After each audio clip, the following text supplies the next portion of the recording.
The Red Pill Handbook, a collection of posts, articles, and links from https://www.reddit.com/r/redpill. Introduction by Park_Atheist. Article link. Greetings, everybody. Welcome to the Red Pill. We've got almost 100 subscribers, in exactly 2 weeks. This is incredible. Why have we grown so quickly? Because there's truth in the Red Pill. Because men are realizing that the sexual marketplace has shifted away from what we've been taught. Men who grew up over 30 years ago are discovering the world has changed. Men who are still growing up, from the 80s, 90s, and even the last decade, they're starting to realize that what their parents taught them, what television and chick flicks taught them, what church and Sunday school taught them, it's all wrong. Our culture has become a feminist culture. A president cannot be elected today without succumbing to the feminist narrative and paying them tribute. How many times has Obama given credit for his manhood to his wife? How many times has the debate hinged on women's pay gap, which is a myth that gets lip service because if you don't, you're a misogynist. I'm not here to parade the concepts of men's rights, nor am I here to discuss self-improvement tips that /r/seduction now purports are to make you a better man, not get laid more often. I am here to say, for better or for worse, the frame around public discourse is a feminist frame, and we've lost our identity because of it. But this isn't the end of the world. The world is changing, but men are still part of it. We just need to make sure we're changing with it. It's too easy to blame feminism for our troubles. Men, our happiness is our responsibility. Culture has always shifted, it's dynamic and fluid.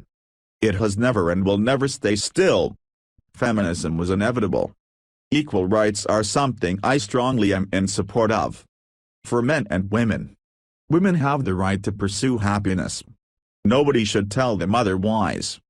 Maximizing happiness is the goal of every living creature on this planet. Men, we need to recognize that since women are rightfully seeking out happiness, evolutionary psychology is more relevant today than ever in the past century, and possibly longer. We no longer run the show.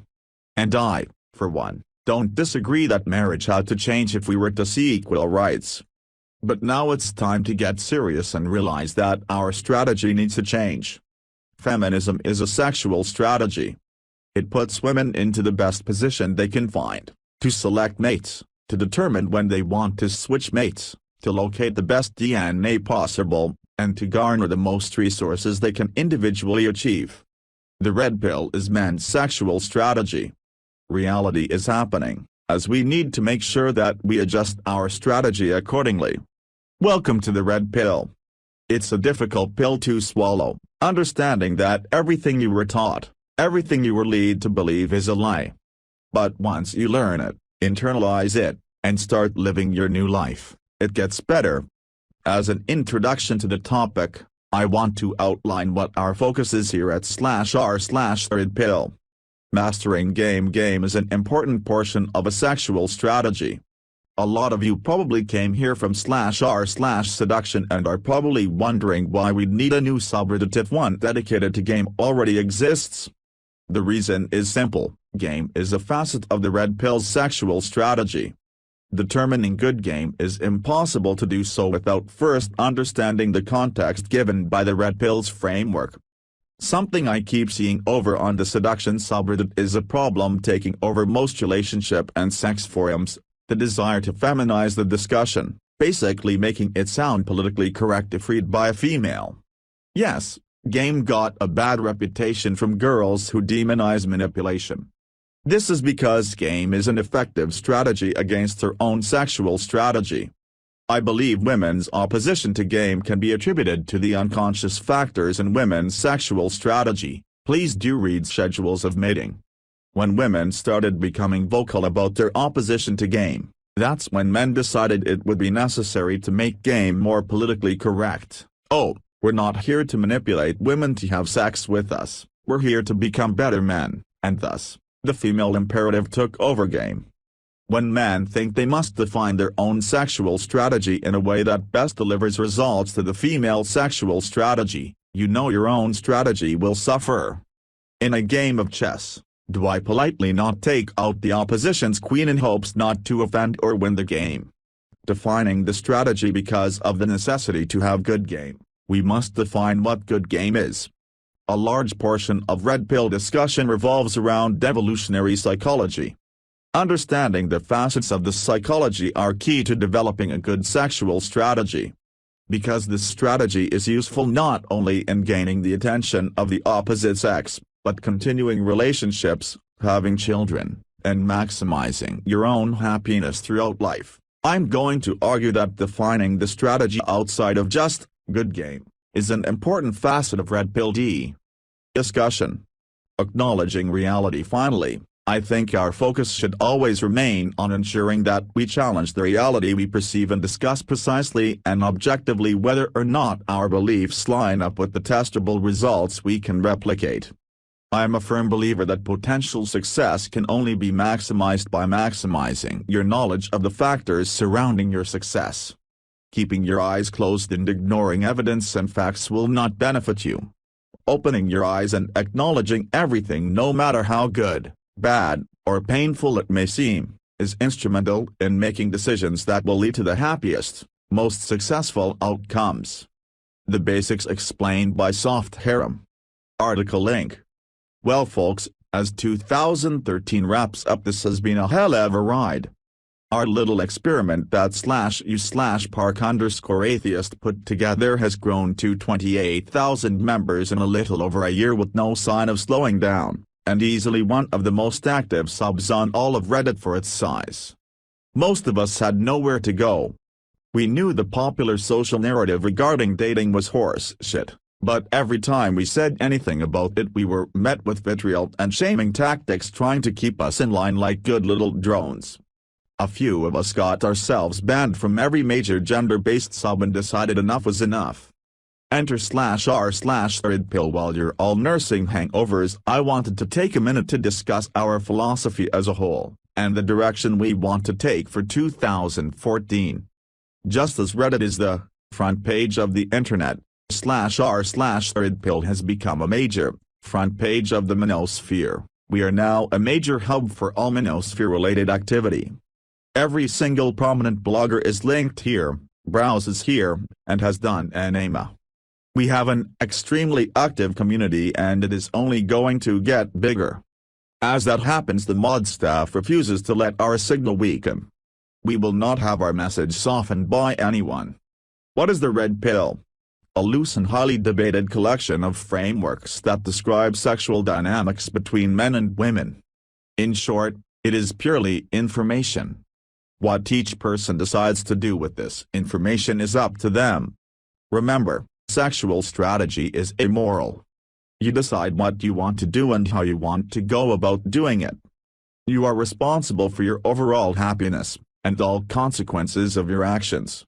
We're here to provide and discuss the framework. What is a sexual strategy? Simply put, it is being honest with yourself about what you want from the opposite sex and putting together a realistic plan to go after it. For our purposes, this is broken down into three main groups: MGTOW, blade spinning, and girlfriend game. MGTOW taken from http://www.mgtow.com/enterpunkt Level 1, Situational Awareness. This level includes men who are aware of the realities that face them in society, and yet deem the risks acceptable to have a go at playing the game. Level 2, Rejection of long-term relationships.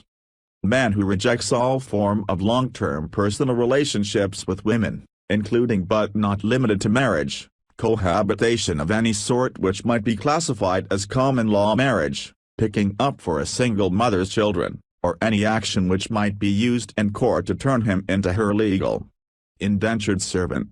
Level 3, Rejection of short-term relationships.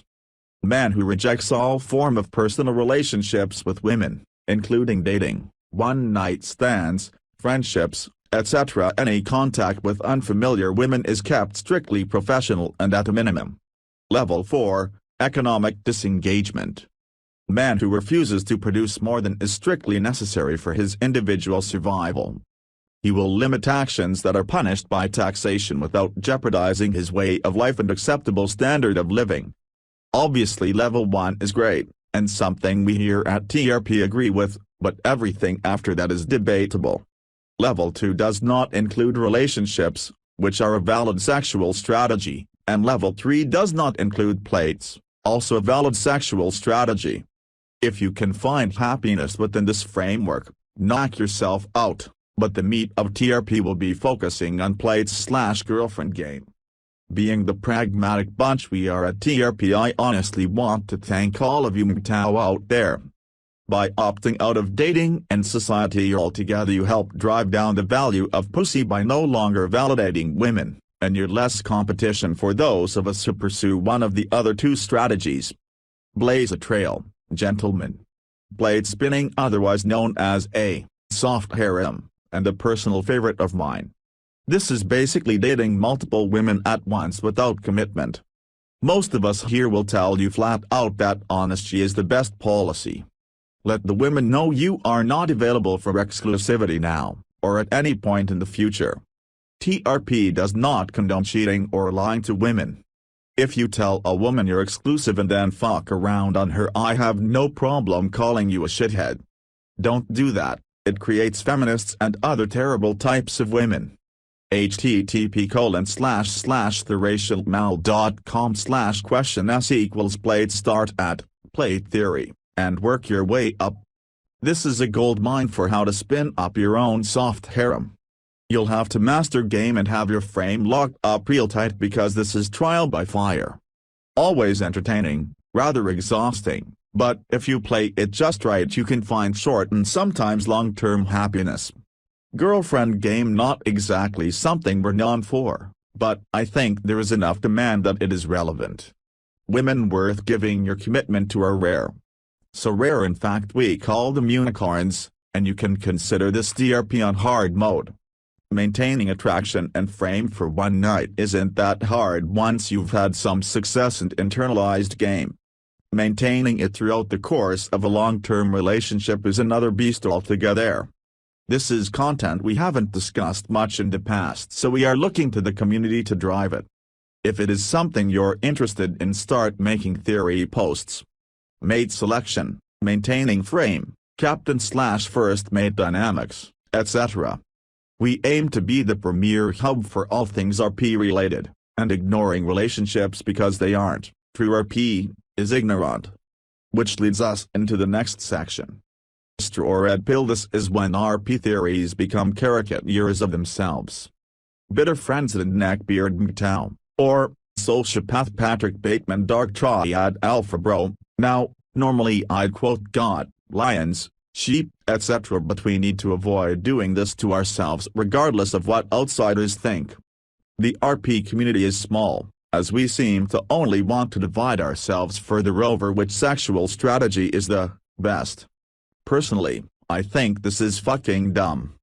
The career players call the guys who want a girlfriend still beta, while the MGTOW call the players slaves to pussy. It's all bullshit and it needs to stop.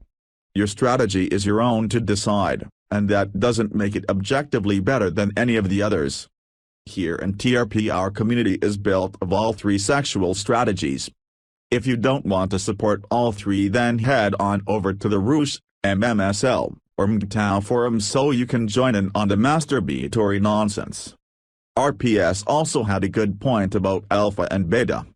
Guys, listen, they aren't binary, they are spectrums, and all of us have both. http://r/threadpill/comments/1r52p/a_on_note_on_real_alphas/ Occasionally I see conversations regarding real alpha, comparing to users in a similar context to, you're not a real alpha. A real alpha does this, I'm a real alpha. I do this, this board has been invaded by betas. Just wanted to make a note that this is basically stupid, and for fuck's sake drop that shit. Stop labeling each other alphas and betas, They're terms we use to classify particular behaviors and help demonstrate good versus bad behavior. Nobody is intrinsically an alpha. Some people just have more alpha traits than others. Stick to constructive criticism and drop the stupid alpha talk.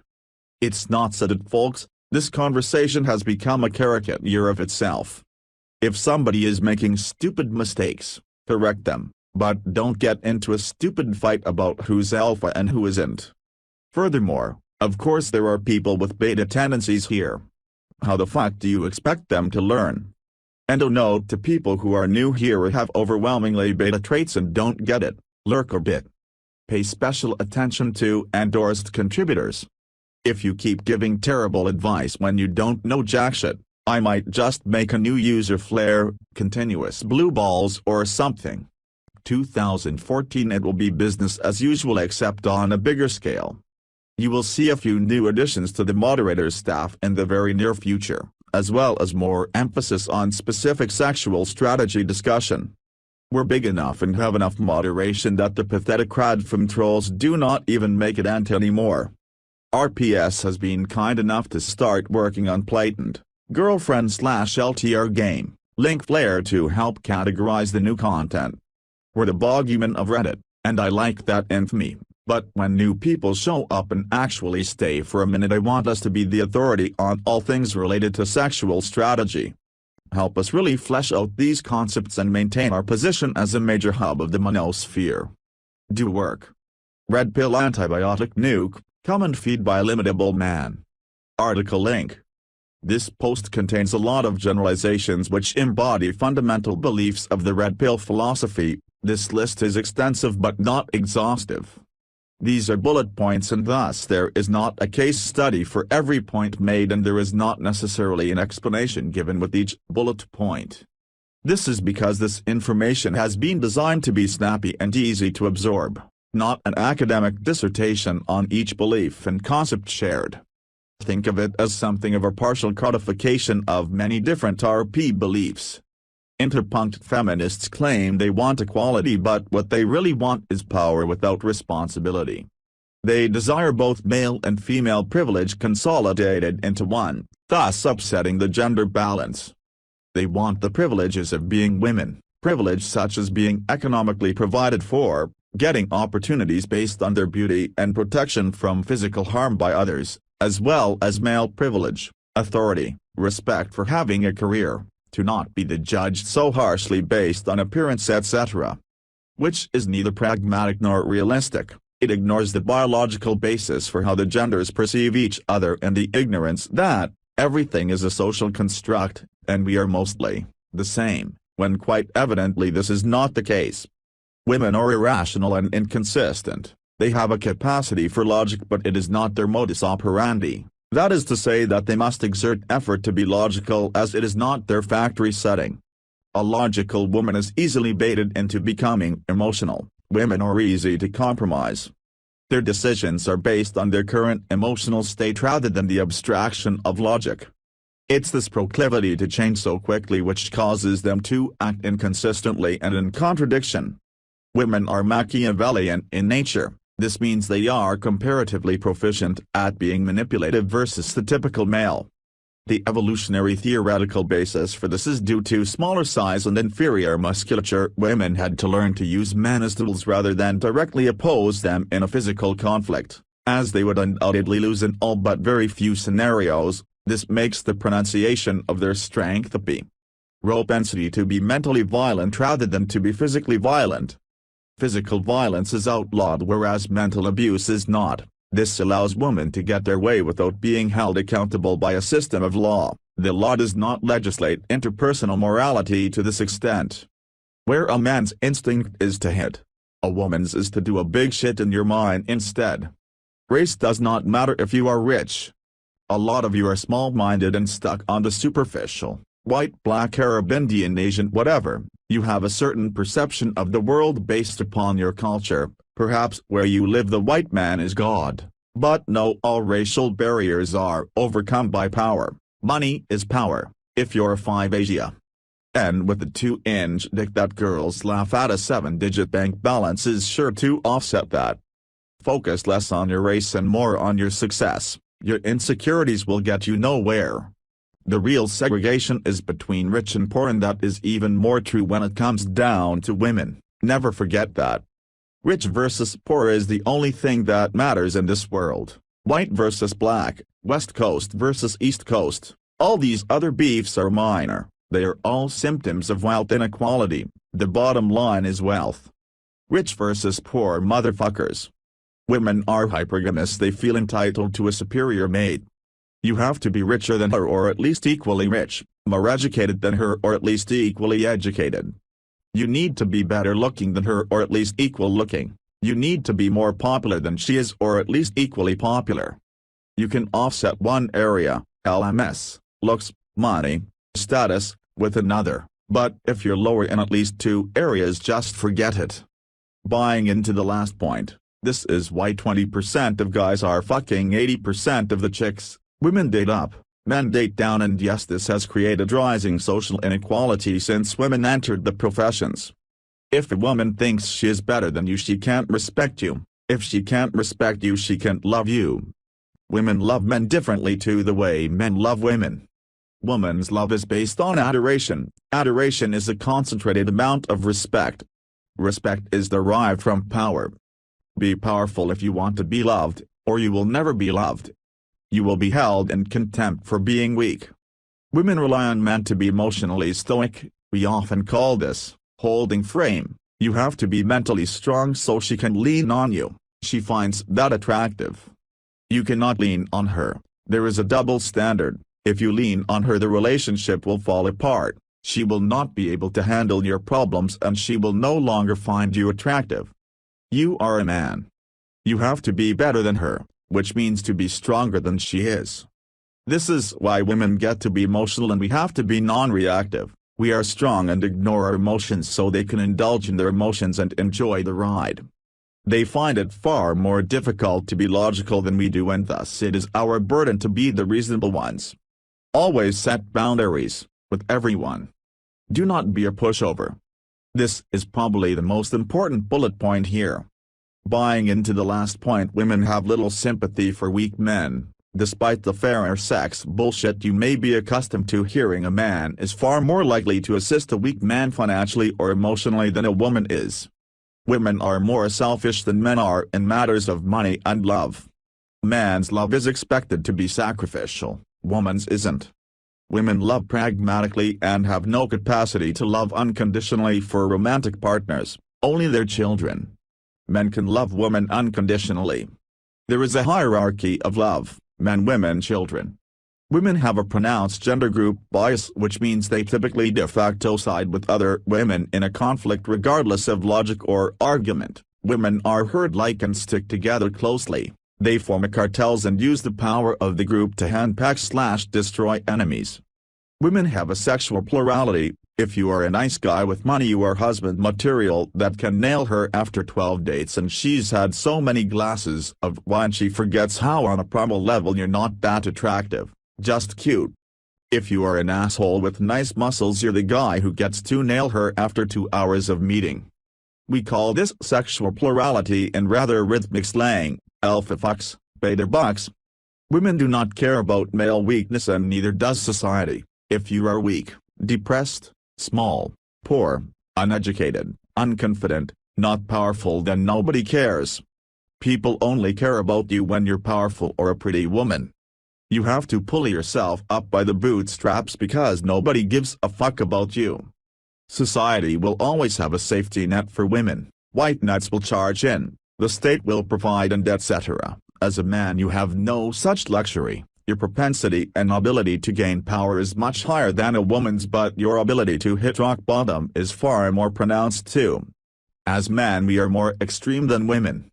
Women are typically average and don't move much either side of the bell curve. As men, we are either highly successful geniuses of repute that feminists can but scoff and be jealous of, the poster boys for their esteemed patriarchy, or the ignored, voiceless, poverty-stricken peasant class that nobody gives a flying fuck about.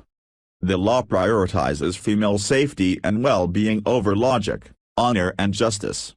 Family law has been corrupted and is now controlled by feminist ideological dogma.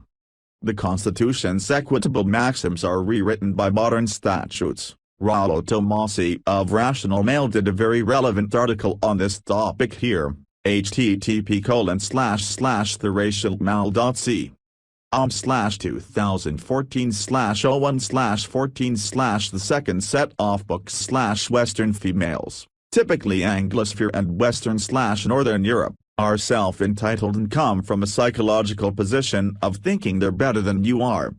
They believe that shit despite their numerous insecurities because they have been raised to view men as instruments for their desires. They have been told they must be impressed, that a man must wine and dine her, and ultimately the onus is on him to win her heart. She will obsess over her relationship IP status frantically and doll herself up, but ultimately her part is entirely passive.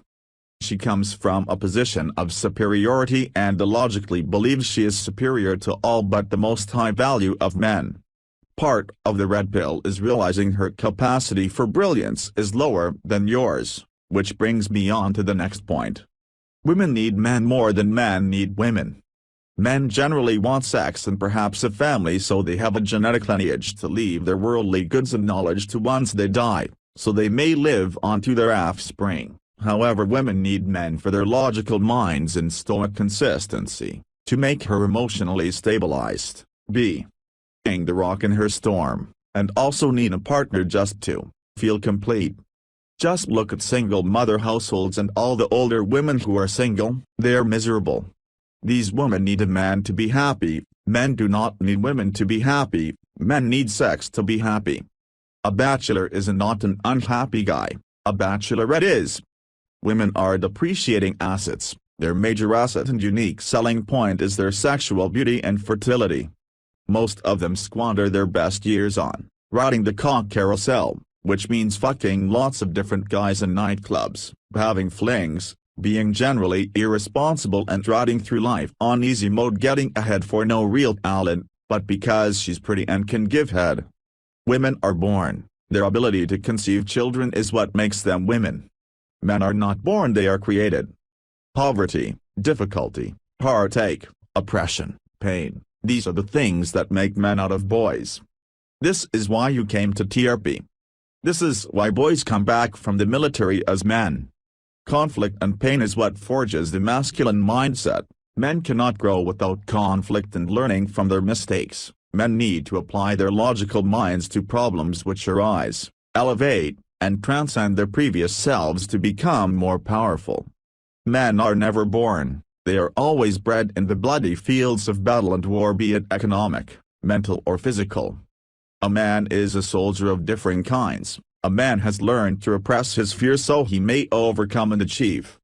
Men take more risks than women and are expected to do so. Being fearful, unconfident and risk-averse as a man leads to failure. You must be confrontational and risk-taking. Single mothers, typically, breed boys not men, without outside intervention. Boys do little except play Xbox and eat pizza with no direction in life. They have little luck with girls and end up drinking themselves to death smoking pot in their 40s. There's more women in education than men now. Think about that shit for a second. The system has been set up against you. Pull yourself up by the bootstraps. The red pill is about pragmatism and truth based on observation. It is not idealistic. In some ways you can say it is liberal, but it is not liberal in the idealistic pseudo-academic sense your institutions have taught you to perceive it as. Liberalism has become corrupted. Liberals today censor and silence opposing opinions. I'm not talking about political parties, I'm talking about ideologically left-leaning people. Their thoughts and ideas are based in ideals and not directly measurable truth. Liberalism has become the religion to pragmatism science. Social market value is everything. Something a low-value man says which is creepy when said by a high-value man is flirty or sexy. Always be focusing on your physical appearance and make it the best that you can. This will make your life easier in all areas, not just sexually but financially too, as caused by a phenomenon explored known as the halo effect. Your value is everything. You should always be improving yourself. If you're not, then you cannot compete in the world and your life will be miserable, anesthetized by nothing but the introversion of the four walls you reside and kept docile by Xbox, porn, pizza and some online friends. Break free of the mediocrity. Your diet and exercise place a certain handicap on your ability to utilize your potential. The obese and those who eat poorly, but aren't necessarily fat, are typically low energy and thus waste a lot of time unproductively as they are not in the right mental state to get anything done. You need to take care of your body so then your body will allow your mind to implement its will onto the world. You must be physically active so that you can mentally put your plans into action. Procrastination is the slow-acting poison of one who lives a sedentary lifestyle. Physically active people make things happen in other areas of their life too. Exercise is invigorating. Stop putting it off. Do it. Your body is the temple that houses your mind. Following on from the previous point, higher testosterone will help you increase your abilities and leave you feeling more energetic. Lift. It will give you a rush of energy like nothing else and further increase your T, creating a positive feedback cycle. E. Jog/do cardio. A runner's high gain is like a drug. You will feel awesome after a jog, your anxiety goes right down and your confidence rises. Keep it up and the effects stack and become part of your personality. Further reading http://illimitable.c. /understanding the red pill /red pill constitution /what is the red pill and why does it exist? By Gail B. Oil. Article link. To understand the red pill, you first need to understand what it's like to be a boy in America. Boys grow up in an environment that is void of genuine positive masculinity. The closest things they have to role models are often fictional superheroes. Batman might be the hero that Gotham deserves, but our sons need more. So where are today's fathers and why aren't they raising our sons? Feminism has pushed men out of children's lives. For the modern women, the cash and prizes of divorce are much more appealing than an intact family. She's a strong independent woman who don't need no man, so her child is just going to have to do without a father. The men who are lucky enough to be in the same home as their children are so emasculated by the threat of divorce, that they are unable to assume a traditional male role in the marriage. The American education system is nightmare. The whole endeavor is run under the fiction that boys and girls have the same developmental needs. Teachers are predominantly female and comprised of the bottom third of their college graduating class. These people, who are least capable of critical thinking, are in charge of teaching our kids critical thinking skills. Not surprisingly, the whole project is a shit show.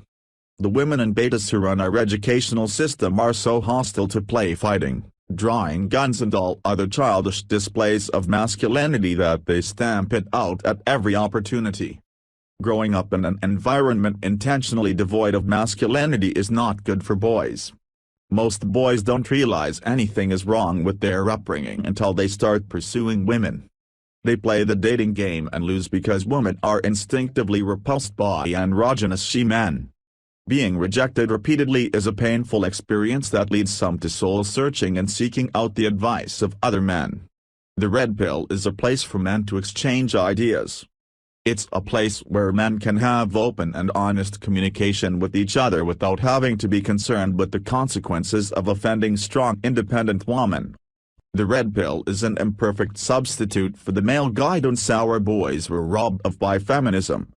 It is tired middle-aged men describing their divorces. It's the unfashionable and unacceptable thoughts of Freud, Nietzsche and Briffault. It's young men asking for help at a time when no one cares about them. All of this challenges feminists' ideological monopoly. It pisses them off and they are cordially invited to go fuck themselves. An Evolutionary Perspective and the Red Pill by Confusing. Comment link from a larger article. Men and women are not the same, as we are built differently and have different functions. Women will naturally go after the strongest male that shows the greatest signs of ability in providing food and protection. They do this because they are searching for the best genetic specimen to impregnate them and add value to their DNA. If they feel that over time their partner has grown weak, They will begin to look for another specimen to fit their current needs, either as a provider to their children or as a new breeder to pass on their genetic code. A man can attract women by showing signs of being a strong man, able to protect and provide. He will exhibit these signals through posture, movement, verbal inflections and mental toughness. Rationality, energy, and emotional fortitude also enter the picture.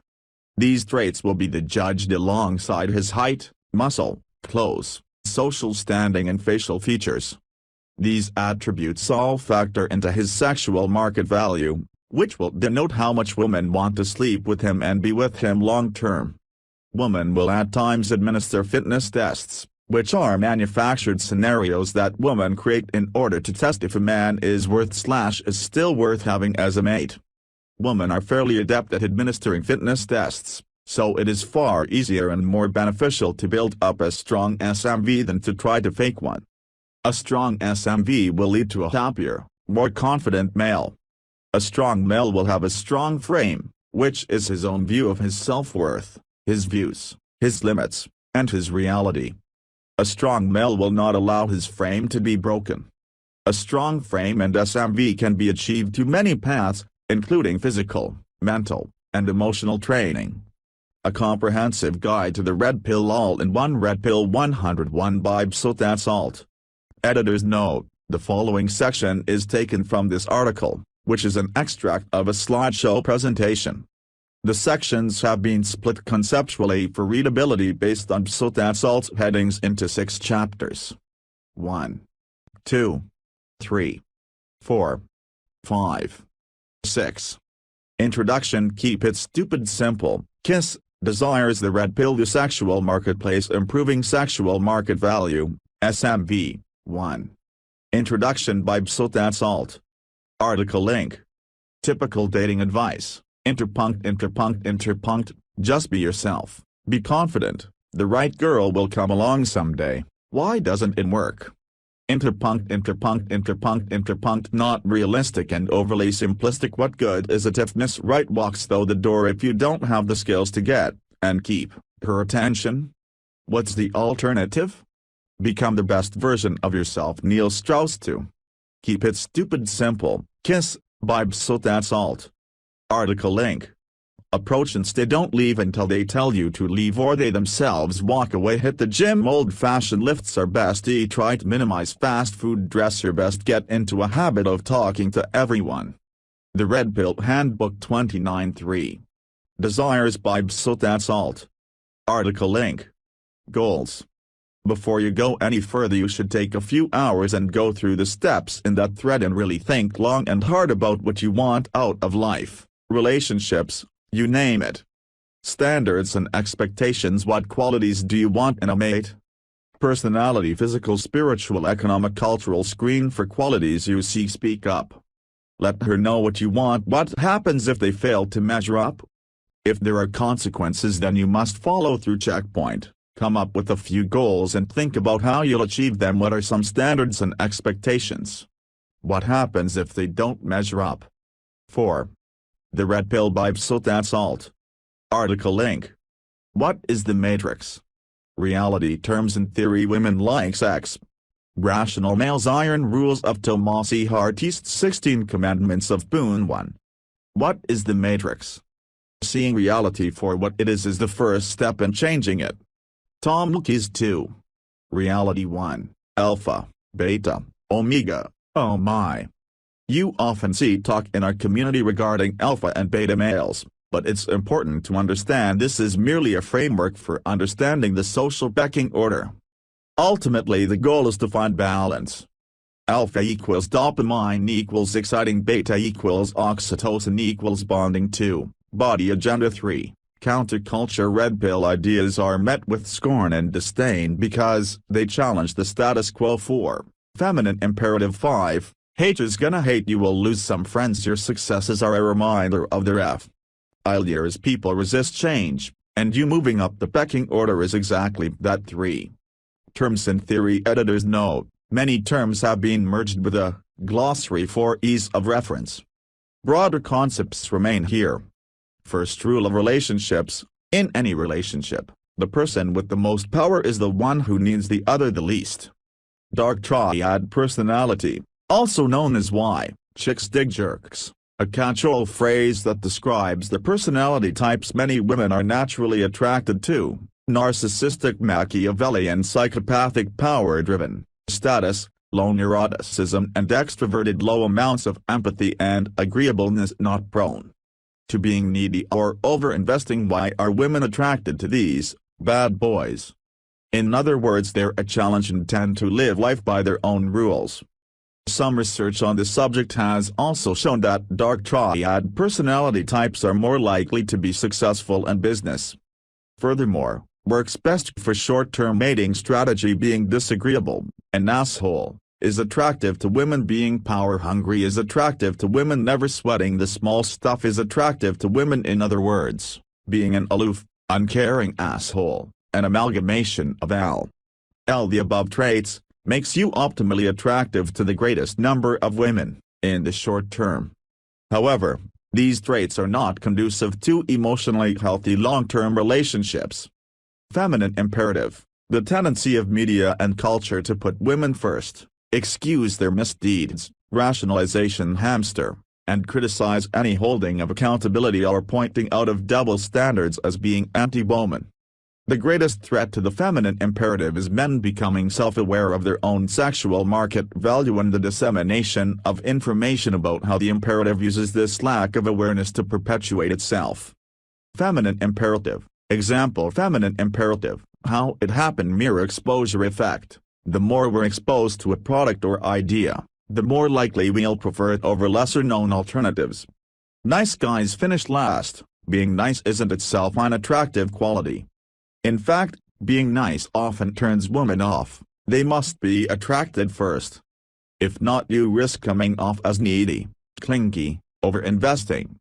We value more what we have to earn. Plate spinning, when spinning plates, a man will have a natural, subconscious, but not exclusively, understanding that if one prospect does not work out, others may.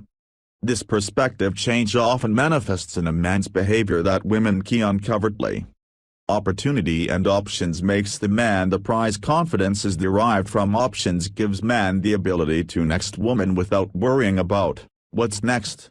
Women would rather share a high-value man than miss out on him entirely, or worse. Be stuck with the loser. Monogamy is a byproduct, not a goal. Dating around gives you experience to know what you want and don't want. Be honest, never imply exclusivity. Develop buffers. Women freely spin plates. We're usually just oblivious. They're usually more adept at hiding it.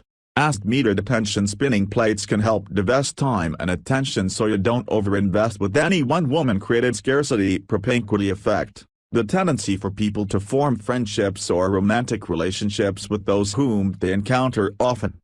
Like attracts like, the higher people's propinquity level, the more likely they'll form some type of relationship.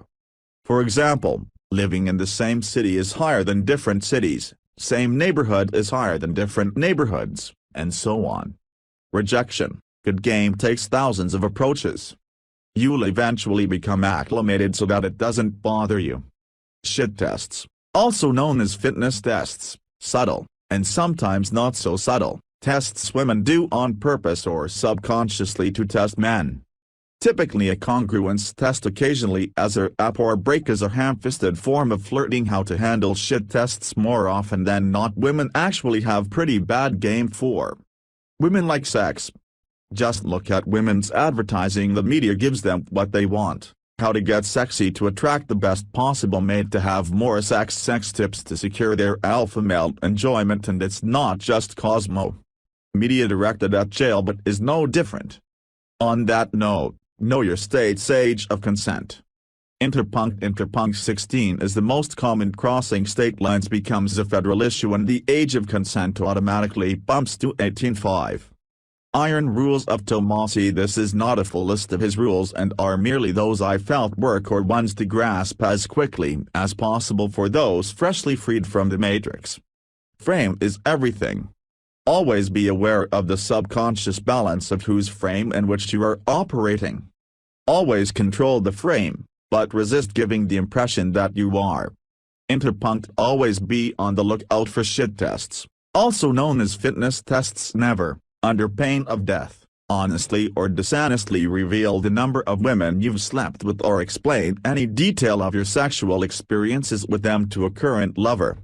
Any woman who makes you wait for sex, or by her actions implies she is making you wait for sex, the sex is never worth the wait.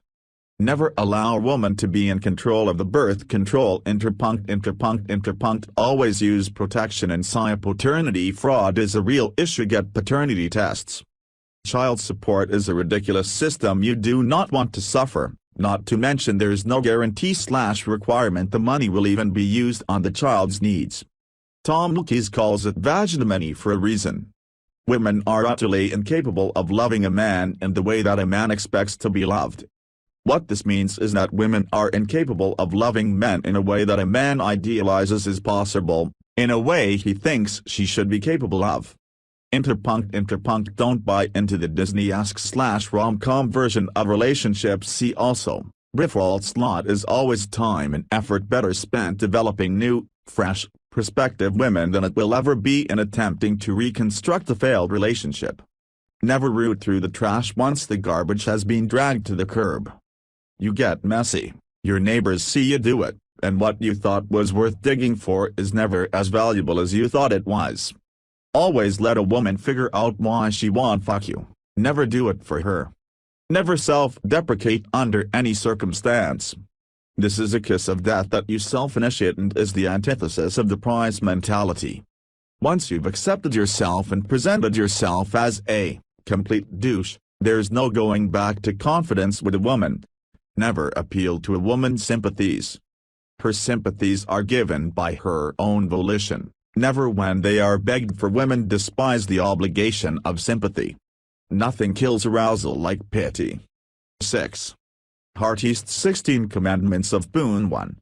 Never say I love you first. Make her jealous. You shall make your mission, not your woman, your priority. Don't play by her rules. Adhere to the golden ratio for every 3 texts or I love you. Reply with 2 of your own. Keep her guessing. Always keep 2 in the kitty. Spin plates. Say you're sorry only when absolutely necessary. Connect with her emotions. Ignore her beauty. Be irrationally self-confident. Maximize your strengths. Minimize your weaknesses. Are on the side of too much boldness, rather than too little. Fuck her good. Maintain your state control. Frame control. Never be afraid to lose her. Checkpoint. Interpunct. What risks do we take becoming red pill aware?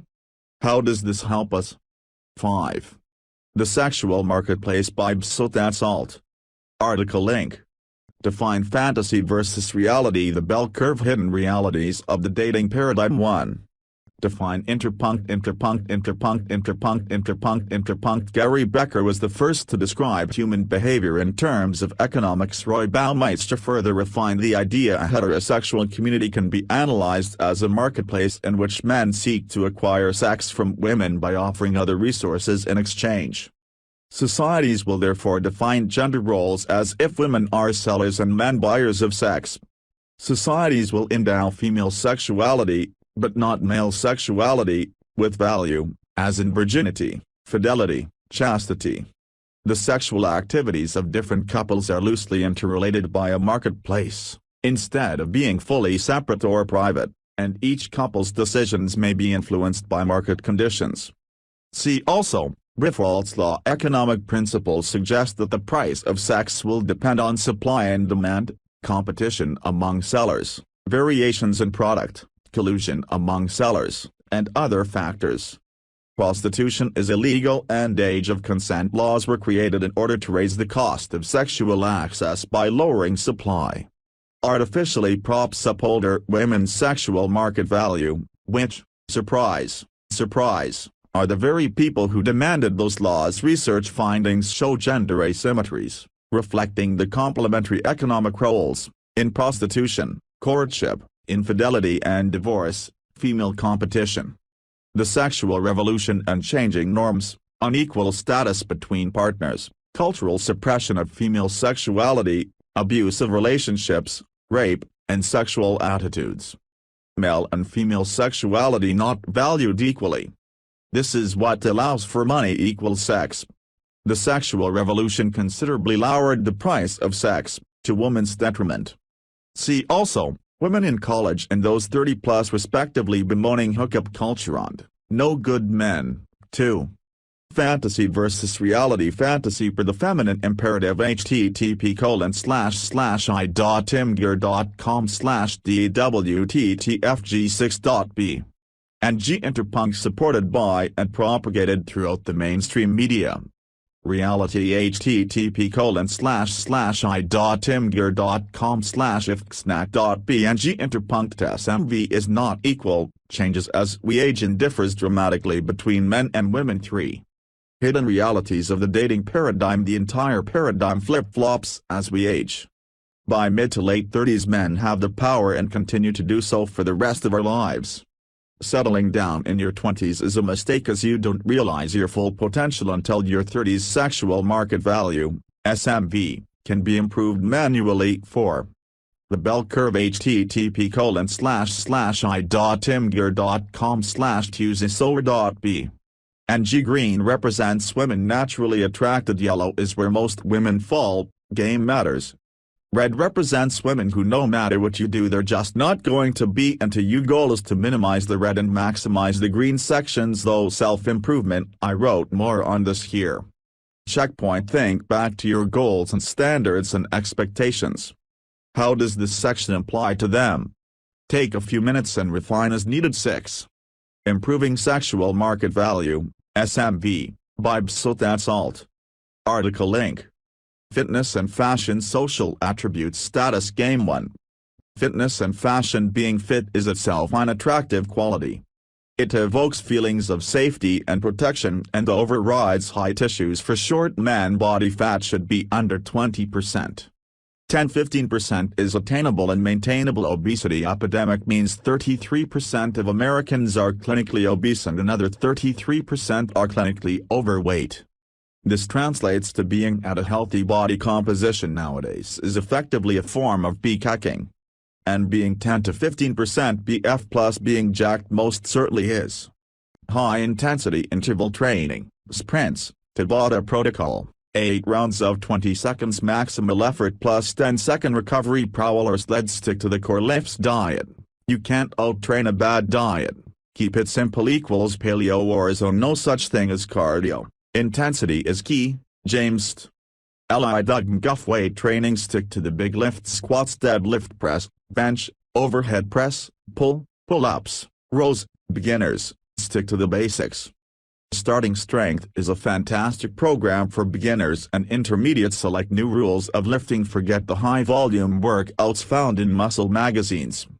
Stick to a schedule. Intermittent fasting routines help stay on track and avoid slips. Pick a gym that's on your route to / from work. Morning person equals closer to home. Afternoon person equals closer to work. Rest and recovery is critically important. A meal following a workout is advised. Most people do well with somewhere in the 7 to 9 hours of sleep range. Many people overtrain and have no idea they're doing it until an injury occurs. Fashion tips: shoes and belts should match each other and your outfit. Black versus brown clothes should properly fit. Avoid bad fit disease. Women do the same too, only their tools are a bit different. Fashion showing skin faking hallmarks of fertility, which are the cornerstone of what men are attracted to. Push-up bras, implants, makeup, corsets, hair coloring, wigs, and extensions. All of has things are analogous to men lying about having a high-status job or any other way of emulating high status. Before after. Yes, that's the same woman. Checkpoint, class. How does this section apply to your goals? Take a few minutes and modify them accordingly. If you're not working out already, why not? If you think you are fashion savvy, why didn't you dress sharp for 2? Social attributes: A, B, C, D. Reading people. Body language, verbal communication, eye contact. A. Reading people IOs and dieets. 3 most important are, laughing, she touches you, reinitiates conversation, proximity. Woman stops somewhere in roughly a 10 bubble, you have about 1 minute to approach. B. Body language, think about your posture and take up space. Slow down body movements, be mindful of where you are facing. Mirror body language, and height, eliminate fidgeting and pecking. Mood killers, keep your hands out of your pockets. Sign of insecurity and nervousness. Hand gestures should stay about waist height or slightly below. Hold your drinks at this level. C. Verbal communication, tone, pitch, projection, pacing. Slow down. Take a moment to think about what you're trying to say, not what you're going to say. There's a difference. You're important. They'll wait. Pregnant pauses. Eliminate filler words as best you can. Rehearsing helps immensely. Perfect practice makes perfect. D. Eye contact. Interpunct. Far too many people are afraid to make eye contact these days. Stare people down as you pass them. To get in the habit of making eye contact, try to notice their eye color. Pause for a second before looking away. If you're hesitant or insecure, look at their nose or imagine you're checking to see if they have unibrow. They won't know the difference. Checkpoint. What did you just learn? How can this help achieve your goals? 3. Status. Status is king. Education can take years, so focus on areas that will have solid return on investment. No guarantee you will move up the corporate ladder. Far easier to build fresh social alignments, with elevated status at the start, than changing your status within existing social circles. Host events based on your interests. Envy women out to these events so they see you at your best, most attractive. 4.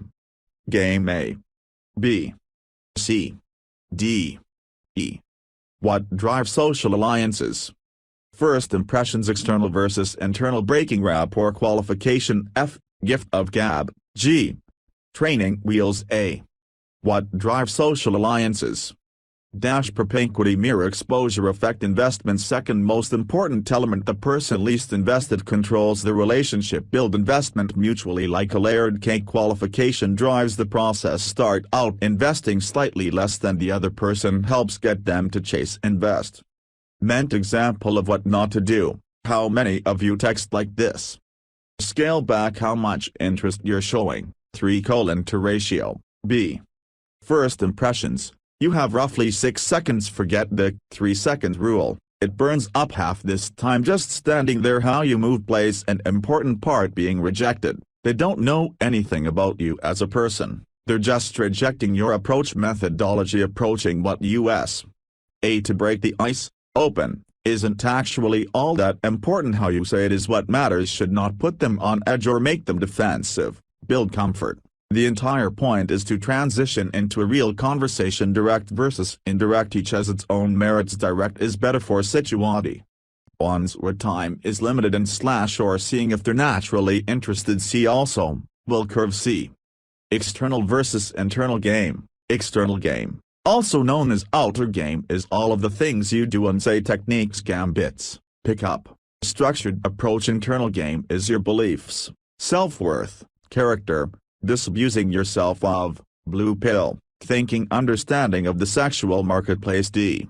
Breaking rapport, saying no, backturns, playful teasing, getting physical. They all fall under a larger umbrella of something called flirting. Break rapport as soon as you have comfort. Bigger the rapport break, the more comfort is required to smooth things over. Longer you wait to rebuild discomfort, the more comfort is required. Statement of intent. Sexy physical touch. Her with something cold. Pick her up and spin her. Displays strength which evokes feelings of safety and protection. Playfully push her away. Stop speaking and just stare. Builds tension which itself is a rapport break. Physical and verbal escalation are forms of rapport breaks. Teasing. Give her a silly nickname. Mimic her in a funny way. Tell her she's old if she's really younger. Disagreement. Say no. Say, I bet you can. Eyes. When asked to do something, don't comply and instead ask, why? Cancel a plan you made. Dislike something she likes. Not supplication. Take a sip of her drink without asking if you're holding one for her. Ask for some form of compliance before doing something she requested. If she's not investing, challenge her on it. Verbal, come on, don't be gay. If she's teasing you, just look at her and say weak. Verbal mind games. Ask her which sentence is correct. The yolk of the egg is white, or, the yolk of the egg are white. When she answers, explain that the yolk of the egg is yellow.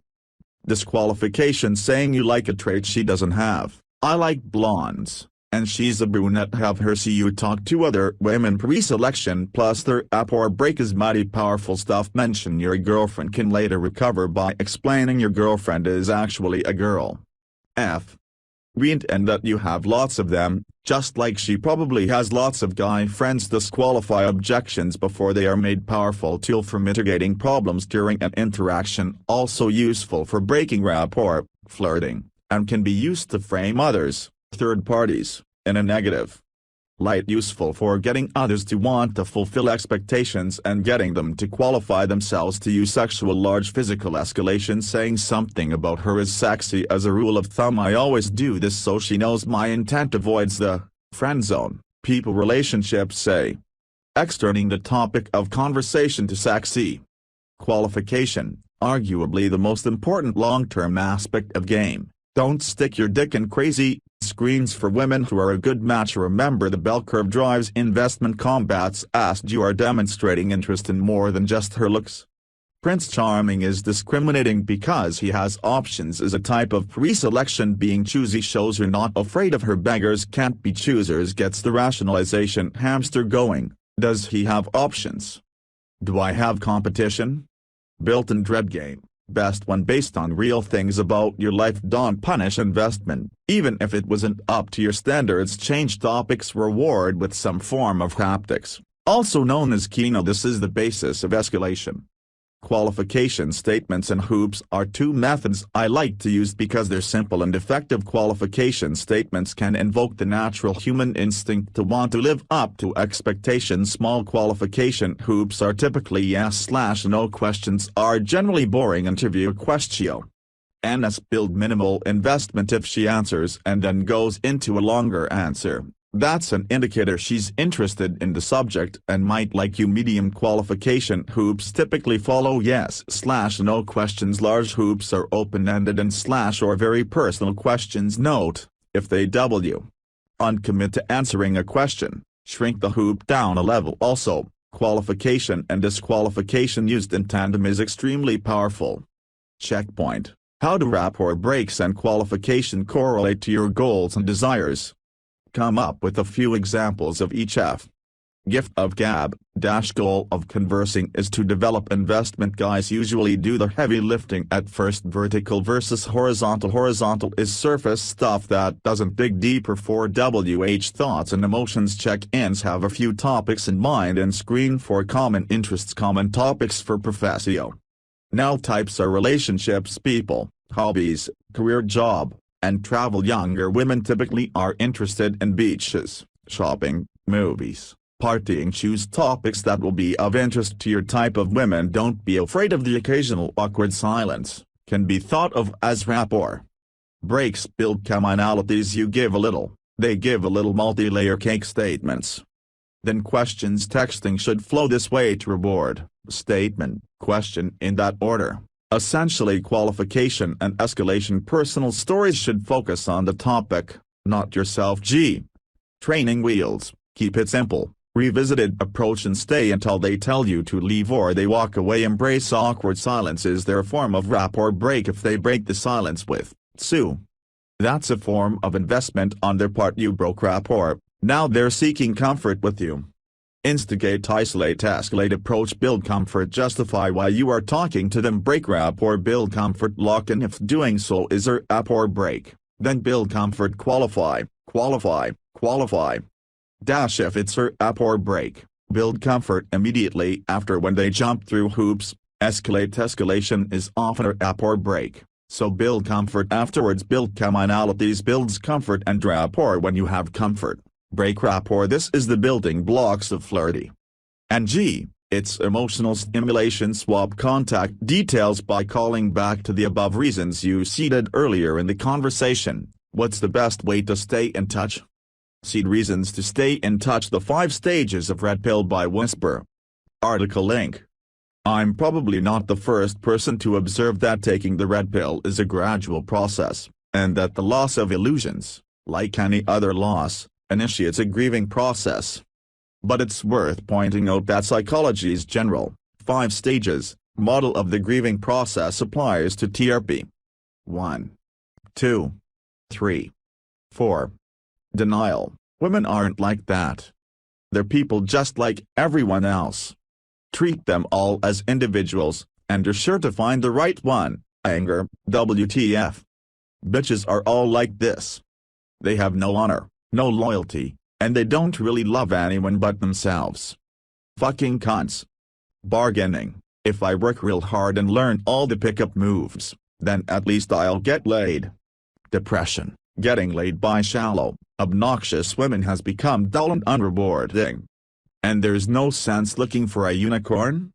Maybe I'll just be MGTOW for a while. Acceptance. Women aren't bad. My expectations of them, and theirs of me, were based on faulty premises. They are creatures of instinct, just like I am. But of different instincts. If I learn what those instincts are, and teach them about mine, we can develop realistic expectations of each other and get along just fine. 5. If we really want to understand what gets written here, in its proper context, we need to understand that most red pill theory posts will belong to one of these 5 stages. Each stage has value, because to reach a later one, you must go through the earlier ones. And, as in grieving, the progress through is seldom linear, smooth, uniform, and one-directional. But to understand each post in context, it helps to mentally decide which stage it belongs to, and read it with that in mind. This is why concern trolling and tone policing have no place here. Not because extremism is our banner, we have no banner, we are not a crusade, but because venting, discussing and understanding anger is a legitimate part of Phase 2. Saying that women aren't worth hanging about with, even for sex, is part of Phase 4. If I were to say, "Don't be so angry," to someone who comes here to say, "All women are bitches and whores," then I would be interrupting his process of coming to terms with the loss of his illusions. It would be far better for me to tell him that his feelings are important, because feels actually sometimes are important, and that his anger is not bottomless, and that it will eventually run dry. So when I read a text post here, some red pill theory, some rant, I just say to myself, Stage 2. Or, Stage 3. Or, Stage 5. And then I continue reading. Because they are all useful. Even if I am, mostly, over my own anger, understanding other man's anger helps me, because it teaches me more about where the disconnect between reality and our expectations occurs. But to anyone who doesn't understand that TRP posts come from different stages of the process, well, a lot of what's written here just isn't going to make sense. The Red Pill and Society. What is with all the hate on TRP? By Orna_Fitchett. Article link. I don't understand why the rest of Reddit considers this to be a cesspool of rapists. Everyone I've spoken to in person, male and female, agree that the point of view is pretty much spot on, whether it be guys that I know who are treated like shit by girls, guys that get all the girls the hook up with someone new every weekend, girls that are only in LTRs, even my own mother. Obviously, as with anything else on the internet, there are trolls on here and throughout the other subreddits that like to paint a negative canvas, but why on earth would someone look at this and disagree with it, unless they haven't looked past the spiel of, "Oh ha ha misogynistic cunts"? Is it a denial of truth? I get that ignorance is bliss, but this is life in general, not something like ignoring that bit of spilled coffee on a table. Featured comment by Torquematus. Because it presents a harsher reality than people are accustomed to or are willing to even consider being possibly accurate. It is essentially a framework for assimilating all information on its own merits rather than automatically accepting precepts and practices from institutions or people that appear to be illegitimate. It forces you to be critical of your every move as well as those of every single person you interact with, whether it's their words you're hearing or reading, the actions you see them make, or the relationships they try to build with you. In short, it forces accountability. People aren't comfortable with that. At this point, the current generations that are the majority of our population, boomers, General X, and millennials, are so accustomed to sucking on the teat of big government and operating under the shadow of its all-seeing eye as a supposedly benevolent father figure. Women obviously reject it because it exposes all the flaws of their ideology and behavior, solipsism, favored legal status, favored employment policies, and a guaranteed floor put in place by the government and funded by the garnished wages, alimony, and child support payments taken from the pockets of men. It's to their disadvantage to acknowledge it, so they fight it tooth and nail and do their best to associate it with terminology or imagery that both the men and women view as unfavorable, creepy, rapey, misogynistic, abusive, and the like. In short, it encourages men to be independent individuals. The interests at large have learned from history that such a culture is dangerous for those at the top, so today you see the judicial branch, mass media system, legislative branch, and major multinational corporations whose very livelihood depends on you remaining an ignorant participant in their STEM collude to push things farther in this direction. The worst is being en route to a new member of that not-so-informal oligarchy thanks to a healthy dose of good fortune and your own hard work and being torn between raising a loud voice on behalf of the truth, and risking your position, or passively unplugging and operating, largely, behind the scenes law the Koch brothers, Karl Rove, etc. When it comes to the general populace, people don't like having their reality jostled. It's uncomfortable and frightening, really. Given the option, people opt to literally pull the hood over their own eyes because it's more comfortable. The Red Pill Handbook 59. That's why the pill analogy from the Matrix films is so perfectly fitting. As to your point about people agreeing with it when presented in the real world, it's because they're responding to the 55% nonverbal cues. If you're even moderately attractive, reasonable, and articulate, it's hard for a listener not to agree because their memory suffers a deluge of experiences in their own life that corroborate your points. Online, it's very easy to attack an argument because the detractor can take as much time as they want to craft the perfect statement, plus they won't lose out to all the markers a higher-valued person exudes. Why do you think this subreddit is so hated on Reddit? By Pecan Pig. Article link. I was scrolling through /r/ask Reddit and someone asked a question along the lines of, if you could permanently remove one subreddit, which would it be?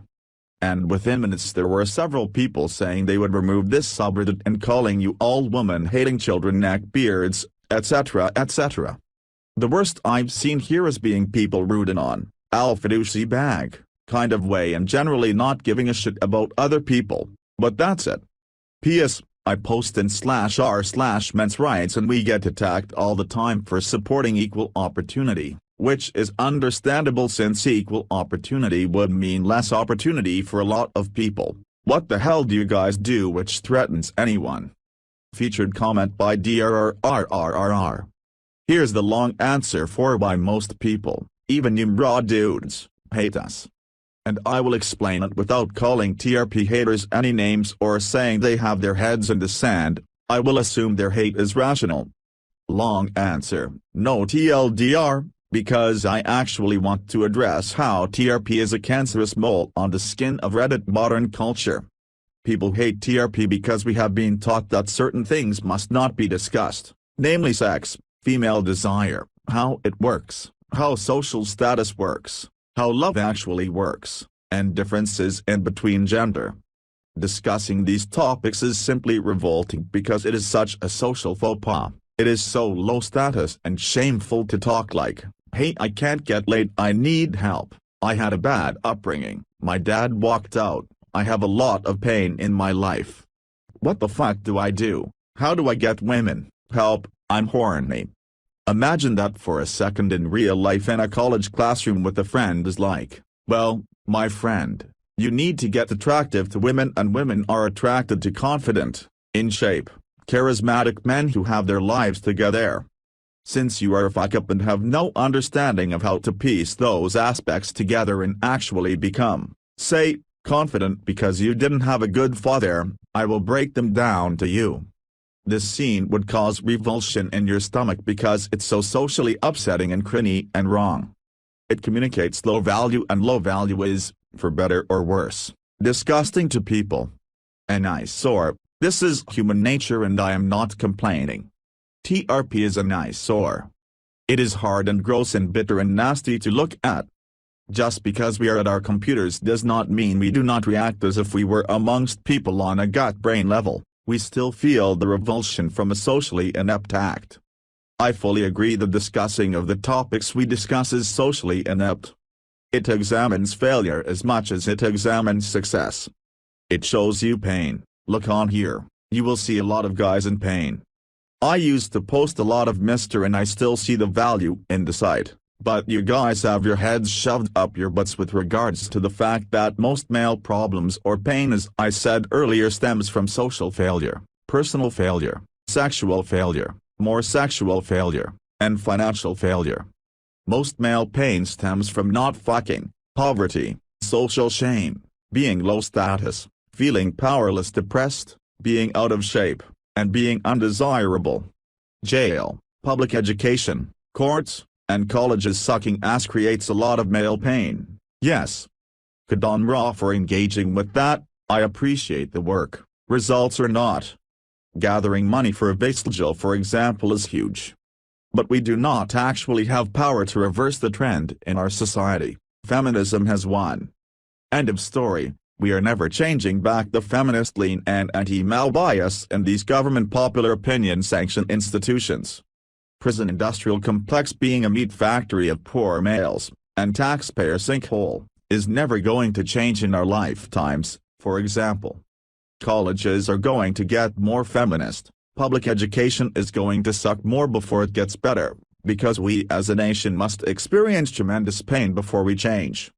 The attitude of, fuck it, the world is a shithole, here is how to make life fun, meaningful, and something you can be proud of in the blink of an eye that you are alive, does make some people hate TRP. It is a form of nihilism that I personally think is a beginner phase of TRP that you grow out of. The attitude that everything sucks shit. Most men are approval-seeking beta tools, most women are hypergamous, emotional, sluts, for example, is a justified criticism of TRP. I fully admit that is a bad worldview, and at the same time, I fully see why people hold it. A broke person will see rich people as evil and money as evil. Teach him how to produce good work that turns him pay, he sees rich people as fellow people who made it, and money as a fairly sensible invention that spurs innovation and hard work. This is ultimately what TRP can do. Teach a guy how to succeed, he loses his opinion that everything sucks. Teach a man how to get a girlfriend, he stops espousing petty nihilism on the internet. Bro actually made me more pessimistic and nihilistic. From my time on your page, I would always get into a glum state. Today a mom bashed her toddler's head and receives no punishment. Schools now are denying boys entrance into a CS scholarship. Stats about how shitty everything is for men. Look at how horrible these feminists are, etc. RP helps guys who are in this nihilistic state get it out of their system. Once again, it is an eyesore. It looks shitty and cringy and gross to see some, probably teenage, person talk about how society is so X. Just hearing the word society come out of someone's mouth is facepalm nowadays, like saying sheeple seriously. But look, that is how the guy fucking feels about society. He should be able to share his perspective and reasons for his perspective, and listen to others, because that is how new seeds of thought will be planted. He will grow because we provided him with knowledge that at worst is what I call beneficially wrong. By this I mean, for example, if lifting doesn't actually correlate with attraction at all, our advice to lift will still yield 99 other benefits and improve his life. But who can see that end of it? All you see is the shameful bits, the admitting failure, the breaking down of things you were taught at a young age by good family and friends. If you are a normal person in a home and school that nurtured you into a confident dude, of course you think we are a bunch of introverted neckbeard faggots circle jerking about how shitty everything is. They do not, however, see the lowered cholesterol levels and healthy blood pressure of my dad when I introduced him to books I found here on health. Just like with pickup mystery type stuff, they see the fucktards on TV in that reality show. They do not see me 9 years ago in college getting the balls to join a frat, make friends, and answer questions in class. They only see the gross shit people do to one day get to that point. They see the lows. Ask any married dude on TRP how much happier has their wife been since they found this. But of course, no one will ever see that. They will see, however, me telling that guy, or someone telling me, that they need to quit being a pussy, lift, not supplicate, law down some rules, fuck her better, and let her be emotional without logic attacking her all the time. They see the misogyny, but they don't see a dude working through his misogyny to develop an actual love of women. I can honestly say that I love women, and that is something that I never have said without realizing RP ideas or getting the experiences that poo and later RP thinking allowed me to get. You must objectively understand women to say you love them. A man with illusions about something can never love that thing. If you do not truly understand how women are different than men, you do not love them. There is no price too high to achieve an objective understanding of yourself and the species you one day want to raise a family with. This is the idea of RP that is so revolting. No price is too high for reality.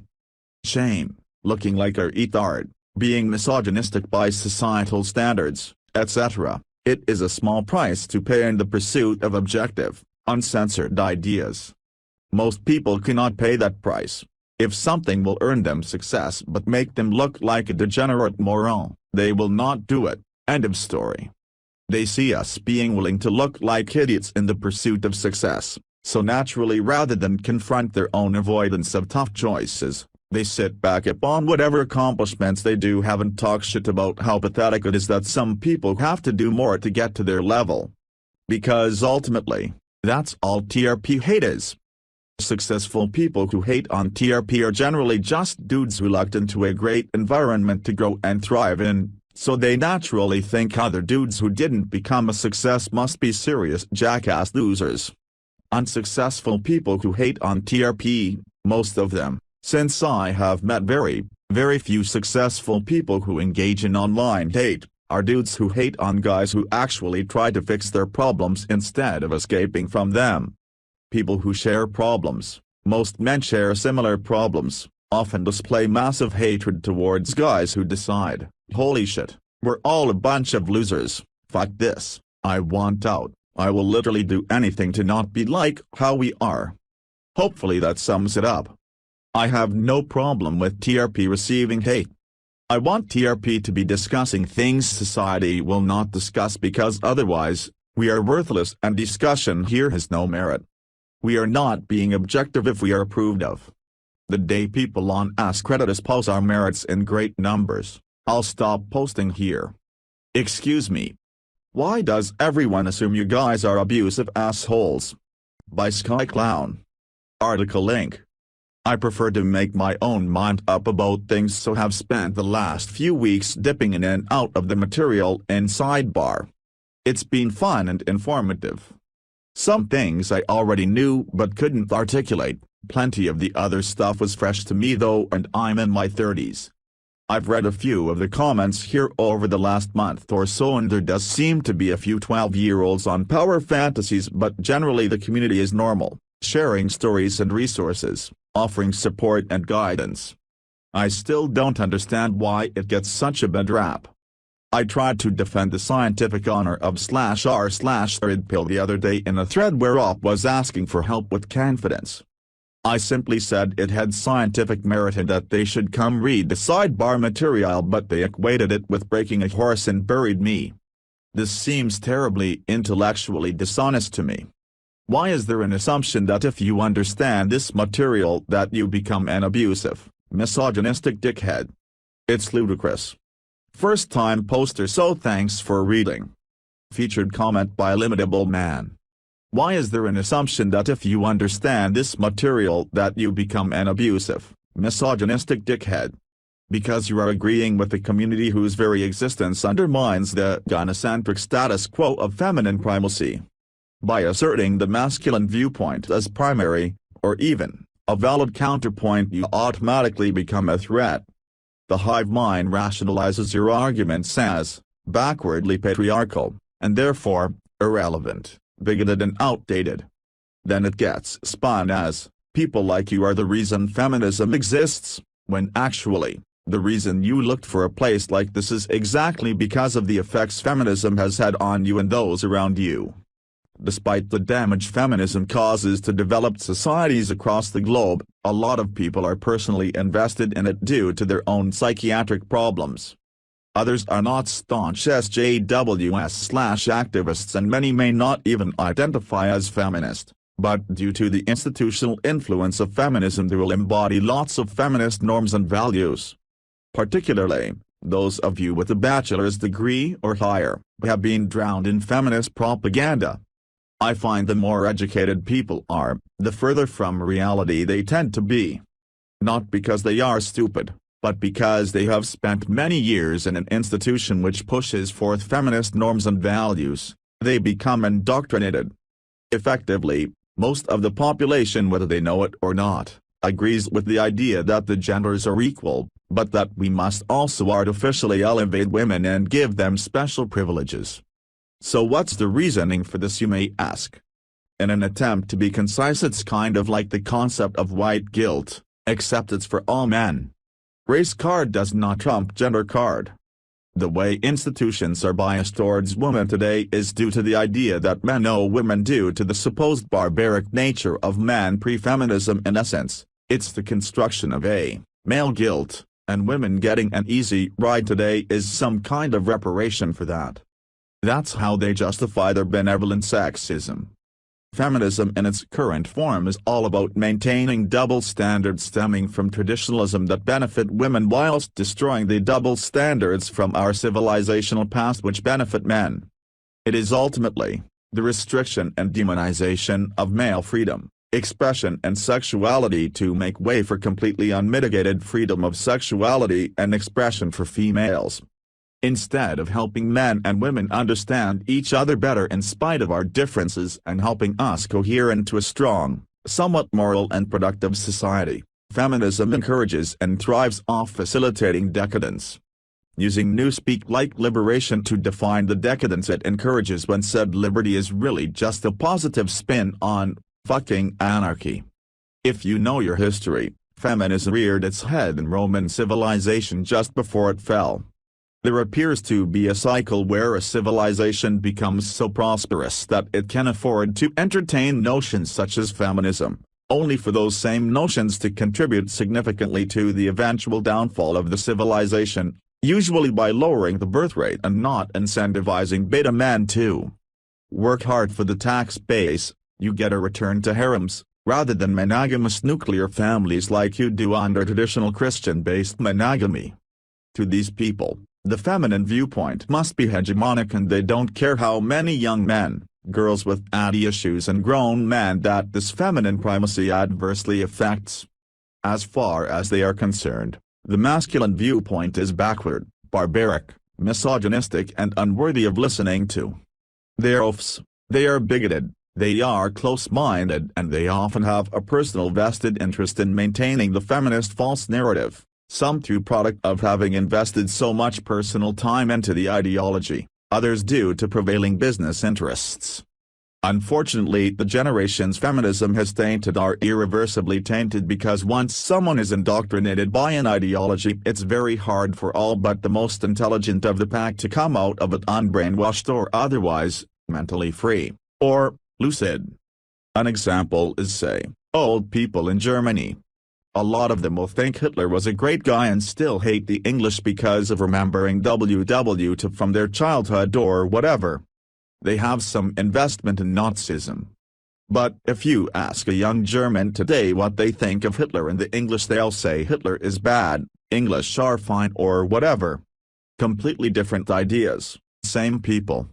Nazism didn't get to touch the newer generations like it did those born around the and pre-WW period. The same goes for feminism. General X and General Y, General Y equals millennials, are pretty fucked when it comes to feminism. Most people will be a lifelong invested in the idea men and women are fundamentally equal despite the reality they are not. Feminism is very much concerned with controlling and policing speech. It's become a very Orwellian ideology since its inception as a simple civil rights movement. The fact we try to circumvent their control of gender relations is an affront to their personal beliefs and threatens the narrative by bringing it under scrutiny, something feminism doesn't fare well under scrutiny. Feminism requires blind faith, like many ideologies, and is intolerant of being alerted of its own hypocrisy, weakness, dysfunctionalism and etc. Also, to be clear, when I say, we try to circumvent their control of gender relations, we achieve this through indirect methods.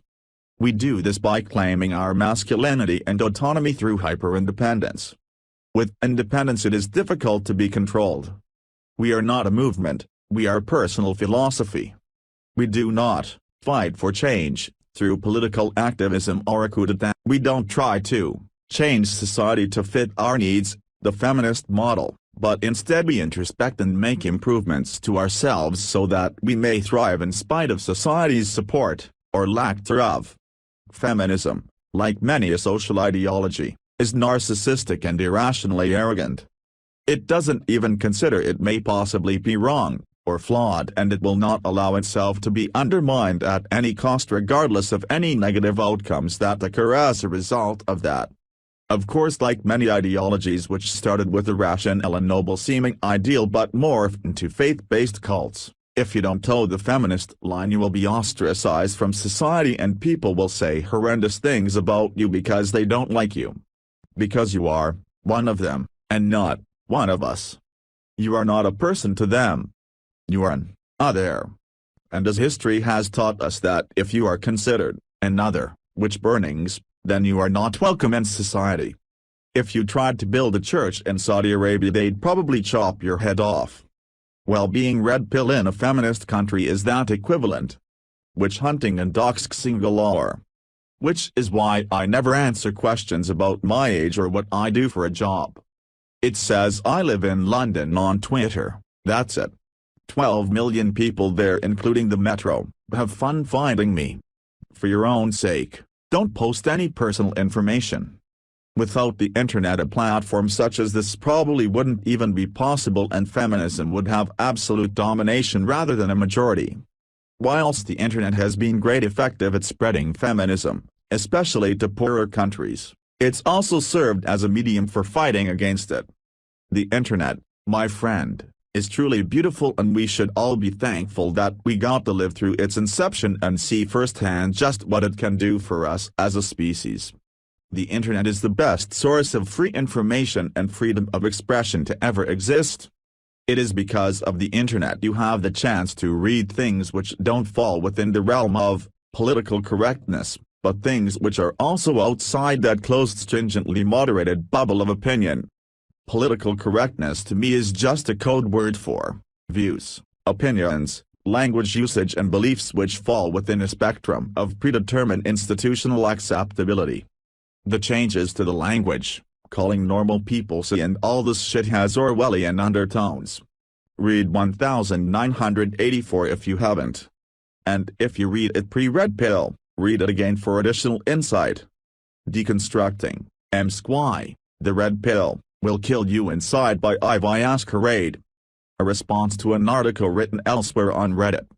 Settle in fellas, pull up a chair, get yourself a cup of whatever you drink, I recommend white tea with no sugar, and get comfortable. This is a long post. And there's no TL doctor because I can't condense it enough for it to be worth it. So I got down to reading that EMSC post for about the 10th time, because there was always something a little off about it in my mind, something I couldn't place, and if I feel like that, I know I'm not the only one. Now, other people have responded to this post, particularly you/Stuff Doers Popular, and rightly so, post a month or so ago, but I couldn't find a post that actively went through it point by point and talked about each one. Some people might think that the post has been done to death and just wish we'd stop going back to it. But I thought that something like this could be of benefit to newer people who are still wavering. Also, this post deals more with LTR-oriented stuff, as the original EMSC doesn't talk about PUA stuff, so my response won't either. To give context to this post, here's a link to the EMSC post on archive.today, and here is the same post in Reddit log. It's unfair that men suffer from sexual strategy, but that doesn't make it okay to flip it and make women suffer instead. No one deserves to be emotionally abused. For the record, I disagree with you/Talshar. Nobody deserves to be abused full stop, but that doesn't make it unfair that men suffer from sexual strategy, because it's not applied unfairly. The application of sexual strategy is universal, across men and women, and others, and I can't think of a fairer system. What we're saying is that it's unfair that men aren't taught about it. It's just expected that they'll know when the teaching of such principles is being discouraged as unfair. Ironic, isn't it? And the teachers deride it as stuck in the past. That is where the suffering comes from. Edits 3 and 5 removed because they're not relevant. Now, let's get started. Yes, let's. Forward, I realize that this isn't your typical EMSC entry, but I view it as essential advice to any man who wants to be happy in a heterosexual relationship. Nothing against men who want to be in a non-hetero relationship either. This is just addressing those who may be getting pulled in by the red pill philosophy. Okay, we're getting off on the right foot here. You/Talshar is laying out his reason for writing this, and also talking about who it applies to. I wish to do the same. I realize that this might not be your typical red pill entry, but I view it as essential advice to any man who has read the EMSC post that spawned it, and couldn't help but feel that there was still something there in TRP, that they couldn't quite put their finger on, but they're nonetheless. This isn't addressing those who are already read, as it were, though you are of course welcome here. It's simply addressing you/Talshar and those who agreed with his post on what I believe to be the strengths and weaknesses of his post. For the uninitiated, red pill is a term co-opted by the types of people who frequent, link to TRP, enter at your own risk, lots of lady hate in there. Alright, fair enough, there are quite a few posters here still getting over the anger phase, and it's understandable that they want to express their feelings. Personally, I do think that we could do with toning it down. A post that is just venting is all well and good, but unless it's contributing something worthwhile and not just, women are all whores and I hate them, I don't think it belongs in TRP. Not sure where it could be directed, except toward lifting, but we need to keep it a bit lower key. It's a reference to the Matrix, in which Morpheus offers Neo a choice of one of two pills. A blue pill, which will make him forget and allow him to contentedly go back to a life of brainwashed mediocrity, or a red pill, which will wake him up to an unpleasant truth but grant him great power. Well, yes. This is the intent of the name of the subreddit. It's a little tongue-in-cheek, as we explicitly don't believe it gives you great power, that's no faps domain, but do believe that it gives you the information needed to do your best in the world in which we live. TRP doesn't believe in an alternate world that you access by accepting it. It believes in pulling back the curtain of the world you live in. The idea of the red pill, as is commonly used now, is that men are constantly losing a war of what, linked to TRP, users refer to as sexual strategy. Essentially the premise is that women have what we want, sex, and they can make us bend over backwards to get it. They have us wrapped around their little fingers. Those who take the red pill awaken to their true male potential and learn to get what they want without having to submit and forfeit their masculinity. I don't see how this is a bad thing.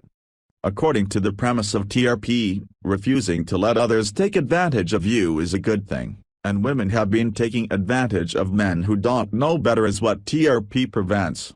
This subreddit is rife with success stories from men who claim they've gotten what they want out of their relationship. One guy claims, and I'm paraphrasing, "She does my laundry and dishes, we have sex whenever I want, and she knows that I don't belong to her, and if she ever slips up or takes me for granted, she's gone." It's not that I doubt what he's saying. I believe it. The problem is, what he's describing is emotional abuse. Now on this account I must disagree, because there's not enough data. The poster didn't mention And Talshar isn't trying to find out why a woman would tolerate such a situation. It couldn't be that she's happy with it, could it?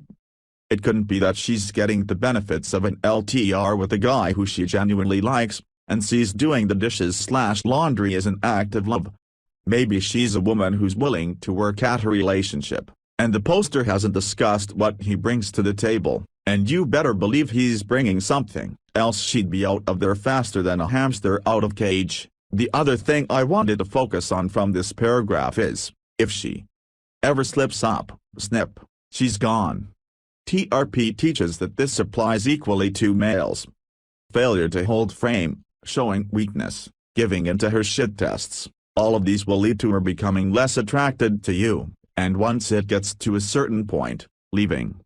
Is it emotional abuse to say that you'll drop a woman if she doesn't perform? Maybe, but since a slip-up is likely to be something major, like kissing another man, and not, I haven't ironed your shirts because I had a visit from my friend that took longer than I anticipated, it's hardly the massive issue you/Talshar makes it out to be.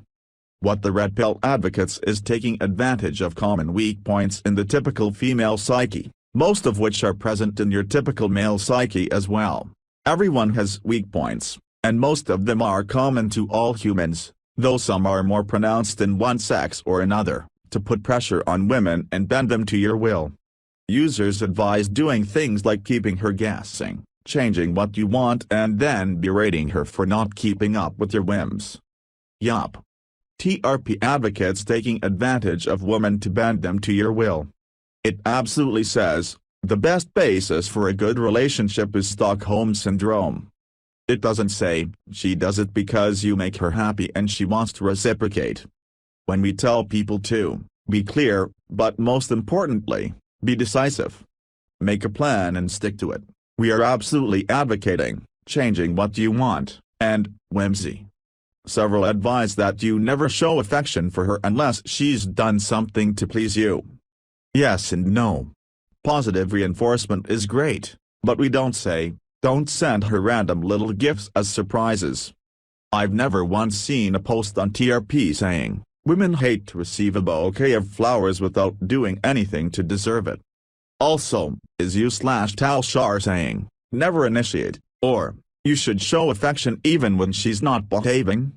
For the record, I think that they aren't, but the statement was a little ambiguous, that could be our fault too. You break them like you'd break an animal. My mind is struggling to comprehend where this came from. We advocate treating her like you would a child, gently, rewarding good behavior, and making it clear through our lack of reaction that she won't get anywhere with bad behavior. This is akin to saying, you must break a child like you would an animal. No.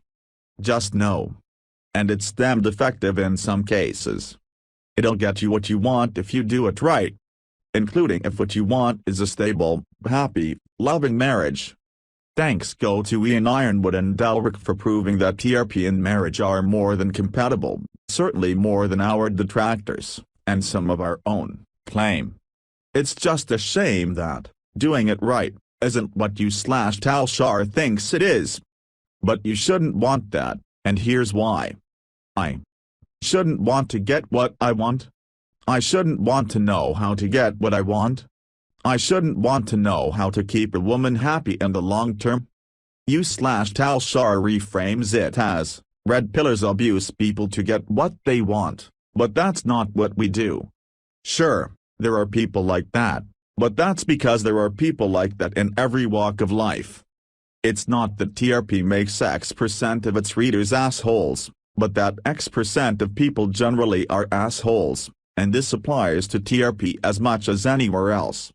The red pill subreddit is also full of blue pill stories, in which guys get emotionally abused by their girlfriends. They lament being used for their money, their homes, their emotional support, what have you, and then being left when they weren't alpha enough to keep their girlfriends around. It's a shame, it really is. Nobody deserves that kind of abuse. Okay, it's emotional abuse when women use a man for commitment without providing sex and leave when they've had their fill. That much we agree on. I also think we could do with reducing the number of Blue pill, stories we have submitted. Yes, it's great that you've found another example of a man whose behavior is something we want to avoid. I'll just add it to the rest of the examples we already have. Nobody includes women, though. What the red pill strategy does is flip that power dynamic on its head. When it works, now it's the man who is in power and the woman who is suffering. The man gets the sex without having to commit any real effort to the relationship, aside from making sure that his soul's emotions are brutally crushed on a regular basis. You haven't fixed anything, you've only made sure it's your soul who's suffering and not you. I had wondered when we were going to get to this bit. The whole red pill behavior makes her suffer argument. You seem to think that it's a dichotomy, either the woman is in power and the man is suffering, or it's the other way around, and the only other option is what you propose. My rebuttal to this is that there is no reason that the man being the more dominant one, yes, the one in power, but that phrase doesn't convey the subtleties of a relationship dynamic, necessarily means that the woman will suffer, especially if the man is a proponent of TRP. Additionally, the man most certainly does have to commit effort to the relationship, it's how he keeps her happy, and willing to provide sex. The idea that you, her emotional rock, would attempt to crush her emotions, is beyond absurd. In fact, it's crossing the line between distortion of the facts to fit your agenda, everyone does that, and outright lying about the other side. That's called propaganda, and I am disappointed that you resorted to it. And the reason she stays is the same reason blue pill guys stay in their relationships, they don't want to be alone. Actually, the reason most blue pill guys stay in their relationship appears to be the hope that if they just appease her enough she'll give them more sex. Sure, some stay because they don't want to be alone, but a dog takes care of that quite handily. Apart from the sex, you perverts, leaving sex as the only reason that a lot stay, it's because as little as they get now, they've been conditioned to believe that A, this is normal, B, they shouldn't as K for more, and C, they won't get any at all if they leave, and some is better than none. And as long as you keep that power dynamic active, you will never know what love is. Because love means that you feel what your lover feels. If she hurts, you hurt. If you hurt her, you feel all of her pain and all of the shame for knowing that you're the one that caused it. So what you're saying is that if your woman is, if you really love someone, you'll never want to hurt them. Absolutely true. However, TRP doesn't advocate hurting anyone, any more than it advocates controlling them. And make no mistake, that's what the red pill is, cold, calculated, systematic emotional torture meant to produce a desired response. Really? Could you please give evidence of this? I mean, as far as I could tell, that's never been what this sub is. How is making yourself more desirable through working out emotional torture? How is ignoring a woman's attempts to manipulate you emotional torture? If anything, it's refusing to succumb to emotional torture. You know what emotional torture is? When a man deliberately utterly annihilates a woman's self-esteem so that she will sleep with him. Treating her like a normal person who doesn't get special treatment until they've earned it is emotional torture? Ye gods, I don't think you know what emotional torture is. Methods like keeping your prisoner guessing, changing what you want, keeping them off balance, those are all interrogation techniques meant to break your prisoner down on a mental and emotional level and produce a compliant charge. Keeping your prisoner guessing, changing what you want, that sounds suspiciously similar to a shit test to me. As far as I can tell, red pill men tend to be forthright about what they want, and it rarely changes. It's the same as what every man wants: regular, passionate sex, loyalty, and love. I'd like to see some evidence of where TRP actually says, the best way to make a woman stay with you is to mentally abuse her and break her will. As far as I was aware, the core tenet of TRP is, you cannot force a woman to want you, but you can make yourself something that she wants. As a way of giving an equivalent example, I personally do not like the texture of cheese. However, if you melt it, the texture changes and I'm fine with it. You cannot force me to like it, but you can change it so I like it. Is this not a self-sacrificing thing to do? To work to change ourselves for the benefit of others, because let's be honest, most of us wouldn't work out if we hadn't realized that women want a guy who does, no matter what TRP says about, do it for yourself. A lot of us started for the female attention. Is that not a triumph of putting the wants of others before your own? Put quite simply, someone couldn't ever do such a thing to someone they truly loved. I agree. If you love someone, you won't emotionally abuse them. You will, however, be their rock, their bastion of safety, and their lighthouse in the darkness.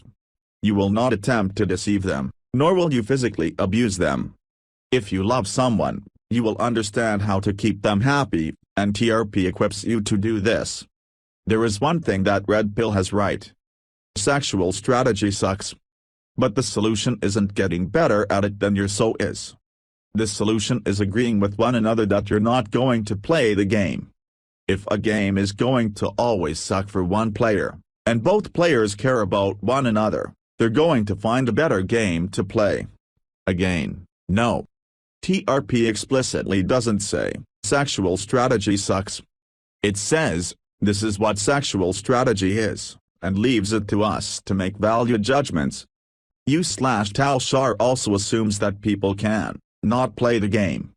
In the slightly misremembered, I have no doubt, words of Robert Greene, you can't choose not to play. You want a healthy, stable relationship that is going to be rewarding? Here's the secret. Remember that your soul is just as complex, intelligent and vulnerable a human being as you are. She has needs just like you do. While she might place different values on her various needs, while she might express them differently, they're every bit as important to her as yours are to you. Now, this is interesting, because it's exactly what we say. We acknowledge that women also have needs, but the difference is that they're different to a man's needs. She needs emotional stability, reliability, security and occasionally, for someone else to take the reins completely and let her relax. You might need these things too from time to time, but it can't be from her. It can be your buddies, your parents, your brothers, but not your wife. Till not putting emotional baggage on someone you love is mental torture. Life is a war. But if you want to win it, you and your soul need to be on the same side. Again, we don't disagree. We just disagree on what will cause her to stick by you. You don't need to break your girlfriend or wife. You need to talk to them. If they're doing something that hurts you, you need to tell them. And not, I wish you would quit that. Tell them, this hurts me when you do that. If they care about you, they'll take action to prevent causing you pain. To position and strategize to get what you want out of your marriage is to deny your most potent asset, an intelligent human being who cares about you and wants to see you happy above all else, and who wants to be happy alongside you. Again, you started off promising, and then it all went to hell after the first sentence. And if you don't have that in your soul, you either need to get to that point or get out.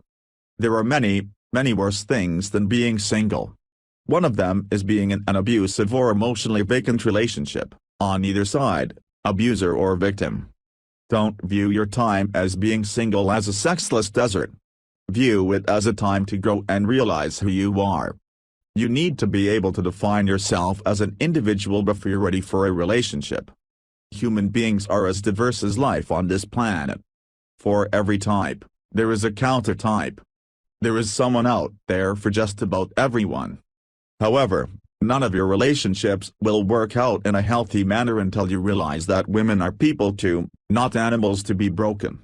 You don't need to be an alpha. You're not a damn dog. You're a human being. Human beings can communicate complex concepts, rebel against their base instincts to find better ways of doing things, and above all, reflect on their actions and empathize. You don't need to establish dominance. You just need to find somebody that's willing to actively pursue your happiness alongside their own, and you need to be willing to do the same for them. If you're not ready to do that, you're not ready to have a healthy relationship. There is not someone out there for just about everyone. There are people who you wouldn't mind spending the rest of your life with, but that sounds a little close to, you'll find someone who loves you for who you are. You don't need to change territory, and we all know where that road goes. I may not be a dog, but I am a social animal, and like all social animals, there is a social hierarchy, with the people on the top taking the lion's share of everything. You also misunderstand the concept of dominance. Sure, it means being the ones in charge. It also means being the one with all the responsibility, the one who has to bear the weight of their problems alone, that those under them might be free of such a burden. Dominance is listening to those you lead, because they do have good ideas, and to discount them because you didn't have them is a bad thing. But there's good news. Something else human beings are good at is changing. You want someone to be willing to change for you, you have to make sure you're willing to change yourself a bit. Everything's a two-way street.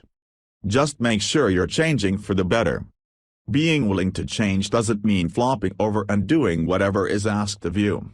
Here, change is a bad word for this. Be willing to improve yourself. Nobody's perfect. Spot those places that need work, I assure you, they're there, and if you can't spot them, I guarantee the people around you can, and start improving on those things. This paragraph is pure gold. You must be willing to constantly strive for improvement on your terms. You shouldn't just give in to demands, you should strive to better yourself every day. Nobody is perfect. Except this. Good stuff, you/Tal Sharp. In order to have a healthy relationship, you have to be a healthy human being first. A healthy human being doesn't use sexual strategy. You'll only ever have a healthy relationship if both parties refuse to play that game. Once more, the first 5 seconds of Save Me express my disappointment. This isn't war games. This is your high school's phys ed lessons. You play whether you like it or not, the only thing you get to choose is how well you do, and the first step is to accept that you're playing. I mentioned earlier that Morpheus's red pill was originally symbolism for awakening, both to truth and to power, while the blue pill was a metaphor for staying asleep and maintaining the status quo. In truth, the red pill as they represent it isn't a true awakening at all. It's a capitulation to a false dichotomy. A true awakening is realizing that the people around you are more than just faces, that they all have their own stories, their own thoughts, hopes and dreams, and that they are just as complex as you are. A true awakening is realizing that you don't have to win the fight, and thereby habitually hurt someone you ostensibly care about, or lose it. That you can take your ball and go home. First off, there is not fight. There is no win, I will address in the next bit. We already know women are as complicated as men are, probably more so. However, what we didn't understand was how they differed, and how to accept and deal with that. TRP does not say, she must give up on her dreams to be with you. TRP does not say, she is worthless except as a silent, submissive, sex thing. TRP does not say, women aren't complicated. TRP says, you're not the only one who has to work out a relationship. The Morpheus of sexual strategy is offering you two pills, red and blue. Win sexual strategy, or lose it. Not really. Sexual strategy is something that is, not something that you win or lose. Sure, it has precepts for better outcomes. Of two otherwise identical men, the richer/more muscular/more confident/taller, delete as appropriate, will be more desirable, but those aren't win conditions, because you don't win sexual strategy. Punch him in the face and tell him you're not playing his bullshit game. Once again, there is no opt-out button. You can punch Morpheus all you like, but don't expect things to change because of it. Feminists are losing the debate online by Red Pill Banana. Article link. A while back, I made a submission in /r/Red Pill and /r/Men's Rights titled, Avoiding the Feminism Has Such Wonderful Goals, Why Would You Oppose It? Straw man. I described how I responded in a debate with a feminist. There were many replies along the lines of "you lose by engaging. Just don't discuss anything with feminists. They are just as lunatic in their beliefs as Marxists and creationists. Stop. You've already lost. Arguing with a feminist is like arguing with a troll. The only way to win the game is not to play. Don't reason with people who are unreasonable. Why are you even arguing with women about feminism? I can't imagine a more pointless venture. Why the fuck are you talking to feminists at all? These are all good responses, to be honest. If you're in a one-on-one debate with a feminist, there is only a minuscule chance that you'll change her views. More likely she'll start calling you a misogynist and tell you to check your privilege. If you start bringing up facts and logic, she'll shut down and say things like, "Wow, just wow, you're so far gone that it's not even worth talking to you. I don't even know where to start." I've seen exceptions, but the majority of my interactions with feminists have been along these lines. However, if you do care at all about the disproportionate influence that feminism seems to have, it might be worth your time debating feminists as long as others are watching. The reason is that feminists generally do very poorly in debates because their ideology doesn't seem to value truth and logic, and instead resorts to shaming and emotion. Their worldview is a house of cards and is very easy to knock down. In such debates, you won't change the feminist's mind, but you might change the minds of 10 others who are watching/reading. The truth is that feminists are slowly losing the public debate. Could you have imagined a day where Time magazine, the most mainstream of the MSM, has the following headlines? Interpunct, it's time to end rape culture hysteria, stop femsplaining, what women against feminism gets right, 5 feminist myths that will not die. People are seeing the awful side of feminism, such as Interpunct, the University of Toronto protest of Warren Farrell, Big Red singing, crying a river, WH. And confronted with male suicide, Sharon Osbourne laughing at a man getting his penis chopped off and placed into garbage disposal, Audrey Richardson, Donglegate, Gamergate, Rebecca Watson and Elevatorgate, Hillary Clinton saying that women have always been the primary victims of war. Women lose their husbands, their fathers, their sons in combat. The National Organization of Women opposes fathers' rights proposals such as the presumption of shared parenting by family court. And the list goes on. They're seeing the same debunked lies and myths told over and over again. Interpunct, women make 77 cents for every dollar a man makes. 1 in 4 women is the victim of rape or attempted rape. Only 3% of rapists are punished. The icing on the cake is seeing how infrequently women are held accountable for bad behavior. Interpunct, a woman can falsely accuse a man of rape, ruin his life, and suffer no consequences. See Crystal Gayle Magnum and the Duke Lacrosse case in this video. How to ruin a man's life over $13. A woman can sexually assault a man, tearing his shirt off, putting her fingers in his mouth, and feeling his nipples, and be sentenced to mere probation without being registered as a sex offender. Women receive lighter sentences than men for the same crimes. Due to VAWA, a man can be convicted solely on a woman's testimony without need for corroborating evidence. When feminists actually do get into debates, which is rare, they lose spectacularly. Mark Rutov delivers the killer blow at the end. Kathy Lett vs. Alex Dean on Twitter trolling censorship debate between Esther Viller and German feminist Alice Schwarzer with English subtitles. I'd like to believe that the majority of people value things like truth and logic, and feminists have shown that they are willing to twist the truth and defy logic to advance their agenda, playing to victimhood and shaming language instead. When presented with facts and evidence, this is typical of how they respond. If someone doesn't value evidence, what evidence are you going to provide to prove that they should value it? If someone doesn't value logic, what logical argument could you provide to show the importance of logic? Sam Harris, I don't give a shit, laughing out loud, feminist, the red pill, self-improvement, and masculinity. How you know you're alpha by limitable man. Article link. You hold eye contact for longer with people. Confidence, your posture is better. Lifting, your voice is deeper. Lifting, you speak more confidently, even when you're bullshitting. You believe in yourself. You will fight if necessary. You are not conflict averse. Unless they are part of your trusted counsel, people's opinions will matter less to you. Almost nothing. As an alpha, you realize people will shit test you all the time. You're desensitized to that.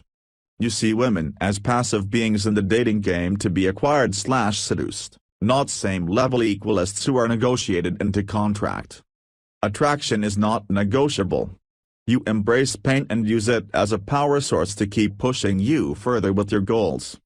As long as you have your pain and the motivation that brings, nothing any other fuck can say really does a dent in your psyche. If you've been to hell and back, what does it matter that some cunt thinks sex about you? Whatever. People who harness pain are stronger than people who hide from it in fear. You have learned to make pain your friend rather than your enemy. You don't chase women when they give you more shit than they're worth, you replace them/seek new women. You don't pedestalize pussy. You have a "I'm the prize" mentality. You don't indulge in time-wasting drama, you get the fuck on with your shit. Drama is time rape. You enforce your boundaries. You know when to ignore people/arguments/comments/situations which are lose-lose. When someone tries to provoke you/shit test you and you lose either way, you realize not to play. You take more risks. You are bold. You don't need to go to /r/astrip. You're willing to lead projects/people, you don't shy from responsibility. When people attack your masculinity to try and coerce you, you don't let it faze you. You know you're masculine.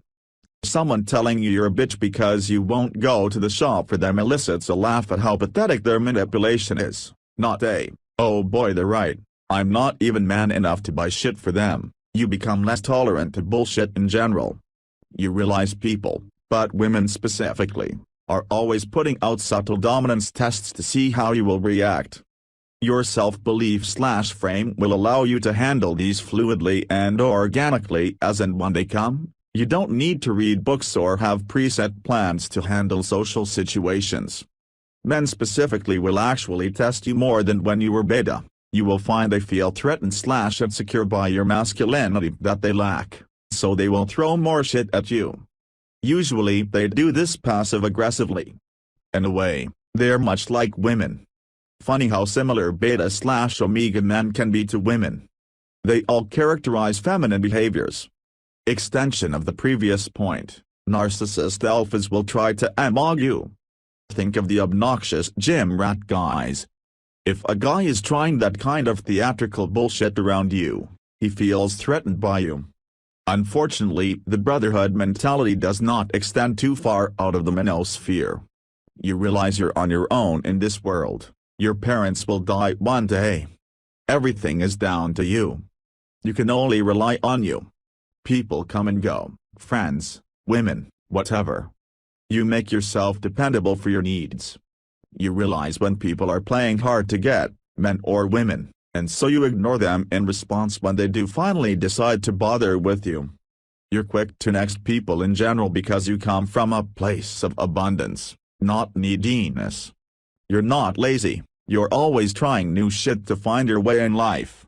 You're motivated, and because you're not risk adverse, you keep failing until you find a way that works. You don't fear failure, you embrace it. You are an experienced junkie, good or bad. When nobody's talk shit about you, you laugh instead of getting offended. Banter is not alien to you, it's a second language. On the flip side to the previous point, when it's not meant as banter, you don't care. Your sense of fairness may cause you to feel jealous when other people have successes you don't think they rationally deserve, but you take it on the chin. You know life isn't fair. If it's a friend, you kill that initial feeling there and then and you make yourself happy for them. It's your friend, not your enemy. Jealousy is a feminine trait. They may even bring you in later. Even if they don't, who cares? You support them/be happy for them and keep on grinding. The jealousy leads nowhere productive. You're a man of efficiency. You take responsibility for other people's bullshit when it makes your life easier. Sounds counterintuitive on the surface level, but if being the fall guy earns you the favor you want / earns you the trust that needs to be earned with certain people, then it could be worth it to you. You evaluate all situations strategically and take calculated risks.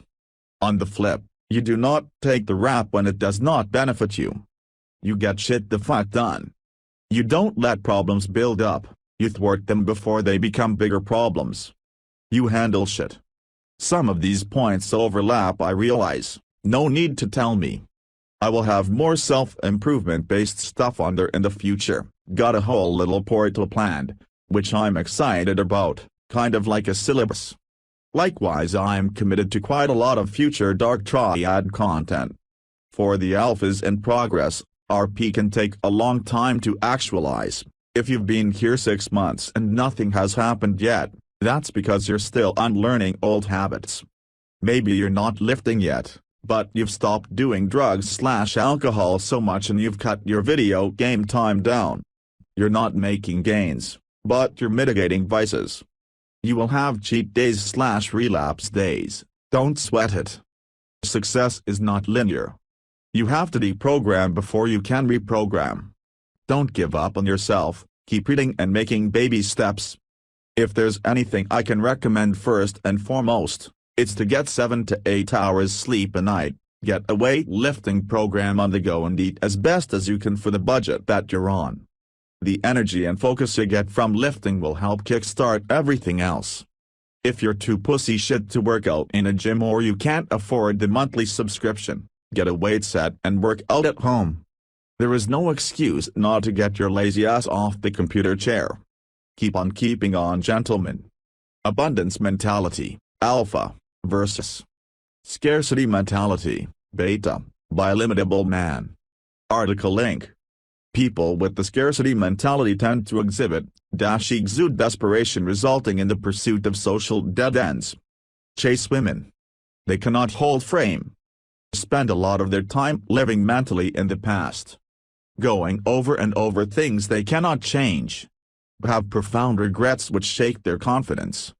Are averse to taking risks, they hold themselves back. Low-T. Do not believe in their ability to succeed, which presents itself as reticence, procrastination and a lack of confidence. Fear rejection from people.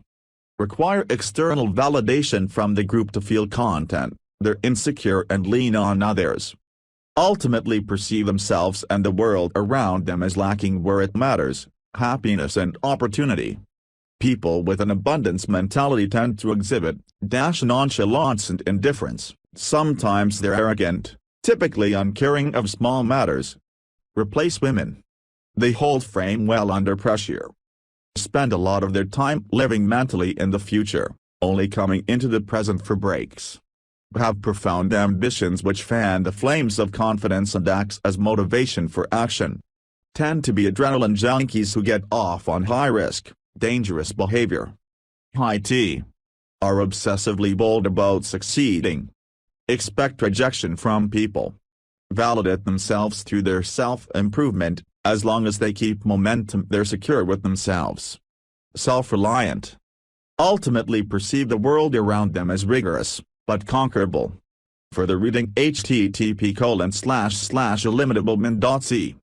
/2014/03/30 Mental Abundance versus Scarcity / The Red Pill Handbook 93 The Easiest Way to Raise Your Value as a Man by Sarcasticus.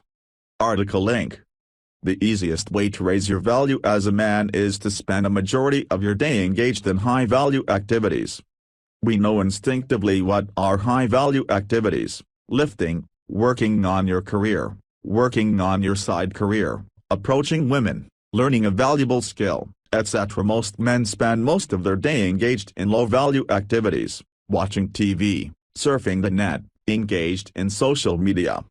Consequently, most men find themselves living a mediocre life. This seems like very simple advice, but in practice, it's very hard. It's hard to consistently wake up early and go to the gym. It's hard to put your head down and work on your career without surfing the internet or taking breaks. it's hard to put your ego on the line and approach women every day. However, it is these hard tasks which, repeated daily, will forge you into a higher value man. Of course, we can't spend all day being a hard ass. We need to relax. That's why I emphasize spending a majority of your day engaged in high-value activities.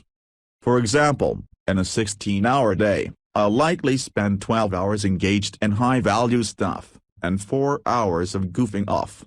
Some days I might work a bit more, some days I might work a bit less, but that's about average. If you're ever confused whether an activity is high value or low value, keep in mind that every activity will be different depending on your situation. If you're an investment banker, spending a majority of your day playing video games is clearly low value. But if you're a video game tester, then playing video games would be high value. The easiest way to determine if an activity is high value is to ask yourself this question: does this activity help me achieve my goals? If the answer is no, it's a low-value activity. And if you don't have goals, then read the post on goals on the sidebar. And as always, with any advice on the net, remember, adapt what is useful, reject what is useless, and add what is specifically your own. Bruce Lee. So you want to be a man? Welcome to Life on Hard Mode by Limitable Man. Article link. Being a man isn't easy, it's harder than being a woman. Average men envy average women because it's easier. There is less responsibility and there are higher rewards for embracing mediocrity when you're a woman. But get it right, really learn how to become a man, indulge in your pain and use your weakness, hatred and suffering to forge the mind of a philosopher as well as the body of a gladiator, and you'll transcend to a level that women can only dream of. Men are the disposable sex, because likewise, they're the experimental one. Whilst many experiments fail, those that survive the flames of the Bunsen burner yield miraculous results. Women are humanity's control group. The majority are average and unremarkable and lack the capacity to ever be anything other than average. They are rigid in their potential. Whilst they envy the heights they see great men reach, they neglect to notice the depths that many a failed man has plunged to in pursuit of his manhood. A fate they need not ever fear. There are many reasons for why a man fails to handle/lead women. The most common is the man was raised in a feminist culture bereft of accurate knowledge about relationships and manhood.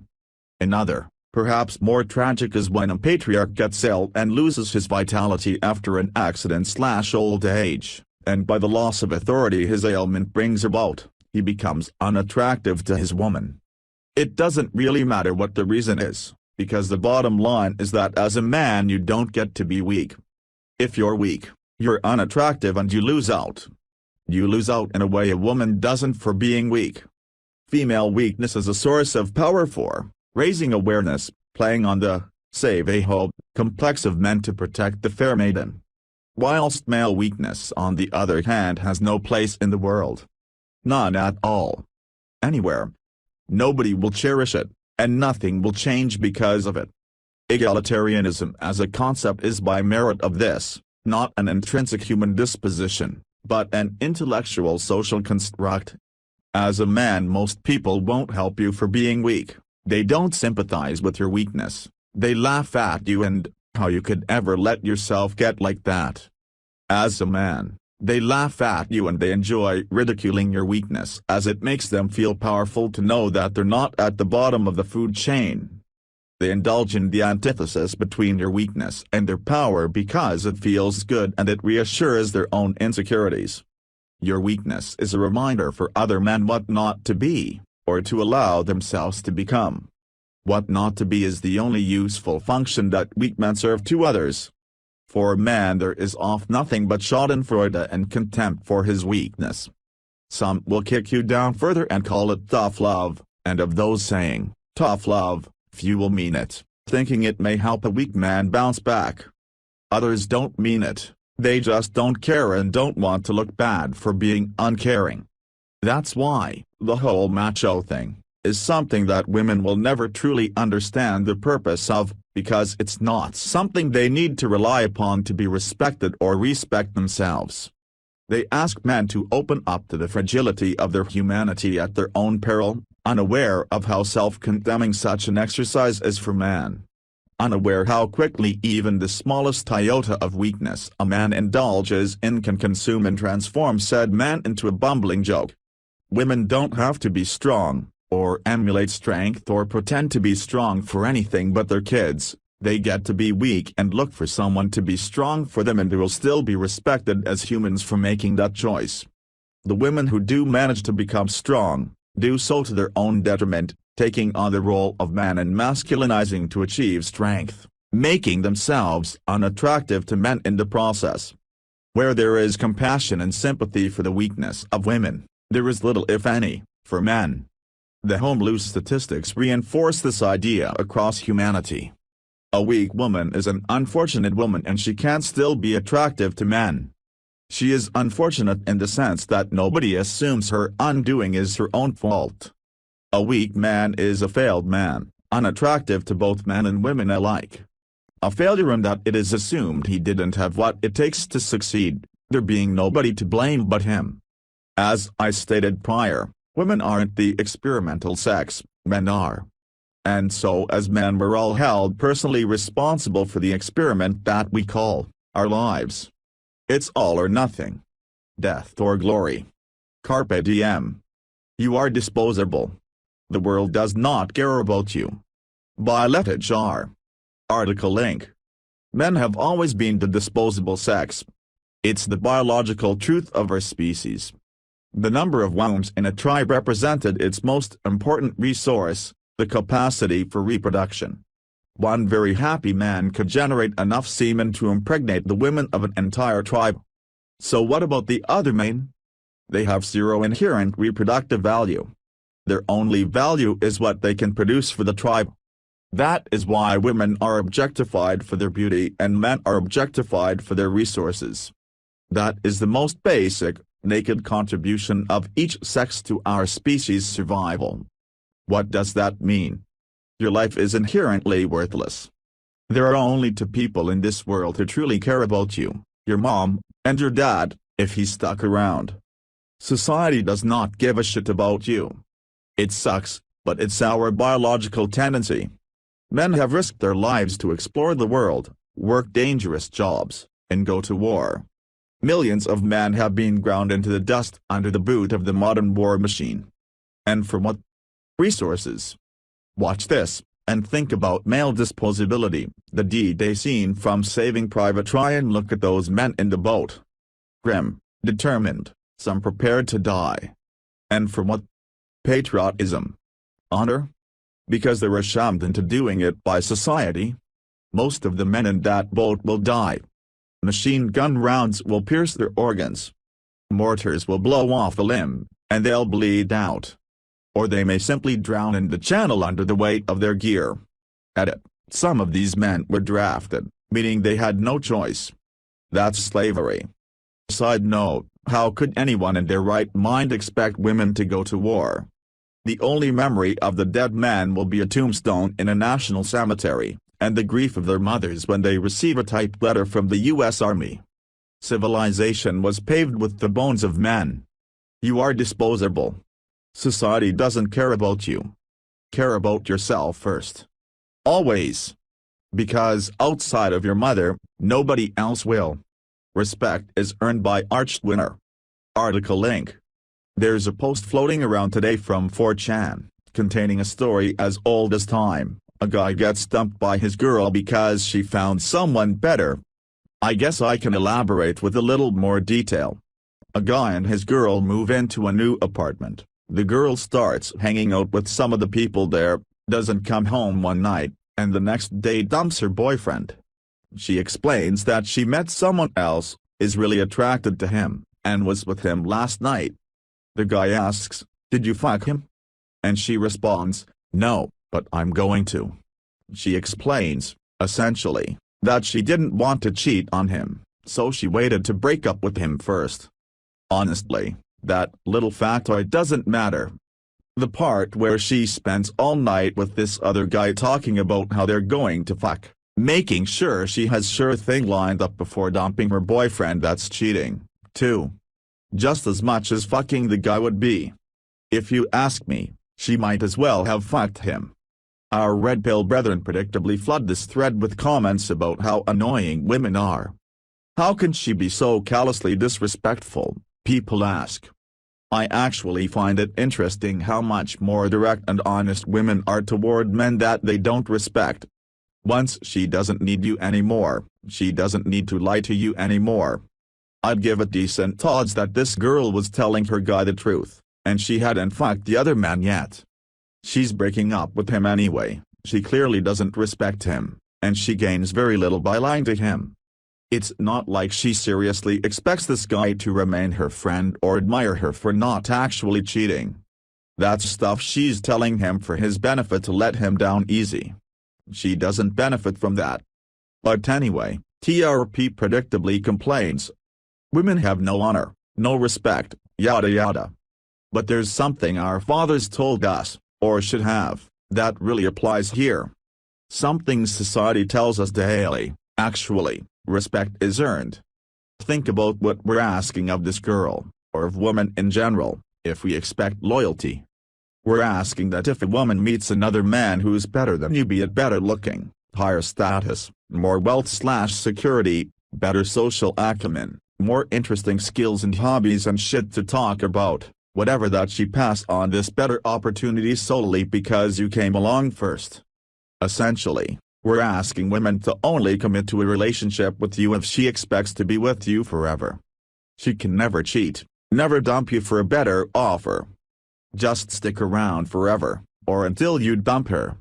Because apparently, it's a race and you came along first, so anyone who comes along later must be ignored. That's not a fair thing to ask of women. It's not her responsibility to stay with you on principle alone. It's your responsibility to be the kind of man who doesn't get dumped or cheated on.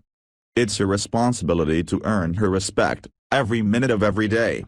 If she passes on a better offer just on principle, she'll spend the rest of your soon-to-be very short-lived relationship resenting you, finding fault in everything about you, suddenly realizing how unhappy she is.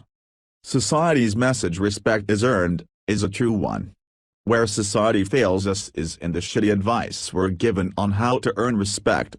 You'd think that being a loyal boyfriend, having an established history with the woman, moving in together, doing shit for her, planning on a future together, that all of this would lead to her respecting you, such that when she meets another guy she's attracted to, she can shrug it off. Sure, the new guy is hot and fun, but she has history with you, right? You've done so much for her over the years, right? Tough shit. That's not how you earn respect. You do not earn respect by respecting others. You earn respect by respecting you. It's counterintuitive. By being a selfish ass who puts himself first and does what he wants, even at the expense of others sometimes, the whole world bends at the knee and chases after you, trying to win your validation. Everyone else is so fucking polite and respectful by default, while you're busy respecting yourself instead. That rubs everyone funny, not just women. That makes people try harder around you. Your job is to be powerful, important, successful. You don't have to be a dick if you don't want to, but being nice and doing shit for your girlfriend? That's the path to being replaced. Your job is to do shit for you, that as a side effect, benefits your girlfriend.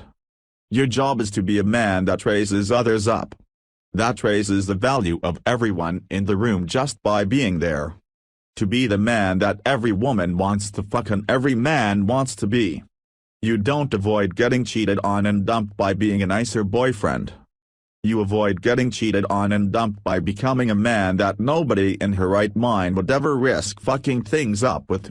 I, for one, don't want women to be loyal, principled, and honorable. That would just encourage me to get lazy. Reward the stupid and lucky. The right place, right time guys who just happen to get there first. I'd rather earn respect. Featured comment by Limitable Man. The part where she spends all night with this other guy talking about how they're going to fuck, making sure she has sure thing lined up before dumping her boyfriend, that's cheating, too. Just as much as fucking the guy would be. Hypergamous branch swing upgrade. Emotional cheating setting a precedent for sexual cheating. Once she doesn't need you anymore, she doesn't need to lie to you anymore. Because she's on that fucking lease. Bitches be sneaky. That's stuff she's telling him for his benefit to let him down easy. She doesn't benefit from that. True, but for your average guy, also known as beta, also known as clueless chump, this is a fucking ball stomping. Small potatoes to you and I is a huge fucking deal for Johnny Average out there.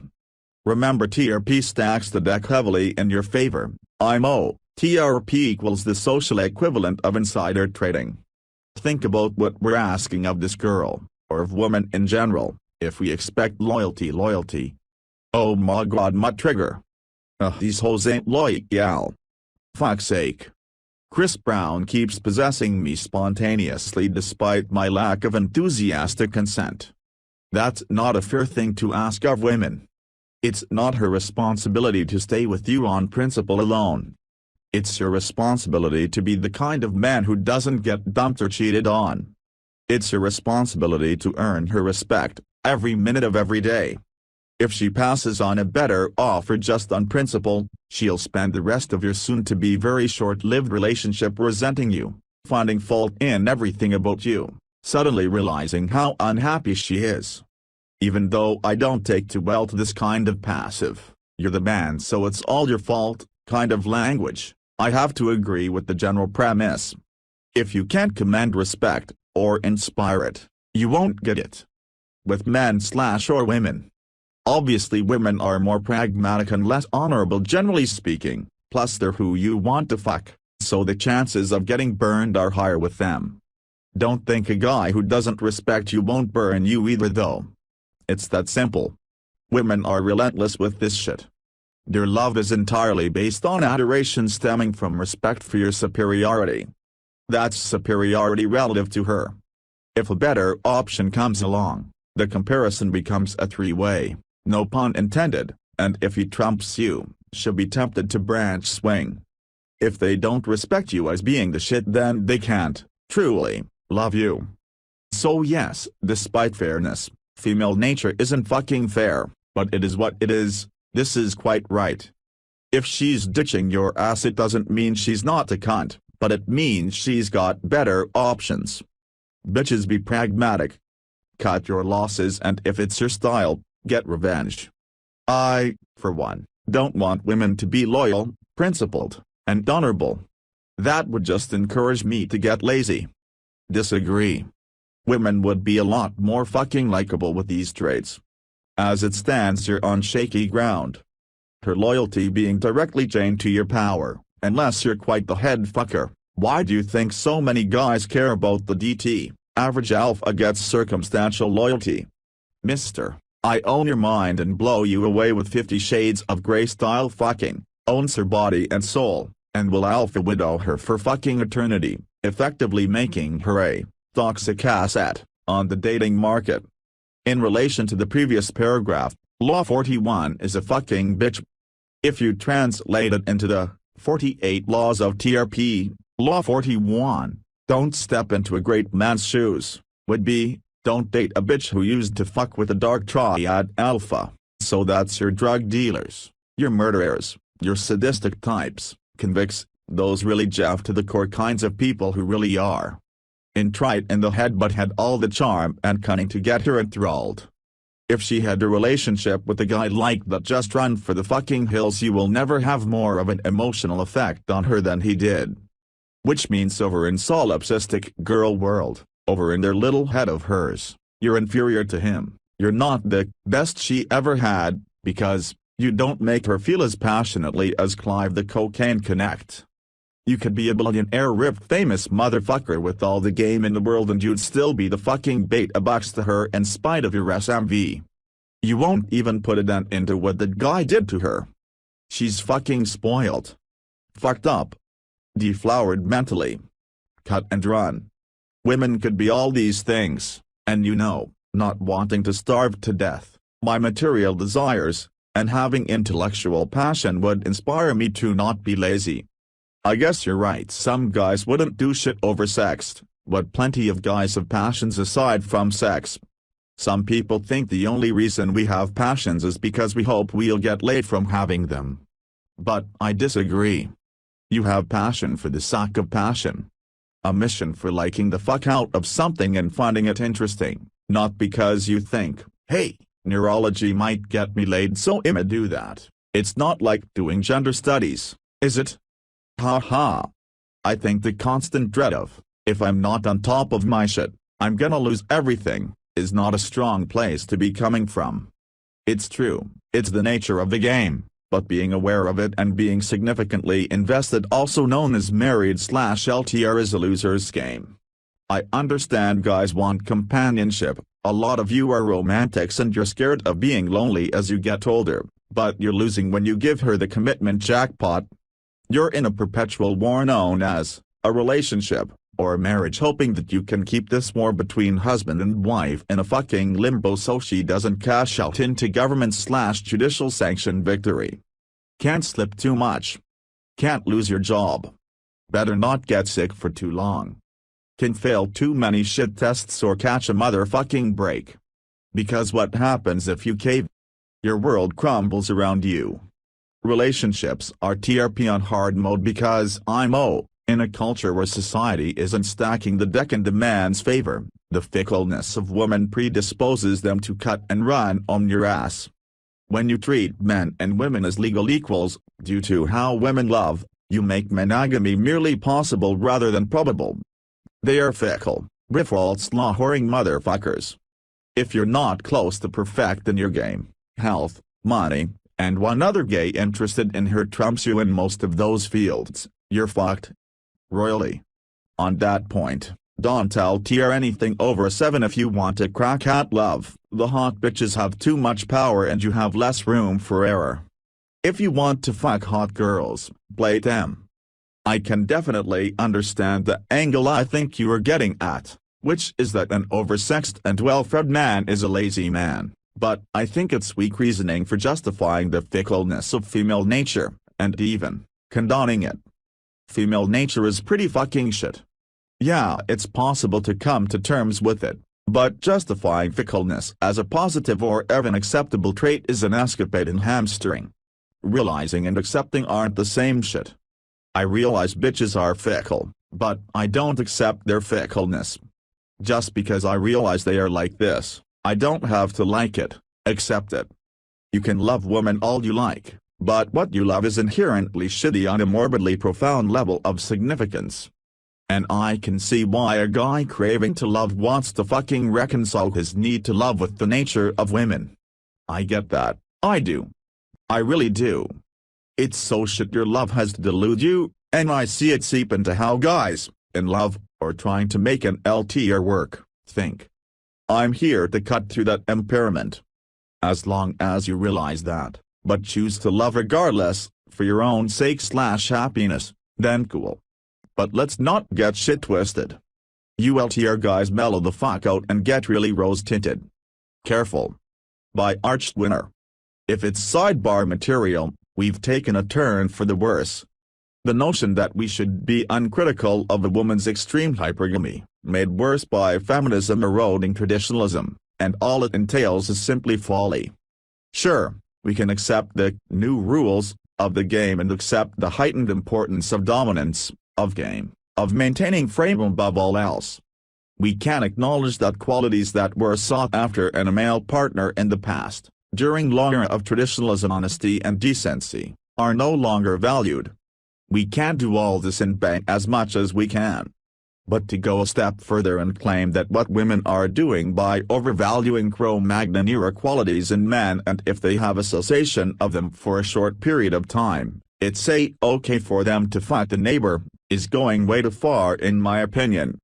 It'd be like bidding on a project, and all of a sudden the seller going, instead of the best deal, I am going to select bids based on alphabetical order.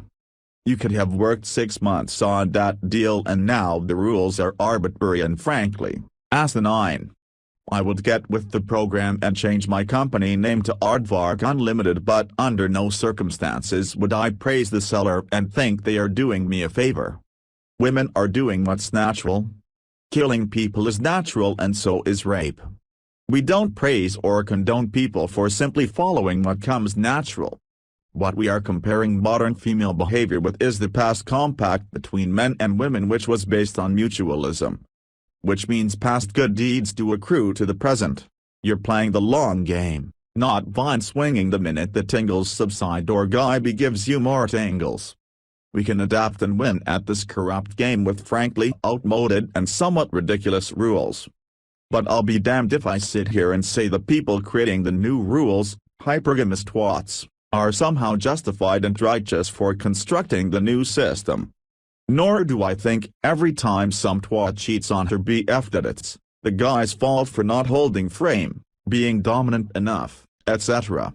There is a continuum of hypergamous behavior that women belong to, and when they're on the extreme end, you could hold frame like Russell Brand, and still have a chick vine swing. The idea of earning respect is immaterial in a world where there is always a man with RSMV than you, and with the wrong chick, that means she's gone. I, for one, don't want women to be loyal, principled, and honorable. That would just encourage me to get lazy. It's actually not easy being those things. I've lifted for 10 years and being principled, in cases where I could have benefited at someone else's expense, is much harder than anything I've done in the weight room. My stance on women by Limitable Man. Article link. A dude in another topic said, "The natural instinct is to excel for pussy, not for yourself," and I felt my response constituted a topic in and of itself. I've noticed that many men place their self-worth on how many women they can fuck and only bother getting a career and working on themselves so they can have a family. Whilst a noble pursuit as having a genetic lineage and maintaining your family line is important, I believe many men are forming a faulty emotional foundation by dedicating it all to women. Preserving a genetic lineage should be something you do for yourself, because you are an egotist that wants to preserve his existence in the world via his offspring once he has left the world. You shouldn't be pedestalizing women because women are the center of your universe. Women aren't worth shit next to a fully actualized man. If you're a high-value man, any woman in your life is lucky you even keep her around. When I took women off the pedestal and introspected deeply and assessed my own flaws and shortcomings, I realized that in order to ever be happy and attain self-mastery that I needed to become massively selfish, stop neglecting my own needs and stop hiding from my own weaknesses. I needed to work on myself each and every day instead of being a lazy unmotivated fuck. I needed to overcome my weaknesses so they no longer existed. And I was doing that shit all for myself. There were no women in the equation and I wasn't hoping, by doing this, I am going to get women. I did that shit because I wanted to like myself and respect myself and be someone I could look at in the mirror and go, that's a man. A lot of guys say, you're hamstering, you do it all for women. And you know what? I think fuck them, they're projecting why they do this self-improvement shit for themselves onto me. Sure, I like getting laid, who the fuck doesn't? But it's not the center of my universe, my art is. Ignore the wise fucks who think they know you better than you know yourself, because they don't, especially not the random nobodies on the internet. As men, we are often trained to be too selfless for our own good, especially in matters of women. All the gents raised by single mothers got a full dose of White Knight 101 from their idealistic unwillingly castrating mothers. This is why I live the self-improvement ethos to the maximum of my capability. Without that, I don't see much point in life. You stagnate, you drift along without purpose, without direction, without a higher goal. Women, to me, are not a higher goal. I'd rather be a socially clueless idiot with a gay shirt landing some shit on a comet than your average Billy Beta who occasionally feels like the man of the house when he's lifting the shopping bags for his self-entitled brat of a wife. After my last long-term relationship and then being subsequently introduced to the red pill, I found doing it all for women to be a pointless endeavor. Just because they demand your sacrifice, like the bratty foot-stomping narcissists that they are, it doesn't mean you need to concede. Women are fickle, They are a crap foundation to build your success upon. Building your success, your skills, your reasoning for living upon the back of a woman is like building your home on top of a fault line. That shit is going to fuck up and you are going to lose everything. It is not worth the hassle. If you have a woman in your life, you invite her to come and enjoy your world. You do not base your world upon her. That is chronic nuclear mistake. #1. Indulge in your own self-development, but more importantly, cautiously indulge in women sporadically. Do it on your own fucking terms. I realize some men, particularly boys, are addicted to the rush of female validation / having successful social interactions with women and getting lays, and yeah, that is a fuck ton of fun, but if it takes up any more than say 20% of your life, you're wasting your one chance at a life on this earth. Some guys have mommy issues and look to get their female validation fixed through fucking around with women. That's not a problem for me. My mother loved me growing up, so I don't have to burden that kind of fucked up psychology as an adult. But if you do, try and get a handle on that shit. When all is said and done and the dirt is dropping on your coffin, there's fuck all to show for all those relationships. You're living in the moment for a fucking relationship buzz. You're addicted to discovering and experiencing fresh love over and over again. I rather have a fucking whiskey habit and become a multi-millionaire than waste my life falling in love over and over again, getting lays over and over again. I can see the playboy lifestyle appealing to some, the whole Casanova thing, but that isn't me. I rather be that bachelor that works on his art and dedicates his life to perfecting and refining his art rather than making my art the pursuit of women, as boys/playboys have opted to do so. My art comes first. I come second to my art, my needs come second to my art and only come before it if those needs stop me from working on my art. For example, I have fallen sick and need medicine. Thirdly comes my parents, my cousins, etc. Fourthly comes any woman lucky enough to be in my life. If she doesn't like her position, she can feel free to take a hike because I couldn't give a fuck. Accept me for what I am or get the fuck out is how I treat women. You can't let bitches change you. They always try to change you and make you dysfunctional. They self-sabotage a relationship by destroying you. Sometimes it's intentional, sometimes it's their insecurity getting the better of everything, but you have to keep a keen eye on that shit. You never get to take a break with women, you always have to be on top of shit. You never get to just love a woman. Love is a pleasantry, a freedom reserved solely for women. Just like they get to cry publicly and still be respected whilst we as men do not. For creatures so outwardly beautiful, modern women sure are ugly on a spiritual level. There is nobler, purer beauty and far more sophisticated art for a man to indulge himself in out there than the canvas of a woman's body. Fuck to scratch and itch, enjoy women momentarily and occasionally, but don't be a woman obsessionist. Keep them at a healthy distance. If a bitch infiltrates the castle walls and starts trying to get inside your head, you have to find a room in the castle she cannot access. You can never give yourself completely to her because otherwise she will destroy you. I find it difficult to respect men who are women-centric and put women ahead of everything else. I always thought being obsessed with the other gender was a female trait from as young as my teen years. I remember asking, why do girls care so much about boys? When I was an inexperienced and naive boy at 13. Women give so many fucks about us because they are completely dependent on us to obtain their highest goals. The chanting of, "I'm a strong independent woman that don't need no man," is flat-out dissociative denialism. There is no higher goal for a woman than to be a wife and a mother. If they go the career route, they miss out on that or do it poorly and regret their choices. For men, there is so much more out there.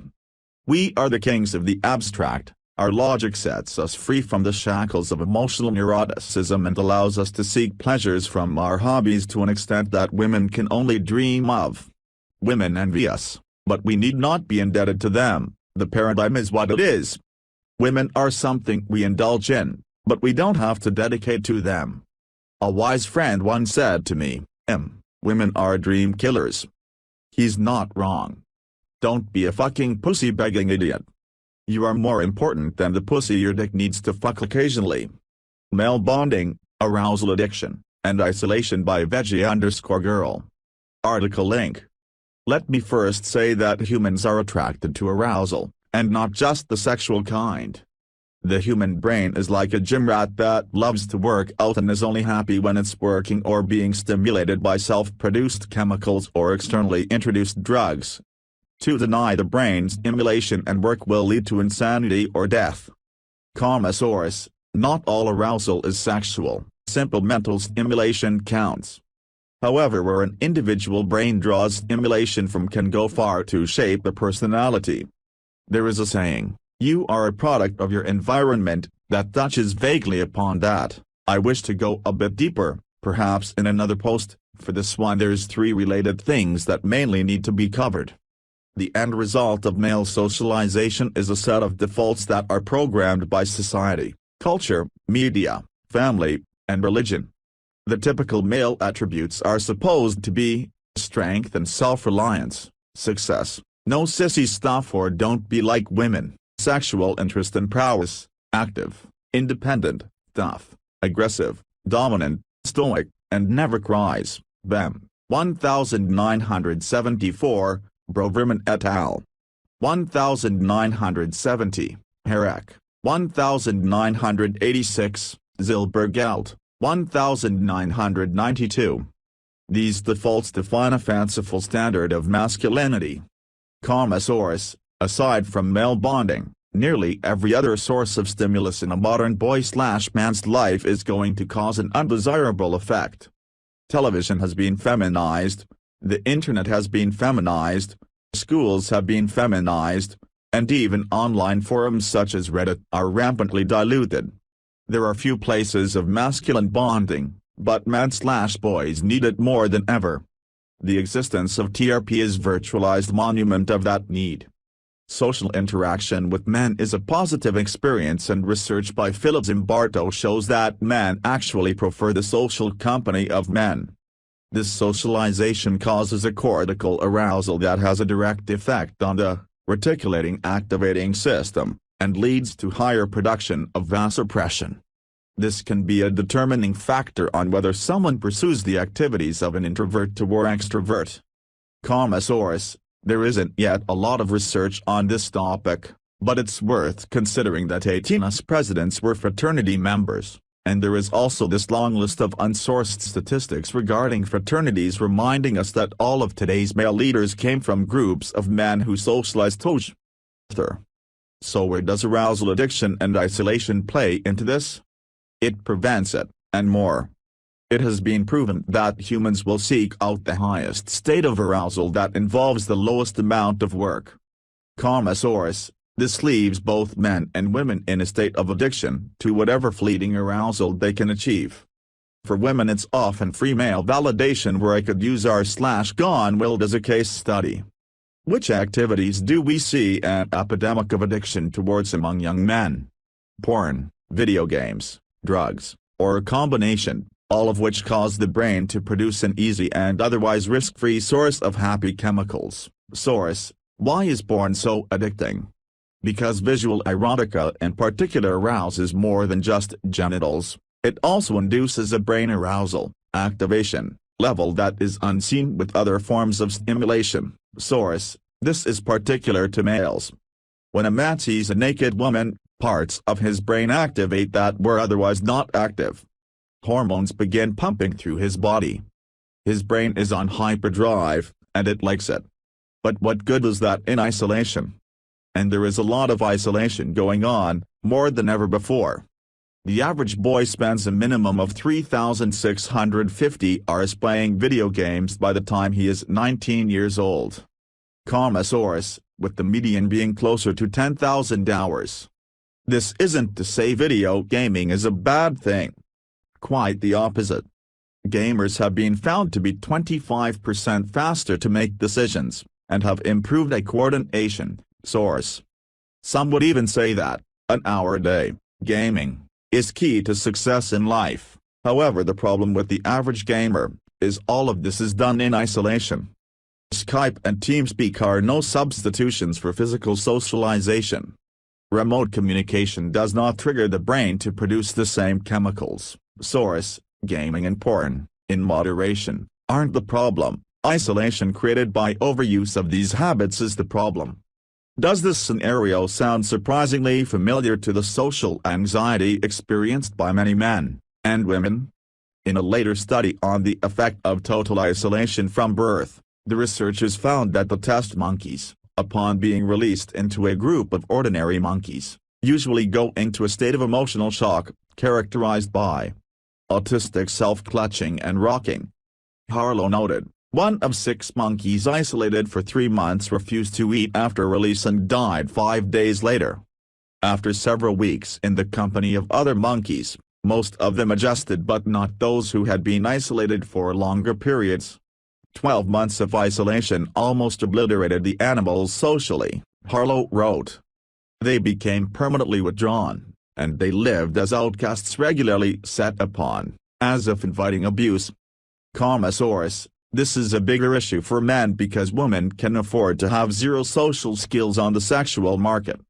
Women are pursued and can passively attract a mate. Source: women are more than capable of sharing a male from the top 20%. Women are not expected to lead in any substantial capacity. For men, on the other hand, social mastery is a necessary part of life and is essential for successful reproduction, unless literal rape or a viable sexual strategy. And men don't like to share their women with other men. In conclusion, one could argue that because video games, the internet, and porn provide an easy source of stimulation that induces dopamine in the brain, people are less likely to go out and take other risks that would grant it. That can be good when it comes to avoiding things like heroin, but bad when it comes to innovating, learning, leading, and adventure-seeking. None of this is necessarily causation in one direction or the other, however the correlation is undeniable.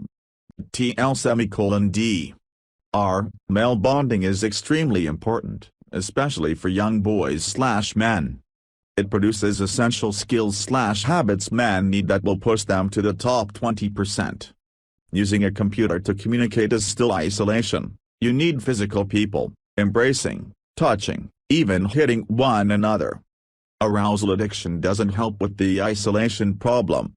Physical isolation will kill your social skills, lead to depression, and many other negative effects even if you are receiving stimulation via the internet or other remote means. Featured comment by Limitable Man. This is endemic as a result of the collapse of the family unit being widespread in feminist countries. More and more boys are finding themselves isolated. In the days of the nuclear family, your chance at having a father to bond with and siblings/brothers was far higher, and children who are sons of single-parent mothers are at the most danger of social anxiety and isolation. They cannot bond with their mothers in the way that they need to. They have an absent father and no siblings, and typically they are born into poverty. What are their chances in life? In terms of SMV, unless they were born genetic jackpot winners and were blessed with good looks, they have the deck completely stacked against them and are born into, dare I say, something of an SMV deficit with massively high risk factors for delinquency. The ingredients for success to help them fulfill their potential are simply absent. If such young men are ever lucky enough to find TRP and take on a self-improvement mindset, immediately they are awash with regret from all the wasted time and lack of opportunity they had. All those years wasted on being an orbiter, playing games, having bad friends, being too emotionally crippled to have meaningful friendships. It's a fuckfest of delinquency which rapes the shit out of a guy's chances in life. Nobody talks about it, nobody at all, because most people don't give a fuck. But it's not as rare as people would like to think. If this sounds like you or you identify with this shit, leave a comment here. It will be interesting to see how many people need TRP because they were brought up in this kind of shitty situation or similar. Their chances at socialization, predominantly schooling and the workplace, yield little to no social reward. That is to say, because they are not high SMV, nobody really wants to know them. Who cares about poor guys who aren't good looking and have no popularity? Fucking nobody. And yet, That describes the majority of guys who are born into poverty and single parent/low education households with no sizable family to take care of them. How do guys like that often get attention and try to break out from the mediocrity? They sell drugs, they get involved in gangs, anything to give them money, status and sex, shit they wouldn't get if they didn't break the law. The guys who don't do that or are too scared to do that, they end up in the porn/games/internet cycle, too irrationally fearful of people that even leaving the house is a big deal, talking to people in shops is a big deal, and etc. They are so used to isolation it's become their MO. I'd argue the dichotomy we have now is that as a low SMV male it is incredibly difficult to not be lonely. Isolation is almost the status quo for males. The millennials and to a growing extent, General X, are incredibly narcissistic. Who has time for those who haven't already made it in life? Seemingly, not many people. My advice is take up as many hobbies as you can afford/have spare time for. Obviously that's the gym, but there's other stuff, debating clubs, dance, martial arts, whatever it is that allows you to meet other people and have some fun whilst you're at it. Friends are like money, difficult to get when you have none, but when you have plenty of it getting more is effortless. Reselection is insane, but inversely, so is the lack of it. A lack of preselection can lead to nobody wanting to know you. I don't even mean the opposite sex, I'm talking same-sex friendships too. Most people are close-minded and judgmental, they won't even try to look past superficialities to like you. If you're not a high flyer they're not interested. Shit, the standards for masculinity are so high, and the infrastructure to ascertain it for many men is all but absent. It's no wonder so many boys/men are incubating themselves with porn/games/internet. If you're isolated and the struggle is getting you down, you may as well enjoy your prison. Not that I advocate that lifestyle in any way, but simply that I can understand perfectly well why it happens. Nobody cares about these people, so these people do their best to make life as bearable as possible, even if that means forgetting how much their life sucks and distracting themselves with fantasy constantly, day in and day out. Such is the nature of system. When the system does a shit on someone but gives them none of the information they need to see it for what it is, they delude themselves on behalf of the system to stop themselves from going insane from how shit everything is. Escapism is a form of self-preservation for people who don't know how to or simply aren't brave enough to engage in self-improvement. When you have nothing, when you have nobody, stepping into the gym and lifting some weights around strangers is a big fucking deal. It takes a lot of courage. Those boys are so neglected and so anxious that it's unreal. They will actively stop themselves from pursuing self-improvement because they perpetually scared as a result of isolation, thus perpetuating the cycle further. They become their own biggest obstacles. Feminism and the Death of the Male Mentor by J. Gatsby Fan. Article link. One of the failures of modern society is the removal of the male mentor due to the feminine imperative of crushing the spirit of young boys. Women have done such a good job of this. Men will hold, "I'm a feminist because masculinity is scary," signs. We have failed to provide a stable outlet for male aggression and have evolved into a state of passivity and tolerance. We are tolerant of female bullshit, of our circumstances, and of not getting what we desire. I'm not a Mar fan, but when he said we anesthetize ourselves with sports and pornography, he was right. Instead of letting boys wrestle, fight, explore, and physically exert themselves, we pump them full of drugs as to not upset the girls with their budding masculinity. Instead of participating in sports, we watch them on TV and play video games, vicariously achieving nothing. This molds the charisma and youthful exuberance of a child into an insecure, mentally absent adult with no real-life experiences to draw upon in times of difficulty. We've created a state of yes men toward feminists that will bend to every woman's outrage of the movement. A man that's so terrified of confrontation, commitment, and being alone that he will do anything to avoid it. And I don't mean commitment on a relationship level with women. I speak of commitment to a decision, to an ideal. to decide to take responsibility for your life, to educate yourself, to find out what you stand for, and make progress toward whatever your end goal may be, an artist, an engineer, a professional athlete. We don't understand the concept of moderation anymore when we spend all of our waking hours on the internet, playing video games, and muck about with zero direction. How many of us grow up devoid of knowledge in fundamental male concepts like history, philosophy, art, music, the classics, poetry, Shakespeare, the Bible, and other cornerstones of civilization? We teach these texts because of their ability to mold young boys into educated, driven young men. You don't need a love of language to appreciate Shakespeare, and you don't need to be religious to pluck meaning and understanding from the Bible. Great men like Aristotle, Plato, Tesla, Darwin, Michelangelo, Bernini, Homer, Virgil, Bach, Mozart, Caesar, Alexander the Great, are being left behind because of their white privilege. How many young men can name every player in the starting line-up of their favorite sports team? How many can name as many scientists? When men with encyclopedic knowledge of the Star Wars universe can take the time out to read the Iliad, culture will continue treading downward. We don't know these things because we've been denied them by feminism. Hard concepts have been replaced by easier texts because it wasn't fair to girls that facts were more important than feelings. We've put more importance on sensitivity than the truth. We are outraged by any dissenting opinion. Essays are more about how you feel about the privilege of Dickens instead of a critical examination of his novels. We look at a Delacroix painting and say, laughing out loud, "I don't get it," while thinking dogs playing poker is great art. The subjugation of male knowledge and the introduction of privilege has undermined society to such a large degree that now the very meaning of misogyny has morphed into anything that women can't do better than men. As I look around at modern culture, I see men like Mr. Rogers retroactively labeled as a creep and pedophile because of his interest in helping young children.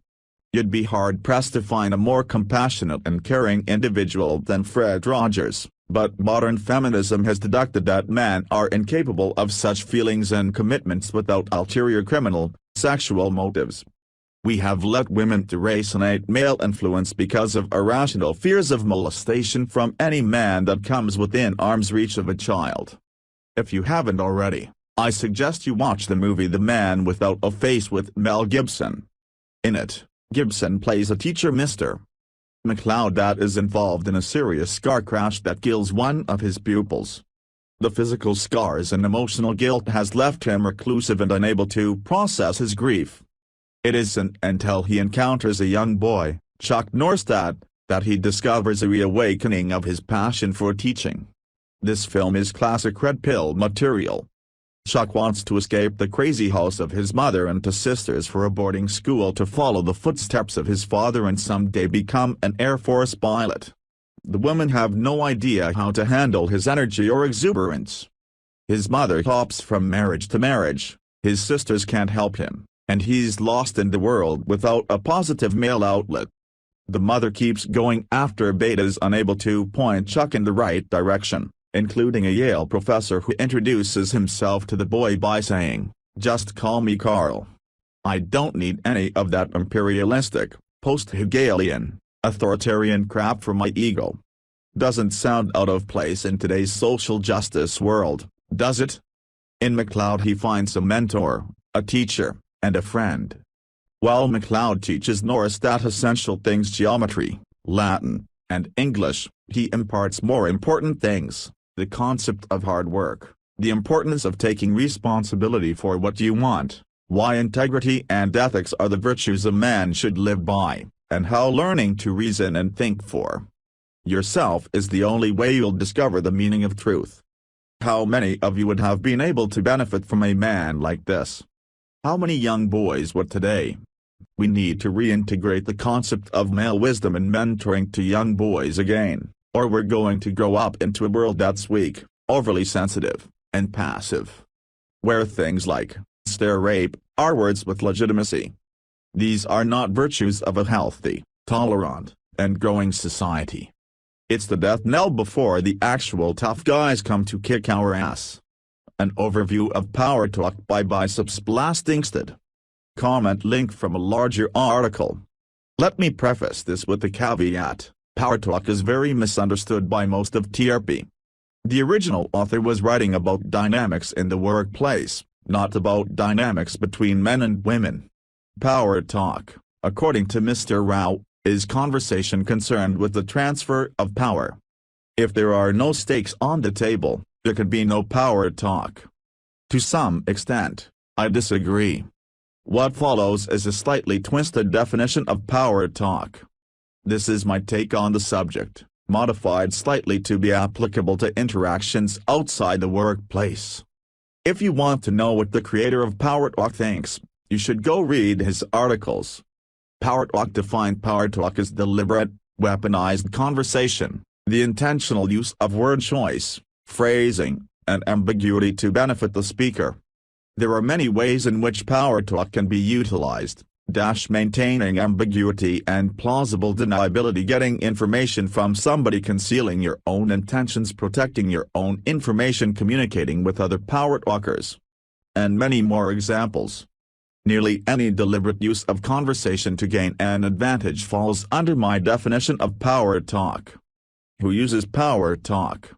In the author's conception, Power Talk is the language of what he terms sociopaths. Since the author's series is framed around The Office, he defines sociopaths as Darwinian/Protestant ethic will to power types who drive an organization to function despite itself. Essentially, sociopaths, by his definition, are the C-level executives, the people who really make a company run. The people who skirt the rules and make the important decisions. Since we aren't concerned with the machinations of a corporation here at TRP, I have another term I'm going to substitute, the informed. For our purposes, someone informed is someone who understands that a game is being played, whereas someone clueless is taking words at face value. If you've subscribed here for a bit, you're probably well on the way to being informed. Do you understand why we say, pay attention to what girls do, not what they say? More importantly, can you explain why women tend to reach truth by consensus, rather than truth by proof of evidence? The answer to both is that women tend to have an innate feel for Power Talk and Gamma Talk, and excel at playing the game. Men, on the other hand, tend to prefer straight talk, and need to consciously become informed. The sexes clashes when an informed woman is power talking, and a clueless man is straight talking. The informed woman will consider the clueless male completely lost, and sigh about how he just doesn't get it. The clueless male, for his part, will be hopelessly confused, interpreting her power talk incorrectly. He takes her words at face value and gets burned. For a better understanding of how Power Talk actually works, let's look at how Power Talk is applied. Power talking with women. It's a rare woman who intentionally power talks. Instead, Power Talk seems to be most women's natural method of communication. Women value each other on social standing, and Power Talk serves as a shield from negative social repercussions. You may notice that loner-type women, tomboys, etc., tend to use quite a bit of straight talk, while popular girls rarely utter a word that isn't power talk. Recall that power talking is the intentional use of conversation to benefit or prevent harm to the speaker. Since social standing is everything for women, they generally use power talk defensively to protect their social standing. Defensive use of power talk is characterized by ambiguity and plausible deniability. To steal an example from /u/John Show, the post about the Cupid girl finding a guy too nice. The problem was not that the guy was too nice, the problem was that the guy is boring. Too nice is code for boring. So now the question is, why not say it as it is? Because by directly criticizing the guy she can get in trouble if he finds out. Instead she uses a compliment while blaming herself for the problem. There is no problem with the guy, he is nice, she has the problem. In reality she is saying he is boring to anyone who can read the real message but without risk. The desire for defensive ambiguity is why a woman will rarely commit to an opinion without knowing how her social group feels. A hard statement removes all ambiguity and puts her in an exposed position. If it turned out that her social group held the opposite opinion, it would reflect very negatively on her. In summary, women power talk defensively, maintaining plausible deniability and ambiguity in order to protect their social standing. Power talking back is generally unnecessary. Instead, simply use your knowledge to understand why women say what they say and see past it. Power talking in the workplace. Power talking in the workplace is much more interesting. This is where we really start to see the dance of two power talkers attempting to maneuver for position. Of particular interest is the fact that a junior member of the workplace can use power talk to communicate to a senior member that they are worthy of special consideration.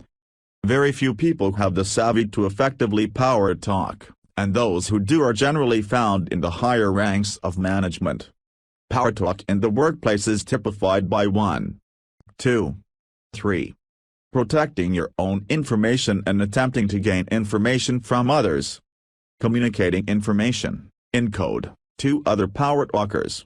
Communicating to other power talkers that you know how to play the game. Examine carefully Mr. Rouse analysis from the original articles, added Dunder Mifflin Management Party, shortly after Michael and Jen disclosed their affair to David Wallace, per HR requirements. Wallace casually invites Jim to blow off the party for a while and shoot hoops in the backyard. Once outside, Wallace nonchalantly asks, "So what's up with Jan and Michael?" He is clearly fishing for information, having observed the bizarre couple dynamics at the party. Jim replies, "I wouldn't know." Pregnant pause. Where to begin? Slight laugh. David Wallace laughs in return. This is as eloquent as such a short fragment of power talk can get. Here are just some of the messages being communicated by the 6 words and the meaningful pause and laugh. It is a complex situation, literal. I understand you think something bizarre is going on. I am confirming your suspicion. It is a bizarre mess, and you should be concerned. This is the first significant conversation between us, and I am signaling to you that I am fluent in power talk. I know how to communicate useful information while maintaining plausible deniability. I am not so gratified at this sign of attention from you that I am going to say foolish things that could backfire on me. I am aware of my situational leverage and the fact that you need me. I am not so overawed that I am giving it all up for free. I am being non-committal enough that you can pull back or steer this conversation to safer matters if you like. I know how to give others wiggle room, safe outs and exits. You still have to earn my trust. But let's keep talking. What do you have that I could use? 8. How do I power talk? The first key to effectively power talking is understanding when to use it. If you don't have a reason to power talk, you're just going to confuse people. Generally speaking, straight talk is valued in men, so carefully evaluate if power talk is the right choice. Second, deliberately choose which tactics to use and when, based on your goals and who you're speaking with. Some considerations: defensive power talk. Interpunct. Does plausible deniability benefit you, or would it make you seem afraid to commit? Is ambiguity a good idea, or will you seem like you don't know what you're talking about? Offensive power talk. Interpunct. Do you want to leave the other person wiggle room, or are you trying to lock them into a hard statement? Do you need to reveal some information of your own in a quid pro quo, or can you get the information that they are holding without letting the other party have any of yours?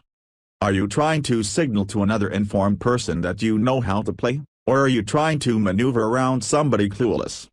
What you won't be able to do is start building layers of nuance into every single statement. Instead, simply seek to consider the ramifications of what you're saying, and whether you get any benefit from the words coming out of your mouth. Do not let negativity consume you. By Kids Strangelove. Article link. A side effect of taking the red pill is that we become more and more aware of just how society, our upbringing, etc., has lied to us in all facets of our lives.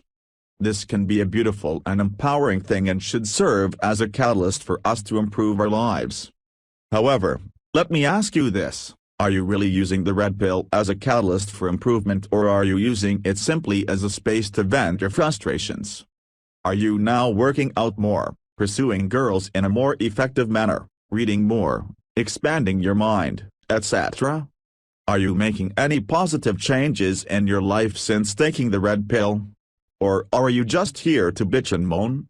By the way, it's perfectly okay to bitch and moan sometimes, especially with all the lies that we have been fed, but to make bitch and moan a perpetual state is not healthy. I think comedian Duncan Trussell said it better than I ever would. I would recommend the following audio for everyone. http://youtube.b/rdnskzt6u T=13m47s. Don't get yourself stuck in a perpetual state of negativity, especially when there is so much life out there to experience. Featured comment by Limitable Man. This is an important message to reiterate. Life is pretty shit by default, realizing a lot of the bullshit this society is constructed from and conveys, especially in relation to women, and seeing shit for what it is makes it even shittier, as you don't have the fantasy warm gooey perceptions to anesthetize the pains of reality.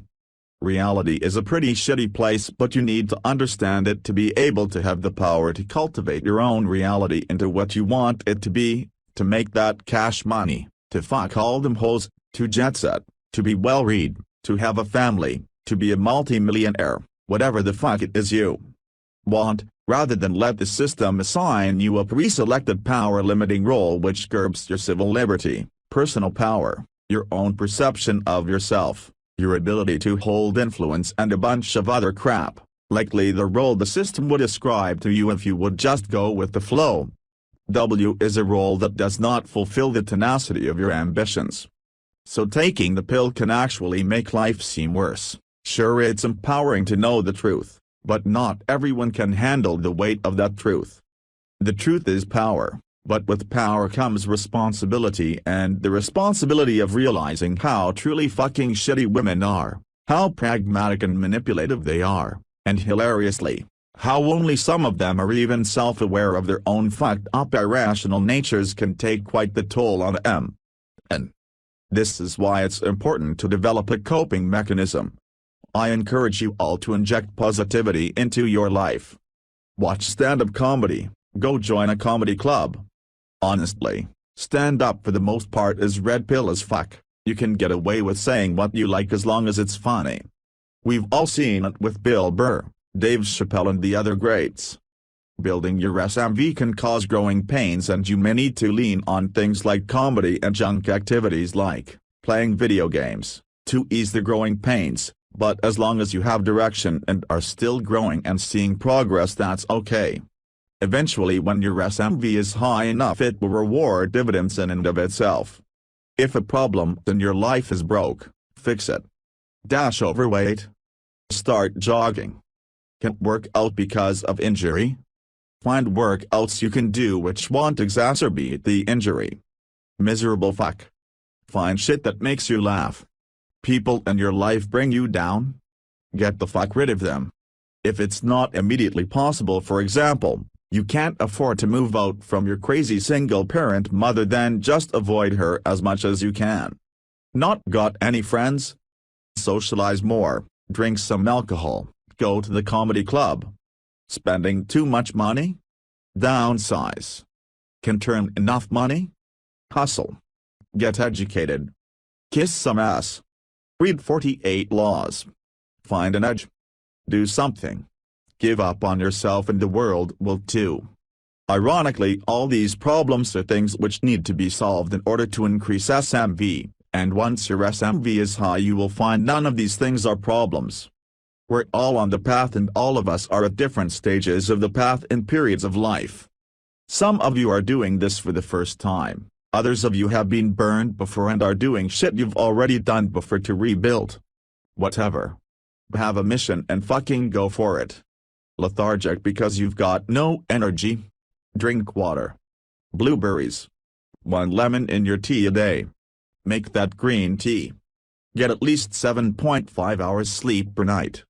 If you have an urgent deadline, take power naps in 1.5-hour patterns, so 1.5, 3, 4.5, 6, 7.5, 9 hours etc., as that's when your REM cycles end and that way you don't feel groggy.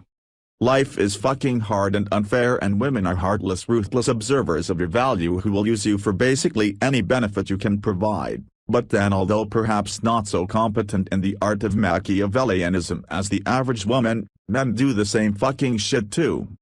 The only reason you are mad/upset is because you were indoctrinated to believe that women are the fairer sex, that they were somehow more pure, and that only big evil men do fucked up shit, that females are kind and gentle and unicorn rainbow-shitting fairies, who'll sprinkle you with motherly love and let you suckle on her bosom as she shields you from the world and your bad day slaving for the man. Wrong. Fact of the matter is, if she didn't shit you out of her vagina, she's got no unconditional love for you. It's Dingles/cash or get the fuck out. Stop feeling sorry for yourself, toughen the fuck up. Sometimes it's tough, find a way to cope. I've listed a bunch of ways. Fix your problems. Stop finding excuses. Give yourself a slap. Feeling lazy right now? Go under the shower for 2 minutes, make sure it's cold. Not freezing cold, you will get brain freeze, just quite cold. It will raise your T and make you motivated. Go on. Do it. Go. Now. Being a man is a lonely business. Endure, by Magic Albert. Article link. If you slowly build yourself into an alpha, this will mean having to ditch your old friends. While they are happily settling for an average life with an average girl, you will be slowly building yourself up. When people tell you to get a girlfriend and get married already, you will be building yourself into something greater. It takes a lot of time and effort, especially for someone who genetically and physically isn't an alpha by birth. If you want to become excellent, you will have to take off all the shackles of comfort that are afforded to betas. Society, the media, and every other influence is doing their best to make you a beta again. You may have to endure family and friends trying to bring you back down to their level. You may have to endure entitled women treating you like complete crap or trying to mold you back into a beta. You may have to endure for a while to find other fellow alpha men who are continually trying to improve themselves. You may have to wipe away wimpy tears during moments of stupid onitis and other failures towards the journey to be an alpha. You may have to sleep with average women who offer nothing but a half-decent face. You may have to see other alphas get with better women and end up in better jobs than you on your path. Find something that makes you passionate and have a mission in life. Something so sacred to your own being that no one can ever change your mind. Protect it with your life.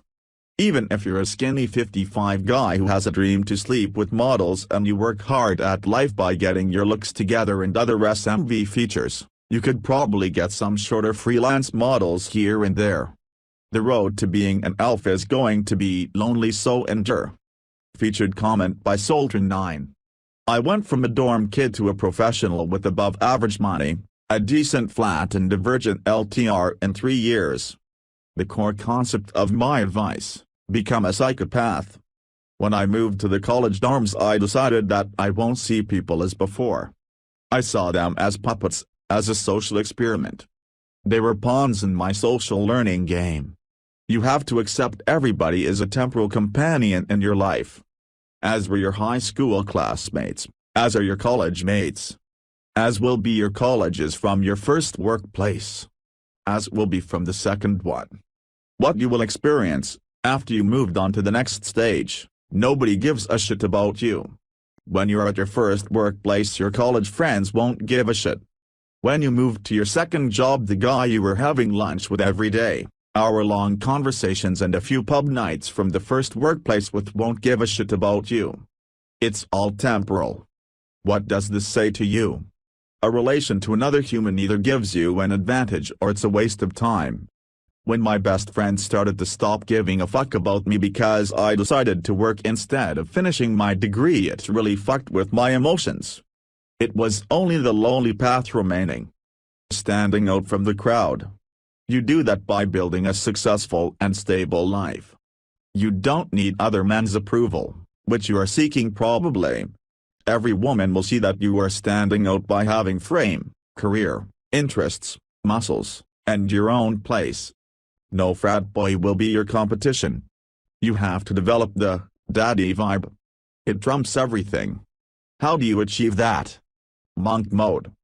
Discipline yourself. I did it for more than a year. Get up early, go to classes, go to work, hit the gym, cook my food, and it's 11 p.m., time for bed. I was a whimsy, afraid of pain and everything. I decided it's time to face my fears. I got a tattoo. I was so nervous I almost threw up beforehand, laughing out loud. I came out the saloon as a different person. The lonely path. Don't confuse being lonely and being alone. You need to live the alone life, but that doesn't mean you are lonely. If you are not happy living alone, you are not ready to spin plates. You have to sit nights at your place learning to deal with your loneliness. What helped me was Buddhist books. In a TL:D. Our version, the whole religion is about maintaining inner control. You have to find peace in existence. Not in life first. In existence. You need to let go of your ego, forget everything you know. Find peace in existence just like your ape ancestors did. I recommend the author Osho for starting out. Nobody exists on purpose, nobody belongs anywhere, everybody's gonna die. 5 Misconceptions of MGTOW by Jagermeister 721. Article link.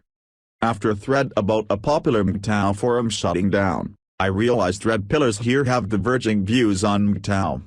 The 2014 direction for the subreddit mentions MGTOW as a valid red pill sexual strategy, but it seems many confuse MGTOW with incel, involuntarily celibacy.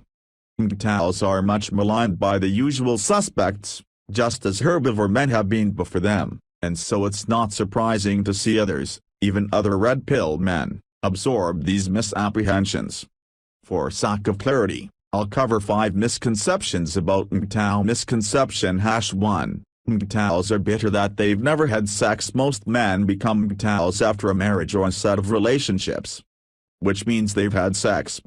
But those men become MGTOW because they experience the hollow promise that are today's relationships with women. Society, and women, sold the idea of a girlfriend or spouse as an asset, but after nagging, histrionics, outlandish expectations, and ever-increasing entitlement, they found women to be more of a liability, despite the sex. If you visit the primary MGTOW forums, Happy Bachelor, GoingYourOwnWay.com, or MGTOW HQ, you'll observe that most fall into this camp. Misconception #2. Whatever their past life, once a man goes MGTOW, then he abstains generally. MGTOWs avoid one-night SLTRs that are a conveyor belt towards marriage, and few MGTOWs get married after taking the red pill. The sexual activity of MGTOWs, however, varies widely. On the main MGTOW forums, some have GFS, some date casually, some are into game, others are even married. A main observation of MGTOW is that women are overrated. They have always been overrated by society to encourage men to marry and pump out more work slaves. But now the delta between a woman's actual value and perceived value has taken on comical proportions as female waistlines bulge and they adopt undesirable masculine qualities. This overvaluing of women happens amongst men as well, in that men will judge one another's value on his ability to court women. It may have been more so in the past that a quality man was sought after by women, and so female interest had a true correlation with the actual value of a man. Feminist relaxing of social constraints on female mate selection criteria changes that. There are a lot of decent men on the sidelines and a lot of guys with questionable track records getting plenty of female attention. But either way, to be a man in yesteryear was to win a woman over for marriage, and today it means gaming a chick into bed. Whereas in the past, being a real man meant marrying a woman. Translation: the man is good enough for a woman. Today the real man is measured by his notch count and prioritizing the pursuit. Translation: man is good enough for woman. The more things change, the more they stay the same. In either case, a man's value as judged by himself, his peers, and society at large is predicated on his ability to meet a woman's requirements. MGTOW is calling bullshit on that. MGTOWs may date or not, but ultimately the importance of success with women is lower in their worldview. Misconception #3. MGTOWs are not focused on self-betterment. They have given up. The key point here is that MGTOWs distinguish between sexual market value, SMV, and actual value, avenue. To define terms, actual value is having traits that make for a good person leading a meaningful life. Actual ability, actual traits of good character. Let's start with the most basic, character, a fundamentally decent human being. Honest. Trustworthy. Strong. Resilient. Resourceful. These are traits of someone who is a good friend, a good worker, a good person all around to know. Then there are abilities, someone who is intelligent, has practical skills, a sense of humor. Finally, there are what he does, activities, interests, his job. SMV, for men, are male traits that women find attractive. Now naturally there may be some overlap between the two. But the general sentiment amongst MGTOWs is that today, SMV and avenue may be more misaligned than ever. Today, a guy like Kevin Federline is preferred to a guy with actual value. Whereas having a full sleeve tattoo may not put you in great position for the corner office, it can help your SMV. There are more examples, but decades ago, having an upstanding character and solid career prospects was more likely to garner female interest than in an era when women are largely in the workforce themselves and where feminism has removed social restraints on female hypergamy, which was always there, and leads women to unintentionally prioritize qualities in men that would have aided her survival in a pre-civilization era. MGTOWs separate themselves entirely from the paradigm that a man's value is related to his success with women.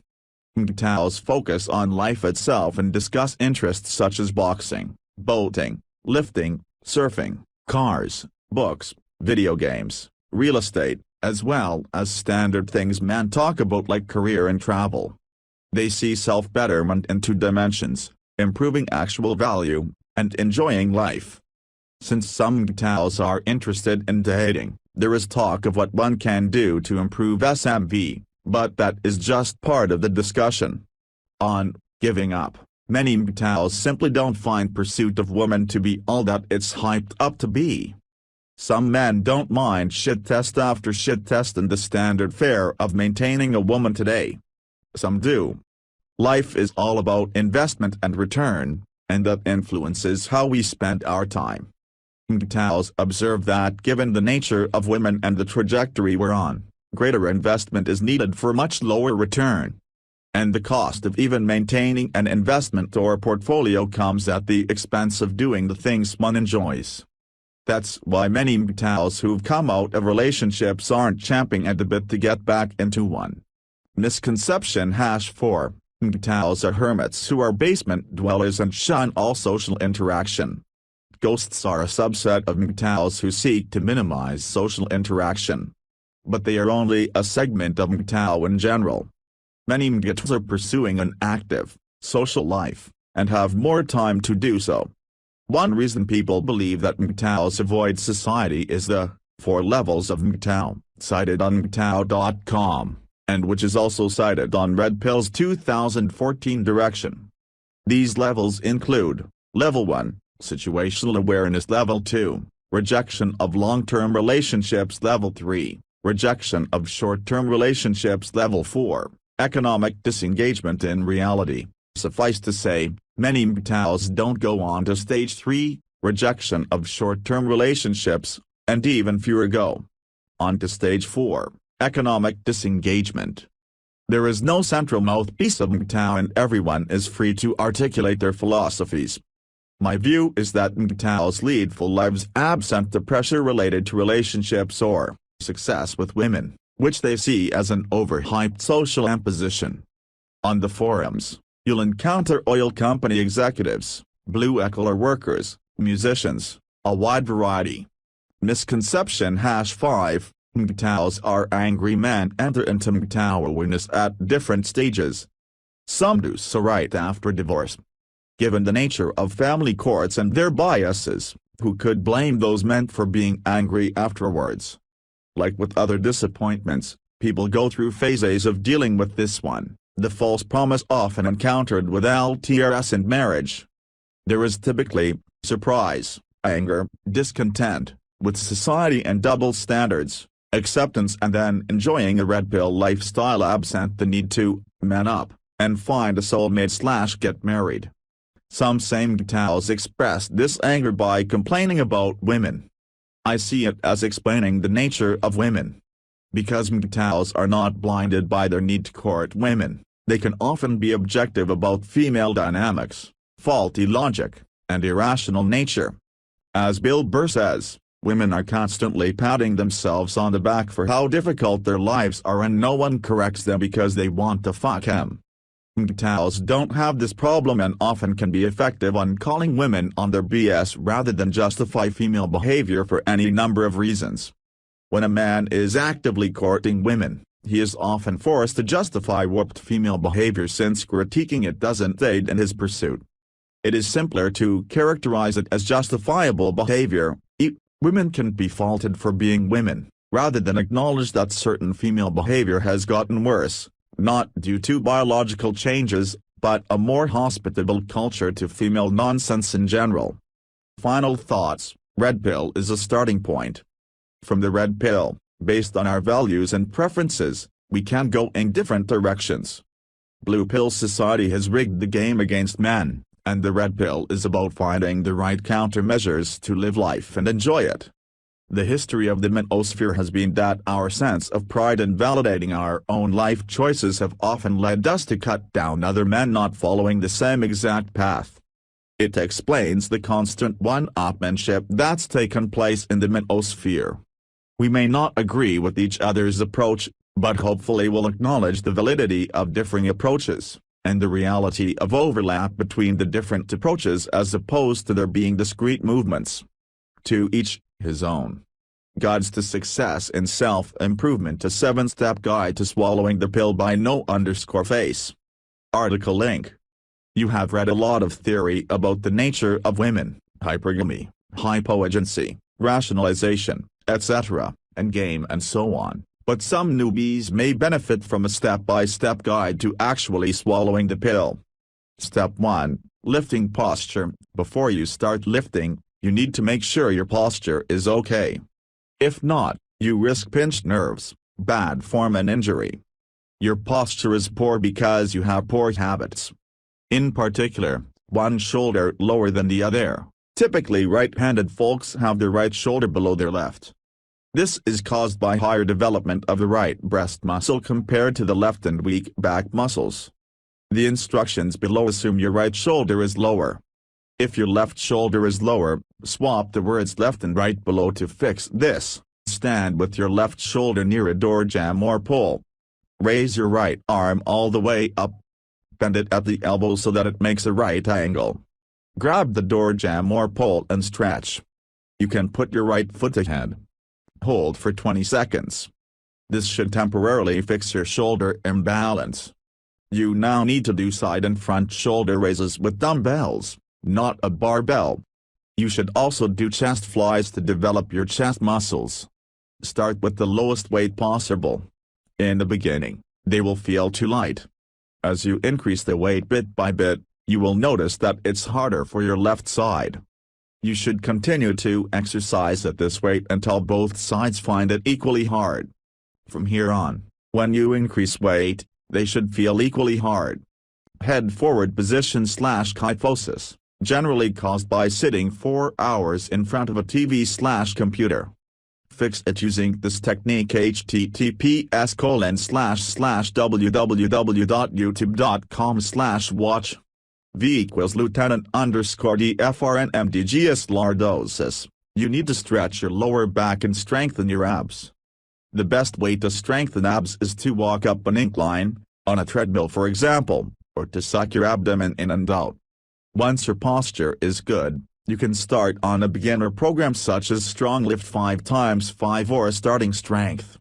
Your first few months with the above will probably result in better posture that you can hold due to improved posterior chain. You may appear taller and more confident. Over time, you will have improved strength and start to add muscle. Rookie curl bro mistakes you avoid by starting with large compound exercises, interpunct, focusing on curls and only exercising the muscles you can see in the mirror. You will lose all kinds of proportionality and will look uglier as you grow. Undertraining chest and overtraining triceps, neglecting shoulders in favor of biceps.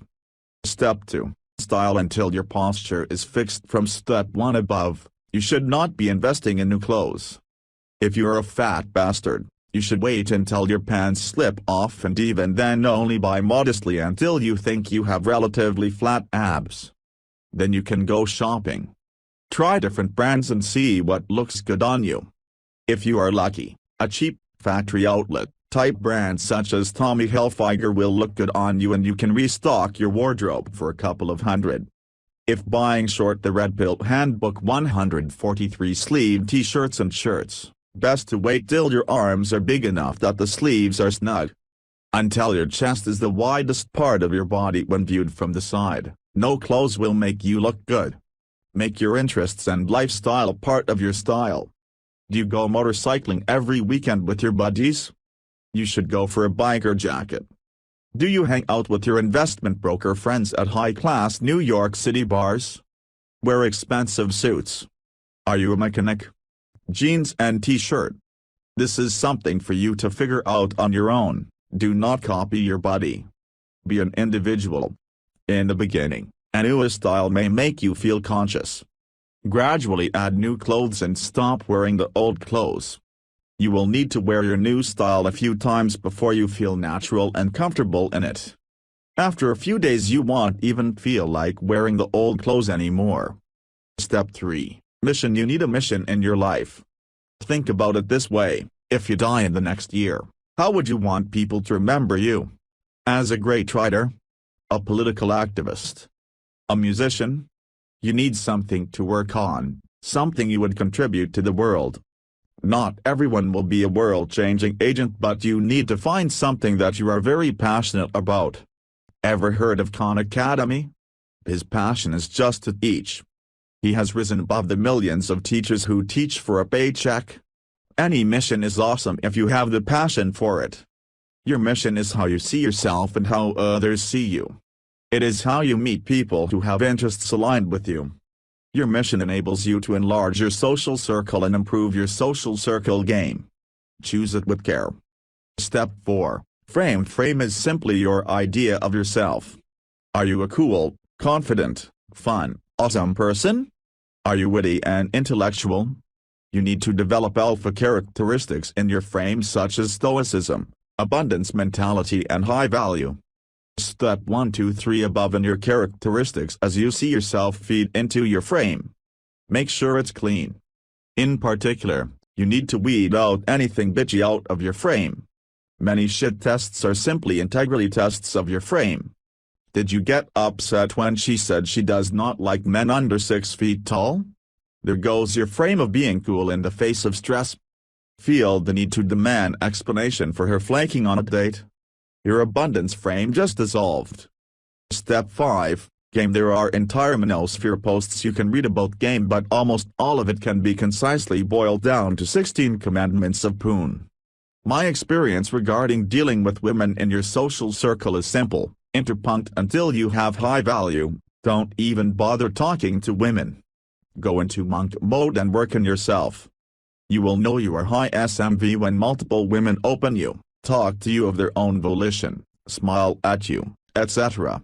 Low-value men are invisible to women. Low-value men who try to game/hit on them are creepy according to their definition. Once you have high value, the simplest thing to do is to wait for a woman to notice you and open you. These will be least effort/least shit tests. If you have noticed a woman and she seems to have not noticed you, you can boldly go over and introduce yourself. I have never needed any pickup lines/opinion openers/negs or any of the usual pua BS. Just go over and introduce yourself and make some small talk. The only thing I'd add is don't compliment her. She hasn't turned it. After this, you should just ignore her. She may open you or you can talk more if you run into each other. If you see increased friendliness, you should simply ask her out. Escalate.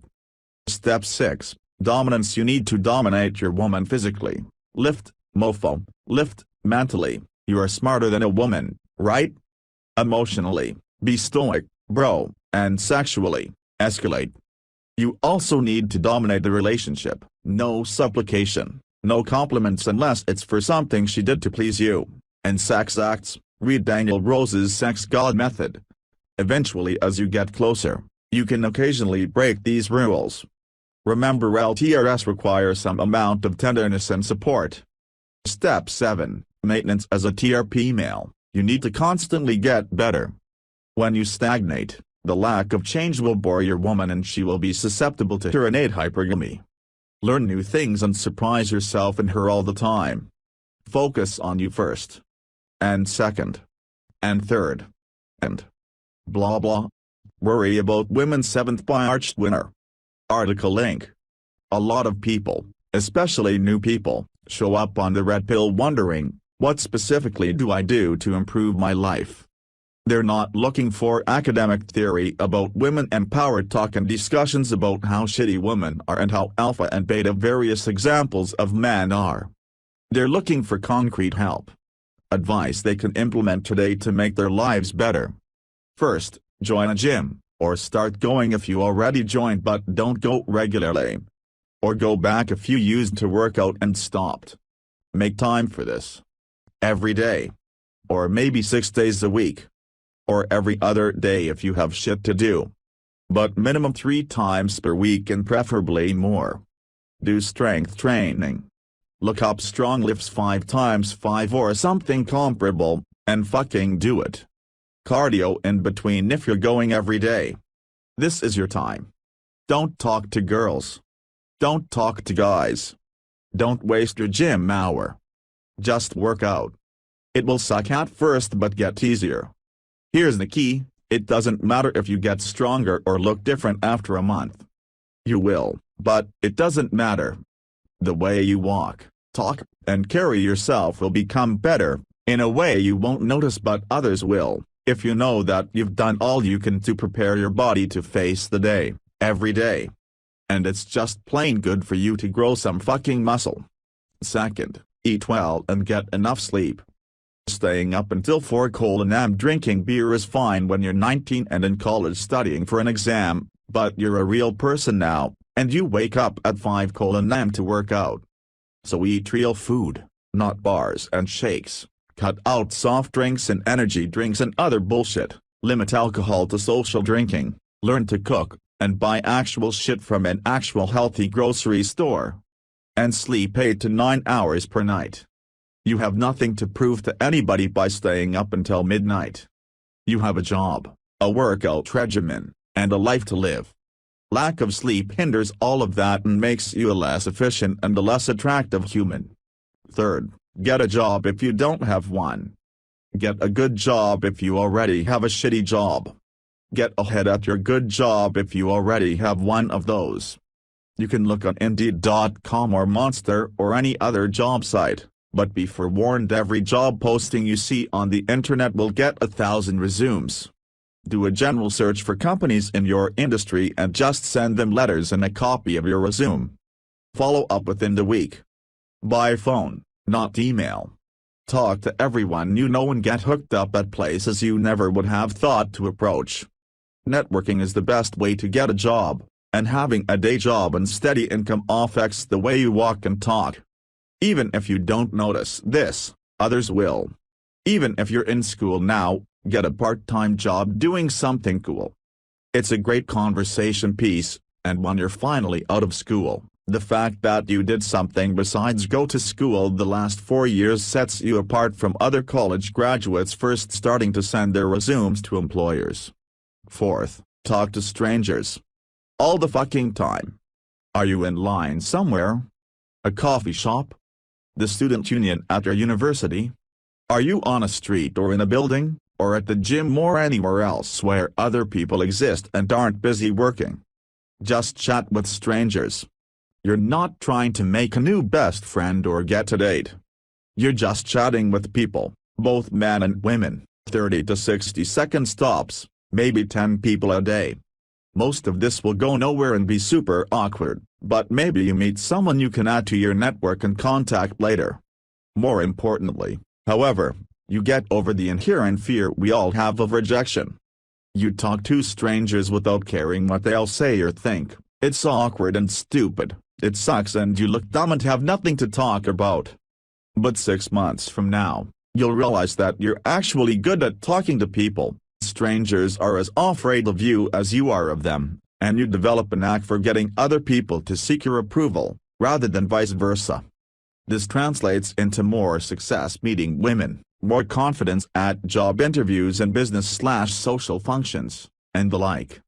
Fifth, join some professional societies, hobbyist groups, start taking guitar or martial art lessons, or something that interests you, not related to your day job. You need shit to do besides work, cook dinner, and sleep. Otherwise, you're a boring little shit. Be interested in something and look into it. Cooking? Making soap? Making explosives? Going to the shooting range? I don't care. But if you're a man, you've at least passively been interested in lots of things over the years. Pick a few items of the greatest interest to you and actually look into them. You won't live forever. 6th, study up on game. It doesn't matter how fit, healthy, successful, social, and interesting you are. Women and talking them into fucking you is something different from all of that. If you don't know how to talk to girls in a sexual way, you'll die a rich, super hot, very interesting virgin who didn't have game. You have to learn how to treat women like anybody else, be outcome independent, talk subtly sexually, touch in a non-awkward way, and escalate the situation to a sexual encounter. This is a learned skill, not something that just happens naturally the way women will tell you it does. For them, it just happens. For you, it's a practiced skill, and making this happen is something that is completely independent from looks/fitness, success, hobbies, and social skills. Having all of that makes game a lot easier, which is why game comes as 6th on this list, but all of that without game won't get you laid, and game without all of that will make your life a lot harder.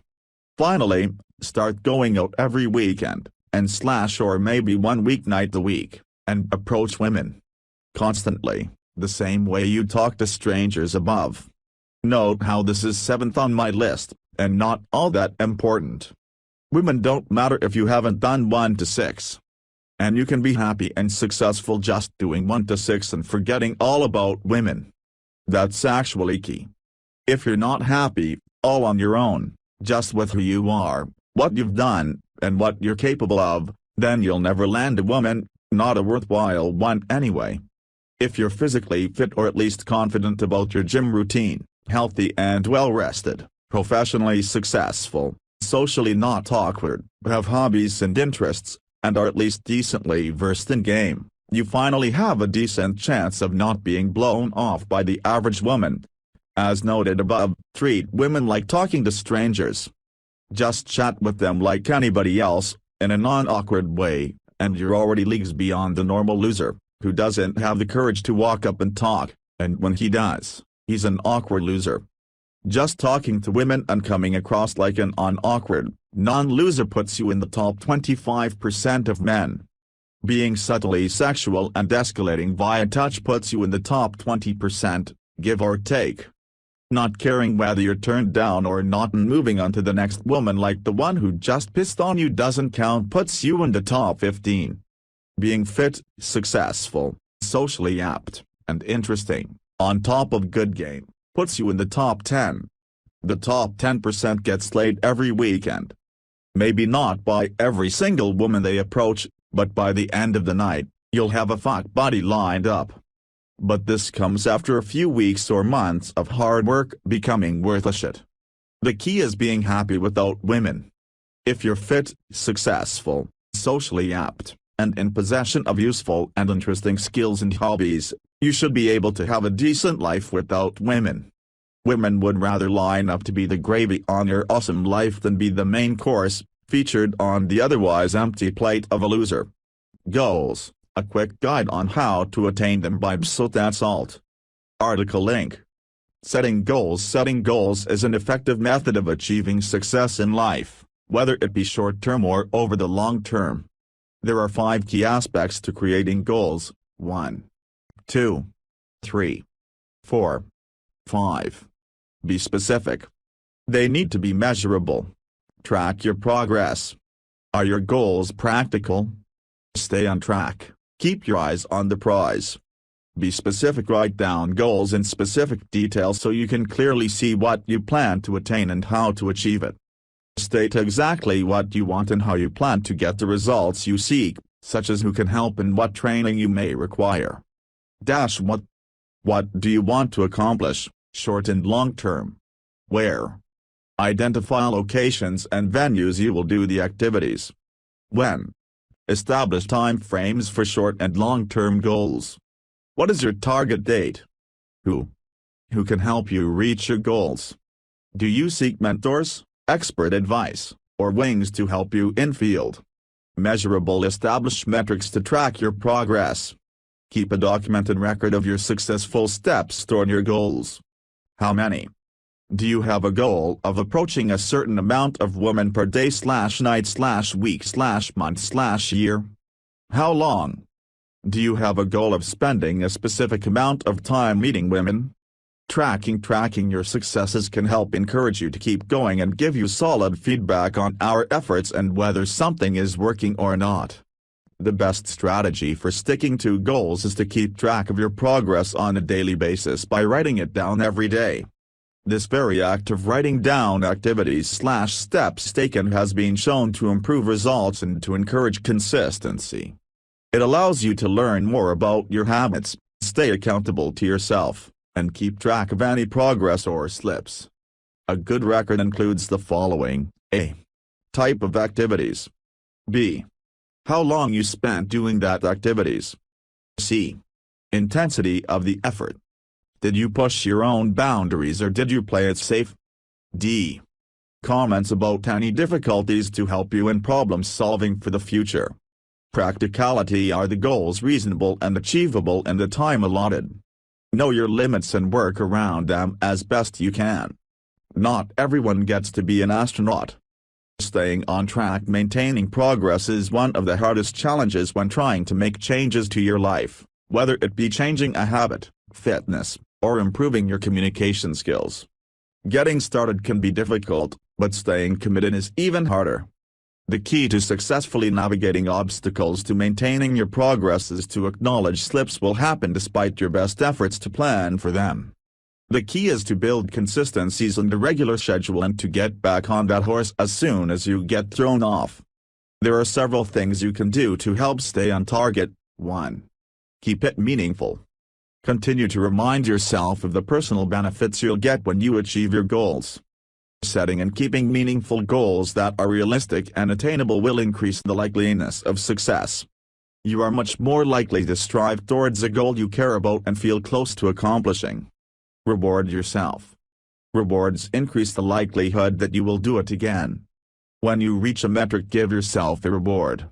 Create rewards for both short-term and long-term goals. The earlier you catch slips, the better. If caught early, a slip does not have to signal an inevitable downward spiral. Again, slips are inevitable, and accepting that and moving on when they happen is the best course of action. The most important thing to do when slips occur is to not let it turn into a string of slips or affect your new habits and collapse or changes in behavior you've been working towards. Have a plan for dealing with slips. The most important thing is to get back on track as soon as possible. Do not wait until Monday or the beginning of the month to start fresh. Learn from the past. You can identify many of these slips from past experience. Think back and identify situations in which you remember having a particularly difficult time sticking to your plan. Plan in advance. When you know similar situations are coming, that is holidays, family vacations, etc. Start planning for how to deal with them in advance. If you wait until you are in the midst of the situation, you are not likely to come up with an effective solution. Use the information from past struggles to guide your planning and identify past hurdles that will need to be overcome.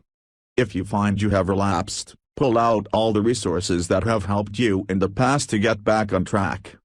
Some questions you need to ask are: what barriers may interfere with your plan? How can you address them?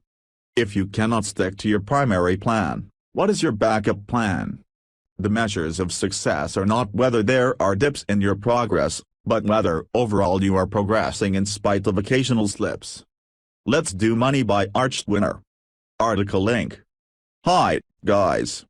So lately, I've been thinking about money. Because frankly, money is more important than women. You can buy a lot more happiness than you can fuck. Women figured that out a long time ago, hence their dating/marriage strategy, and it's time to catch up. First off, if you're young, don't have a job, have a shitty job, and so forth, real financial advice isn't for you.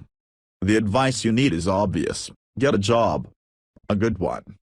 I'll post about what degrees or credentials to pursue, how to get into certain fields, how to network, how to write a resume, how to interview. That's beyond the scope of the bullshit I'm writing today, which is more about what to do with the money you're earning and how to prioritize your financially endeavors. The very first thing you need to do with your paychecks is to save money. Make a budget and figure out what you're spending each month. As an aside, keep your monthly expenditures low.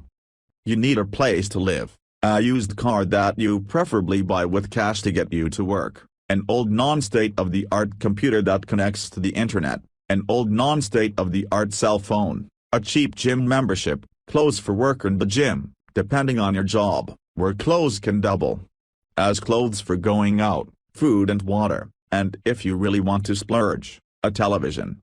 You don't want to go insane, so you can go out from time to time, have hobbies, and so on. But if you're spending $100 a weekend drinking and trying to pick up girls, you're wasting something valuable for something mostly worthless. Anyway, figure out how much you spend each month, and save money to build up a reserve. You want to have a minimum of 3 months of your expenses in the bank, preferably 6. Not 3 to 6 months of paychecks. We're not buying an engagement ring. Your expenses times 3 to 6. Your paycheck should far exceed your expenses. If not, you need budgeting advice, not financial advice. Or a less shitty job. Why do this first? Because the very first step toward financial independence is having some security.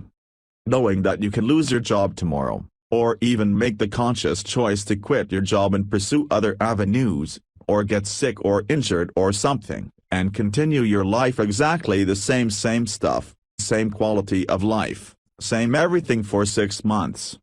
If you're planning on doing something extra risky or likely to fail, or more long-term, like starting a business, maybe you want to have 9 to 12 months in reserve. But when you can quit your job tomorrow and go do something else, and still live exactly as you're living right now for 6 months, that's your first taste of independence.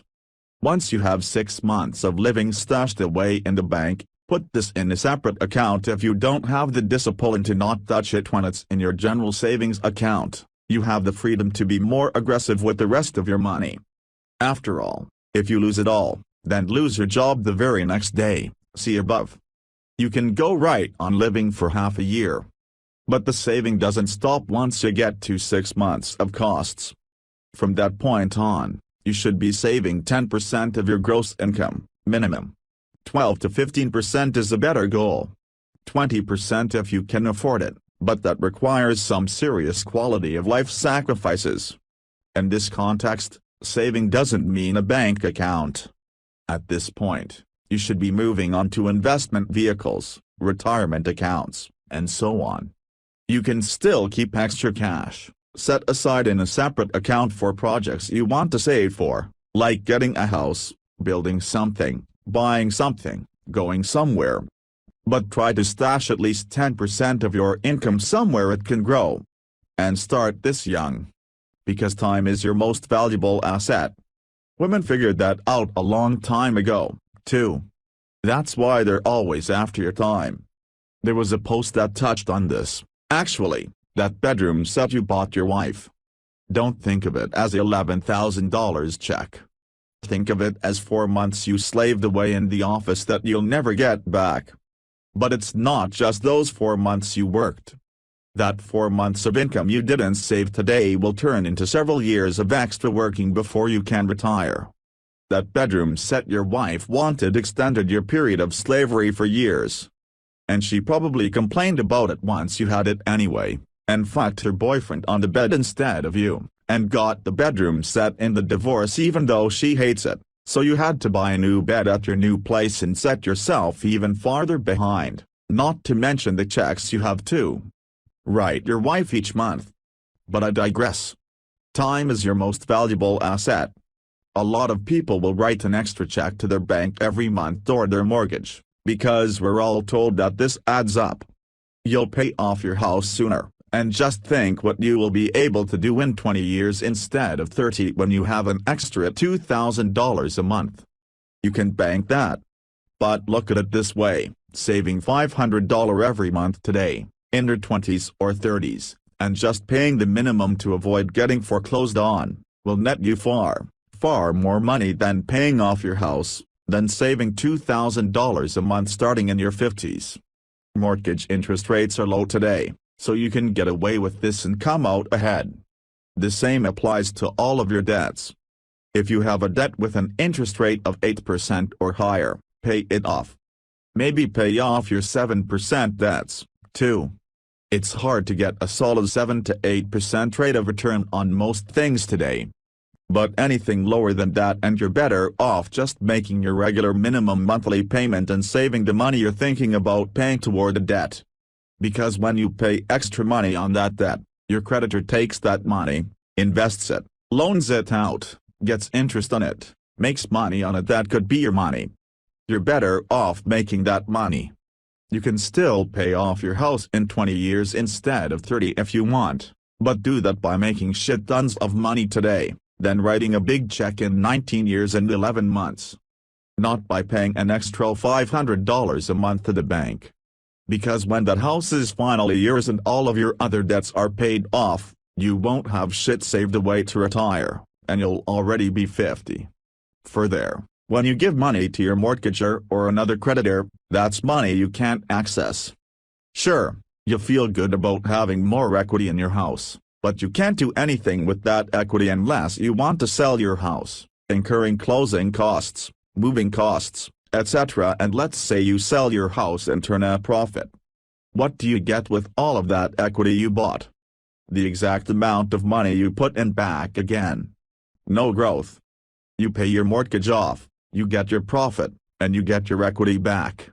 As an aside, you get a federal income tax deduction for paying interest on a home mortgage, so paying extra toward your principal can also make you have more taxable income.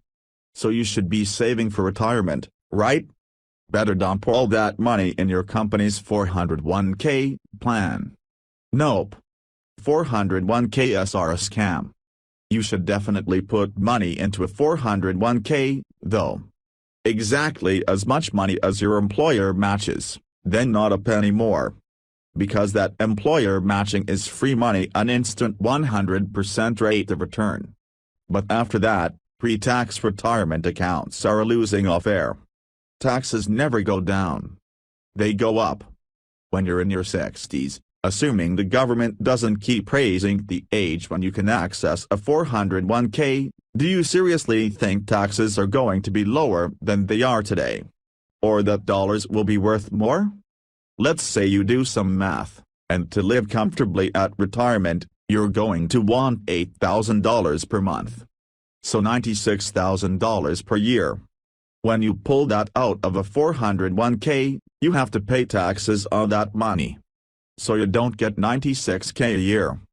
To get that $96k you actually have to pull about $120k out of your account. And that's assuming taxes aren't boatloads higher by then. It's just a bad investment. An inefficient use of your money. On the flip side, a Roth IRA, or some companies offer Roth 401k, can be a great vehicle.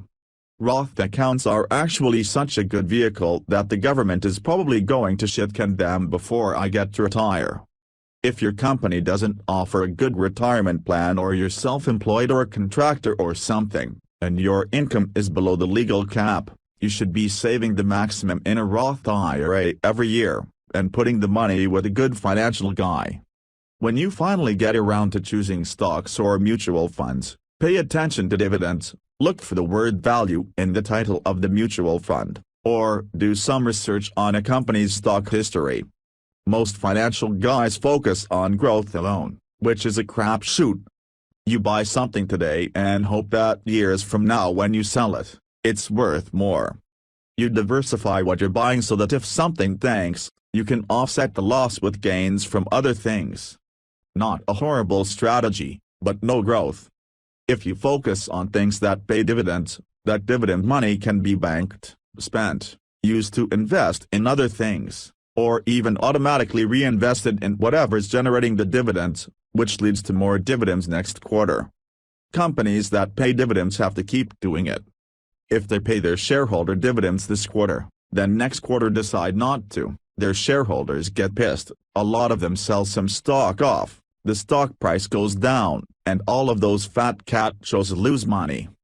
Companies will bend over backward, and even borrow money, to make sure they get those dividends out every quarter, because that's how the people in charge keep the stock price from tanking. So dividends are like free money that helps to cushion you somewhat if stock prices go down.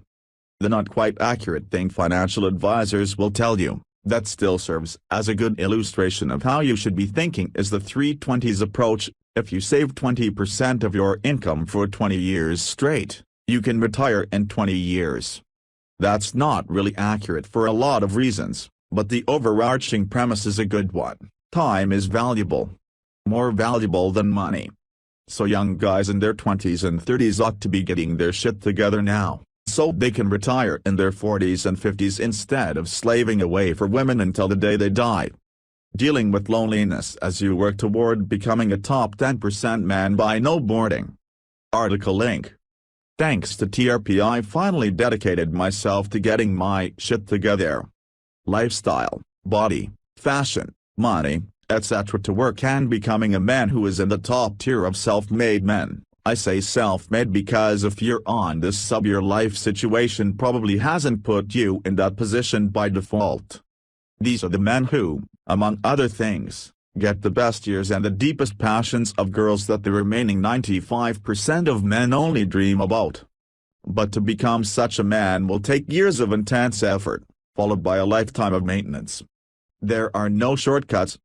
See, there are two types of self-improvement, and becoming a top-tier man involves achieving the second type. 1. 2. Improvement that you recognize. Improvement that the world recognizes. Let's say you're a skinny bastard and start going to the gym every day for the first time in your life. Every week you'll see a slightly improved version of yourself in the mirror. Fantastic. Keep it up. In 6 months, friends who haven't seen you in a while will be blown away. But in reality, this is only the first kind of self-improvement. Just because you and your friends recognize and celebrate your improvements, it doesn't mean the world will. In fact, if you're just getting started, it's almost certain that the world at large will not even notice your achievement, not yet. A skinny bastard plus 6 months of painstaking effort in the gym and the kitchen is now a guy with an only slightly below average body.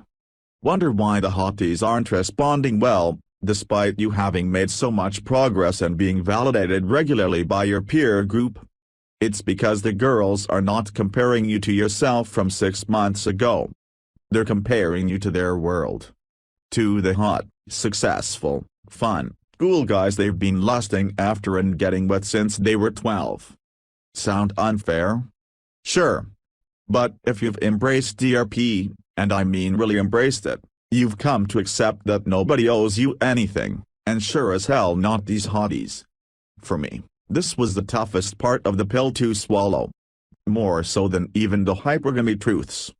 To get the results of the top 5% of self-made men, you need to pay your dues with an intensity of effort that only the top 5% of men are willing to exert. To play in that realm, you need to become one of them. To become one of them, you need to invest so ferociously in yourself over such a long period of time that your results speak for themselves not just to yourself, but to the wider population. I am not saying that the first type of self-improvement is not important. And I'm not saying that improving yourself is to be done only to get the world's approval, or that your approval of yourself is not important. I'm only making this distinction between the two types so that you don't make the mistake of expecting the world to respond to you as though you have achieved the second, when you have in fact only achieved the first. Because when your unrealistic results don't materialize, you will be deflated, drained, and demotivated.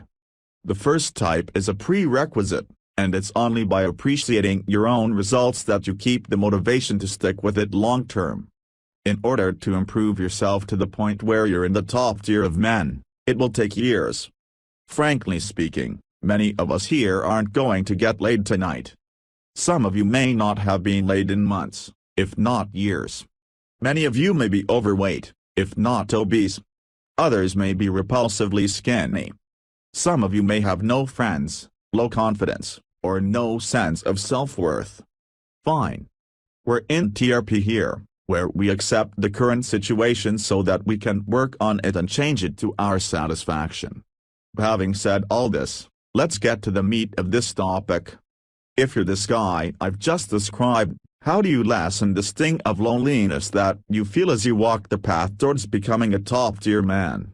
You may be on that first level of self-improvement where you recognize it and are feeling great, which is already a huge win. But the world hasn't recognized it, and won't for some time. So you're still without girls and without the kinds of cool friends and life experiences that you want. You're still lonely. While you spend your weekend eating right, hitting the weights, shopping for nicer clothes, and engaging in one or two interesting social events that challenge your comfort zone, you feel good though can't help but be reminded how alone you really are. You see reminders everywhere that people are currently living the life you want. Hot girls with cool guys on dates, big groups of cool friends at a restaurant together, good-looking couples enjoying each other's affections everywhere you look. It is literally everywhere. It can hurt to know that while so many other people are enjoying this night, enjoying this weekend, you are left with only hopes that your future will be better. Which it certainly will be if you become a high-quality man. Nevertheless, the sting of loneliness still exists today. Since many men on TRP are already working to become that man, I'd like to know how you deal with the realities of loneliness as you invest heavily in yourself.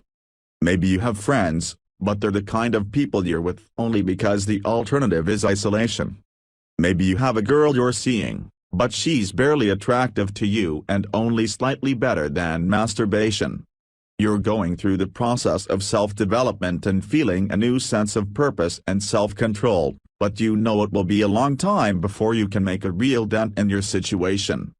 Before you reach that second level of self-improvement where you are in fact received by the world as a high-quality man. TRP is a journey, not a destination, but that doesn't mean you must confine yourself to a lifetime of loneliness as you commit to a lifetime of self-improvement. How do you keep the end goal in sight and not let your current loneliness or lack of immediate success derail your efforts? Featured comment by Chivalry_Augustus. I know it's demoralizing, but there's actually no point pursuing this lifestyle and dream if you don't actually want it. Swallowing the red pill for me has been a realization of truth. I don't want to be in the top 10% of men in the sense that women will perceive me as being in the top 10%.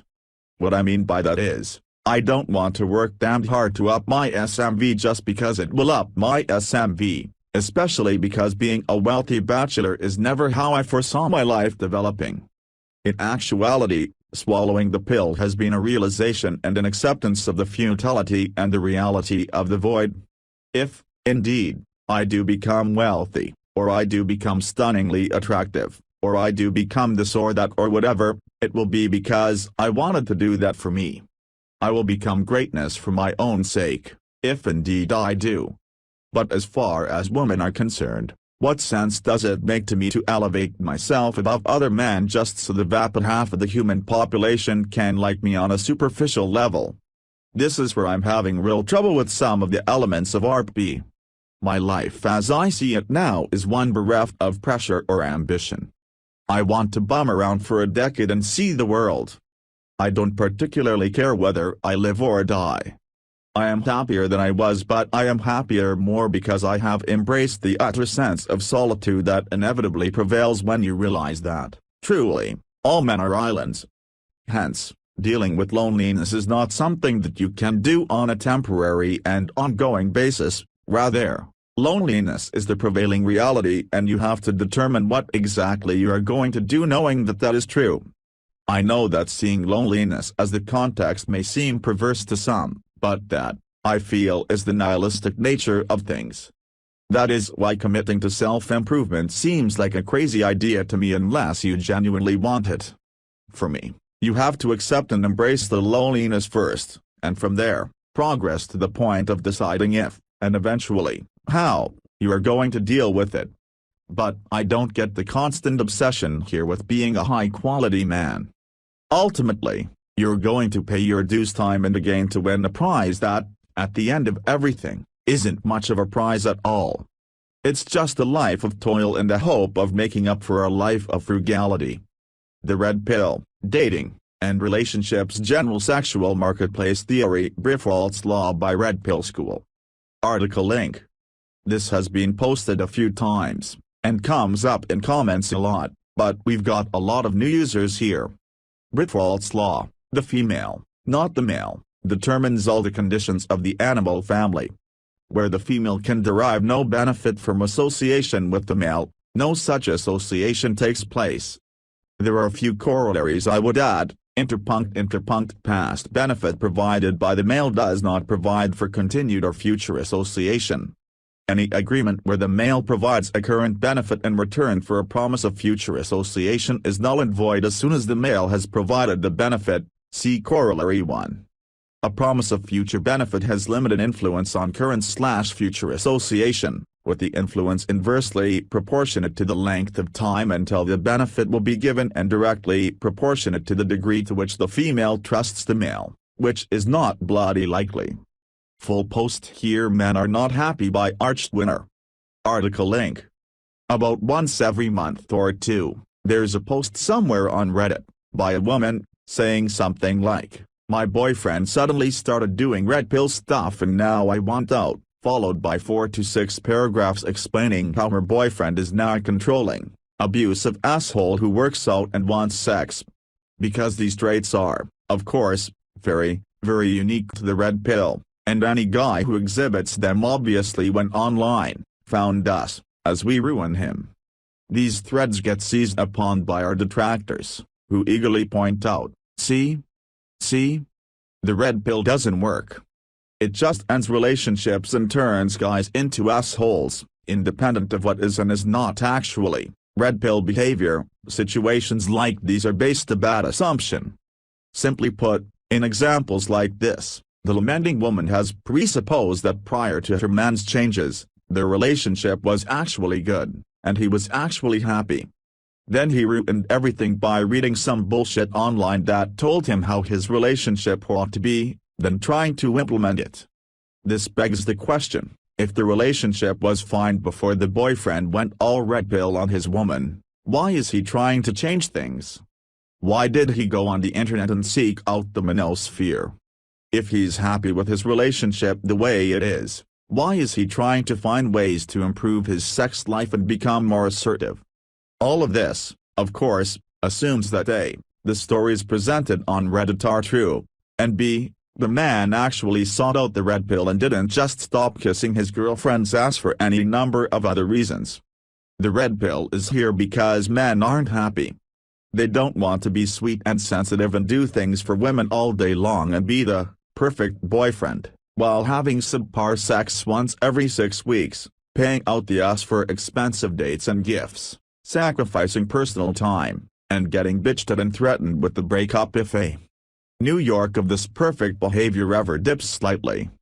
They don't want to give back rubs and foot rubs, stay at home one weekend a month while their women have a night out with the girls, get disrespected and talked about behind their backs, get cheated on, but just harmless, meaningless mistakes that don't really count, and get berated when they push back against any of this. They don't want to let women move in, rent-free, and get pressured to buy a ring for a 4-digit number of dollars and tie their finances to someone who makes less than half as much money, just because they've been dating a while, and it's time, and they're supposed to. Sure, everything's hunky-dory for these girlfriends, but for the men, everything is not happy. Everything is not going well. And men are sick of it. When a 28-year-old man with an entitled bitch of a girlfriend of 5 years stumbles across the red pill, he reads stories about men not so much older than he is who don't have or want girlfriends. They don't need a girlfriend because they have 4 or 5 women fucking their brains out on a regular basis outside of a relationship. They barely spend a cent on dates or activities. They barely lift a finger to impress women. But girls can seem to get enough of them. And what these men do seems so simple. Work out, focus on your career, practice your social skills and get confident, develop useful skills and interesting hobbies essentially, quit wasting time. Read non-fiction instead of fiction, watch less TV, play less video games, quit jerking off to porn, spend that time doing something that makes you physically, mentally, or socially better. The red pill tells men that their time is valuable, and to use it well. Hand in hand with that, the red pill tells men that since their time is their most valuable resource, quit wasting it on women when you're not getting something of equal value in return. If your girlfriend is ugly, sexually ungenerous, lazy, or just an entitled bitch that expects you to do all kinds of crap for her just to maintain the pleasure of having a girlfriend, is it really worth all of the time and energy you expend? When you could be doing something that actually improves your life. The red pill exists because many men aren't happy. Because these relationships that are allegedly just fine, are very much not just fine. Because men are giving so much to their women and getting so little, with the assumption that merely being a presence in the man's life is all a woman needs to do to become his highest priority.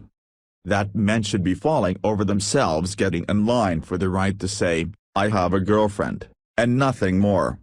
Men are sick of this. Guys in the "my man went red pill and ruined our relationship" Reddit posts probably aren't actually going to internet sites to get an instruction manual for how to piss off their girlfriends. They're just normal guys who know in the pit of their stomach that something is wrong, that they're wasting their lives, and that they're not happy. It's not their girlfriend's fault, it's theirs.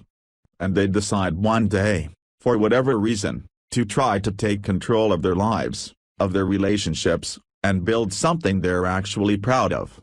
And steps 1 and 2 of that process involve asserting yourself and living the way you want, and expecting the people with whom you associate, for example, your woman, to add value to your life equal to the value you're expending. The rest of the world shorthands that behavior as being an asshole and ruining relationships. How sad is that? Honestly and confidently pursuing the life you want, and expecting others to hold up their end of a relationship is the new Hitler. The Unbalanced Sexual Marketplace by Limitable Man. Comment link from a larger article. And we'll discover that the real victims of modern feminism are, of course, women themselves, who have been left lonelier and less satisfied than they have ever been.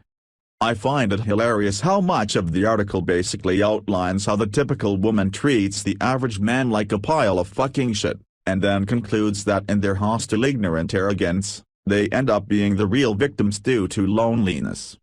Men always want to go to bat for women, and that shit fucks me off. It must be genetic or some shit because I see men in TRP doing that shit too. Don't be mad at a woman's breath. You just bitter, okay? I get loads of pussy. You gotta lift and man up, breath. Stop being bitter, breath. I get fucking tired of that retarded dumb testosterone monkey spit. Fucking retards who lift a bit of metal and fuck a bit of pussy, who are totally ignorant to what's going on, but think they're a boss because they can get laid and are constantly high on fucking tren and a post-workout buzz. Just because you lift her and get laid, doesn't mean society isn't fucked up. Their opinions on life and women are basically some retarded flowchart. Interpunct, do you lift brah? Yes/no, no. If not, go lift brah. Do you get laid brah? Yes/no. If not, go Tinder brah. Tinder not working. You need to cut brah. Already doing both? Then there's no problem, you be trippin' brah. Gym and Tinder for life. See, these fucking idiots think being jacked and getting laid is all you need to be fulfilled in life, and that's fucking bullshit. Men outside the manosphere could collectively go lift tomorrow and it wouldn't change the legal system, it wouldn't get rid of feminism, it wouldn't fix the fucked up education system or the shit economy, and it wouldn't give men game/social awareness. It wouldn't change a sweet damn thing for the overall condition of men as outlined in this fucking article. For some reason, there are a subsection of men who want to go to bat for women, and the more pussy your typical man gets, the more he thinks, hey, you know what, women are fine, I have great times with them, you must be the problem bruh. Ain't nothing wrong with women bruh, you're the prob. Lem bruh. They don't wanna explore really what the fuck is up. It's just the guy's fault. It's close-minded bullshit. Fuck exploring shit, and God forbid blaming a woman, they're poor innocent little victims, and as a man, it's all your fault if she's a cunt. The old hyperagent bait and switch gets annoying. Men take blame for everything, women get blamed for nothing. Look, if we're not blaming women for anything, and nothing is their fault even if they're huge cunts, then we can treat them as equals. We can't respect them.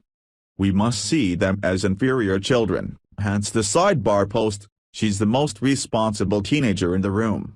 If we treat them as equals with agency, then we have to hold them to account and stop fucking blaming men for women acting like cunts.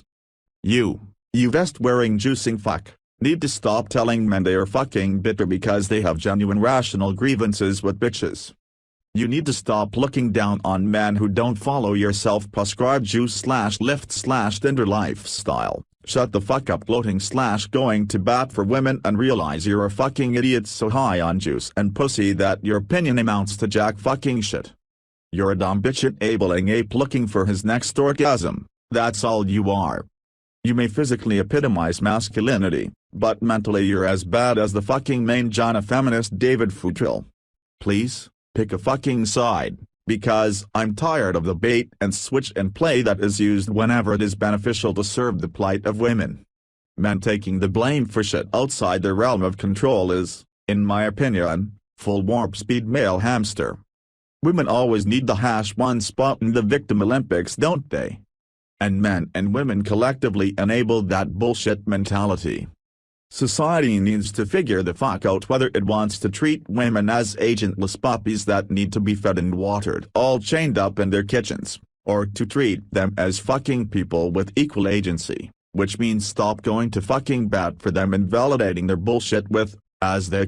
Man, it's your fault she's a cunt, you should have used your Superman powers to stop her being a cunt. You should have treated her in such an alfalfa way that the very base of her nature changed and caused her to change into what you wanted her to be. She is the way you make her. If you were a real man, she wouldn't be a cunt.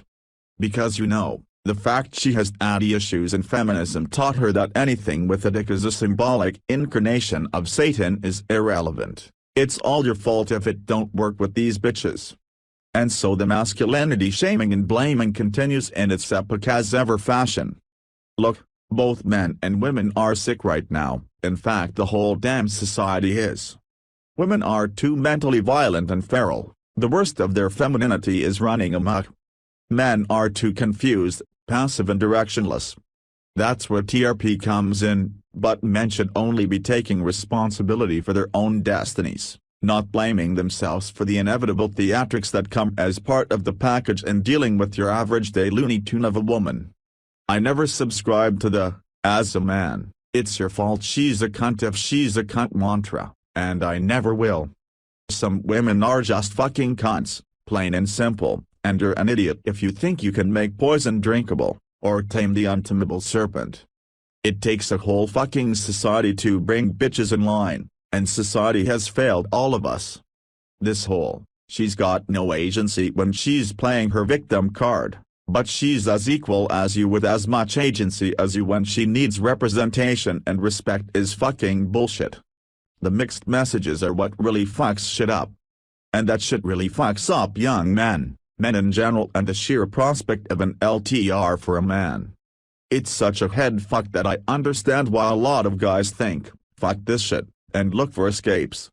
I don't fucking blame them, they're doing what they perceive to be the rational thing, they just want to be happy. Most men are simple like that. They don't need all the head games and politics that comes with being in a relationship or even associating with women nowadays. Anyway, intentionally vitriolic and provocative rant aside, I thought that was a really good piece. But women the real victims? Fucking please. 15 to 30 is a non-stop party for them. After that they either experience what young guys did, but the girl world equivalent, or they find a beta box, get dicked by one of the last remaining alphas this effeminate society has, and then fucking cheat on the beta and swindle him through divorce/child support, etc. Which I'm sure some self-assured cunt on here will reply with, that's great for me brand, more pussy for me brand. Anyway, great Sherb Satan, really enjoyed the read. I hope I pissed a few people off to read this. You gym rat cunts know who the fuck you are. A man with the body of a demigod and the mind of a pissant is a caricature of masculinity. You cunts make me sick. If you lift, you better fucking read too. It's the mental equivalent of lifting, and cut out the chest puffing. Everything is a man's fault, bullshit. The Red Pill is pro-woman by Arched Winner. Article link. There's a post floating around one of the other subreddits telling the tale of a 17-year-old girl and her controlling, manipulative, abusive 23-year-old boyfriend who took great pains to isolate her from her friends and family, demand sex on every occasion they would meet, and threaten to dump her or kick her out of his house if she didn't comply, and some other really shitty behaviors, like physical violence and driving off and leaving her in another state. Needless to say, this guy isn't the alpha male a red pill guy strives to be. He's a sniveling loser who had to resort to insecure, jealous, and controlling behavior because he didn't have options with other women, wasn't an attractive or valuable man, and was desperately afraid of losing this girl. Somewhere in this story, the woman tosses in the fact that this shithead she was dating was obsessed with reading the red pill, which, of course, led to the usual Reddit bandwagon about the red pill being a haven for virgin loser sexist rapist abusers. Conveniently brushed off was the fact that this woman, for 5 years, stayed with her boyfriend, had sex on demand every time, came back to him after every breakup, and put up with all of his crap. Everyone simply concludes, obviously, that this woman had psychological issues, was young and naive and inexperienced, and that her boyfriend took advantage of her and manipulated her. Because of the way he made her feel, she was forced to stay with him, forced to have sex with him on demand, and prevented from leaving him. This standard surfaces again and again, in various examples. I'm just pulling this one because it's recent. If a man were to approach a normal woman he was dating, with no deficiencies, no issues, no perceived power disparity or significant age difference or anything like that, and if that man were to say, have sex with me or we're through, the assumption for this baseline, normal case would be that the woman has two choices, have sex with him, or end the relationship. Also assumed in this normal, baseline case is that the woman has the capacity to make whatever decision she feels is best for her. Maybe she wants to have sex anyway and likes sex with him. Maybe she doesn't, but gets something else out of the relationship she appreciates. Or maybe she's offended by this kind of demand on principle and dumps him. But it's her choice, right? She has agency and makes the best decision for herself. The modern, anti-red pill viewpoint is that no woman would ever put up with that garbage. The only correct choice is for that woman to dump the abusive shithead she's dating, because any attempt to coerce a woman into sex is automatically abuse. You're supposed to buy her jewelry every weekend, not say a word about sex, and hope she fucks you out of the goodness of her heart. If a woman does agree to sex when demanded like that, that's obviously the wrong choice, and it is clear, simply due to the fact that the woman made this wrong choice, that she is psychologically impaired and not responsible for her bad decision. Her abuser somehow had power over her and she couldn't see the truth. That's the standard. Essentially, if a woman makes a choice our detractors agree with, she's responsible and made a great choice. If a woman makes a choice they disagree with, then she was clearly manipulated, controlled, abused, and not responsible for her bad decision. Blame the man. That's the blue pill, feminist, anti-red pill way. The choice I would have made is the only correct choice. I'm so right that anybody who does differently is mentally incompetent by definition, and any man who causes a mentally incompetent woman to make a bad choice is an abuser who should have recognized that the woman he's abusing is mentally incompetent simply by virtue of the fact that she did what he wanted. That's the standard. It's on you, the actor, as a man, to recognize whether or not a woman is competent to make a decision on her own behalf. It's up to you to know everything there is to know about her and the totality of her circumstances, and to assume that women are mentally incompetent and can't make good choices unless their circumstances are absolutely ideal. And even then, maybe not. Ironically, the red pill is much more pro-woman. We assume that women are reasonably intelligent people, capable of making reasonable decisions that are best suited to them. That's where the whole hypergamy thing comes from. We assume women are smart enough to make the decisions that get the best possible outcome for themselves. Likewise, when a man gives a woman a choice, put out or get out, we assume a woman is intelligent enough and responsible enough and reasonable enough to decide which of those two choices is the best one for her. If she walks, great. If she stays, then maybe she wanted sex, or maybe she's getting something else out of the relationship that she appreciates. But it was her choice based on what she felt was the best outcome for her. The red pill gives women the benefit of the doubt. The red pill believes in a woman's ability to make responsible decisions for herself. Our detractors assume women are idiots, and therefore, it should be a federal offense to ever attempt to coerce a woman into sex, because women that agree to be with such men are apparently, by definition, mentally impaired. You can't put women on the spot like that. They can't be expected to make the right decision in those circumstances. That's the world of feelings. If you pick up a woman at a bar, and she goes home with you that night, but tomorrow morning, she regrets the encounter, then you manipulated her into sex. It wasn't her decision, it was her abuse. But even if she doesn't regret her decision, our detractors don't take her feelings into account at all. They only consider their own. They never would have gone home with you. The only correct decision was to turn you down. Because she made a decision they disagree with, by definition, you abused and manipulated and controlled her. Thankfully for women, we assume better of them. We're far more pro-woman than most feminists. Being controlling is for losers. By Arch Winner. Article link. Many detractors of the red pill find the men who subscribe to this body of information to be controlling. Nothing could be farther from the truth. The red pill promotes something that's not immediately obvious at first, the complete abdication of any attempt to control anything, except for the one thing you can actually control: yourself. We can't control women. Women are going to live the lives they want, date the men they want, fuck the men they want, marry the men they want, cheat on the guys they want to cheat on, divorce the guys they want to divorce, and live completely normal and happy lives with guys, or live completely normal and happy lives with guys, and do exactly as they please, whenever and however they want. And they should. Women have the right to do whatever they want with their lives, and to pursue whatever kind of happiness they want, however they want to go about it. You can't control a woman, nor should you try. All you can control is yourself.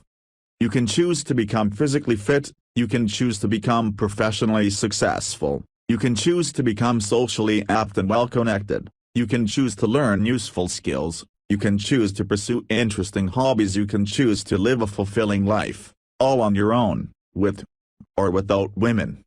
When a man posts something on /r/astrp, lamenting that my wife/girlfriend never has sex with me, or doesn't respect me, or flirts with other guys in front of me, or cheats on me constantly, or is a total bitch about everything all the time, nobody ever responds, rape her if she won't have sex with you. Beat her until she respects you out of fear. Lock her up and keep her in the basement to keep her from the outside world. You should control her. Nope. Never that. In fact, the exact opposite is what's expressed. Let it go, they're told. You can't control her. Focus on yourself. Become fit, successful, social, skilled, and interesting. Raise your own value and don't worry about her at all. Live your own fulfilling life independent of her. She'll either come around, or she won't. If she does, great. If she doesn't, any number of other women will want to be with you now that you've focused on your own life. Don't worry about controlling her. Just focus on you. If the situation is especially egregious, the advice usually given is, next. That's right. Don't control her at all. Don't even try. Let her go. Let her live her own life. Cut her loose and live yours. Being jealous and controlling is beta. Where the red pill and modern feminism and other detractors diverge, however, is that the others will tell you that self-improvement is cheating. It's manipulation. If you become muscular and hot, you're just manipulating women with your good looks. If you excel professionally, you're manipulating women with your money and status. If you're awesome socially, you're just gaming women when you go out and wow them with your social network. And so on. When you withdraw your attention from a woman that's behaving undesirably and focus on yourself, that's dubbed manipulative. When you improve yourself such that you're attractive to your woman, and to other women, that's manipulative. When you dump a woman who's not measuring up to your standards, that's manipulative. Essentially, by not attempting to control the situation, for example control the woman, that's seen as an attempt to manipulate her. Because the very fact that you're not being controlling will influence a woman to think or feel a certain way. The very fact that you're working on your own life will influence a woman. And doing things that influence women to think or feel something is evil manipulation. The solution is simple, of course. Live in your mother's basement and only come out to go to work. Give all of your money to the nearest woman since you're not paying rent. Repeat. Or you could just tell the rest of the world to go fuck themselves and live an awesome life, and let the few women lucky enough to be a part of that life enjoy the ride. Is a girlfriend cheating on you with her guy friends? Or how modern relationships are flawed for men. By Handbook. Article link. Some thoughts I had, when I was thinking about power dynamics in open relationships and how something seemed flawed for men in today's society. Disclaimer, this is just a generalization. In reality it's not just black/white and there will always be exceptions. Everything follows the law of the Gaussian distribution. What I think I know, men and women are different. Women are the gatekeepers of sex. Men are the gatekeepers of commitment. Cheating during relationship, women are most hurt if their partner would cheat emotionally with them. Men would be most hurt when their girlfriend would have sex with another guy. Men and women enjoy sex. Men enjoy it most when they're able to fuck as much different women as possible. Women enjoy it most when they're able to fuck the best they can possibly get. Male and female SMV differ. Women reveal their low SMV if they give away sex easy, slut. Men reveal their low SMV if they give commitment away easy, times ho beta. A man can show his high SMV if he shows he is able to sleep with other women, dread. A woman can show her high SMV if she shows that she can have guys committing to her, sex rival.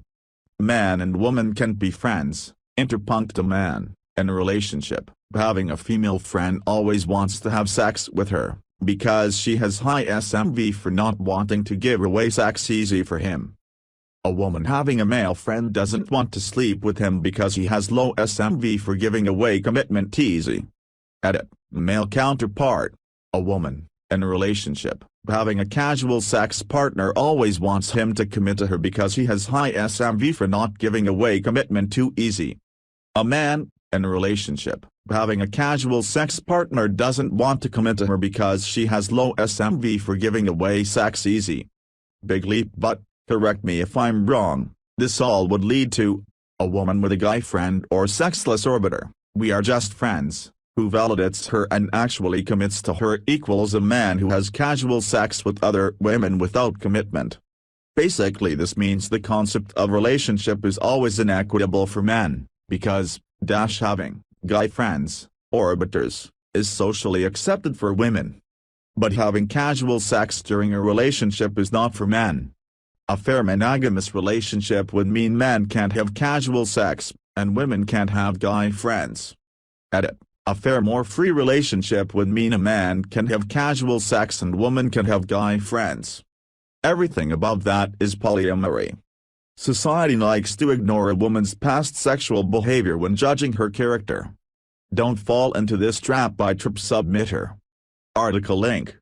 There's a top post today about a guy who found out that his GF got trammed in a fivesome in a public restroom.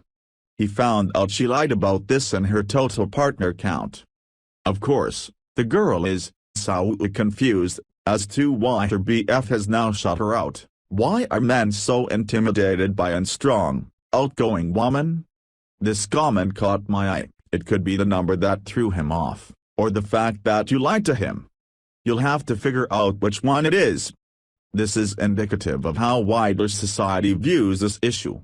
Whereas everyone agrees that it's bad that she lied, society gives women a free pass on their high partner counts and past orgies/threesomes/ etc. as if they are totally irrelevant to a woman's character/sexual attitude. How did we come to the point where we judge/predict someone's future behavior based on past actions for virtually every facet of their lives? Except for sex. Who is most likely to blow their money at the casino? The person who's never touched a blackjack table or the person who has a gambling problem? Who is the better employee? The person with an excellent work history or the person who has been fired 5 times for negligence? While the answers to the above are obvious, we live in a society where men are encouraged/forced/shamed into ignoring a woman's past partner count when trying to figure out what kind of future wife/GF she will be. The truth is that a woman's past sexual behavior, partner count, is a great predictor of her future sexual behavior. There is literally no better predictor of future outcomes than past empirical data.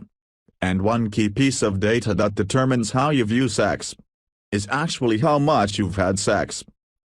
Why does this issue exist? As with most RP issues, the existence of the problem can be mostly attributed to A. Women will act, even subconsciously, in their own sexual self-interest, unless men/society hold them accountable. But B. Newsflash, blue pill men don't hold women accountable because they don't want to ruin their chances of getting their dicks wet and/or can't stand up to women shaming them for actually wanting to be men. In that context, we can realize that women want the freedom to behave a certain way, which is fine, but without any consequences, which is not fine. In RP terms, they want to maintain their access to high SMV men while also engaging in low female SMV behaviors, that is sleeping around. However, women don't realize that they forfeit their exclusive access to high SMV men the instant they stop acting like high SMV women, that is feminine/non-slutty women. On a side note, it's interesting that the only times women complain about men refusing to date them for their sexual past is when it's high SMV men. No woman complains about the beta, because they know they have the betas on lockdown. It's only when a high SMV man like George Clooney continuously dumps his aging GFS, thus denying her access to his money/status, that women get all fussy and accusatory. Ugh, Why do men even care about this? Because men value sex. A lot. We don't go around telling women not to look for high SMV/dread game/asshole men, at least RP men don't, because we understand that security/money/power/status/height/etc. are all important to women. We're over our butthurt and now strive to excel in as many of those areas as possible because we know that's what women respond to. So when it comes to something that we as men value, we are going to judge women harshly on that. Telling men to grow up is not gonna change our nature as determined by evolution. In short, men wanna fuck but we don't want to fuck something worthless. Beyond just fucking, we want to make sure our long-term investment is sound. We want good GFS/wives/mothers. We don't want to make a mistake. So when a girl is confused why her 80 partner count bothers men, we perk up and think, you know, this girl had sex like it was nothing. So she probably will again. And if you're a woman asking why men would ever come to that conclusion, you should reflect and ask yourself how the hell are you not coming to that conclusion? But I'm a new person now. That was my past and you're the one I choose to be with. Oh. By the way, I won't do deep throats anymore like on that past sex tape, okay? This is a manipulative tactic employed by women with regards to this issue. It's also incredibly disingenuous. It shames men for predicting a woman's future behavior based on her past, which we've already established is normal for pretty much everything in life. It also allows women to escape judgment and once again redefine themselves as high SMV women, which they are not anymore. It also fundamentally misunderstands what is important to men. This solipsism of women assumes that because women's long-term goal is a steady beta-bucks relationship, that must obviously be the most important thing to men as well. Men should want to give beta-bucks away.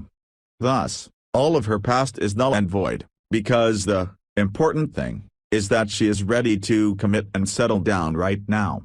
Nothing else matters to her. So why should it matter to the man?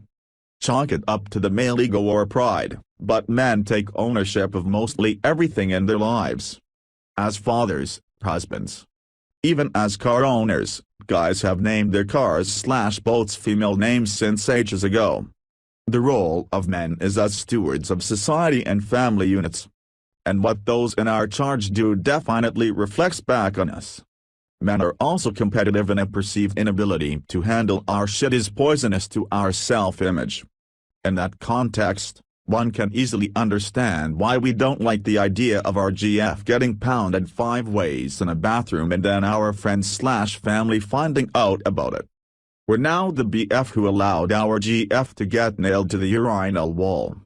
No thanks. Love is irrational by Limitable Man. Comment link from a larger article. We have a love-hate relationship with women. I mean, speak for yourself, but I don't love women. Seeing them for what they are, I appreciate what a minority of well-raised women can contribute to my life, and I can see how men or idealistic romantics that need/crave a woman in their life too have that connection they can't have with another man, but by the by, women are nothing to be lauded or worshipped. Western women in general are just shitty people. We have all the reason in the world to hate them, but being hateful doesn't help you improve yourself, so you have to look past it for the sake of your own mental health. You do this by being selective with your women and employing RP strategies to hold frame/maintain dominance, enjoying their positives whilst mitigating their negatives and if necessary dropping them like hot shit when they cross the line. Which many, if not almost all, will. I think loving as in worshipping women or even preferring them to men, despite having read a lot of TRP material, is not RP at all, but really, blue pill gone full circle. It looks something like this: you were BP because you were ignorant. Then you 100 dated to red pill and bitter. Then again you 100 dated, so now you're purple pill and willfully ignorant because RP truths were painful. Only now you have no ignorance to blame, just the fact that reality hurts and you can't deal with the pain it causes you. To be honest, I don't know what's more pathetic, a dude who never knew better or a dude who knew better but couldn't handle the truth.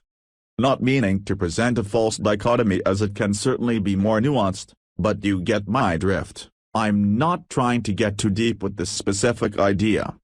Ultimately, I think we're fighting our instincts.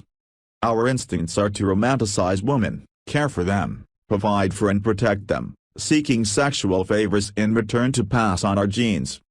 Meanwhile, our culture has made our instincts deadly to our own survival, exacerbated by cultural Marxist indoctrination, which makes us ripe pickings for women who have been trained to be less empathetic, more narcissistic and more predatory in both their view of and relation to men.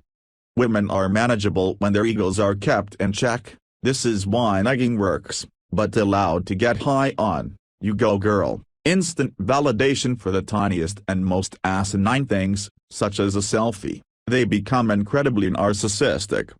Combine that with man's natural predisposition to romanticize women and woman's inherent Machiavellian instinct, and what we have is a disaster waiting to happen.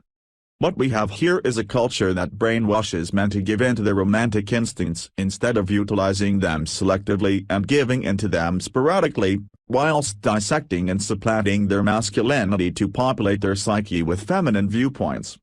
These feminine viewpoints then get mixed in with male protector/provider instinct, man's inbuilt masculine concept of romanticism, as to make them hard to tell apart from one another. In part, this is why guys sometimes pathetically bicker over what being alpha is, especially in relation to women and long-term relationships, which are no doubt the trickiest sphere for any man, let alone an rapper. Feminism, as institutionalized as it is in society, is responsible for exacerbating female narcissism, encouraging them to monopolize and exemplify their worst traits, hypergamy/entitlement and solipsism, to scapegoat us collectively, as men, for their own material betterment. Effectively, today's generation of women have been trained to hang men out to dry rather than learn to love and work with them in spite of our monumental gender differences. Part of the facilitation of this is making it so women can't love/trust/bear bond to any one single man by encouraging them to be sex positive, also known as huge sluts. This is great if you want casual sex, but it's bad if you actually want to be in love. The more partners a woman has had, the less capable of falling in love she is. A woman who's had many dicks in relationships, no matter what she rationalizes as near incapable of pair bonding. These women are often bitter and they feel owed something from their chain of suitors as a symptom of their latent narcissism. Resultantly, they view man collectively as an arbitrary segment of the population that can be exploited for self-gain. Where it was traditionally incentivized for women to depend on men, it has now been demonized. Instead, women now depend growingly on men indirectly via Big Daddy government's wealth redistribution efforts. When opting for direct dependence on men, they opt for insidious methods, willful manipulation and gold digging, rather than cohesive and functional methods, a promise of sexual loyalty and a union focused on family creation/maintenance. We, as a species, may be naturally polygamous, but our civilization is based upon monogamy. Thus we are at the impasse where we must choose what is more important to us. Hedonistic sexual freedom or family? You enjoy the decline or you endeavor to rebuild civilization one long-term relationship at a time. Most guys seem to have given up hopes of a family, others naively hang on. Some are reasonably competent in maintaining a woman within the long term despite all the odds stacked against them, but shit's grim. Without a patriarchal society in place to enforce honor, our ability to love women is diminished because they have the ability to destroy us and get away with it. Due to a few core differences, their lack of logic, their lack of honor and their exceptional ability to rationalize and delude themselves that the bad things they do are necessary for their own emotional well-being and therefore just and perfectly acceptable, this is aided by weak logic and an instinct that will even override women who uncannily possess strong logic. They simply do not hold themselves to account in a way that a man would. Neither does society. By making them our legal and social equals, well actually, superiors, without them being our logical and spiritual equals, we have upset the balance between leader and follower, captain and first mate, and left ourselves susceptible to the impulsivity of their emotionally driven whims. What has this done? Destabilized society, utterly. This has resulted in divorce, suicide and a whole bunch of other fucked up crazy shit that no hot chick's soft touch, sweet voice, long hair and gentle kisses is worth. For all the flack they get, the MGTOWs are the rational ones here. They're rational in pursuing their own happiness, however from an evolutionary standpoint they're irrational for effectively consenting to and their own genetic line. If there was ever a war between nature and nurture, this is it, and it's socially engineered human reproductive kryptonite. Yes, we may be biologically programmed to romanticize women so that we pass on our DNA, but no, it's not rational to love women, from a contemporary perspective. I fear men who give themselves over to irrationalism are doomed no matter what they know about women because they are willing to overlook all manner of red flags for the sake of love. Women really are man's ultimate weakness, as distasteful as that is to acknowledge. What all men must know is this: you never get to just fall in love with a woman and give in to the deepest romantic yearning within you. This is a privilege reserved for women. As a leader, you may not let love consume you. You must always manage her for the benefit of you both and the success of the relationship. Where she will not yield or allow you to do what needs to be done, you must walk away. This is probably one of the most bitter pills to swallow that there is. You never just get to be in love. Ever. You don't. You don't get to be complacent. The redefinition of marriage by whisper. Article link. I think there is no group in America quite so awful at explaining its point as the so-called religious right, that group of Christians with a capital C who are the populist voice of social conservatism in the American political landscape. Their grasp of apologetics, outside of a few voices like Dalric, is so bad that no one outside their community even understands their talking points. When they said, family values, everyone else thought it was a code word for hating sex. When they say, defense of marriage, everyone else thought it was a code word for hating gays. But the truth is more complicated. The core of religious values, for almost all religions, not just Christianity, is reinforcement of existing social structures. Now, the construction of a mythological framework for that is just what most religions do. But when that framework becomes the only reason for those values that people understand, then they cannot explain the values to anyone who doesn't share their supernatural beliefs. CCS, conservative Christians, can't explain their values, because they don't themselves understand the real reasons behind them. It never occurs, not only to cultural Marxists, SJWs, and other ultra-liberals, but also to the average moderate, that these values are wrapped around a correct idea. This idea is that the basic unit of a society is not an individual, but a family. A society composed of weak, disconnected, or broken families is a broken society. And the way our society has traditionally formed families is marriage, followed by children. Now, marriage, at its core, is a contract. Just like pretty much any human relationship that is formalized. Contracts have a couple of things that distinguish them. They have terms. These theoretically benefit both parties. They have consent. Both parties agree to the terms. They have enforcement. Some negative consequence to the party that breaks the agreement. Now, in the idealized version of the past that CCS want to return to, all these things supposedly worked. The wedding vows were the terms. Informed consent was obvious, because both parties recited the terms out loud. Enforcement was a social act by the community, because the vows were spoken in front of that community, who would socially enforce them. Now, CCS think wedding vows are spoken in front of God, but when was the last time you saw God punish a cheating wife, or a neglectful husband? No. The real enforcers of wedding vows were the tight-knit local communities people lived in.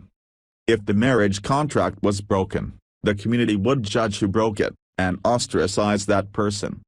Effective. But because marriages have consequences in civil law, The government needed some notion of who was married. And this was the thin end of the wedge. Once people started having to sign papers declaring that they were married before the law recognized it, the enforcing authority passed from the hands of the community, and into the hands of the law. And the law, in its need to standardize everything, began to standardize the contract. So now, what do we have? The wedding vows are just poetry. The law defines the terms of the contract, and it can and will retroactively redefine those terms at any time. Informed consent is impossible, because the papers the couple sign don't contain the terms, which occupy volumes of law books unavailable to most couples, and which can change at any time. The law does not enforce the marriage contract, no-fault divorce, it simply recognizes the dissolution of the contract, and divides the assets of the partnership, money, property, children, without any regard to who broke the contract. So, when the modern couple gets married, they are agreeing to terms they don't know about, breach of which will not be punished, and the dissolution of which will be handled by a templatized process that someone else has decided is fair for everyone. Is it any surprise this doesn't work? The favoritism courts show to women doesn't even enter into it. The problem runs deeper. When the government defines the terms of a contract, the parties to that contract do not know what they are agreeing to. This is what CCS are on about when they don't want to let gays get married. They have no idea of the reasons underlying their own values, and they're closing the barn door decades after the horses have fled, but they have some vague notion that the government mishandles the institution of marriage, and they want to resist that somehow. So how should we fix this problem? We shouldn't, you fool. We can't. Have you forgotten where you are? You're reading TRP. We are not here to fix society, because our society eats self-sacrificing heroes for breakfast, then demands they buy at lunch. We are here to survive the collapse. So how do you do that? Don't get married, dumbass. It doesn't matter if you want children. It doesn't matter how much game you have. It doesn't matter how ironclad your prenup is. It doesn't matter how high your SMV is. It doesn't matter if you could have another her in 30 seconds. You are still signing a contract you don't get to read. Would you hand a stranger a signed blank check? It's just retarded. There is nothing that all the red pillion advice in the world can do for you, if you are such a rube that you sign things without reading them. Observations on gender behavior. The red pill is even tougher to swallow for girls by Popeman 79. Article link. You know this bitter, harsh taste of the red pill that men have to swallow. There is no such thing as everlasting love. The moment you stop improving and you lost the admiration of your significant other, it's over. Women don't care if you're a good person. They care that you have dominant, alpha traits to give them the tingles and impregnate them, or provider, beta traits to support them and provide for them and their offspring. Women are only attracted to guys of higher value than them, and they are hypergamous. As long as they can safely branch swing to a guy with higher value, most of them will do it. They'll rationalize it by feeling that the love is gone between you two. Don't trust women. Lying and manipulating is to them what resolve and hard work are for us, our weapons in life. You're only as important to others as what you bring to the table, so lift, grow, become better. No free pass for any man. Well, this is a very resumed, tough pill to swallow, but no matter at what age you swallow it, you can still grow and improve, get better women, follow your interests, try and build the life you want. Women, on the other side, have a very tough pill to swallow too. Interpunk. Since you can remember, life has always been awesome, people love you, treat you nice, opportunities present themselves, you're never alone. You have no reason to doubt that it will never change. Well, it will. And it will change abruptly when you hit 30. Nobody tells you that, and you're unprepared. You think you're attracted to nice guys, but really you're not. You like charismatic, strong men that you can't manipulate, men that are socially above you and treat you accordingly. Unfortunately, a lot of those men are assholes. Deal with it. You think you have a great personality because everybody tells you so, and that you have a sense of humor because everybody laughs at your jokes. Newsflash, people only do so because you're young and hot. In 10 more years people will start treating you like shit, like people treat men all the time. Nobody cares that you have a degree. You can climb the corporate ladder as a single, independent woman, and think you're happy, and you will be for a few years, but you will probably end up alone, or in an unfulfilling relationship, and you'll be miserable. You'll wish you married that nice guy you turned down when you were young, and who ended up becoming an amazing man. Now he doesn't even look at you. No matter what feminists tell you, you won't feel fulfilled if you don't have a household or a family of your own. You don't realize it now because you're young and everything revolves around you, but when you're older you'll notice that your life feels empty. Just look at those 50-year-old women with no kids or loving husband. They are truly miserable and bored to death. You're young and have all the power in the world, but it's granted to you for a limited time. Don't waste it in multiple meaningless flings. Find a good man, use your love and knowledge to push him to become great. Build a household with him. You only have limited time to find Prince Charming and build the life that will make you happy. A guy that finds the red pill in his 30s, 40s, even 50s, can still change his life for the better. For a girl it's not always the case. There are mistakes that cannot be undone. They can hit the gym at 40 and change their attitude, but for a lot of them it won't change anything, and the realization that they made poor choices will hurt them. That's why women don't swallow their own red pill. Featured comment by Limitable Man. Women shine brighter but burn out quicker. Men start out as candles that keep getting blown out in the wind, but end up becoming the fucking sun itself, if they apply themselves rigorously enough.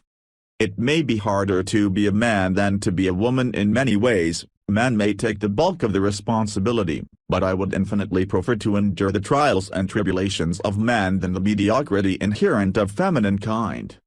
Clearly a lot of women agree being a woman is boring, because the craziest, biggest, man-hating feminists always take on male qualities and become completely unattractive in the process.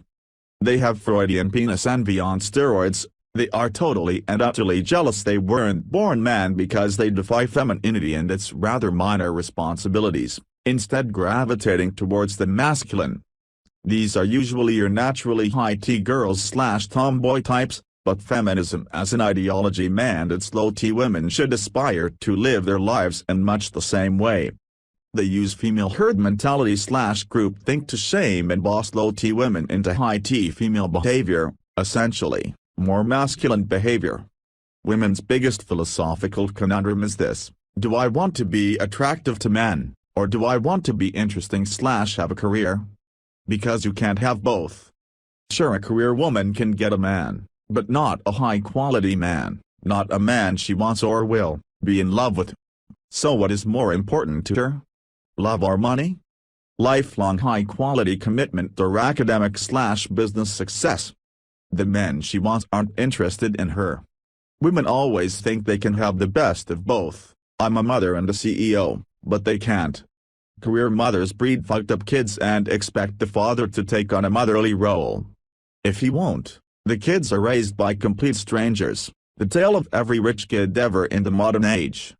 Most women indulge the power of their beauty in youth, then start developing an actual personality around 35 once their looks die out and they need to find alternative means to maintain their power in society. Unfortunately, anything women can do, men can do better. Their beauty is their biggest selling point, so the personality they create to make up for the loss of looks is rarely ever as developed as a man's, who has had to develop a strong personality from a very young age just to get by in the world. Women being coddled and flattered and catered to so much is really what makes them, in many ways, as weak and needy and inferior as they are. I do believe women can be a lot better/higher quality than they are, but they need to find RPW at a young age. Being a post-wall hag on RPW, or a reformed slut will not get you a male 9 or 10 unless you luck the fuck out. Women past the expiry date have to accept a man will take other mistresses if he is alpha and she waited post-wall, once she lost her youth, to get serious. That or she can monopolize a beta she will never truly be in love with, get tingles for. Every woman wants to monopolize an alpha, but very few have the sheer quality necessary, beauty, intelligence, good disposition, to warrant alpha-provided commitment, which is basically our PWN game. Do I feel sorry for women? No. They get to have 15 years of bliss whilst we sweat and toil. We earn our accolades, they just get born with a vagina in a first-world country. They don't give a shit about your struggles either. Your sympathy will get you nothing from women but exploitation. Don't feel too sorry for them, they reap what they sow. It's easy to see women as victims. I believe as men we are instinctually inclined to perceive women as such. But they play on that and will fuck you over when it becomes apparent you're a schmuck. So for the sake of your own best interest, keep a lid on that shit. Why would that matter? I'm the Girl, by Mag01. Article link. This was the response I got to the following question I asked a girl I know who was complaining about there being no good men left, and listing a ton of qualities she was seeking in a mate, many contradictory ones of course. That's quite the list. Well, let's reverse that. What do you have to offer them? She looked at me like she had never, ever considered this nor been asked it, and then responded with the quote in the title. This is what guys today are dealing with out there. Girls who have mile-long lists of what they expect in a man, perfection and contradictory traits, doing the job of multiple men and then being shamed for not succeeding, yet never once even consider what they themselves have to offer, which, these days, is quite often laziness, a lack of accountability, solipsism, debt, poor career prospects, entitlement galore, etc. New members. This is fundamental by Project Self. Article link. I am just going to talk about the simple fundamental topic. An essential core of Red Pill. She doesn't love you the way you expect her to. She is incapable of that, and it is not reasonable for you to expect it. All our lives, we were told someone will love you for you. That's a lie.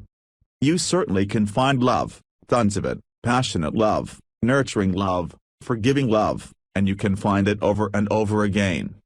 But what you cannot find, and what does not exist, is unconditional love. She does not love you for you, and she never will or can. She loves you for how you make her feel. She loves you because of how other people in the room look at her when she is with you. She loves you because you are strong when she needs to yield and recharge. She loves you for the entertainment you bring, guitar, jokes, stories. She loves you for the security you bring, financial security, emotional security, physical security. Relationships are work, everyone knows that. But the bullshit is that we were told the work is more communication, more understanding. It is not, it is more masculinity, it is more strength.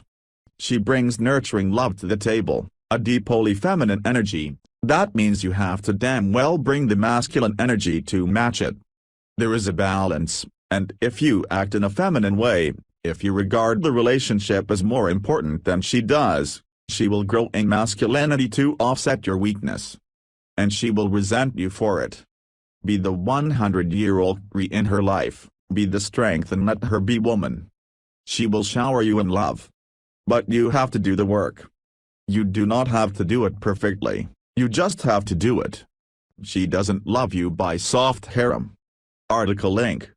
She doesn't love you. She loves her attraction to you. I'm going to repeat this because it is that important. She doesn't love you, she only loves her attraction to you. Make no mistake, fellow high-value men, women have no loyalty beyond their own narcissism.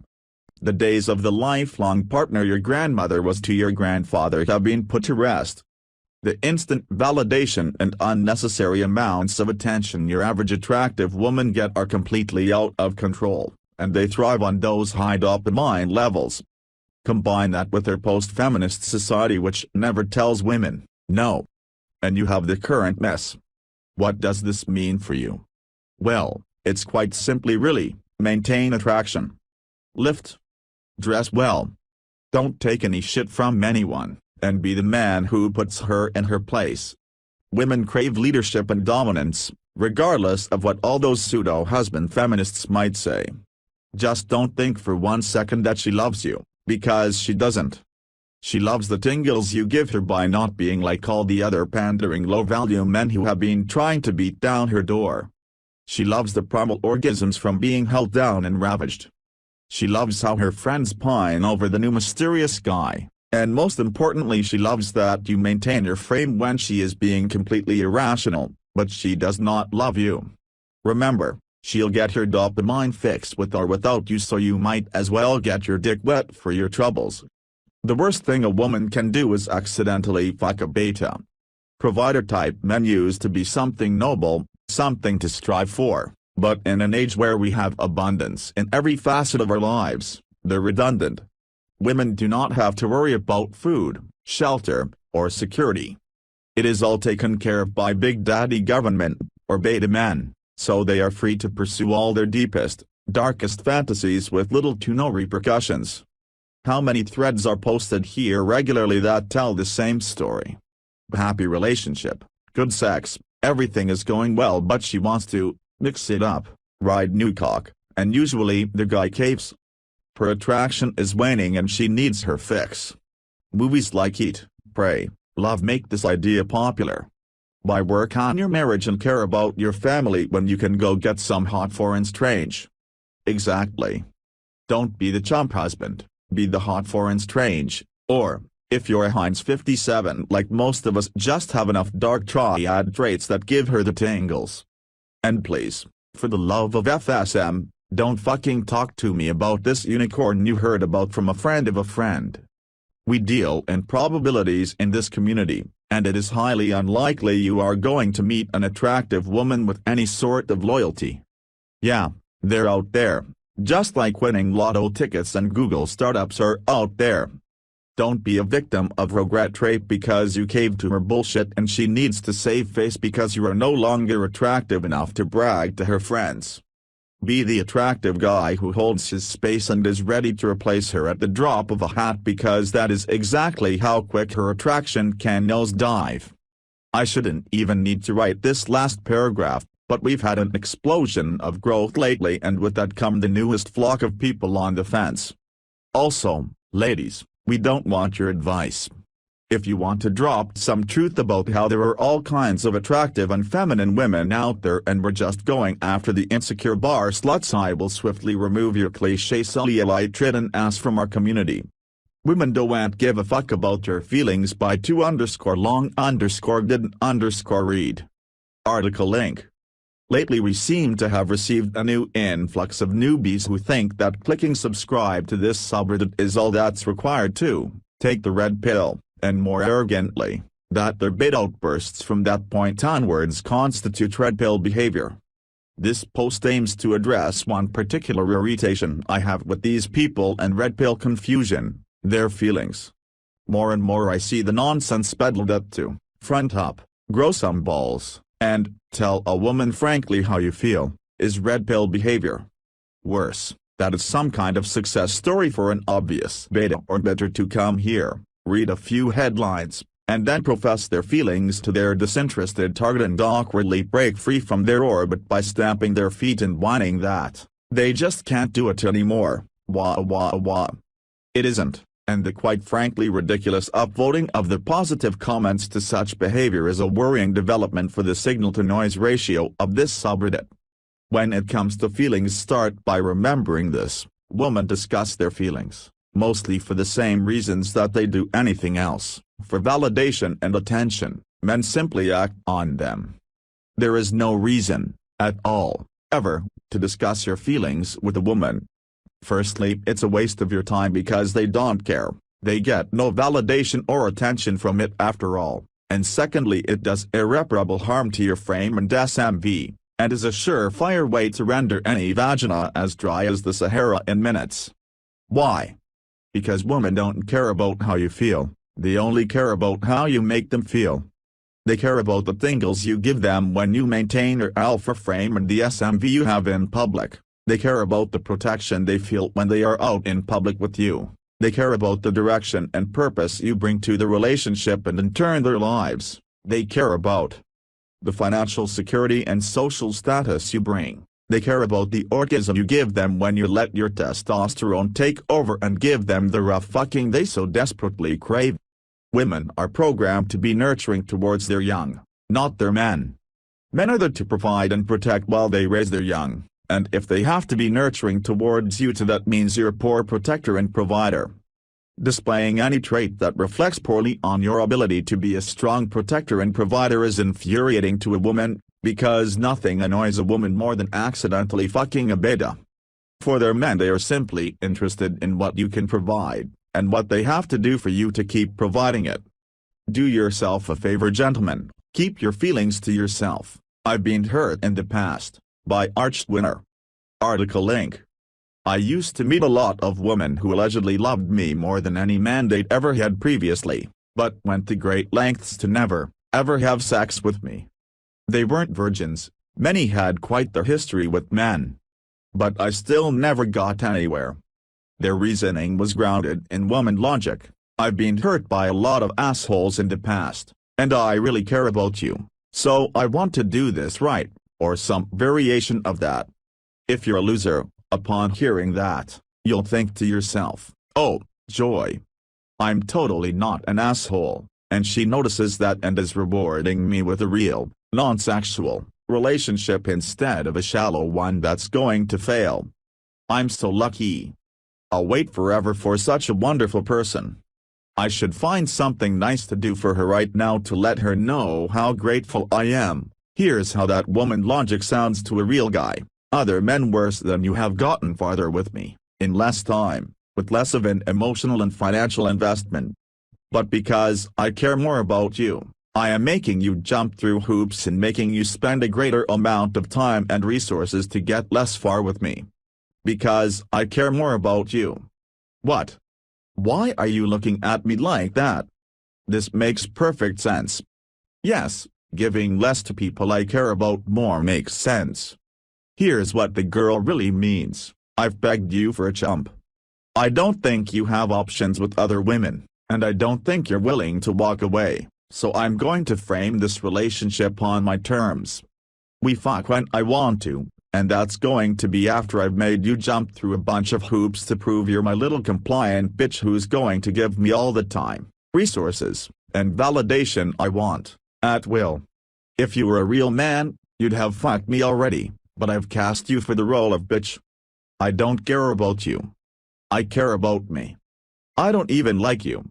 Sex is reserved for a real man. You're not a real man. You're my bitch. Here's the kicker, most women don't know that they really mean this. They just know that the validation feels good, and that a guy who keeps validating them without sex makes them feel powerful, happy, and better about themselves. When any woman hears the line of girl logic, I've been hurt in the past, it makes perfect sense to them she's screwed up by giving it up too easily before and wants to stop screwing up. By stop screwing up, they mean that she needs to do a better job of withholding sex to bait men into doing shit for her to earn it. They don't know they mean that, but that's what they mean. Only in the eyes of a woman does it make sense to give less to a man that you love more. But that's the rationalization kicking in. If a woman is giving you less, and making you do more for it, that's the exact opposite of loving you more. Being stingy with affection is the opposite of love. Requiring an exchange of favors rather than just giving of yourself is the opposite of love. It's a difficult truth to admit and to accept, not just for us, but for women, too. I think on some level, they want to love that nice guy who's going out of his way for them, but they just don't. They can't. But they tell themselves that they do, and that they're just taking it slow to avoid getting hurt like they have in the past. Because they love him more. And if things don't work out, he's still a great guy, the chemistry just wasn't there. And if they slip up and screw some hot guy from work, it was a mistake. They don't love that guy. They love the nice guy, don't they? They were just drunk. I've been hurt in the past and want this to be different, is nothing more than an insidious shit test. By complimenting you, telling you that you're different from every other guy, that you're not an asshole or a douche, and that she loves you more than every previous man, you're off guard when in combination with all of that praise, she denies you sex. Because she loves you more. A red pill take on why is man feeling entitled to sex is being discussed while women feeling entitled to friendship is not. By Salt. Article link. I saw this thread earlier and it got me thinking about how it's seen as entitlement for sexism one way, but women's prerogative the other. https://archive.today/bso. First off, it tracks to female entitlement and the ongoing pathologizing of male sexuality.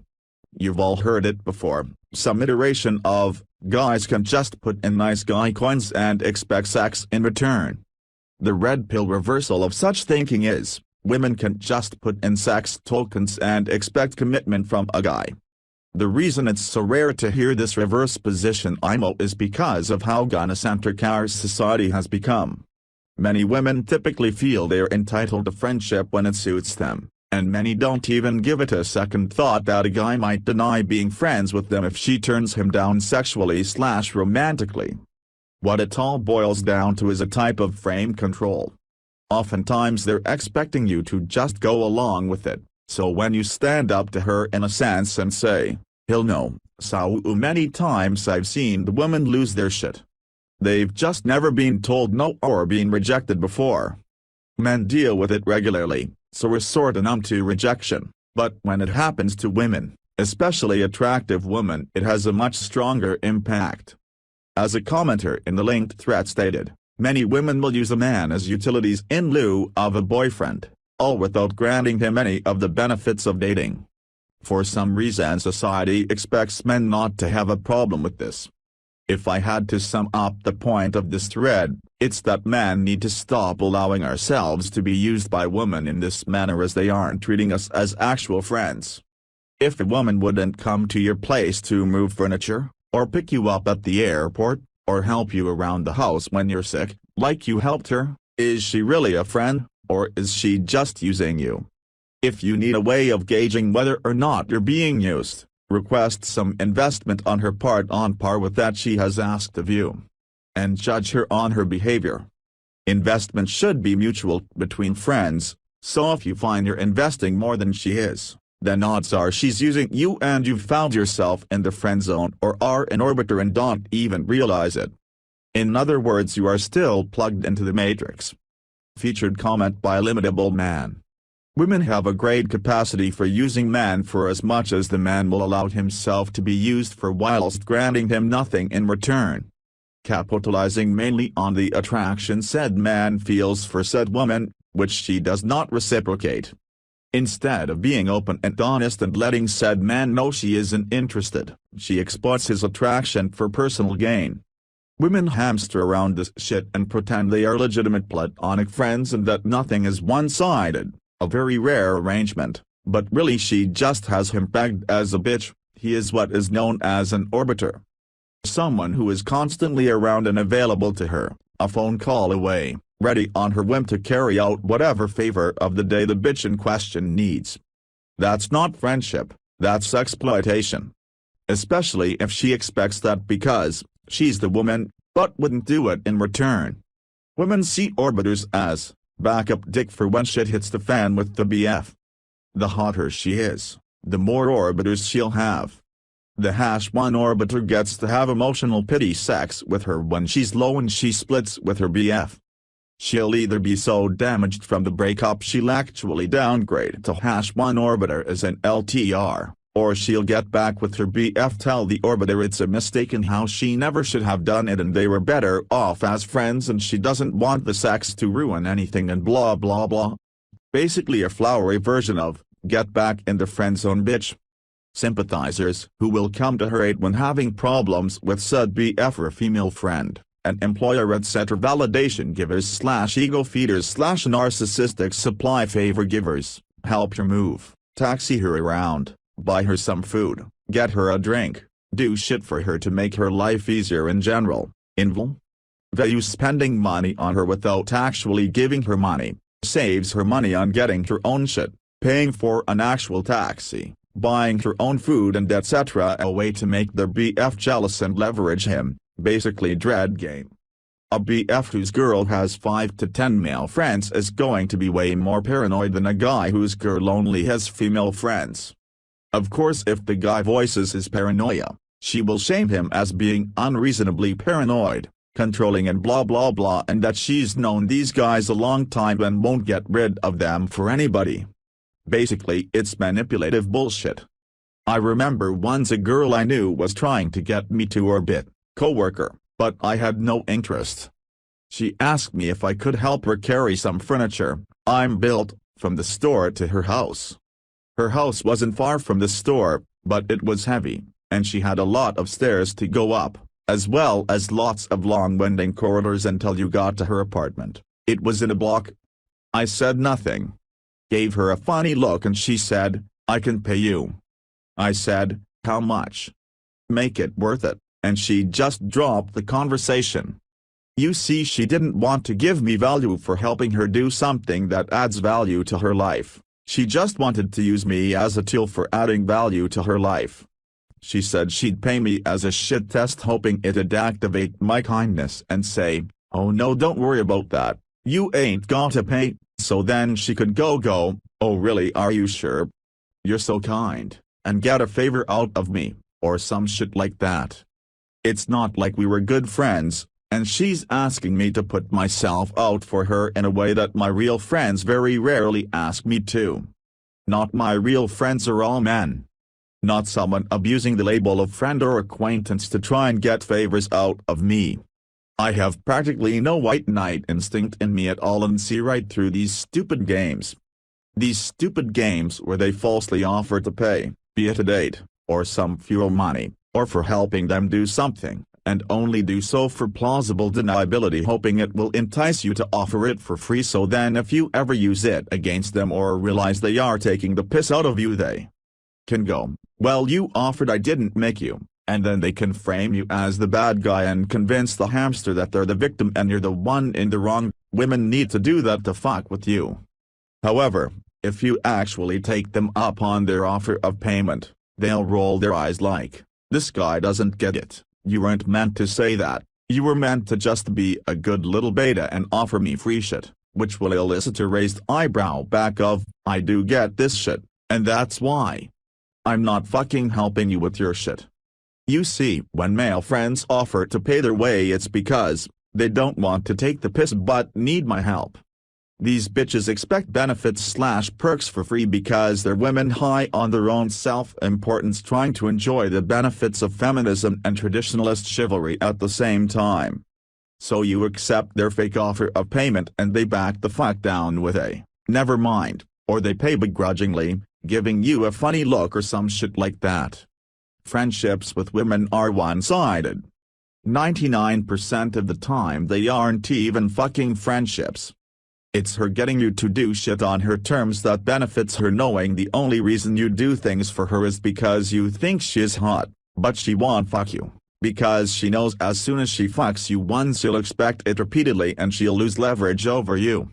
These bitches are relentless, utterly manipulative and shamelessly selfish. Female Sexual Strategy 101, swoon after guys out of your league and collect betas in your, slightly above your, and beneath your league as a social cushion. I'm quite sure some women actually collect betas just for all the prizes and feel-good emotions. Be careful being friends with women, especially if she's attractive/you find her attractive or you're a beta with a scarcity mindset. It's not usually worth your while, and you're usually just getting pegged for a specific role in her cuddle bitch hierarchy. You can be #1 cuddle bitch that gets to spoon with her. You can be the bitch boy that goes shopping with her. You can be taxi guy. You can be Starbucks plus gossip guy. You can be male perspective gay. You can be gay best friend gay. You can be I see you like a brother, I'm in love with how safe yo. You make me feel because you're tall and all of the commitment/puppy eyes you give me, but I don't wanna fuck you guy.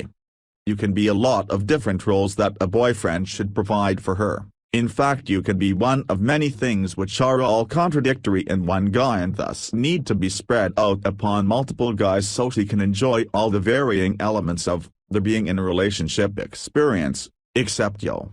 You don't get to fuck her, you don't get to go past hugging, even a kiss is too much, and if you do, she will try and shoot your shit down like you're some kind of creepy cunt whose face belongs in a pedophile mugshot. She will make you pay in shame and emotional pain for your transgression of the firm boundaries she has in place. You chronic fucking nice guys with your 1 million female friends who get on better with women than they do with men, have been fucking warned. Men may be less superficially warm and fuzzy, but at least they are straight with you.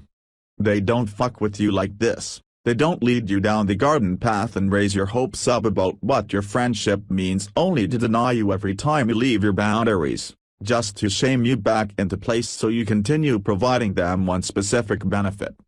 That's not a fucking friendship, it's a one-way street of exploitation that she calls a friendship to give the sordid arrangement some veneer of otherwise non-existing credibility. Obviously, assuming you're not gay, there's no sexual tension, so that makes shit easier. But the whys are largely irrelevant. It is what it is. Now alphas and men on top of their shit can turn this scrap around and get women doing shit for them. They can flip the dynamic with their higher SMV, and that does happen. And again, that's not real friendship. Legit platonic two-sided cross-gender friendships are rare. Generally speaking, the chick should be unattractive to you. Or a hot wing woman you use for dread/pre-selection but don't fuck because you want to retain her for these roles specifically. The average guy, however, should just stay the fuck away. She will out-manipulate you and play you for a fool. You'll think she is your friend because you're an idiot, but you're just orbiting, waiting in a long line of other clueless men who are all hoping to fuck her one day whilst dispensing favors out the ass. The Female Imperative by Galubi Oil. Article link. Men find joy in creating value. Men are obsessive in this pursuit, whether by improving themselves, developing an idea or creating something. This obsessiveness is why men can spend years on a painting, waste months on a Minecraft creation or spend all of their free time in the gym. Men have a drive to create, invent, improve and innovate, which is why everything of value on this earth was thought of, invented, created and built by men. It's also why women's history is a joke. The female imperative, on the other hand, is to attract men of value. Clothing, makeup, Instagram selfies, parading around in front of horny dudes in gyms and clubs is all a means for women to attract men of value. Now chances are woman is going to read this last sentence, and release the hamster. I do these things for myself and not to attract men. So let me get this straight: you wear tight revealing clothing, accented with eye-catching neon around men not to attract their attention? Exercising is about muscle activation, and we all know that our friend Dorian is getting way more of that than fitness slut. Next time you're in the gym, watch what the women are actually doing. 90% of it is stupid fucking bullshit. Women love drama, precisely because it gives them the opportunity to get the attention of high-value males. If you've worked as a manager, your attention has been diverted from important shit to woman shit countless times. Let me illustrate this point with a classic biblical story. Two ratchet hoes are arguing over who is the mother of some dirty baby. Of the hoes, one of them fucking knows she didn't birth the little shit, but she hamstered herself into believing she did. Eventually shit gets so out of hand that King Solomon's attention gets diverted to resolving the problem. In a stroke of pure alpha/autism, King Solomon says, "I don't give a fuck, cut the baby in half." Then the real mother comes forward and everything is resolved. The moral of this story is, if you're a woman and create a fuss over some stupid shit, eventually a supreme alpha will get involved. At which point there is a chance he might fuck you like Queen Sheba. The value of the output of any place is inversely proportional to the number of sluts roaming around. Potent startup companies aren't plagued by attention-whoring business sluts. Hardcore gyms are all business and don't have spandex distractions. Some of the most productive men in the world were either celibate or closeted homosexuals. Women, especially the modern Western variety, are a distraction. Hiring a bunch of squabbling heads isn't going to help your business. Staring at gym ass isn't going to make you any bigger. Listening to female rationalizations isn't going to expand your mind.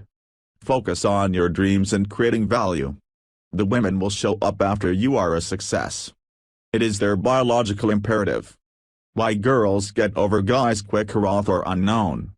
Article link. In going through a breakup right now and dealing with the knowledge that my 2.5-year relationship was extremely simple for my ex to shrug off and find someone new after 2 months, I reread the sidebar links. I followed links within those links to a post entitled, War Brides. It explains why women are so good at moving on. I think I can sum it up better. She gets over you quick because you are disposable, and she has to be ready to say goodbye in case you are disposed of. Back in the day, it could have been because of war or hunting accidents, or what have you. But now we're here. Since men are disposable, women are the ones that have to put up with the consequences of our disposal, so the quick moving on is a defense mechanism. Since women are not disposable, we never had to acquire this ability. Might have been nice. Featured comment by author unknown. There is no short answer, so this will be long. Surprisingly, the most troubling aspect is the shock, the defeated expectations, the realization of another shitty thing to worry about, the need to rethink your outlook, which will be a less optimistic one the more you know. It's like getting insurance/warranty for something and finding out it's useless. You just have to be more selective. It's actually in society's best interest for men to be blissfully unaware of how women actually conduct themselves. This way men can work and be productive members of society without all those extra sources of stress. Women embrace that since a good image is crucial to their social success. The thing is, most RP theory is nothing new and revolutionary. These things were known hundreds of years ago. Just read some philosophy. The only thing that changed in the last couple of decades is the social discourse. In the last 50 or so years, postmodernist blowhards have been endlessly pushing down society's throats that women are special bastions of all that's good and fair in the world and men are dumb animals that need to be L.S. themselves. That's why the answer is nothing new either. All the naive bullshit has done is to shift your mentality from individuality and self-validation to woman-centric view and dependent on outside validation, women, through sex. As long as the most important parts of your life aren't centered around women, and their loyalty, then the damage will be minimal, if it goes bad. If possible, don't get married, don't cohabitate, build a vast social circle, with a couple of really close friends, the type that you can really depend on, have fulfilling hobbies/interest and a dream in life. Not just professionally.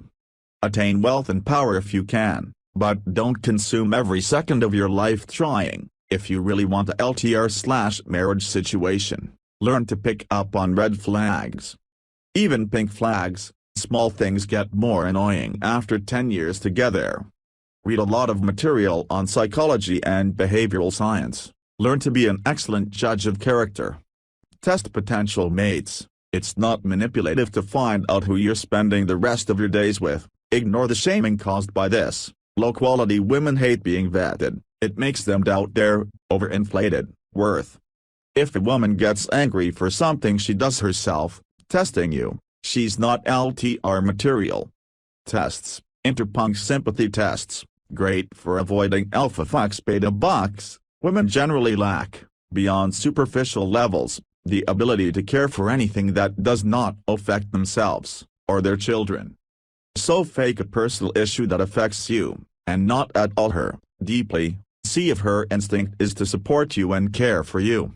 If she shows indifference/repulsion/pretends to care, either means your value in her eyes is not high enough, in which case hypergamy will be ruthless to you, or she lacks the ability to pair bond, bad at LTRS, loyalty tests. She mentioned/showed signs that she considers someone attractive. V. Have him hit on her, or any equivalents, see how she reacts. Does she shut him down? Does she respond in a non-decisive way? Does she tell you about it? A woman who clearly respects her man is a woman with a higher ability to control her hypergamy.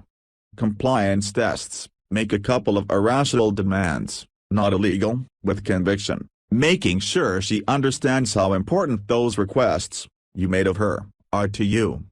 She asks why, you tell her, because it's important to me. The more argumentative a woman is over big things, the higher chance of her being argumentative/combative over the small things. Once that harder to leave contract is signed, marriage. Any woman worth spending your life with will gladly submit/self-sacrifice a bit to show her commitment to you. Hypergamy tests: purposefully act like a beta for a couple of weeks, be indecisive, follow her around the house, ask for her approval/validation, be emotional and reactive, supplicate and pedestalize her, flowers and gifts and all that jazz. A quality woman will tell you, first in a covert way then in an overt way, that your behavior is a turn-off, and she'll give you time to bounce back before reacting accordingly to your new self. If the sex stops suddenly and she gets cold/distant, that woman's attraction and respect for you is fragile, most likely the type of woman who will never stop shit-testing you. Very hypergamous types. Also look for good habits, like having a healthy lifestyle, diet and exercise, a great relationship with their father, in general with her family, low prevalence of sex outside of relationships, higher chance to pair bond. Red flags: character, any signs of a disorder, eating/personality disorders, learn to recognize them. Arrogant argumentative, it gets sold real fast. Bitchiness, it's not cute, and it does not mean she's just opinionated. Feminist, sex positive, rebranding of the word slut. Victim, abuse, you don't need all that drama hanging over your happiness. Pick a happy and balanced partner. Red flags: past, party girl relationships with criminals, she's heavily into bad boys, and you'll never be as bad without breaking some laws. Single mom, just common sense, why sign up for extra baggage and beta bucks? Split roasted/gangbang, she's just not the brunch with hobby type. Unfeminine/large tattoos, sign of a past that includes the above red flags. Behavior: excessive attention seeking, especially male attention. Excessive social network use, sign of the above. Emotional eating, chances of getting fat come wall. Keeps in touch with exes. Hypergamous keeps orbiters beyond 6 months into the relationship. Hypergamous plus lack of respect. Uses sex as a reward/currency, deems you low value, or just beta bucks, tries to guilt you into spending less time/cutting ties with your friends. Classic cunt. Nagging, it can only get worse once married. Overly eager to give you sex, if you get a weird vibe, like she's trying fake a ultra-high sex drive. Standard beta bait for marriage, pretty much any time she seems to have sex with you for anything other than sex/intimacy, it's a bad sign. Red flags: social circle party girls. Ex-party girls, needs no explanation. Divorced women, there was a study posted around here. In short, divorced women praise other women who get divorced. Self-validation: ahoy, mostly male friends, without having male interests/profession. Hypergamy/n. Need for male attention. Lack of female friends, women can spot a bad seed, and shun it. Radical feminist/social justice types, if she's attractive this won't be the case, but if it is, she's probably some sort of crazy/messed up. Why women like unemotional men by Smelly Jelly 22. Article link. Men and women both suffer from what I call the weak emotions. The weak emotions are fear, anxiety, depression, angst, boredom, distraction, worry, etc. There are many different types of anxiety and they combine in weird ways to cause a plethora of mental problems of women. I can't make a complete list of the weak emotions, but you get the point. I call these emotions weak because they make a person weak, confused, listless, and unable to pursue or achieve any worthwhile goal. If you've ever been under the spell of anxiety or depression, you literally feel a weight on your body that prevents you from doing anything positive. Crazy thoughts race through your head that prevent you from focusing on anything, sleeping, or enjoying your life.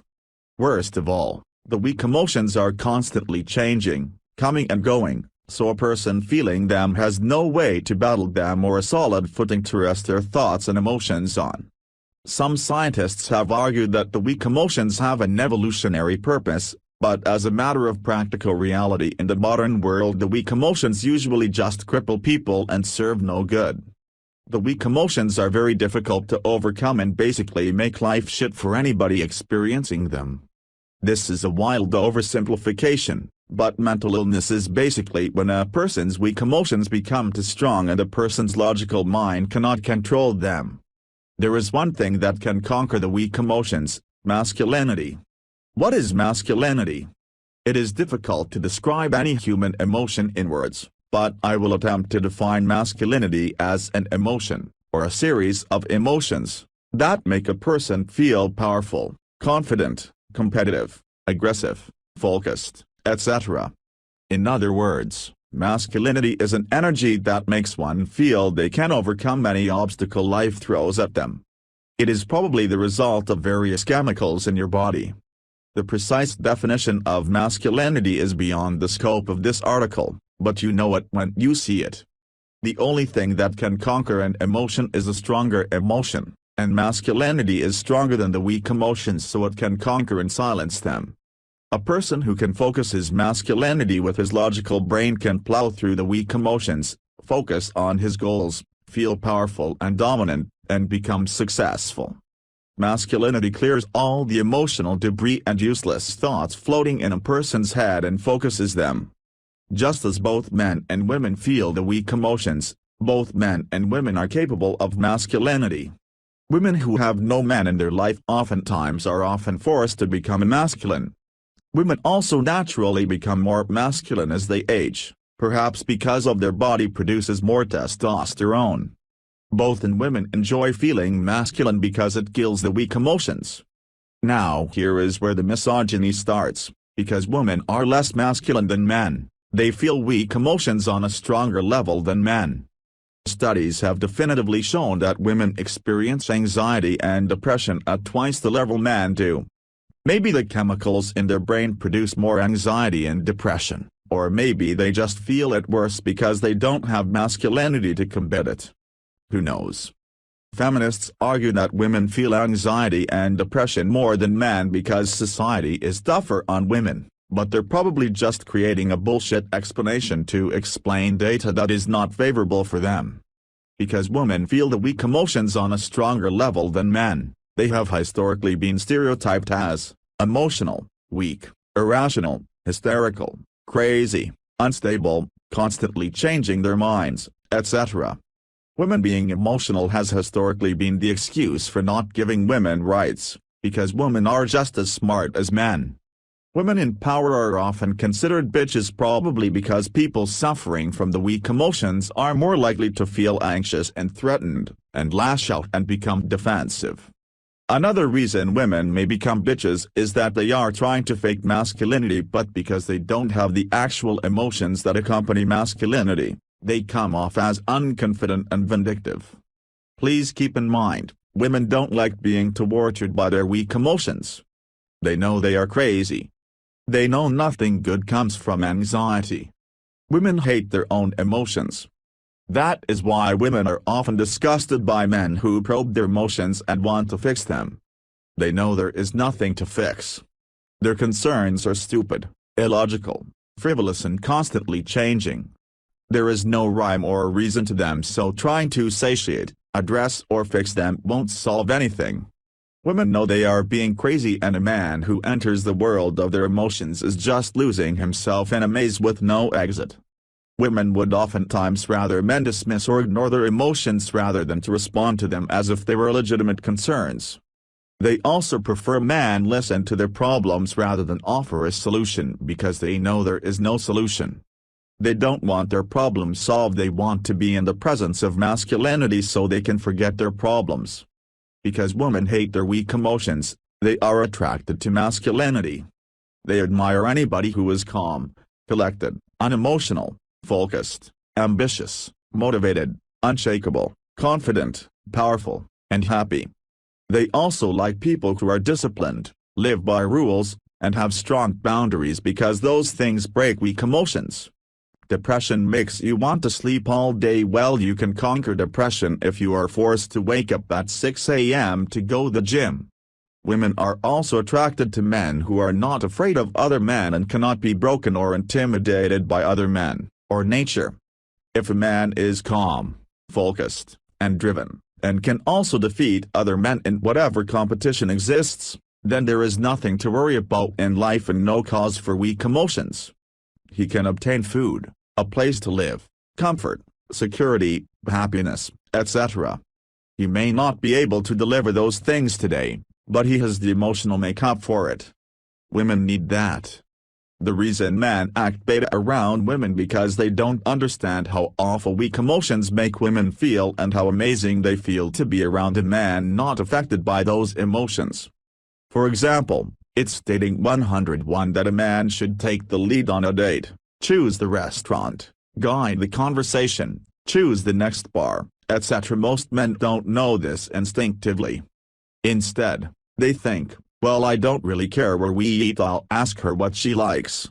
But in a woman's mind, making any choice invites them back into the hell of their weak emotions. There are so many restaurants. Which one? What if the Italian place is closed? What if he doesn't like it? Etc. Picking a restaurant gives the woman the same angst as picking a college would for a man. That's why a woman would much rather the man just pick a place, even if it's not good. The anguish of eating at a shitty restaurant is not nearly as bad as the anguish of the weak emotions attacking her brain as she makes this decision. Women attracted to masculine men like to feel men's masculinity vicariously through the man. In other words, a man can lessen a woman's weak emotions by channeling her emotions through his own masculinity. Let's go back to our date example. If a woman wanted to go out to eat with her girlfriends, there would be a lot of anxiety as to which place to pick. The woman would pick a place, but it would be a tough, annoying decision. She would be tortured by weak emotions. But when she's with a man, he makes that decision for her. Bam! Weak emotions destroyed. Another example is known as a shit test. A shit test is basically when a woman challenges a man with the bit of anxiety she has been feeling. If a man reacts with masculinity, he passes. If he reacts with anxiety, he fails. For example, let's say the woman says, "Why are you talking to me? I'm not that pretty. You must be a player." Here, she is expressing anxiety. Her anxiety is that you might be a player taking advantage of her. A lot of guys might respond with the long speech about how they are not a player. But that doesn't make the woman feel better because she is still feeling attacked by her weak emotions and nothing he can say can definitively convince her he is not a player. A good response would be the following: I might be a player. I might not. You're just going to have to take a chance. This response says to the woman, I am not allowing you to entertain these weak emotions. You will either fuck me or you will not. While it may seem wrong to dismiss her concerns about you being a player, the fact is that there is nothing you can say to convince her either way, so you might as well just dismiss that emotion before it annoys her. Here's another shit test. She asks me to buy her a drink. I say no. She calls me cheap. Once again, her calling me cheap is an expression of anxiety. You may think her anxiety is that she doesn't want to be with a cheap guy. Wrong. Her real anxiety is that being insulted makes her feel bad, so she wants to insult me and see how I react. If she insults me with what she knows to be a frivolous insult and I act upset or insult her back, she loses attraction because I am displaying weak emotions. If I can show the insult doesn't faze me, I show myself to be a suitable partner because I can destroy weak emotions in a way she can't. So when she calls me cheap, I respond, yeah, that's why I have a lot of money. I don't spend it on stupid shit. I make it clear that I am not going to tolerate her feeling weak emotions about me being cheap, and I will not feel insulted or make her feel shitty either. That's why it's usually good to respond to a shit test with a joke. It shows that you are not under the grip of any weak emotions at all. It is said that women are more compassionate and sensitive than men. This is sometimes true because women feel the weak emotions more strongly than men. They are oftentimes more compassionate to people going through those things. However, women can also be more cruel and heartless than men because when a person is under the grip of the weak emotions and feels threatened, they will lash out in incredibly vindictive and destructive ways with no regard for the feelings of others. It is said that women like assholes. This is not exactly true. Women like emotionally unavailable men. Why? Because when a man displays emotions, the woman is reminded of her own weak emotions, and becomes disgusted. Many of the emotions that make up love are weak emotions: weak, transitory, changing, irrational, etc.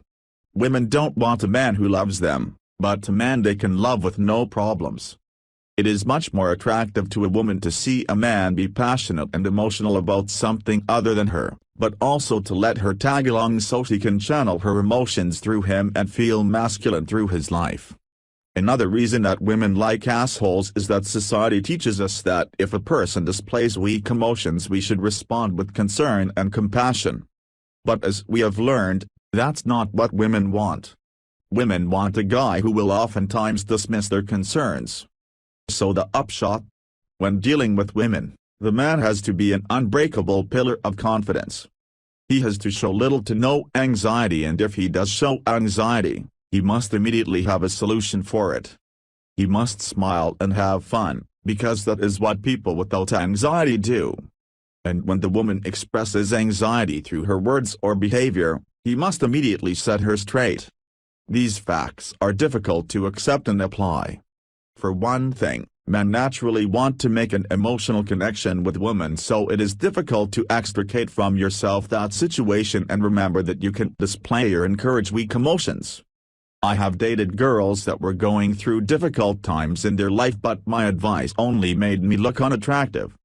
Furthermore, nobody, men or women, knows these truths, so you have to interact with women as if they were your equals. You have to dismiss women's anxieties without looking like an insensitive jerk. Most men fail on this point. Women still need love, compassion, and attention. They just need to have their weak emotions shut down. Finally, sometimes women do have legitimate concerns, and they need to be addressed. It's your responsibility as a man to figure out which one of their concerns are legitimate and which are weak emotions. Why Women Love Assholes. An Alternate View, by Milo. Article link. I've been developing a theory that I think might add a bit to TRP thinking on this topic. Men are sexually attracted to traits in women that are fully observable when they first meet, that is physical beauty. Women are sexually attracted to traits in men that are only partially observable when they first meet, that is social status, confidence. What does this mean for dating? Well, imagine a world in which the traits men find attractive in women are partially unobservable. Specifically, let's pretend women walk around in full burqas on the streets and in public, but otherwise act just like Western women. You can see if a woman is overweight or not, but otherwise you can tell if she's hot. After a few dates though, you get to see what's underneath. These women are relatively experienced. They've dated men before and shown them what is underneath their burqas, and thus these women know their own sexual market value. Now, you approach a woman on the streets who looks decently in shape and you think might be attractive. She is very receptive to your approach. She's kind and sweet and seems excited to go on a date with you. What do you think to yourself? Shit, this girl is probably ugly. You approach another girl. When she sees you, she is cold and standoffish. What do you think to yourself? Awesome, this girl is probably so hot. I better try harder. This is the world women live in. When they meet you, they can't really tell how attractive you are. So they rely on your behavior to tell them. The less interested in them you are, the more options they think you have, and the more attractive they think you must be. So when you treat them like dirt, they think you must be God's gift to women. It's only later that they find out whether or not you really have those qualities they're looking for. This is your burqa coming off. If you want to keep a girl after that point, you better be as alpha as your behavior implies, but before that point they only have your behavior to go on. 12 Irresistible Bad Boy Traits Women Crave by Red Pill Dad. Article link. Raising the quality of your life and developing the swagger of a bad boy persona can do wonders for game. As a married dude, I was surprised to find how effective this shit can still be.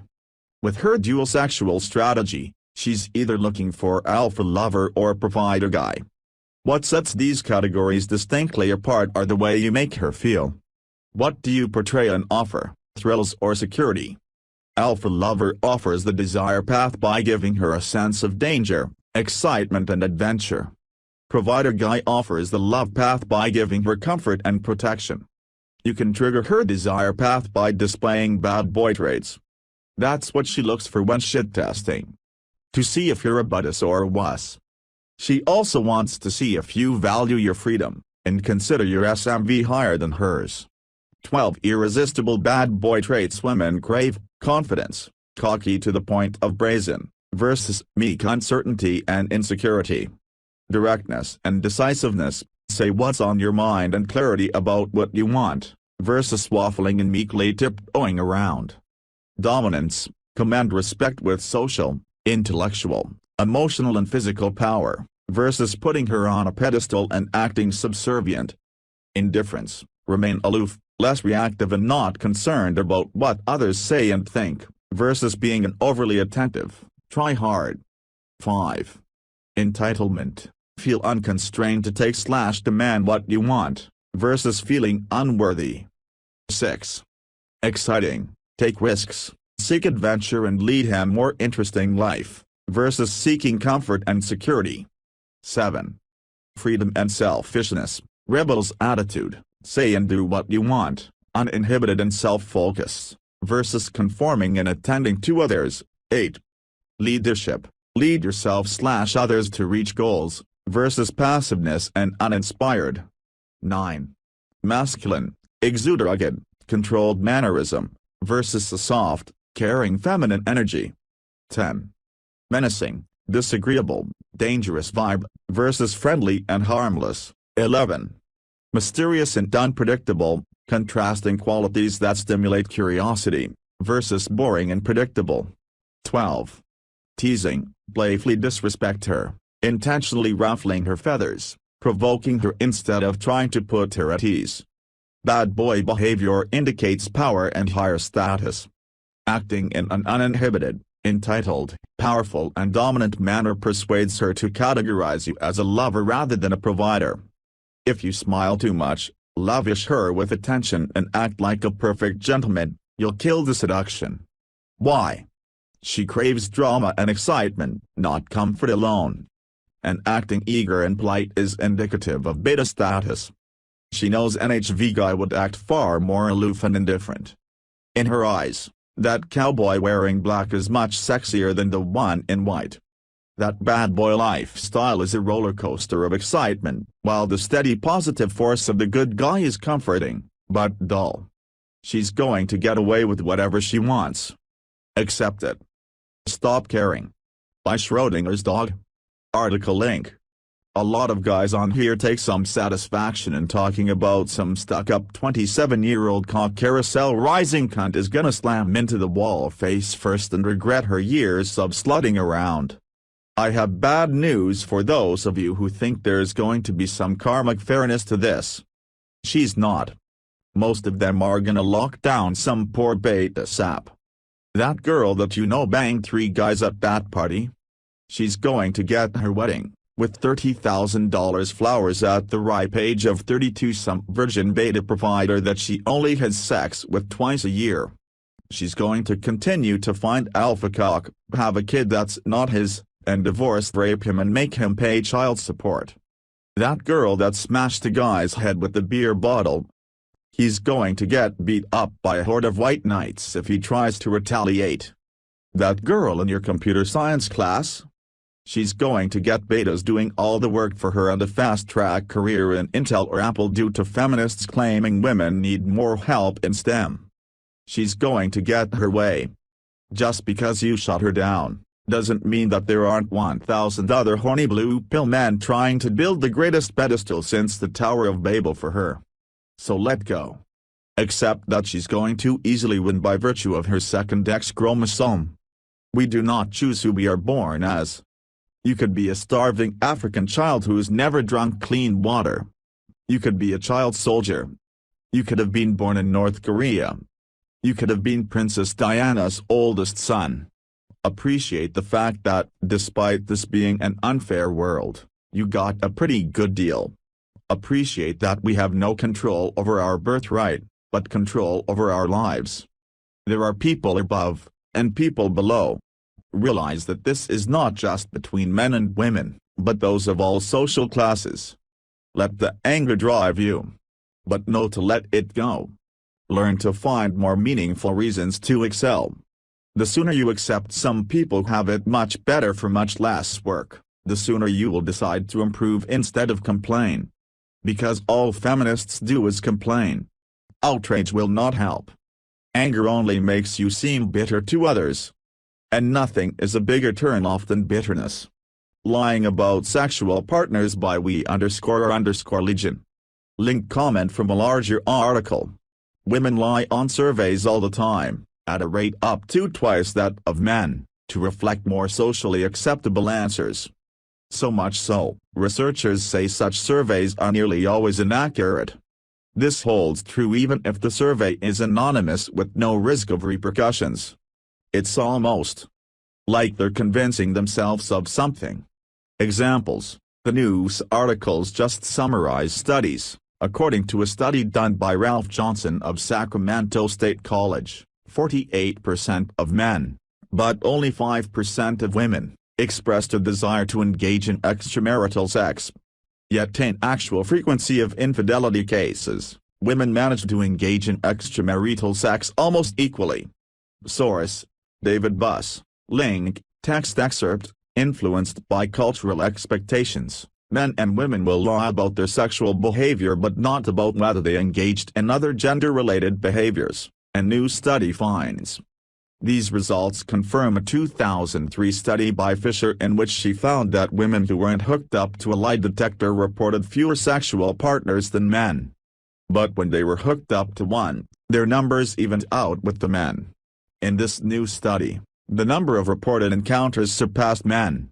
Society has changed, even in the past 10 years, and a variety of researchers have found that differences between men and women in some areas of sexual behavior have essentially disappeared, she said. The same research reported here has a clearer summary. The study mirrored results of an experiment Fisher conducted in 2003. However, in that study women who were connected to a fake lie detector, bogus pipeline, as psychologists call it, admitted to having, on average, the same number of sexual partners as the men. It was unclear why, 10 years later, women were now reporting that they had a greater number of partners than men. With research like this, it's always difficult to separate out whether the changes in actual behavior or whether the changes in willingness to admit the behavior, Fisher said. Oh, and if you're wondering, the results from the earlier 2003 one were this, by the way, 2.6 partners, when they were asked face-to-face by the researcher 3.4 partners, during an anonymous paper survey 4.4 partners, went on to the fake polygraph test. And it's not just about partners they lie. Studies also show that women also often lie about their age of first sexual encounter as well as their use of pornography and masturbation. So when it comes to sex, don't expect to get the straight answer from your woman. Of course, women weren't the only ones lying, but they were certainly doing so at a hell of a suspiciously higher rate than men. Wiederman, 2001 concluded that the data from sex surveys was almost certainly skewed and offered hypotheses as to why, how to know you are dating a slut. Source: I Married One by Improv. Article link. So long story short, I'm in the process of divorce. My wife cheated on me less than 3 fucking months after our marriage. It was later disclosed that she had sex with a guy in a public park, without a condom, before we were married but while we were living together. I am a total beta in recovery, and slowly reading up and working on myself. Here is a pattern that my slut wife exhibited, and I'm sure applies to many more sluts in the wild that you should be aware of. 1. She approached you. Because you are such a pussy, mama's boy faggot, it's most likely that she picked you and not the other way around. She gave you strong signals of interest and pretty much took the lead. She is more social than you. Because sluts and whores crave attention above all, they tend to be heavily involved in social events, parties, get-togethers, and just overall more outgoing than you. She is not feminine. Well, you are not masculine yourself, buddy, so you get your equal SMV match. A lot of sluts are tomboys, active and vocal. They can dress slutty, but often don't have the classic feminine characteristics like long hair, feminine hobbies and interests, or knows how to cook. She has mostly guy friends. Not many girlfriends, 'cause you know, girls are slower than me. But plenty of male orbiters that are just long-time friends. If she has more male friends than you, that's a problem. 9 out of 10 times some of those guy friends already fucked her/made out with her and will jump on any physical opportunity when she is alone, single or not. She has daddy/mommy issues and/or divorced parents. Well, in our day and age, being a child of divorced parents is becoming the rule and not the exception. But still, most sluts come from ugly divorces, and she has some major relationship problems with her parents. Especially with the father. She was molested in her youth. This is no joking matter, and nothing to gloat about. But still, experience and various statistics show that a negative and inappropriate sexual history in her teens is a solid precursor for a problematic sexuality in the present. After learning about this point, I totally went white knight, and tried to hamster her behavior and make it fine. Fellow men, remember this. You can feel sorry for a woman and sympathize with her, but you don't have to be with her. It doesn't make you a bad person. Everybody have issues and a fucked up history. The real test is how we scratch our way out of the hole and become adults. Most hardcore criminals in prison have a messed up upbringing. Do they get a pussy pass? No. She is bad with money/supported by her family/shit job. It is very likely that she is financially irresponsible, has some debt over stupid shit, clothing and various vocations versus school debt. It is also likely that her parents help her out financially for years, and there is this dark shit cloud of money equals emotional control bond between her and her parents. More often than not, they have a dead-end, shitty job with very low prospects into turning it into a full-blown career. People hit on her in front of you. Plenty of harmless and innocent misunderstandings. I cringe when I type this, but it was not uncommon for guys to hit on her while we were hanging out together or sharing a space. Bars, work, and definitely when she was by herself. She will laugh it off and say she is just so social, and guys always pick up on the wrong signals. She will not mention being in a relationship, and she will radiate sexuality and approachability via her body language, eye contact, intense and intimate conversation, smiling or clothing to other men. Didn't you tell him you were not single? Oh, it just never came up. Yeah, right. She likes to drink. Sluts at their core know that their behavior is wrong and they fear being judged by their peers. They will cultivate a holier than you approach in her social circle. Drinking will make all those responsible pesky feelings and thoughts go away, and she will embrace alcohol with a vengeance. If she can drink as much/more than you, bad news bear. 10. She smokes. Smoking is a great and wonderful outlet for women to be in a very intimate one-on-one situation with a man with the perfect deniability of intent. If you do not smoke, don't date somebody who does.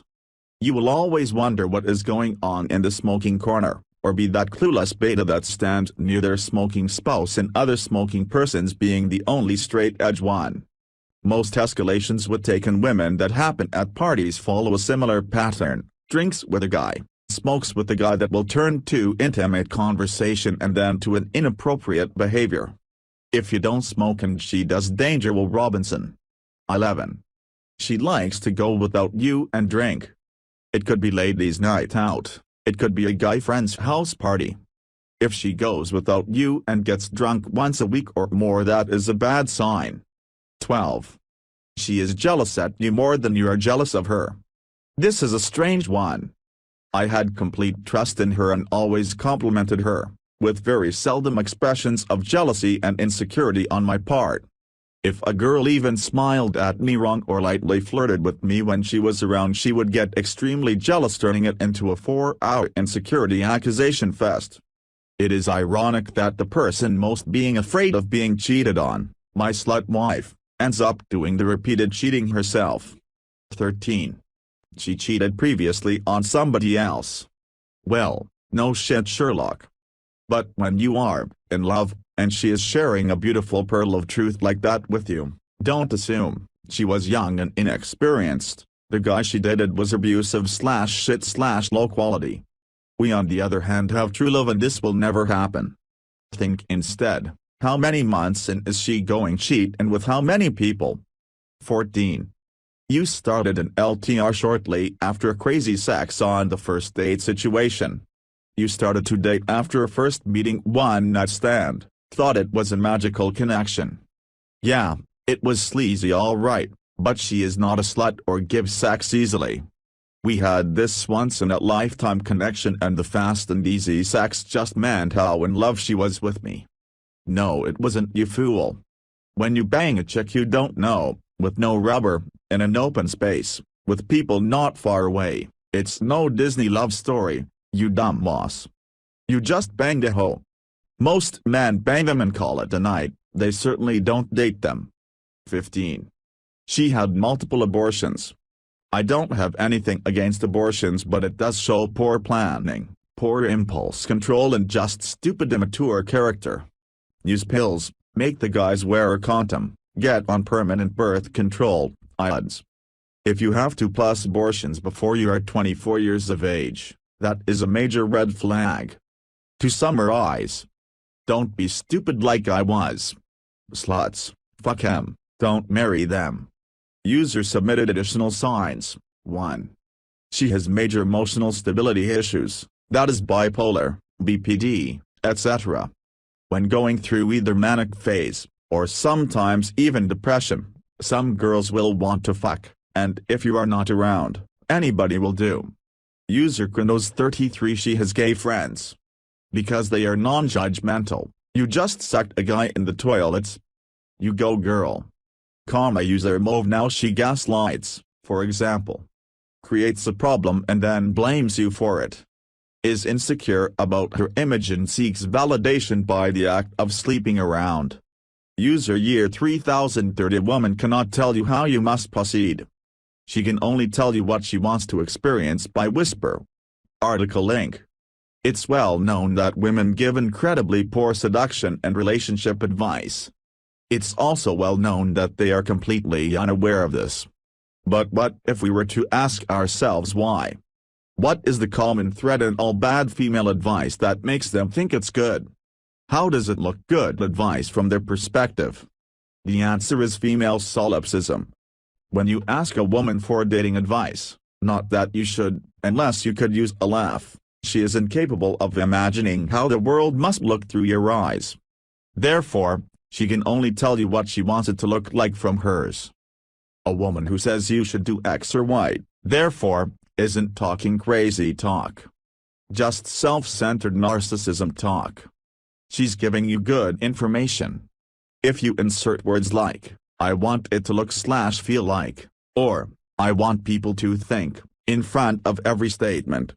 Try it as a mental exercise. Just be yourself. I want to look like you're just being yourself. Act natural, don't force it. I want it to feel natural, not forced. Love will just happen when you meet the right person. I want it to look like it just happened without effort, because he was the right person. Be honest, sound honest. All the quotes on the left are bullshit non-advice. But the ones on the right describe the seduction magic we work to create. Does it work on other statements women make, too? You bet it does. I want to be independent. I want to look independent. I don't, however, want to actually take responsibility for myself. That's hard work. I would never do that. I wouldn't want anyone knowing I did that. I am a good person. I want you to think I am a good person. I am spiritual, but not religious. I want you to think I am deep, but I do not want you to think I am dogmatic.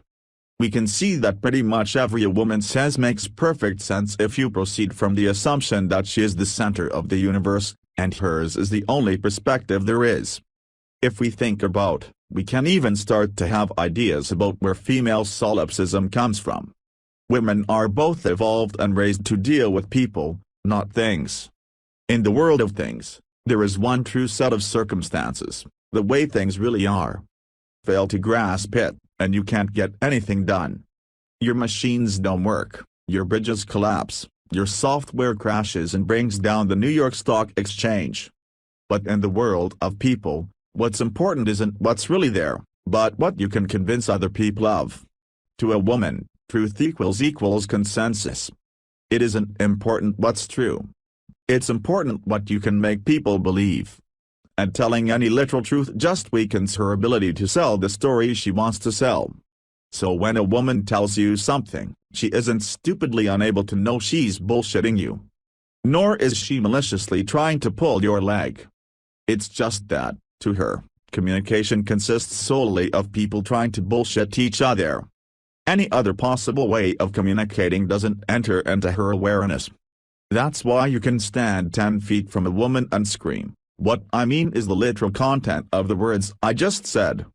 And she will look for the hidden meaning in both that statement and the one before. Someone steeped in that environment has no incentive to imagine what the world looks like from someone else's point of view. To attempt to do so would be a great weakness, because it would spoil her ability to push her own point of view. Just remember that almost any time a woman says, "This is," or "do this," she is actually saying, "This is the illusion I desire." Women are incapable of change by Red Pill School. Article link. I'm working on it. I'm trying. I can change overnight. Raise of hands. Who has heard one of these before? Who has heard all three from the same woman? Who has heard all three from every woman? Women are not agents. Women, be it learned or ingrained, have no capacity for change or self-improvement. Their default position is hypoagency. They are acted upon, but they do not act. You can see it in every part of their lives. Interpunct. Their communication style is primarily covert and passive-aggressive, remaining behind the guise of plausible deniability. Women can petition for their desires secretly, while never being directly responsible for said communication. Example, him, "Are you okay?" Her, tersely, "I'm fine." / covert communication, "She is upset." Him, "Why are you upset?" / overt communication, her, "Did I say I was upset?" / plausible deniability. Interpunct. They are not responsible for their actions. Women are so disconnected from consequence, they rarely acknowledge or understand consequences when their actions cause them. They are culturally considered perpetual victims, and do not receive harsh criminal sentencing, often receiving little to no punishment for crimes that men are punished severely for. Women are regularly shocked when faced with a consequence from their actions, as evidenced by their solipsistic attitude. Women will find it completely acceptable to lie to maintain plausible deniability, or to keep themselves out of the spotlight of responsibility. Examples, "I didn't want to cheat on you, I was drunk." Or, "He took advantage of me, I'm not trying to do this, it just happens." "I can't help it, I can't, it's hard, you don't understand." Trickle truth is a prime example of this behavior, as it allows women plausible deniability by not revealing anything, lie by omission, and looks plausible when she admits and apologizes for small segments of her lie only after they are discovered. Women are incapable of change. The mindset required for the above behaviors, as well as the mindset created by the above realities, conspire to create a creature with no functioning understanding, desire, or comprehension of change. It requires too many understandings not present in the female psyche, understanding that one's actions can affect future consequences, acknowledgement that one is in control of one's actions, acceptance of potential future failure. All of these failures are consistent with the hypoagency exhibited in women. These failures should not be a surprise, but instead expected based on our understanding of women in culture. So, how many times have you heard the phrases, "I'm working on it, I'm trying. I can change overnight"? It should come as no surprise, and our experienced members can likely relate that these phrases are rarely, if ever, accompanied by actual change. While women can be forced to acknowledge shortcomings, this is not a behavior I tolerate. "I'm sorry." She will appear sincere in her desire to fix it and be what her man wants her to be. But the very fact that the phrase "trying" is in her vocabulary means she has already admitted she does not have the faculties of mind present to understand what a change would entail. A boy who puts his hand on a hot stove once, learns to discontinue the behavior.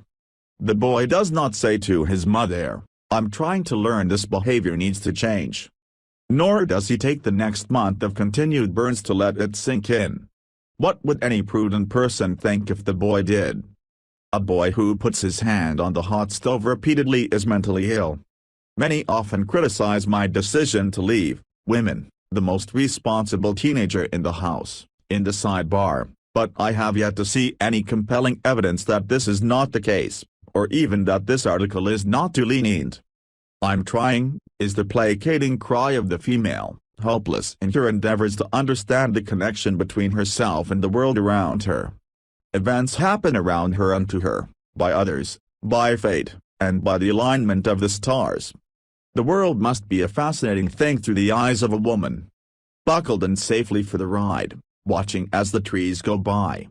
There is no try in men's vernacular. There is do and do not. There are mistakes, and there are outcomes.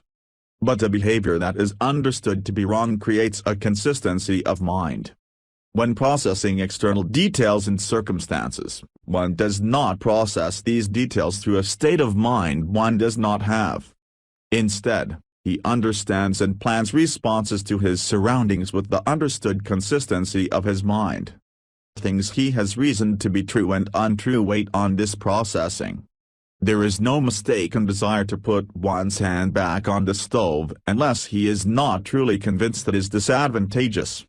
A man will not behave in a manner he believes to be disadvantageous. Now, he might act in a manner that is still disadvantageous, but only because he has not yet reasoned out why this may be so. Once he understands that it is disadvantageous, it is not a process of change, but instead a change of process. Women, however, do not function with this presence of mind. You will hear, "I'm trying," which betrays their intent, because women are incapable of change. Why would they say trying if it were any other way? Do not expect change. Caveat: I do believe proper discipline within the framework of a relationship is necessary, beneficial, and ultimately an effective tool. I consider this method of change a series of conditioning rather than an internally driven desire or ability for change. Featured comment by Ella_Mumble_that. Women can change when they are molded to by strong men in their life. Every woman I've ever been with has changed to become more like me, without fail. My wife is now interested in Star Trek, surfing, snowboarding, and baking. Previous to me she had 0% experience in any of those and even told me she wasn't interested in those things. When I met her she was all about shopping. I removed that habit from her and switched it to online deal hunting, but even that is minimal in comparison to what she once was. Women are water that will take the shape of the strong manly container that they end up filling. If your woman is boring, it's because you are boring. If your woman is fat, it's because you put up with it. If your woman isn't happy, it's because you aren't happy and you aren't asserting yourself. As a man you have agency, and with that comes all of the responsibility for both you and any women that you engage in long-term relationships with. When you have a strong manly frame, your mission will become her mission. She will follow you and become your strongest supporter, given that you don't allow her to be lazy. Use the Benjamin Franklin effect to your full advantage. Tell her to do stuff, and do so constantly. By no means order her around 100% of the time. Use some psychology. When you want a woman to do something, give her a few options. Honey, please choose A, B, or C, and just be sure that the one you want her to pick sounds much better to her than the other two. This gives the woman the illusion that she has agency and freedom to make guiding choices in the relationship, which is exactly what she wants. She wants the illusion of power. She wants to feel important, but she doesn't want any actual power or any of the responsibility that comes with that, so don't give her any. That's on you as a man to maintain. I've become too critical of girls by Limitable Man. Comment link from a larger article. The red pill does this. You realize women typically have nothing to offer other than their body. They know it because they spend all their time narcissistically trying to look good, accentuating the only real asset that they have to fly by in life. But in words uttered by the mouth, very few women will actually admit they are nothing other than a glorified excuse of a series of fuckholes, because such dehumanization harms their ego, damaging the core of who they are that they've built up around themselves, the very narcissism they look to re-establish and reinforce via external social validation. Cue dopamine hits from Instagram filtered selfies and Facebook likes, and her inability to put down a smartphone, and a rigorous routine of makeup application and carefully selected clothing choices. Patrice O'Neal demonstrated it best when he asked an entire crowd of women what they would do to keep their man if he was thinking of leaving them. Most of them said they would fuck him. When asked what they would do if they had no vagina, they said blow him or let him stick it in the ass. Women objectify themselves but don't have the clarity of mind, neither the narcissistic inclination to admit it. Patrice had to deceive them with a little game to get the truth out of them.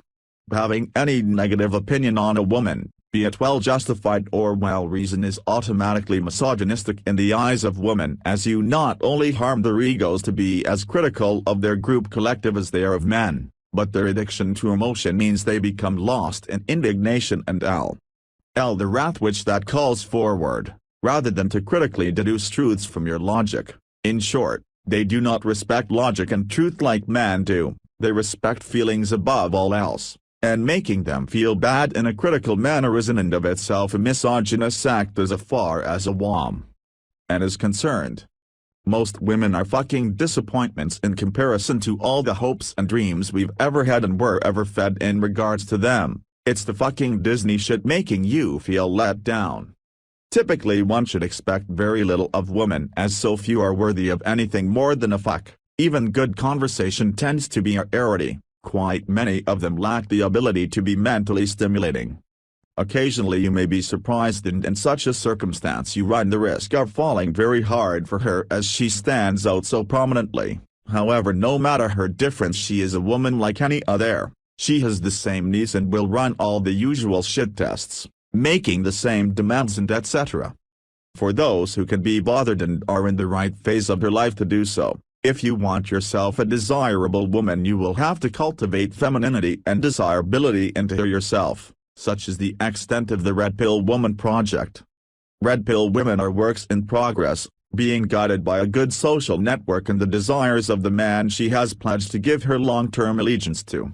For those of us who have neither the time nor the inclination to practice the patience required to effectively create our own Red Pill woman, that shit isn't an option. And believe me when I say that all Red Pill women are trained by men. They are not born out of the womb, whether that man is her husband or her father. She is trained by a man. This is why women with poor relationships with their fathers are a massive red flag. Absent fathers are a red flag. Weak fathers are better than nothing, but typically you want her to have had a father who was a patriarch, a dominant man who taught her discipline, so that her base schematic of what men should be like is healthy and is informed from unhealthy feminist stereotypes and the ramblings of a bitter romantically unsuccessful single mother. But even then, that isn't always enough to ensure a quality woman, as the prevailing socially engineered cultural forces around her proactively do their best to undermine the will and intent that her father's best interests have for her. Red Pill women are not unicorns, They're women capable of curbing their instincts and using logic to be more desirable in order to secure provisioning in their old age. They are women who will compromise and work with a man who is strong enough and patient enough to deal with them. Everything is a compromise with all women, whether she's a cunt, BPD, unintelligent or as high caliber as a well-cultivated red pill woman. No matter the woman, she will test your patience. This is just women, full stop. Not got a lot of patience. Women are gonna just piss you the hell off. It helps when they can offset this inherently annoying trait by bringing more than a vagina to the table, but know that an inherently irrational being is going to do nothing but antagonize the patience of someone who thinks in logic rather than the cognitive cartwheels of reactive transient emotionalism. The biggest flattery of all to women, which only an intelligent woman will realize, is that despite the sheer frustration and pain she causes him, he still chooses to stick with her. A female's self-awareness of his sacrifice and a declaration of appreciation for that sacrifice goes a long way to help reconcile the huge fundamental differences and expectation that men and women have of each other, women being far more audaciously demanding and needy by nature of their disposition than men. It's somewhat insane how the appreciation of an irrational woman is indeed valued so intimately by the disposition of a rational man. It is true after all that we value that which is hardest to obtain, and a woman's appreciation is scarcely given in earnest. Further reading http://illimitable-men.com/2014/03/21/women of substance are made not born/I don't hate women, I just don't respect them. And unless many changes within their gender come about, I never will. By Bitch Don't Kill Me Vibe. Article link. The red pill gets regularly blasted for hating women. TRP does not hate women, bar the vitriolic men usually new to TRP who are still overcoming their understandable bitterness and resentment. TRP just sees women for what they are, and the ways they behave, and treats them accordingly. In short, TRP does not hate women, TRP does not respect women, and they give us reason after reason not to. There are a number of reasons I do not respect women. Again, as creatures of fun and entertainment, I love them. I never feel feelings of hatred towards them, more annoyance, disappointment and, as mentioned, a severe lack of the respect they claim they so desperately want. Here are just some of the reasons I will never respect women on the whole. The fat acceptance movement. We've seen a lot of this on here recently and it was what initially inspired this post. The fat acceptance movement is one of the clearest and best examples of how women completely lack any sense of agency and how they demand the most respect for the least amount of work or effort. That article currently on the front page has a woman talking about going through a lot of work and effort to convince herself her body is fine the way it is, without realizing the reason it took so much work and effort is because she has practically had to implement a delusional way of thinking to do so. In reality though, this is nowhere near the level of work and effort that is implemented in actually losing weight and keeping up a healthy appearance. She wants the world to accept her how she is without striving for any self-improvement at all.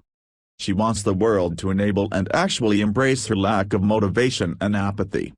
In reverse, you never see anything close to a fat acceptance movement among men, when men still face a lot of the issues about image and self-esteem.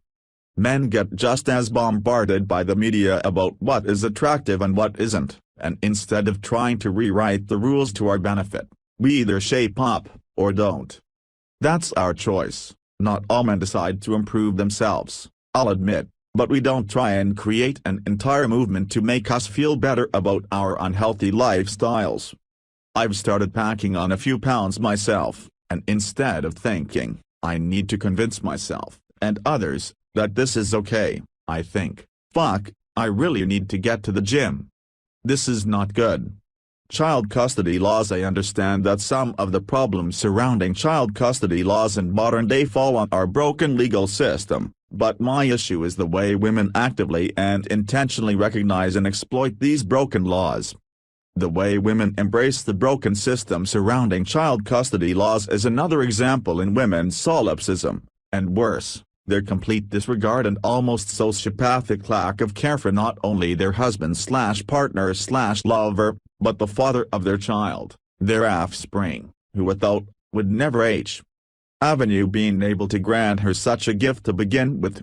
In my opinion, the way women abuse child custody laws is reason enough to lack complete respect for women and is the biggest reason. Personally, I will never respect their gender. Taking a father's child away from him is one of the most horrible, disgusting, vile, vindictive, malicious and heartless things you can do to a man. I don't care how much he may have hurt you, or how badly you want to get back at him, taking his seed away from him eclipses almost any wrongdoing he may have done to the woman. This shows the true nature of modern women, that they only care for themselves and lack compassion almost entirely. I wouldn't take a man's child away from him even if he was the lowest of scum. I wouldn't wish that on my worst enemy, and for women to do that to someone they once loved and who once loved them back, and most likely supported them in a number of ways, not only dumbfounds me, but it scares me. Not only do I disrespect women for this crime against nature, I fear them for it. The feminist movement in its current state. One may argue that the feminist movement was a necessary way of bringing women into the modern world and earning them the rights they believed they deserved. I'm a bit conflicted, because while the feminist movement did succeed in earning women some basic human rights that they shouldn't have been denied, it is also largely responsible for the dismal state of the modern woman now. After the world gave women almost everything they demanded, they still want more. The feminist movement in its current state is little more than a joke and an example of how women will continue to victimize themselves despite an ever-increasingly ease of lifestyle. For all this talk about male privilege, if you are born a white woman with relative attractiveness, you are living life on easy mode. I don't give a fuck what you say, this is the truth. This is why women bitch over people not accepting them for being fat, because they are literally left with nothing else to complain about. The feminist movement is now about the most trivial rights being awarded to women and continuing to uphold the image that women are oppressed, when this could not be further from the truth. Women are more privileged than ever and get more pussy passes than in any point in history. Yet, the start of business story continues. The feminist movement is an example in how if you give an inch with a woman, she will take a mile. We were wrong to entertain their demands to begin with, thinking that if some of their demands were appeased, they would be content and more productive members of society. But that is the curse of logical, rational thought impeding the modern world and being taken advantage by women. Women must always be the victims, even when they aren't, and no matter how much more we continue to give them, they will never be sated and never feel content. False rape culture again. For all the talk about rape culture, we are living in a society where women are taking more and more liberties with the law that already aggressively favors them by accusing men of rape for their own benefit. Here we have another example of the vindictive, hurtful nature of women, where they only care about themselves and benefiting themselves, even at the behest of another man's livelihood. Note, it's not because they hate men, it's because they hate everyone. Or more appropriately, women are completely solipsistic and anyone's well-being outside of their own is an afterthought. This is the real reason rape culture exists, to continue the victimization of women and the benefits they reap by being society's victim. They create a problem that isn't there so they can exploit it to their own advantage. They willingly destroy men's lives, careers and reputations, marking them permanently for the rest of their life, purely for their own gain. Men are completely disposable in a woman's eyes, and this again is reason to not only disrespect them, but fear them. There are many more reasons but I won't go into them, I've ranted enough, but these are the main reasons I find myself incapable of respecting women, and I feel justified in this. For all of men's downfalls, nothing comes close to the manipulative, cold and psychopathic nature of women. Not to mention that many of the slurs launched against men only apply to a small subset. Rape is minimal and women are lucky to live in an age where the overwhelming majority of men view this as a most heinous act. Domestic violence, again, occurs in minorities, and reports even suggest it is more common with women.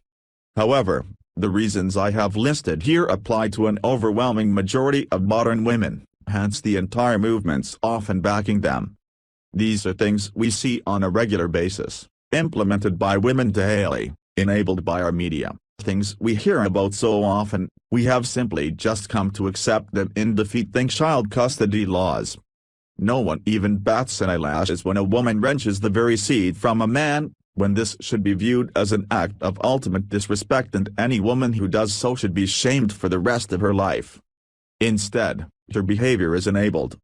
Until these fundamental changes occur within the female gender, which I highly doubt they will, women will never be deserving of our respect, and for them to demand otherwise is completely laughable.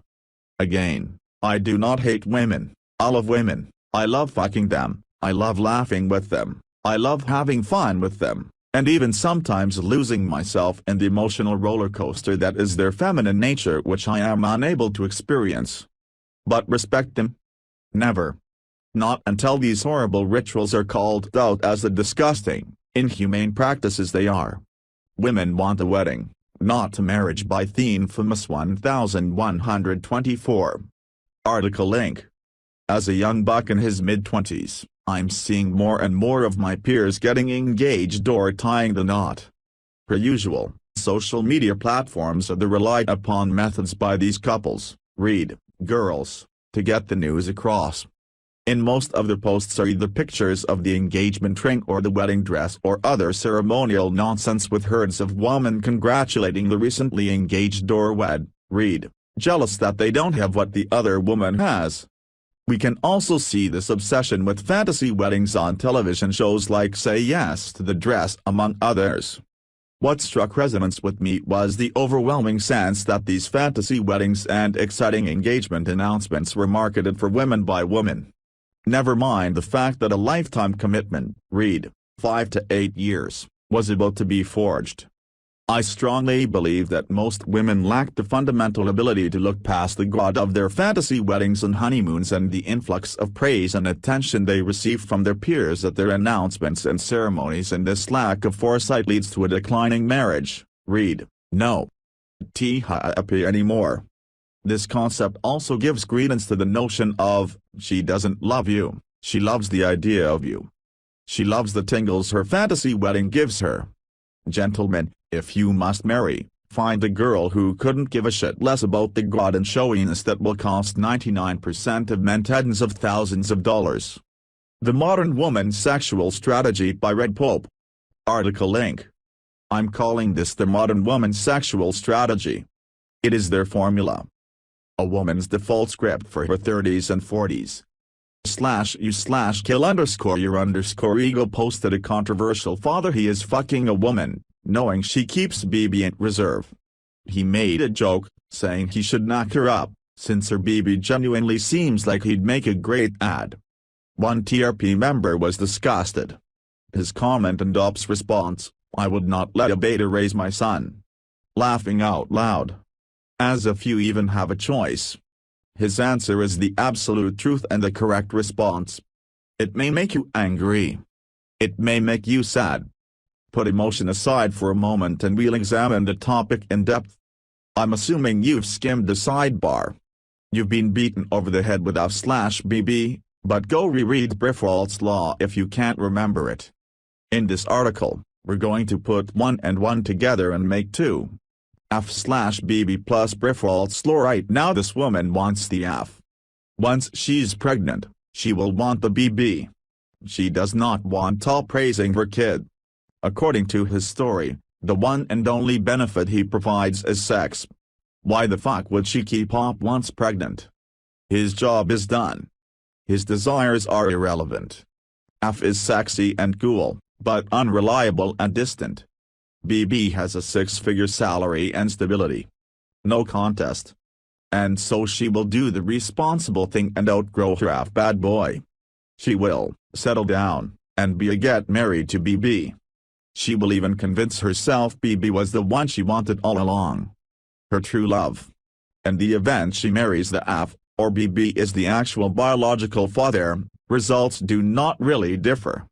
She will work tirelessly to domesticate him into a BB role. The wedding is expensive and wonderful. The highlight of her life. She will become a true and faithful housewife. Long enough to get the kid out of diapers, anyway. Long enough to get a new car, we need and stuff to fit the stroller. Her next choice then depends on if she wants a second kid. If so, she revisits SAF, or finds a new version. During this time, BB husband will enjoy an increase in sex. He'll be convinced the marriage is finally back on track. BB is happy. Of course, she just needs him to be convinced the second spawn might be his. Maybe it is. Doesn't matter. If she doesn't want a second child, she visits a divorce attorney. Gets an estimate on what she should receive in child support. The attorney also informs her how long she has to remain married to get alimony. Year or so. She'll rough that out while branch swinging. More than 2 years? Well shit. Might as well have that second kid after all. She'll get so much more child support. Quits her job, if she hadn't already. 3 years later, second kid is out of diapers now. They've been married 7+ years. First kid is in school. She convinces BB to trade in for a newer SUV. No matter how much he earns, she's slowly maxing out his credit cards. Meanwhile, the steady decline in duty sex has finally reached dead bedroom status. She is unhappy. BB doesn't understand why. He is giving her every material thing she requests. She heads back to the divorce attorney. If she's lucky, BB sought out some brief solace with a slut or a prostitute. He takes all the blame, and in his guilt, gives her everything, uncontested. Otherwise she gets the minimum package, 2 to 5 years of alimony, also known as spouse support, plus 15 to 16 years child support. Primary custody, the SUV, all her jewelry, half the equity in the house, and half the savings. A few crocodile tears and BB will probably sweeten the deal, extra furniture and cash, just to get it over with. I don't even consider this theory anymore. Go buy a pitcher of beer for any of your 30-something divorced friends. Get them talking about their marriage. This same script gets repeated again and again and again. The newly divorced woman is now in her mid/late 30s. She probably isn't rich, but she'll be comfortable for a decade or more. Alimony goes quick, but since child support doesn't count as income, she qualifies for every government welfare program. She's driving a $70,000 SUV while on food stamps. She may hit the bars now and then, hook up with an aging silverback for the thrill. But mostly, she's hunting for secondary BB. Online dating is a godsend. Eventually she meets some nice guy with a mid-level care. Tells him how her ex was abusive. Will you sit with me when he picks the kids up for his weekend visitation? He intimidates me. How angry and sad the ex looks. Maybe her story is plausible. New BB feels like a protector. She milks him for a vacation or two. Some extra cash so her kids can't sign up for Little League and summer camp. Lots and lots and lots of dinners out. But he's boring, and not near wealthy enough, so she goes back to dating. Rinse and repeat. Meanwhile she eases her way back into the workplace. Child support will be ending soon. Post-menopause. She does a half-assed job at work, but it doesn't matter. Soon she'll be a double, or triple, minority. Untouchable. No effing years now. Even BB are only good for the rare meal or weekend trip. She is sad and frequently broke, but she has her cat and church groups. Kids don't visit often enough. Ingrates. After all the sacrifices she made. Their real dad ran off before they were born. Her ex-husband abandoned her. The government? No help at all. She did it all herself. But what was the point? No one appreciates her. Thank God for Xanax. Another take on why TRP is loathed by women. F/BB has to be a secret. By Gecko Zorts. Article link. Everyone has their own theory about why TRP is Reddit's favorite source of Jimmy Russells. Here's mine. First of all, The reason which TRP is hated in general is just because of pure groupthink. The average Redditor needs to have other people do his thinking for him, so when the everyone conglomerate says, TRP is just bunch of woman-hating rapists, you need to hate them, he obeys without question, without actually bothering to learn our philosophy or anything about us. But the hate had to start somewhere. For some reason, in the early days of our sub, some women had to drop in and see what we were all about, freak the fuck out about something in our message, and declare to the world that we're the worst thing since the Holocaust. I think I've figured out what that something is. Alpha fucks / beta bucks only works if the betas don't realize how badly they've been lied to. I recall there was a time when a tripper showed his sister this sub and asked her to read over our content to see what she thought. This isn't right, none of this is right, she kept saying. How so? The guy asked. Eventually she came around to the truth. You guys shouldn't know this stuff. We have unraveled many of the mysteries of the female mind.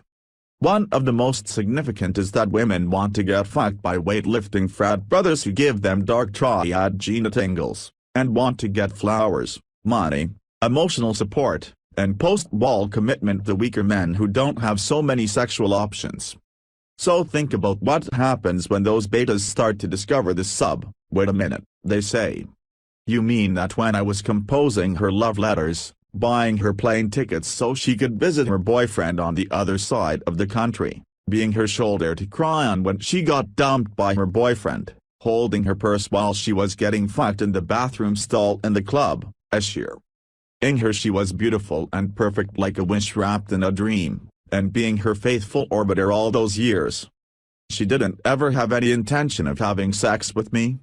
And just like that, the veil is lifted, and the bucks stop. It's like a horse is following the apple dangling from the string. And then suddenly it realizes that it's not actually getting any closer to the apple by walking forward, so it just stops walking, and is then of no benefit to the rider. Some people have pointed out that TRP can be beneficial to women, because we can learn how to properly be the kind of man she is attracted to. That's useful if she wants our fucks. But she still needs those bucks just as bad, maybe even more so.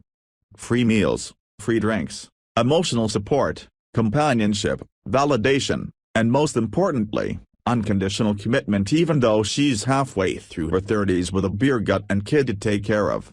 A beta male may be as sexually appealing as a piece of driftwood, but he can certainly have a purpose. He can provide some really vitally necessary services which women cannot live without. And if these scrawny, sexually useless betas ever wake up to the fact that these bucks they're providing aren't doing anything to get their dicks wet and cancel these bucks accordingly, that's bad. That's really, really bad. Thus the fact that F/BB is kept as an Area 51 grade classified top secret. And here we are yelling these facts from the street corner. Thus the fact that women protest against this sub with the rage of a starving tiger. And that's my 2 cents of the day. Dating and relationships. The two most powerful weapons in a man's relationship arsenal, stepping out, and walking away. By accessory. Article link. Stepping out. If she's not giving you sex, you can go get it from someone else. Walking away. If she's treating you like shit, you can leave her and never come back. These are your 2 most powerful weapons. Her weapon of withholding sex is only powerful if you won't get your needs met elsewhere. Her weapon of disrespecting and bitching is only powerful if you won't ever leave her.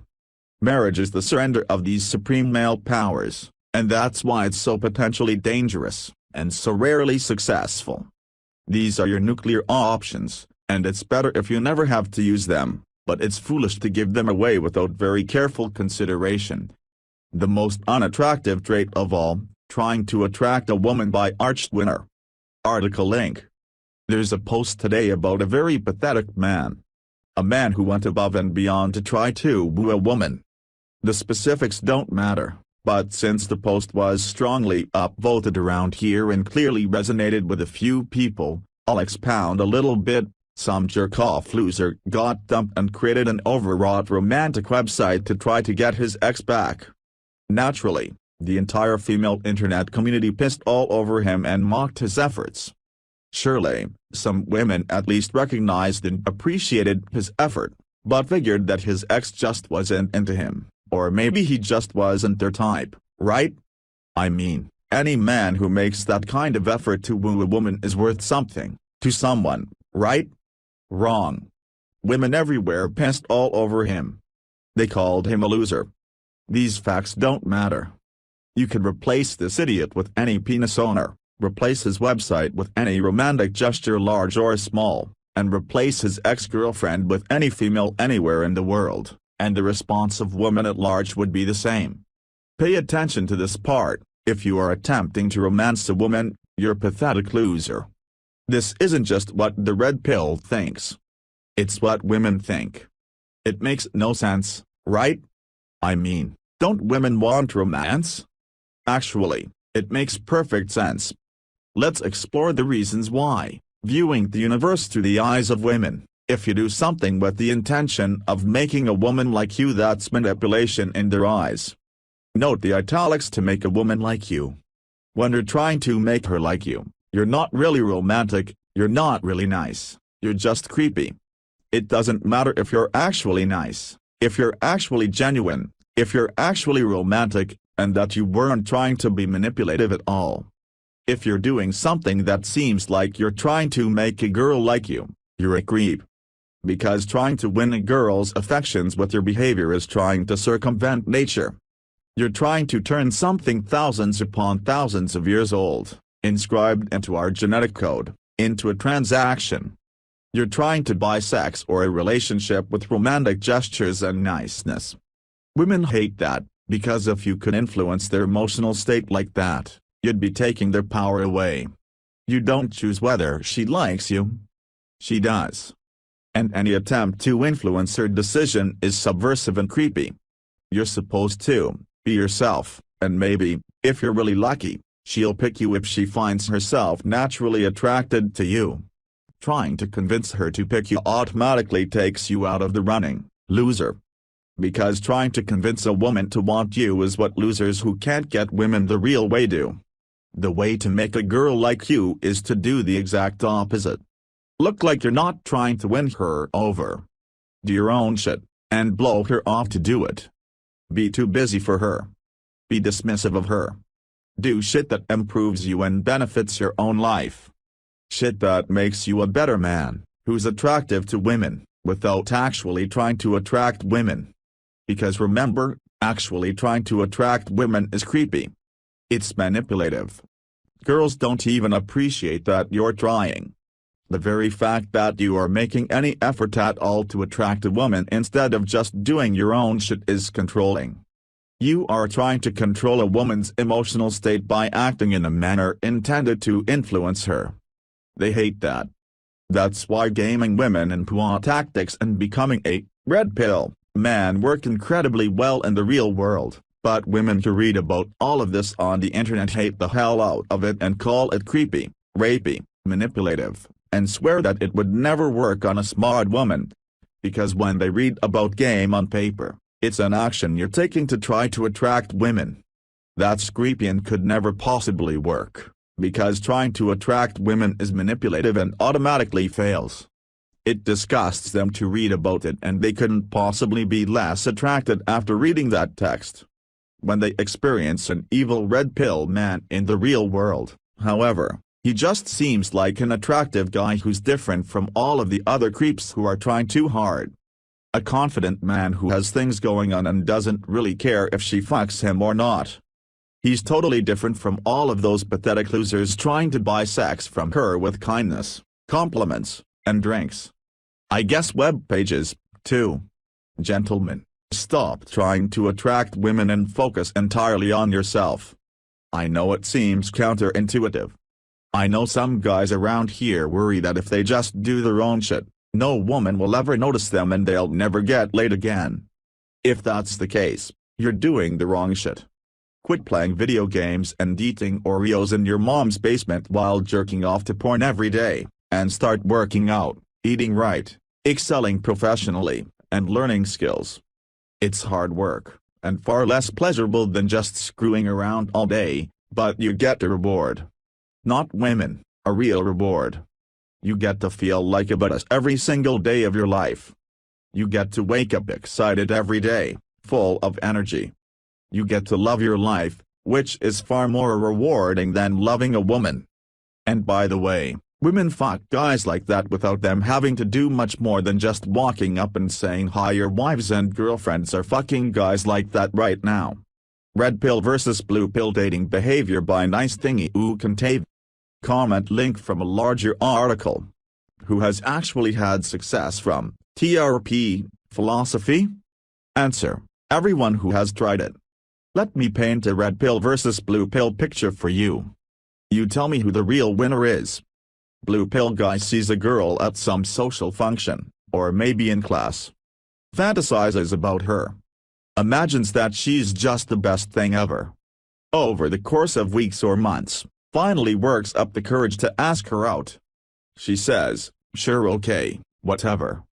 He's over the moon. He plans every detail of the date.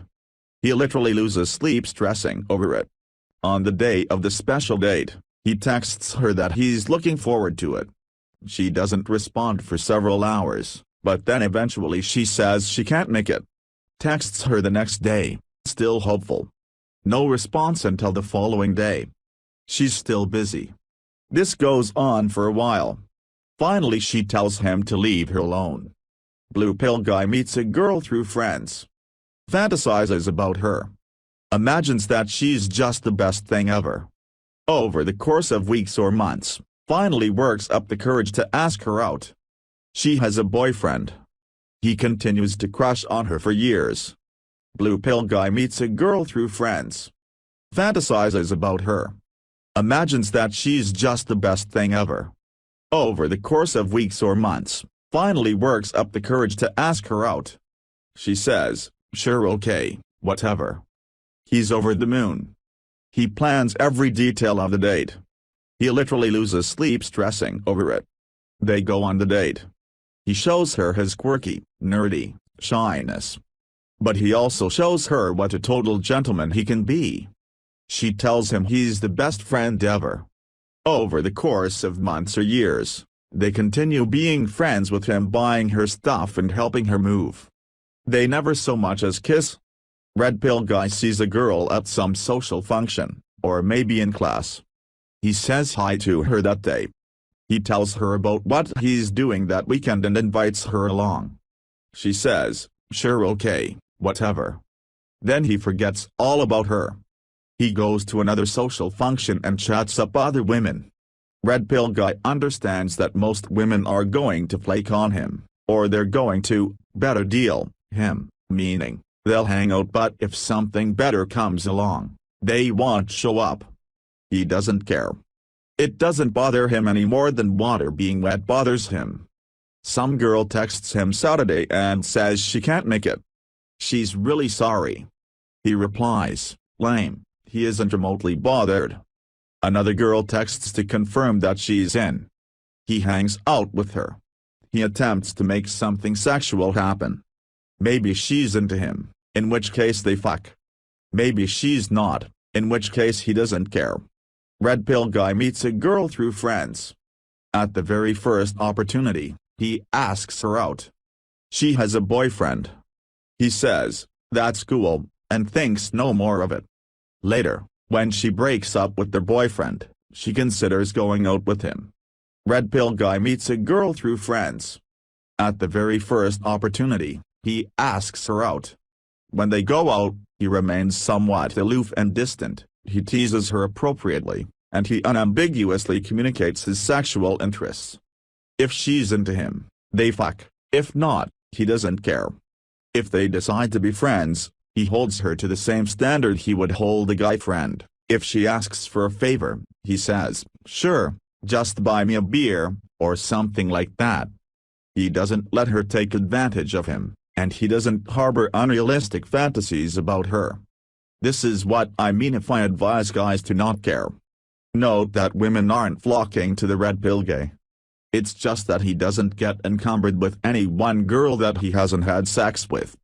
He keeps a lot of irons in the fire, another way of saying he spins a lot of plates. You only want me for sex. By Arch Winner.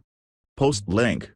I'll chat about this point with an anecdote rather than a bunch of dry theory, because stories are way more interesting than lectures, and I'm about the farthest thing from a professor on the planet.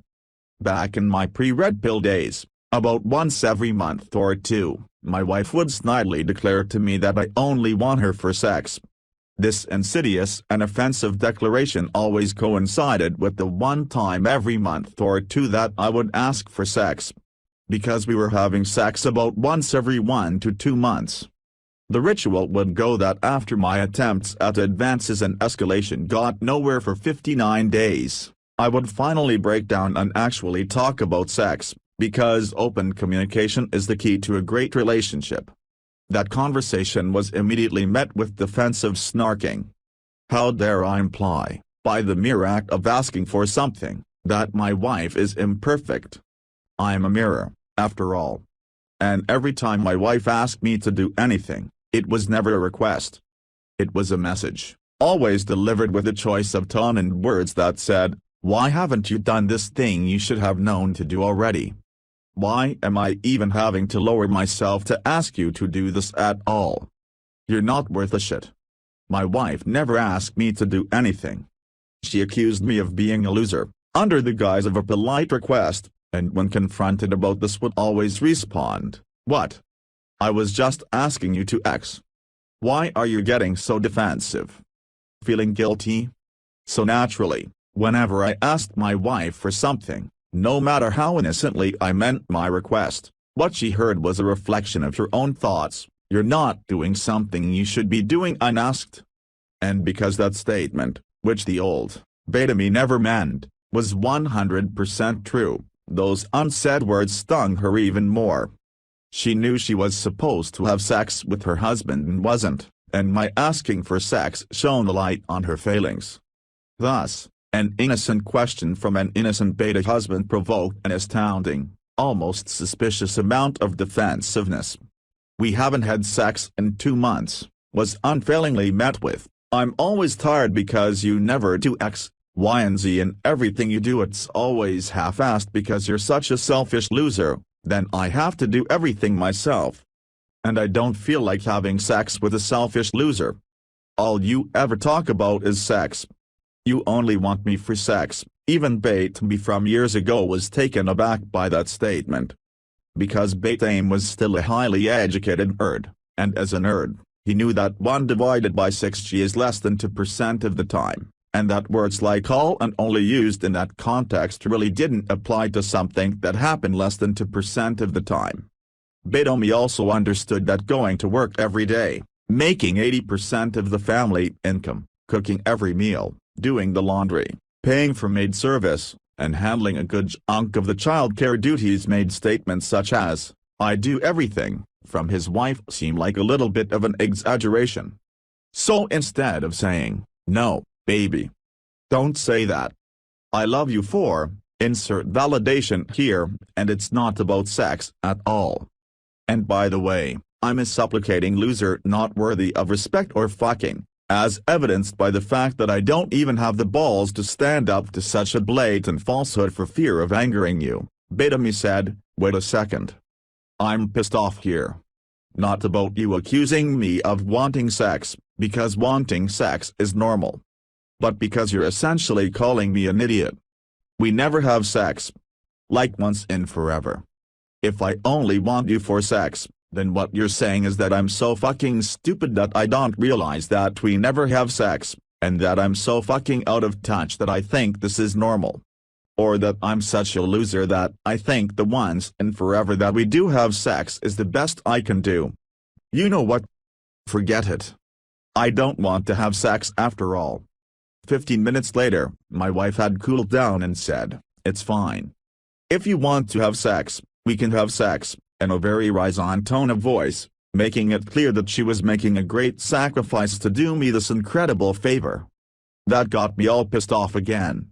I told her to fuck off and that I wasn't turned on by the idea of having sex with someone who just called me a loser 5 minutes ago. Not the most alpha of replies, but it got the message across. She stormed out of the room, tears in her eyes, slammed the door, and slept on the couch for 3 or 4 days after that, thinking she was teaching me a lesson. It was strange, though. I slept really, really well that night. I don't think I'd ever rejected my wife before. I'd probably never been that honest with her before either. Not really. While I was typing this bullshit last night, intending to make a more generic point about shit tests, Rollo posted a new article describing the difficulty women experience in separating their worth as a human being from their sexual worth that seemed to at least partially apply here. I say partially because my story illustrates a seeming contradiction. On one hand, rejecting my wife sexually made her feel worthless, not just as a sex object, but as a person. On the other hand, the very thing she accused me of was only valuing her for sex while neglecting her value as a person. However, this contradiction is an illusion if you think about basic Red Pill 101. Pay attention to a woman's behavior, never her words. "You only want me for sex," is a shit test. Men aren't supposed to ask for sex. Ever. They're supposed to just be attractive so that women want to have sex with them, without them having to negotiate for it. The sex is supposed to just happen. When a beta husband asks his wife for sex, however innocent the request, what the woman hears is 2 things. 1, "I am a loser, unworthy of sex," and 2, "You are sexually failing me." She responds to both of these statements you unwittingly made in one fell swoop. She doesn't want to have sex with you, because you're a loser, so she attempts to shame you for asking by accusing you of not valuing her as a human, only as a sex object. But at the same time, when you indicate that she's sexually failing you, she experiences this not just as an attack on her value as a sex object, but as an attack on her very value as a person. You indicate that she is failing you sexually, and she responds by defending her personal value, not her sexual value. Today, whenever my wife screeches that I only want her for sex, I calmly respond that I also appreciate her carting our daughter around and keeping the house clean, so only is a bad choice of words. But yes, I definitely want her for sex. She storms off in a huff without fail every time. I then set a reminder in my cell phone to beep at me in 48 hours. Every time we're having sex, she stops and asks, "What's that beeping?" Refusing the gift by Brander77. Article link. One of the more common shit tests my wife gives me is, "Say something nice about me." This usually happens when we have been around each other for a while but nothing of significance has been said. I will have come home from work, we've eaten dinner, shared our daily war stories, put the kid to bed and be in the middle of a movie. Suddenly, she gets in my line of vision and demands compliments when my brain is practically inert. For years, my reaction to this type of thing was to give her what she was asking for.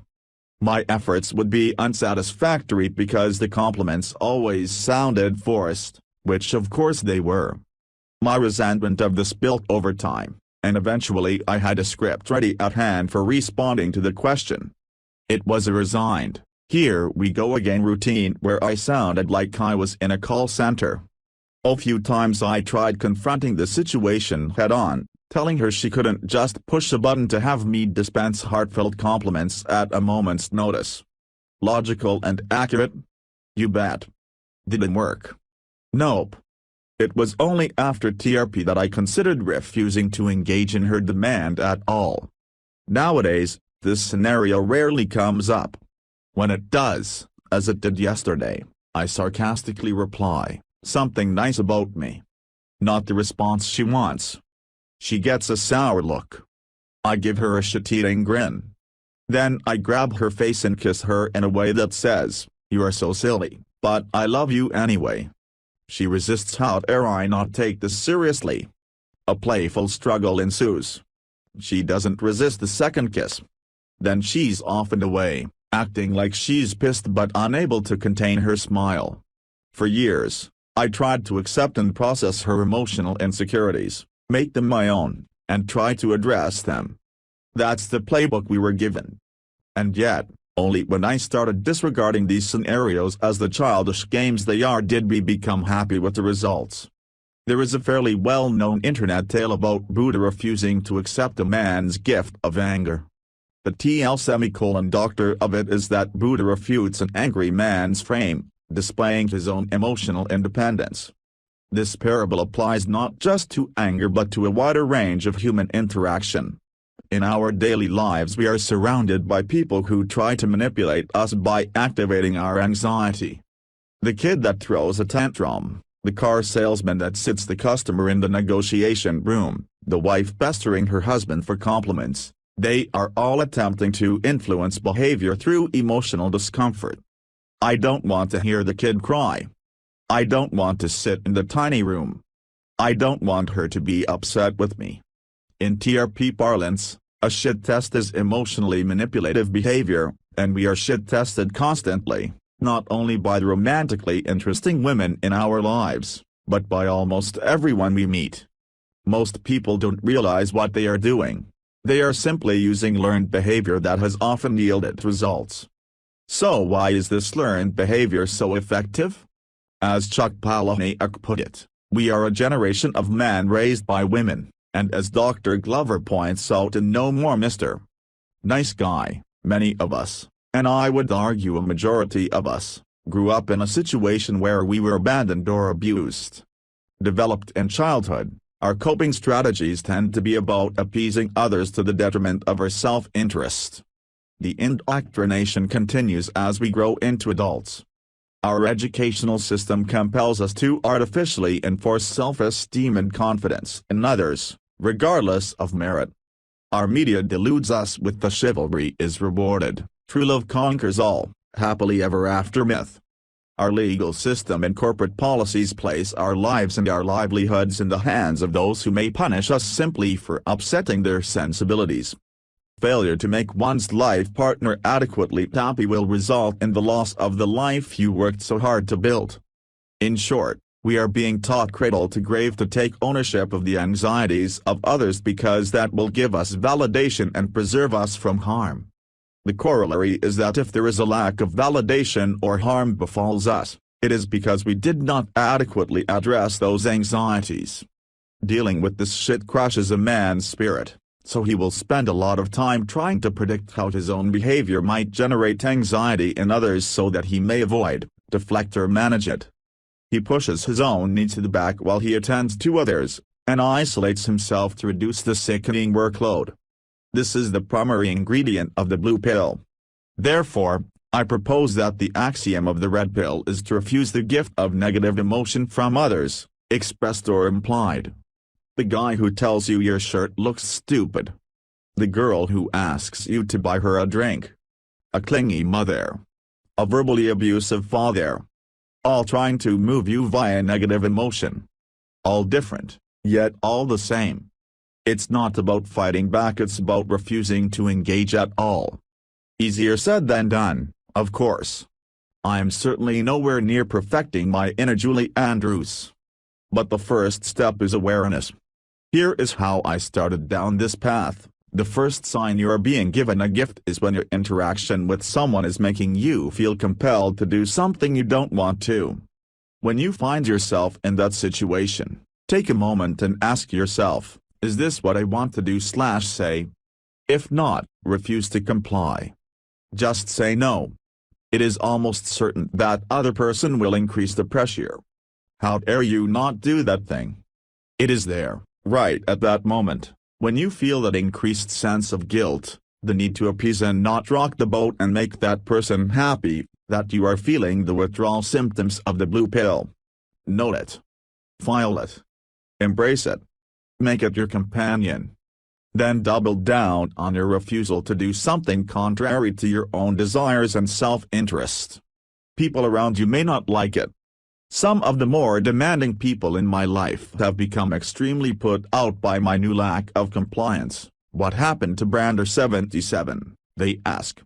The worst offenders, siblings who believe blood is a valid reason for me to repeatedly provide them money and shelter after their bad decisions leave them destitute, now won't talk to me, angry at the audacity that I should refuse them. They lay on the guilt and talk poorly about me to others. I am working hard to refuse the gifts that are offered to me every single day. If people go away because I don't take their gifts, good riddance. Because you know who is happier for the change? I am.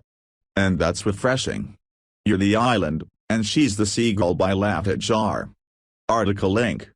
Guys, the #1 mistake that men make is projecting their own traits onto women. Getting shit done, which is squarely the domain of men, requires teamwork and alliances. Loyalty and trustworthiness are the literal currency of male relationships. Think about that for a moment. Women simply are not loyal. Super high SMV guys are rapping about it. Towards that end, I've developed a useful metaphor, the island/seagull concept. As a man, you are an island in the middle of the ocean. The better your SMV, the cooler your island.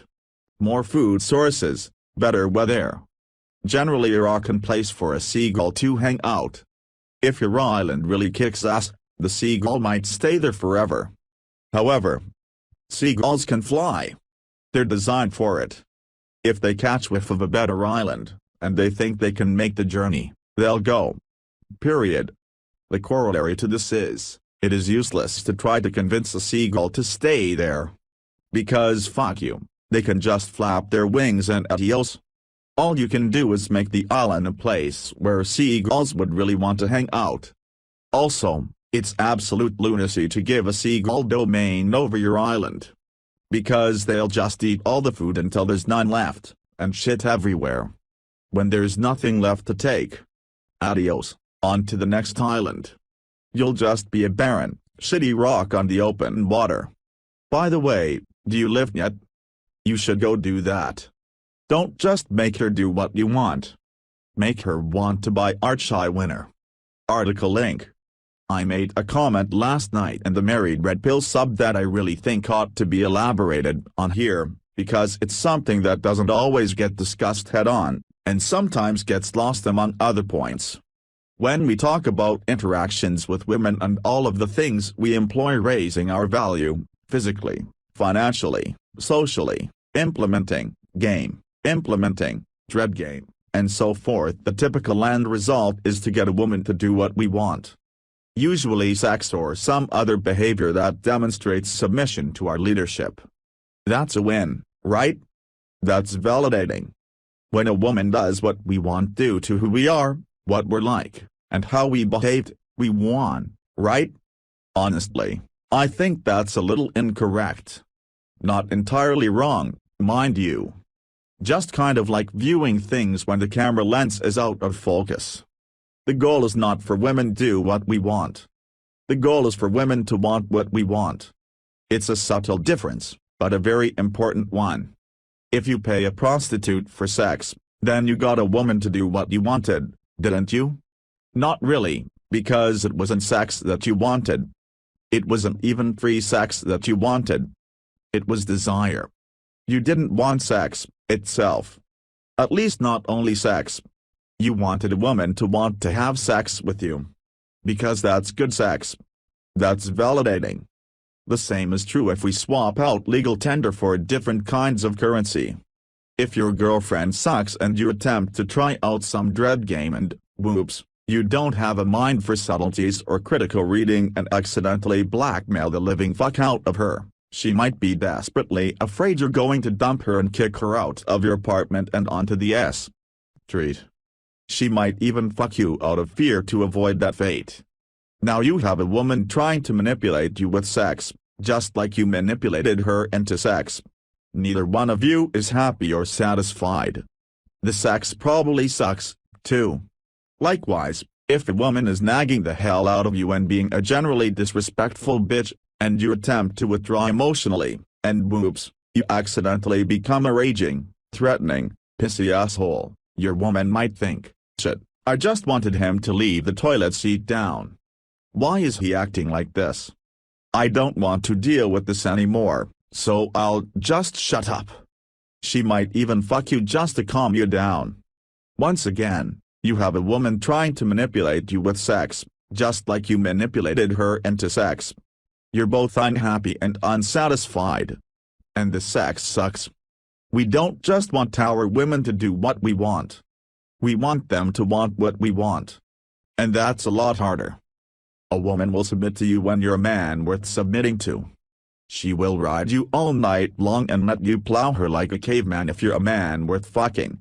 She will let you father her children, lead her family, plan all of your dates, handle all of your affairs, and trust in your judgment, but only if you're a man worthy of her trust.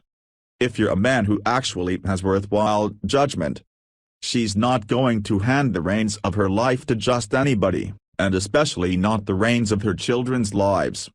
You have to be worth the shit. But if you're worth the shit, you might have a dozen women lining up to turn their lives over to you, and all you have to do is say yes. When we proudly declare all, or at least mostly all, women are like that, this is usually something we say in anger, when we're talking about a woman's propensity for selfishness, evil, and general disrespectful cunt bitch behavior. But all works the other way, too. If you're a man worth fucking, a man worth following, and a man worth giving your life to, women won't just do what you want, they'll want to do what you want. Your happiness will matter to them, and they'll want to please you, mostly. All women are like that, too. Every man must always follow the rule by Dallas_beep. Article link. The Red Pill has all sorts of scientific studies, anecdotes, wisdom, bro theory, and public commentary. But what should you do? Here's the most practical advice I can give in a single sentence. Introducing the rule. The rule: if she doesn't put out, then neither do you. Or, more crudely phrased, either fuck me, or fuck you. Always follow the rule and no woman will ever take advantage of you. Explanation: most people here have listened to Patrice O'Neal. One thing he pointed out is how men undervalue themselves. We might fuck women's bodies, but they fuck our time, our money, our love, our attention, commitment, energy, validation, support, protection, status, etc. Relationships tend to be a far better deal for them, even if you do get sex. Yet plenty of men put out the way women want even without getting any sex. We call these men nice guys / blue pillars / orbiters / beta bucks. I call them easy sluts. They put out what women want for free, because they don't value or respect themselves. How do you avoid being taken advantage of? By remembering the rule: if they don't put out, then neither do you. That's it. No more orbiting. No more beta bucks. No more one-sided relationships. Unless it's you getting free sex and investment from her, they do it to us all the time, so don't think twice about doing it back. It's shocking that the rule should even need to be pointed out. Comcast cable internet aside, who pays for something, doesn't get it, and continues to pay for it. That's for the American readers here.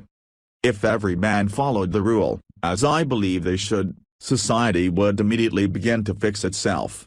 Independent women would actually need to be independent. Quick rant: some people criticize MGTOW, saying most of them are incel.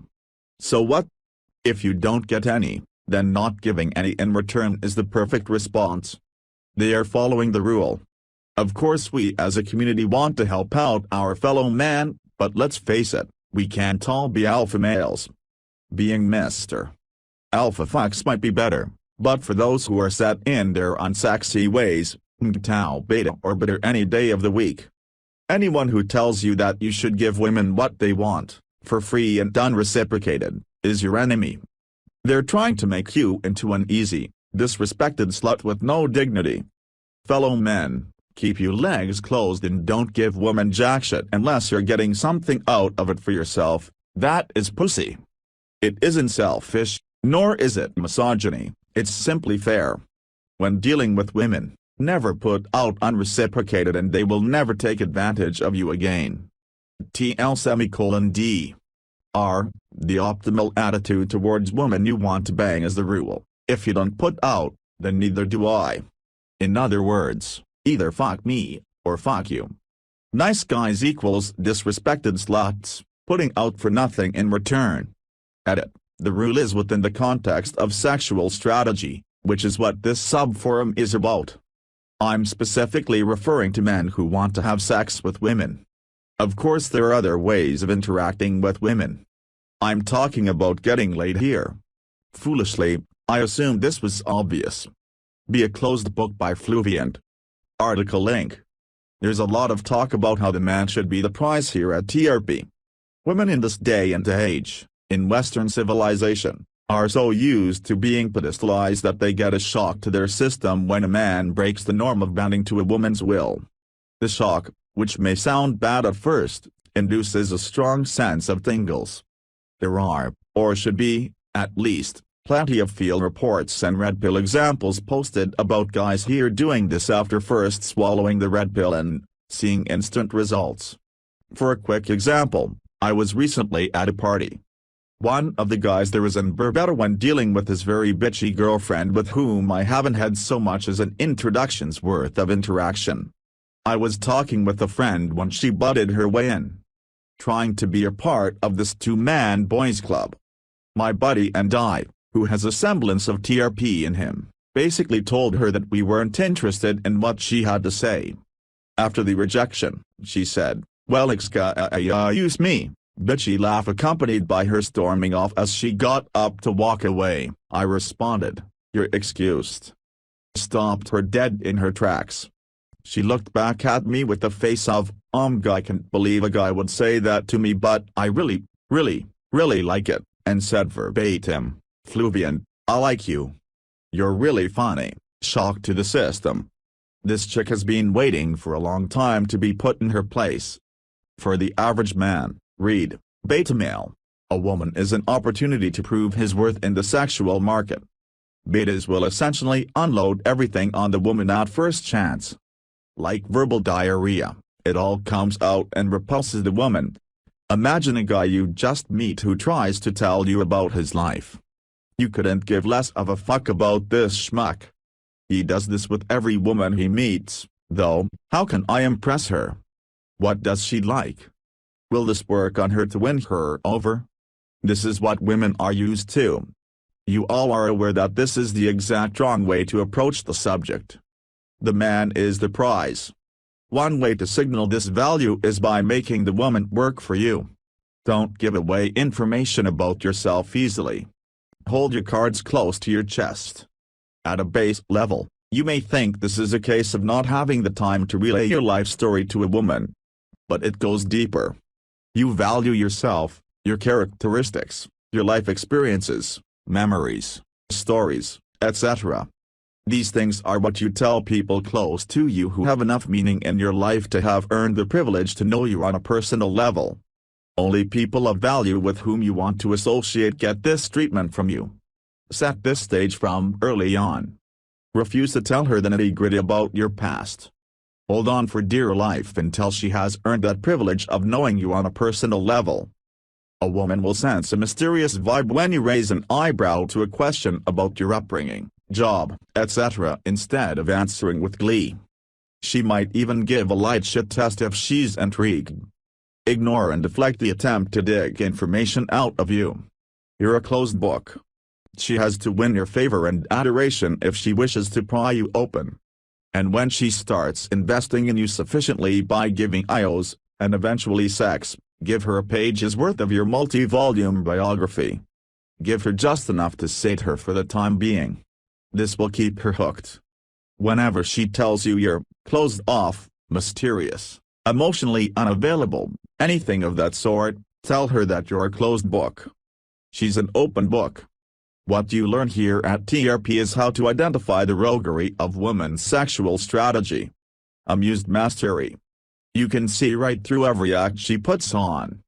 It doesn't faze you. It's endearing, adorable, cute. You can read her like an open book. Not only is this little act of hers not fooling you, but you can predict her next move as if her strategy is laid out before you.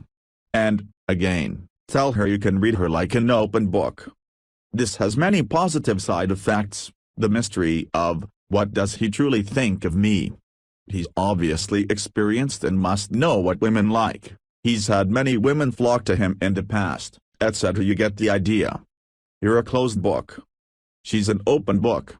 You have to be pried open. She doesn't stand a chance at duping you. Now get out there and make women swoon. Never date a woman who won't do sexual things with you that she did with her other partners. By Red Pill Tom. Article link. I know there is a bit of a divide in the amount of sexual partners that's acceptable for a woman. Some say none, some say between 3 to 8, some say just less than you, some don't care. To each their own. A woman's number count doesn't really matter to me, they'll all lie anyways. Personally, I don't mind women who have experience and can give good sex. I've taken virginities and it was always a bad decision that wasn't fun. But if you ever, and I mean ever, find out that she did something with an ex that she refuses to do with you, drop her. Drop her fast and drop her hard. This goes from giving it up on X number of dates, to certain sexual acts that you want to do, to threesomes, to the frequency of sex. It is not only the one sign of being on the losing end of the F/BB relationship, but it screams, oh, well I felt I needed to impress and be good to them, but you seem easy enough that I don't need to put in effort. Do yourself a favor and move on to a woman who sees you as equal or better to the man who used to fuck her. Don't settle for being second best. For the women who may be getting furious reading this, just imagine what it was like if you knew your boyfriend was rich. Imagine that he always brought his exes out on really nice vacations, nice house, bought them really nice gifts, treated them like princesses, etc. But he refused to do any of that with you. He wanted to be frugal with you even though he has more than enough money to treat you. Wouldn't you feel a little bit weird about it? Wouldn't you question why you were different, why he didn't care to treat you the same? Why the sudden change? Treat Women Like Children by Galubi Oil. Article link. One of the key tenets of Red Pill is that women act like children. There are many reasons for this. Women are not held accountable for their actions growing up, so they are completely new to the concept of accountability.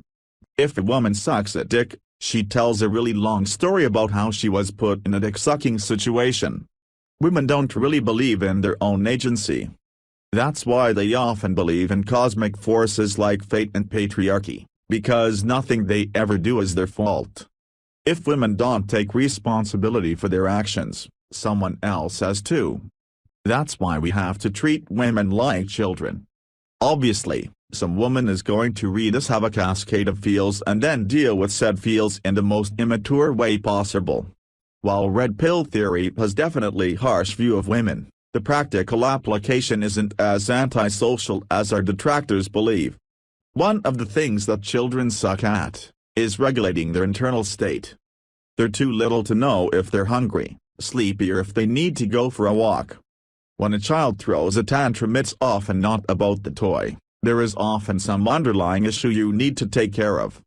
As stupid as it sounds, you can completely avoid a lot of arguments by ignoring everything she says and going for the underlying problem. I can't believe you never told me that you ex. Oh, is she hungry? She gets this way when she's hungry.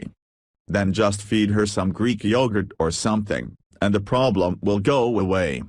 Or just take her for a walk around the block, because she's just anxious from being at work the entire day. Red Pill holds that male leadership is the cornerstone of a good relationship. Sometimes that means treating her like a child. Featured comment by Tridatness. My wife deals with million-dollar accounts and is leaned on heavily by super ultra-serious businessmen for information that is imperative for formulating their business intelligence. She really is a brilliant woman and there is no doubt I am better for knowing her. Having said all that, she constantly has to combat emotion in order to continue to make rational choices when dealing with clients. Early on in our relationship she was constantly saying, because I'm a woman. This and, because I'm a woman. That. She had firmly planted in her head this victim complex, that every person she dealt with in these male-dominated circles had a bias against her because she was a woman.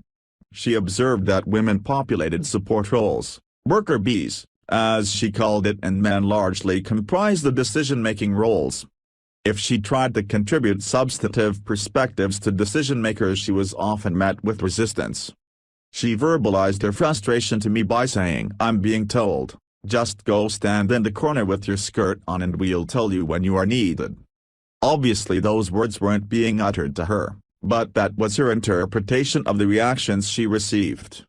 I pointed out a local woman in her field who's a very successful businesswoman, and asked her why this woman is taken extremely seriously by her business peers despite this bias she says is pervasive. "Well, she's a real bitch," my wife said.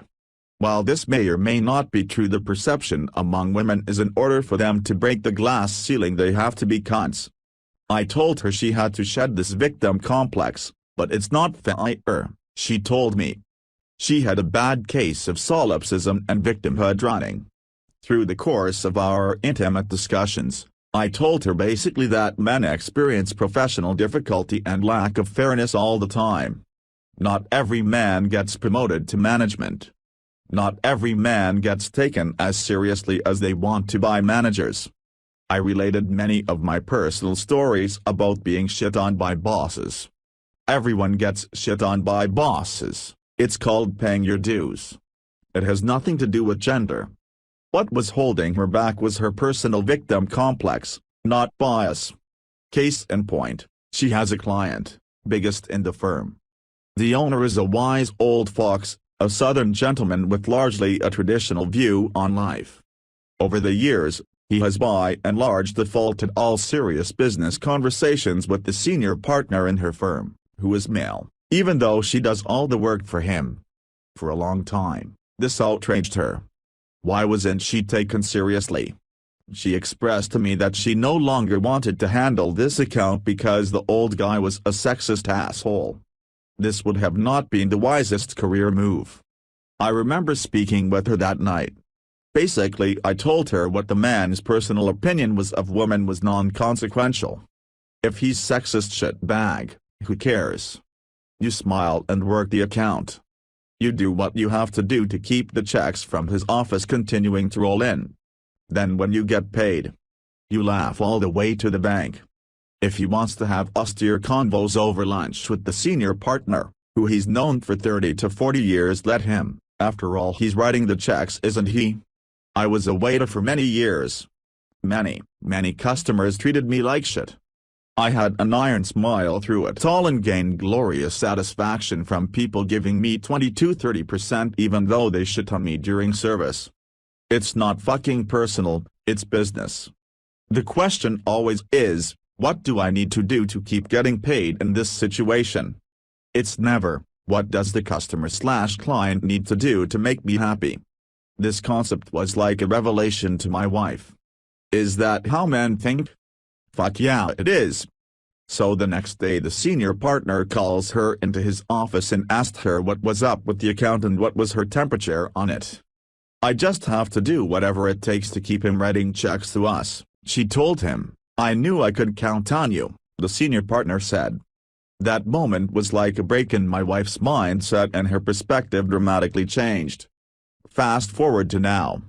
It's my wife going on these business lunches and talking shop with the guys from this company, not the senior partner. Why? Because my wife shed her victim complex and focused completely on the task at hand. Even though old habits die hard, she's able to recognize when emotion is interfering with logic. She'll bounce shit off me and I'll tell her my opinion, and that has been a very successful formula for her. I think this story ties in perfectly with what Glow is saying about women failing to recognize their personal agency. Women are not categorically inferior to men intellectually. They have all the ability in the world to be successful and achieve professionally and personally. What holds them back is a lack of personal agency. In the business world, this becomes a glass ceiling. In the world of sexual strategy, dating and personal relationships, the vacuum of personal agency has to be filled by men, because men desire relationships with women. This manifests in a myriad of ways, from biased family courts, to the moving goalpost of rape definition, to high divorce rates and so on.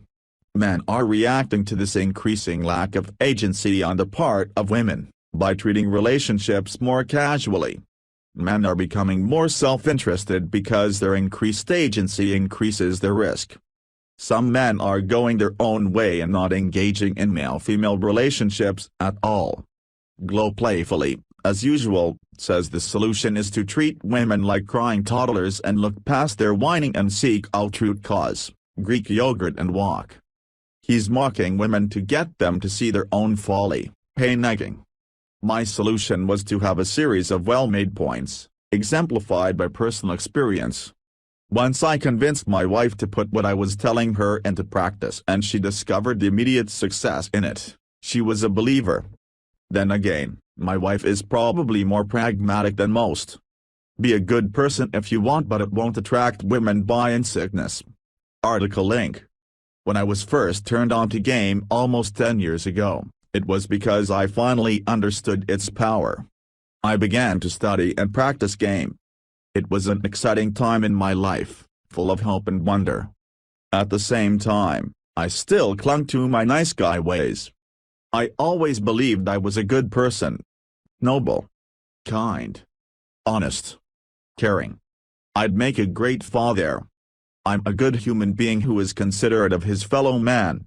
I grew up as the nicest of nice guys. As a nice guy, a lot of my self-esteem was constructed around what a good person I was. It didn't matter that women rejected me, they just couldn't see how great I was. There was something wrong with those women that they didn't appreciate a nice guy like me. My self-righteousness was the only consolation I had. As I started to go out and approach women, I put myself out there. Due to my immense approach anxiety, it was one of the hardest things I would ever do. It took years to get to the point where I could start up a conversation with the woman without my heart racing and my blood pressure rising. Along the way, I clung to my nice guy ideals. I tried to have it both ways. I can be alpha and still be 100% honest with women, I told myself. I don't need to be an asshole. An alpha can still be kind and caring. I couched my newfound skills in socially acceptable verbiage. Instead of, women are attracted to assholes, I would say, women want a challenge. I still believed women need a deep connection to have sex. After all, it made sex better for me. I was a red pill apologist. I tried to reconcile my blue pill upbringing with my red pill discoveries. I protested from the rooftops, you don't have to be an asshole to get women. You can be a great guy. I wanted to have it both ways. As I experimented more, I gradually started to realize what actually works with women. I began to lose my naivete.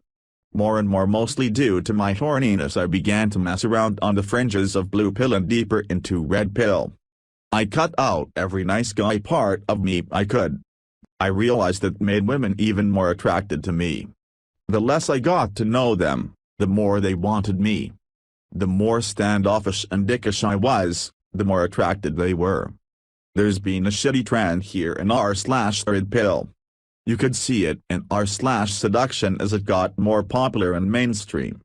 The advice is watered down so that the nicest of nice guys can read it and still get something. It's the kind of dating advice you'd read in GQ. Very little edge. Everything is watered down to socially acceptable, feminist-approved messages.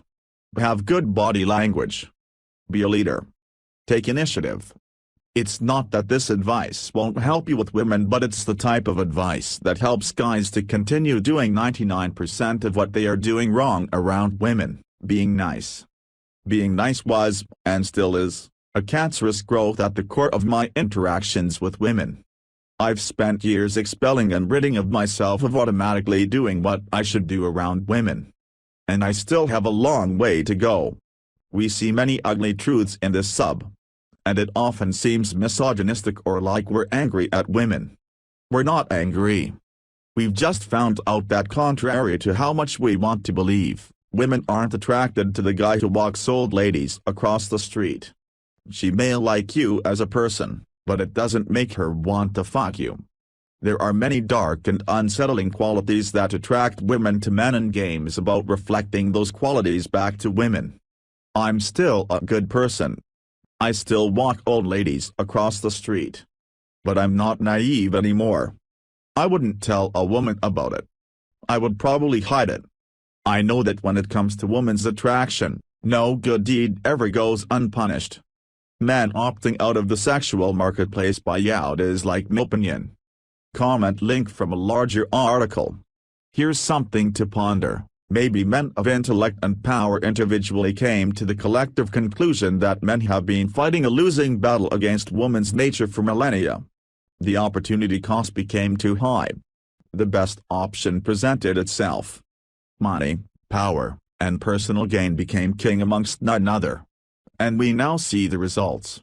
What is a fact is that throughout the 20th century, men in a position of power who are able to affect the steering of the ship began to slowly back away from altering the costs and benefits associated with the cost-benefit analysis that women used to make behavioral choices. Post-WEI, the world entered into an increased exponential integration stage. In the 1970 to 1990s, while news became more and more conglomerated, the layman had no forum in which to deliberate together. Enter the Internet. The forum for the layman was created. Pua went mainstream in 5 to 6. Every girl knows about Pua now. RP went mainstream just recently. You could say that RP is a deeper Pua. Pua showed you what to do. RP shows you what exactly to do and why it works. Even I'm reaching what seem to be hard-coded limits on human behavior when I explore them in women. With every personal failed attempt to disprove RP philosophies, I prove them even more by adding another RP data point. Men around the world have had about 8 to 9 years to collectively debate the merits of their philosophies of women. This is what we've accomplished. If RP is beyond a doubt the final wall to hit in terms of philosophies, then how long will it take for the collective to deliberate the real truth of female behavior beyond a doubt? It's a learning process and we are all a part of it. We could be talking about a few years here.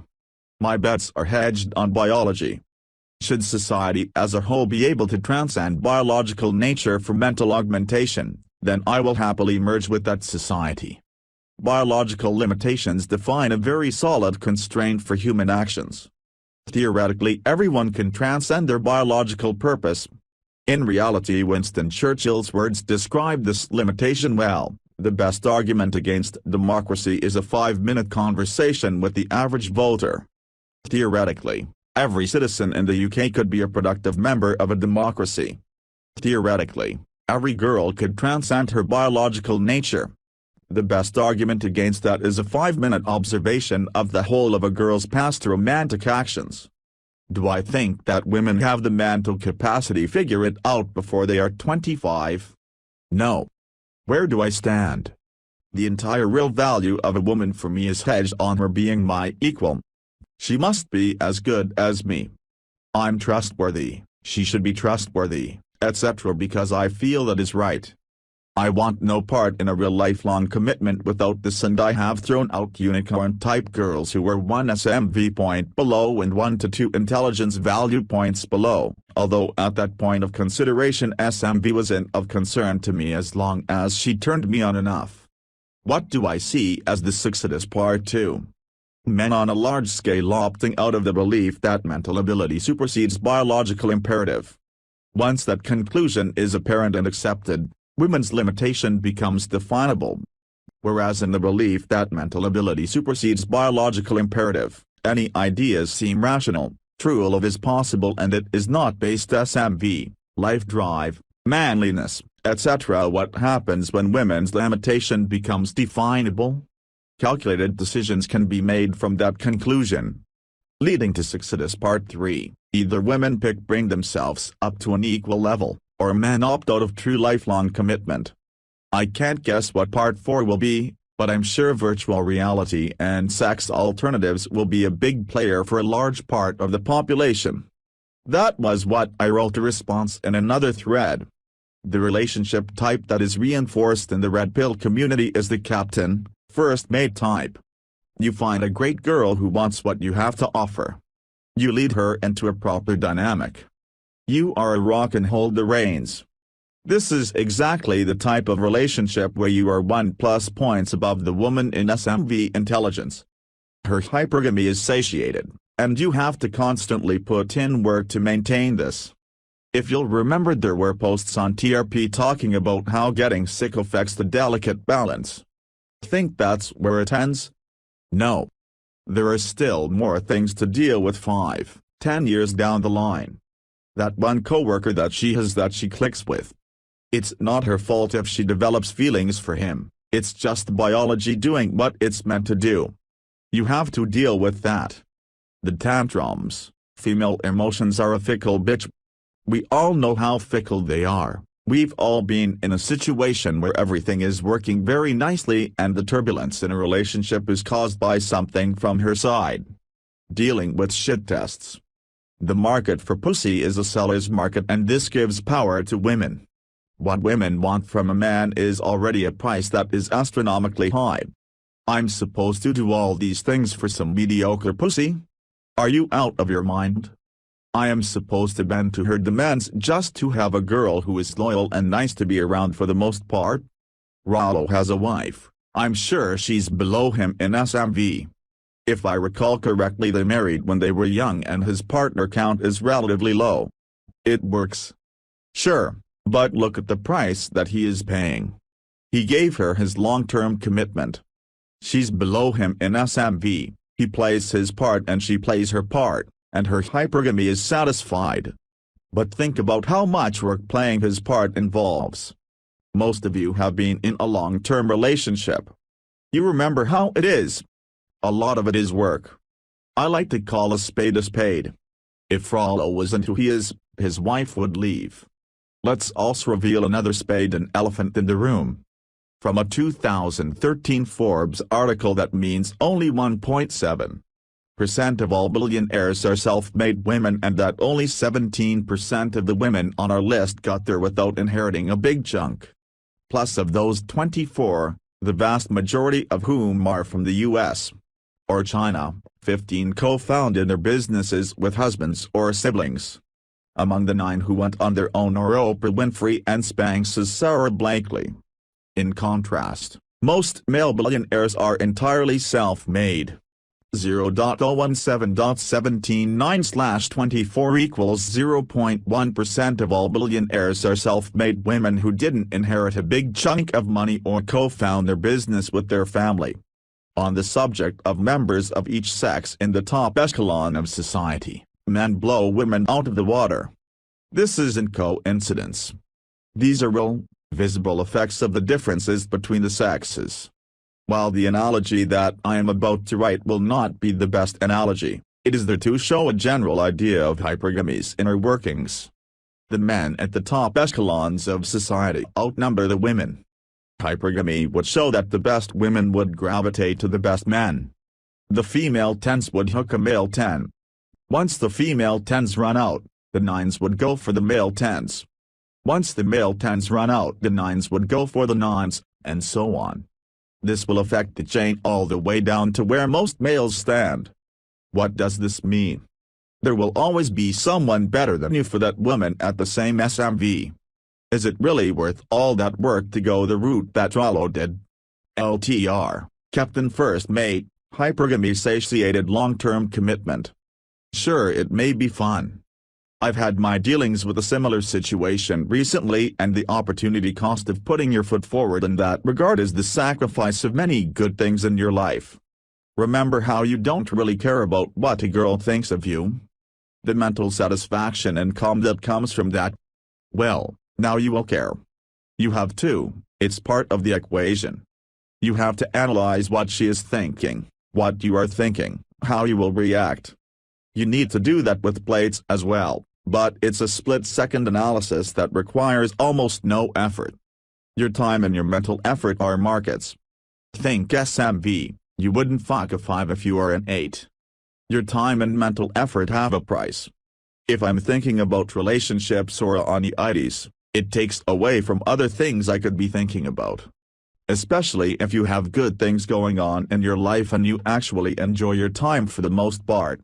If I have some spare time, maybe I'll watch a video showing the intricacies of filming rally sports using drone cameras. I'll learn something and watch a great video at the same time.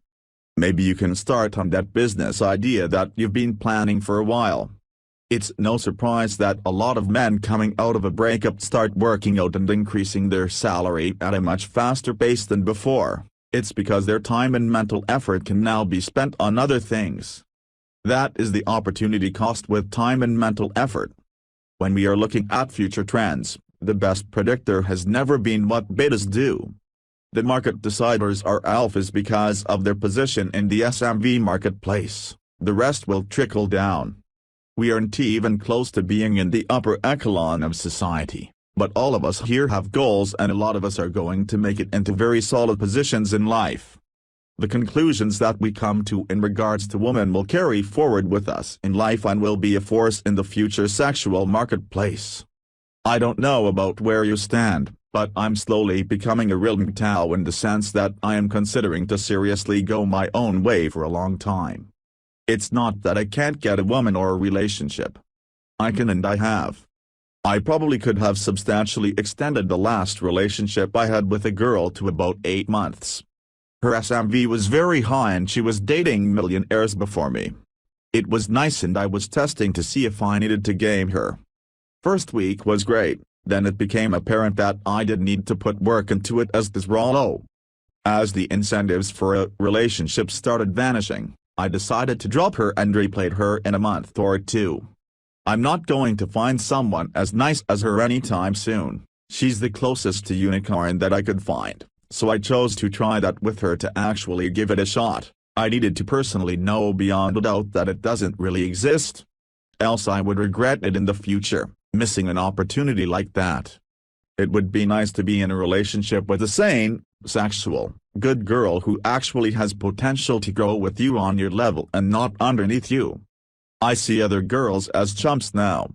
That girl had a brain, other girls not so much in comparison. Nothing really of value there except for having a good time and some pussy. No real incentives for any commitment. Actually, there are incentives against commitment. I'll just keep spinning plates, having a main. I see success part 2 to 3 being men seriously opting out of commitments in general. Once that happens on a large scale it will have serious impacts on the future. Guides to Success in Dating and Relationships Guide to Social Game by No_Face. Article link. Many of you are fairly new and most of the standard advice will make no sense to you. Cure your oniitis, bro. Go sleep with 10 girls. Seriously? You have oniitis exactly because you have no one to sleep with. The above piece of advice is useless to anyone who isn't already successful. Cure approach anxiety. Take 4 girls to the club. Bitches love pre-selection. You'll be drowning in pussy. Again, useless advice. If you already are able to take 4 girls, you are not looking to cure your approach anxiety. Many of you have no starting point and are wondering how the heck to start. Going to clubs is getting you shut down by overactive bitch shields. Girls simply use you for drinks in bars. Women hurry away from you when you try the game. So what to do? Where to even start? I posted an outline of how to swallow the pill in /r/threadpill/comments/to L52TUZG/8_7_guide_2_swallowing_the_pill/. Roughly, the steps are: 1. Lifting/physical fitness. Strictly speaking, you could probably do body weight exercises as well. There are so many resources on YouTube and bodybuilding websites that I don't want to take up a lot of space on this, except to emphasize not to injure yourself and improve posture first. Style/r/male fashion advice is a great resource, study it well. Mission: this is something you need to figure out on your own. Look at examples from people you admire. Frame: I'll create a separate post on this. Game: my favorite game is Social Circle game. Even the biggest loser has a social circle and should be in a position to regularly interact with women. The main components of social circle are school/work, friends of family, family of friends, friends of friends, shared activities such as hiking club, gym, etc. Any place where you visit frequently and see the same people, including your favorite coffee shop, bus stop, etc. Step-by-step instructions for social circle game. 5.1. Go into monk mode. WTF does monk mode have to do with game? It's very simple. Monk mode is an excellent way to learn how to ignore women. Not how to pretend to ignore women, but how to actually ignore them without being perturbed. And why do you learn to ignore women? Because attention is the only currency women know, and you need to learn how to stop giving it away for free. Monk mode also removes you from the radar, allowing you unfettered time to improve yourself. When you come back from monk mode with a better body, more interesting life and better sense of style and a rock-solid frame, ma nigga, you will be noticed. Monk mode also tells you that you don't need a woman to be happy or content. You can live, no, thrive with women. You are the one giving her a chance at a happier life. This builds confidence. 5.2. Confidence. Confidence is the precise knowledge of what you can do and what you cannot do. For example, you may be confident that you can squat 150 pounds and also be confident you cannot squat 300 pounds. The clear knowledge of what you can and cannot do enables precise decision-making and prioritization and is of high survival value. When it comes to interaction with women, knowing what you can do to her and what you cannot is confidence. If you aren't sure if you can kiss her when you can, you are timid. If you put your arm around her when you shouldn't, you are creepy. Interacting with women is a skill you learn by practice and develop confidence until it becomes natural. 5.3. Improved SMV. You first need to accept that you are probably in the 4 to 6 range, which is average. 0 is dead. 1, 2, 3 are people with severe problems such as peeling, wart-infested or otherwise troubled skin, grotesque appearance or deformed bodies, missing limbs, morbid obesity, etc. 7, 9 are what we consider attractive. 10 is a theoretical maximum. Lifting makes your body more attractive. How many times have you seen a woman whose face was ugly but had a hot body and you thought, but her face, but I'd do her? Women think the same. Having a great body will make up for baldness, shortness, to some degree, ethnic background, etc. The key thing is that women will give you a chance, instead of automatic shutdowns. Having a unique sense of style makes you stand out and noticed and makes women curious. This combined with a good body will actually often make women open you. Once you begin interaction, a rock-solid frame will build attraction. I give 1 point to each of these attributes, so that a 4 dude will grow into a 7 and a 6 will grow into a 9. 5.4. Reading signals. The first sign that you will notice as your SMV improves is that women will hold your gaze. If they hold your gaze for more than 2 seconds, it's safe to approach. Nothing may happen, but you won't be shut down.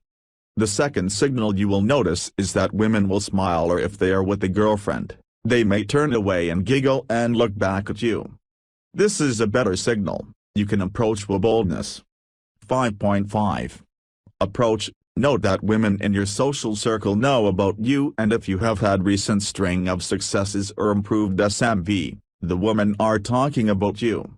So you have a window of opportunity where you can approach almost any women. My advice is to approach all of them. Start by saying hi and making small talk. Your goal is to get used to approaching and talking, not to have sex. Approach women you would not fuck if you want to start with. Eventually, have lunch or coffee with everyone.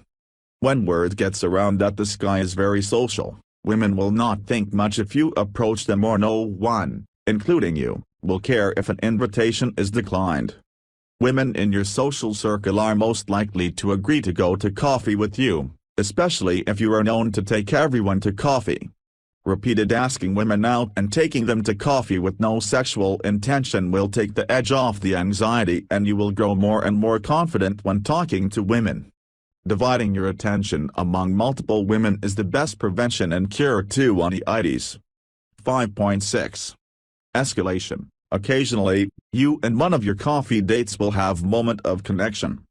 This is a good time to escalate. If you have never touched, hold her hand. If you have already hugged, go for the kiss. For the purposes of escalation, her social status, that is boyfriend, etc., does not matter. But ensure that no one she knows is around. Eventually, things will get physical enough that you to become intimate. 5.7. Chasing. Do not chase. Repeat, do not chase. Your interaction with them should leave them wanting more and they should contact you almost every time. Ignoring a girl after showing her a wonderful time makes you irresistible. If she does not chase you, move on. If no one chases you, work on your interactions, be fun to be around. This is a separate topic. Always be willing to let go.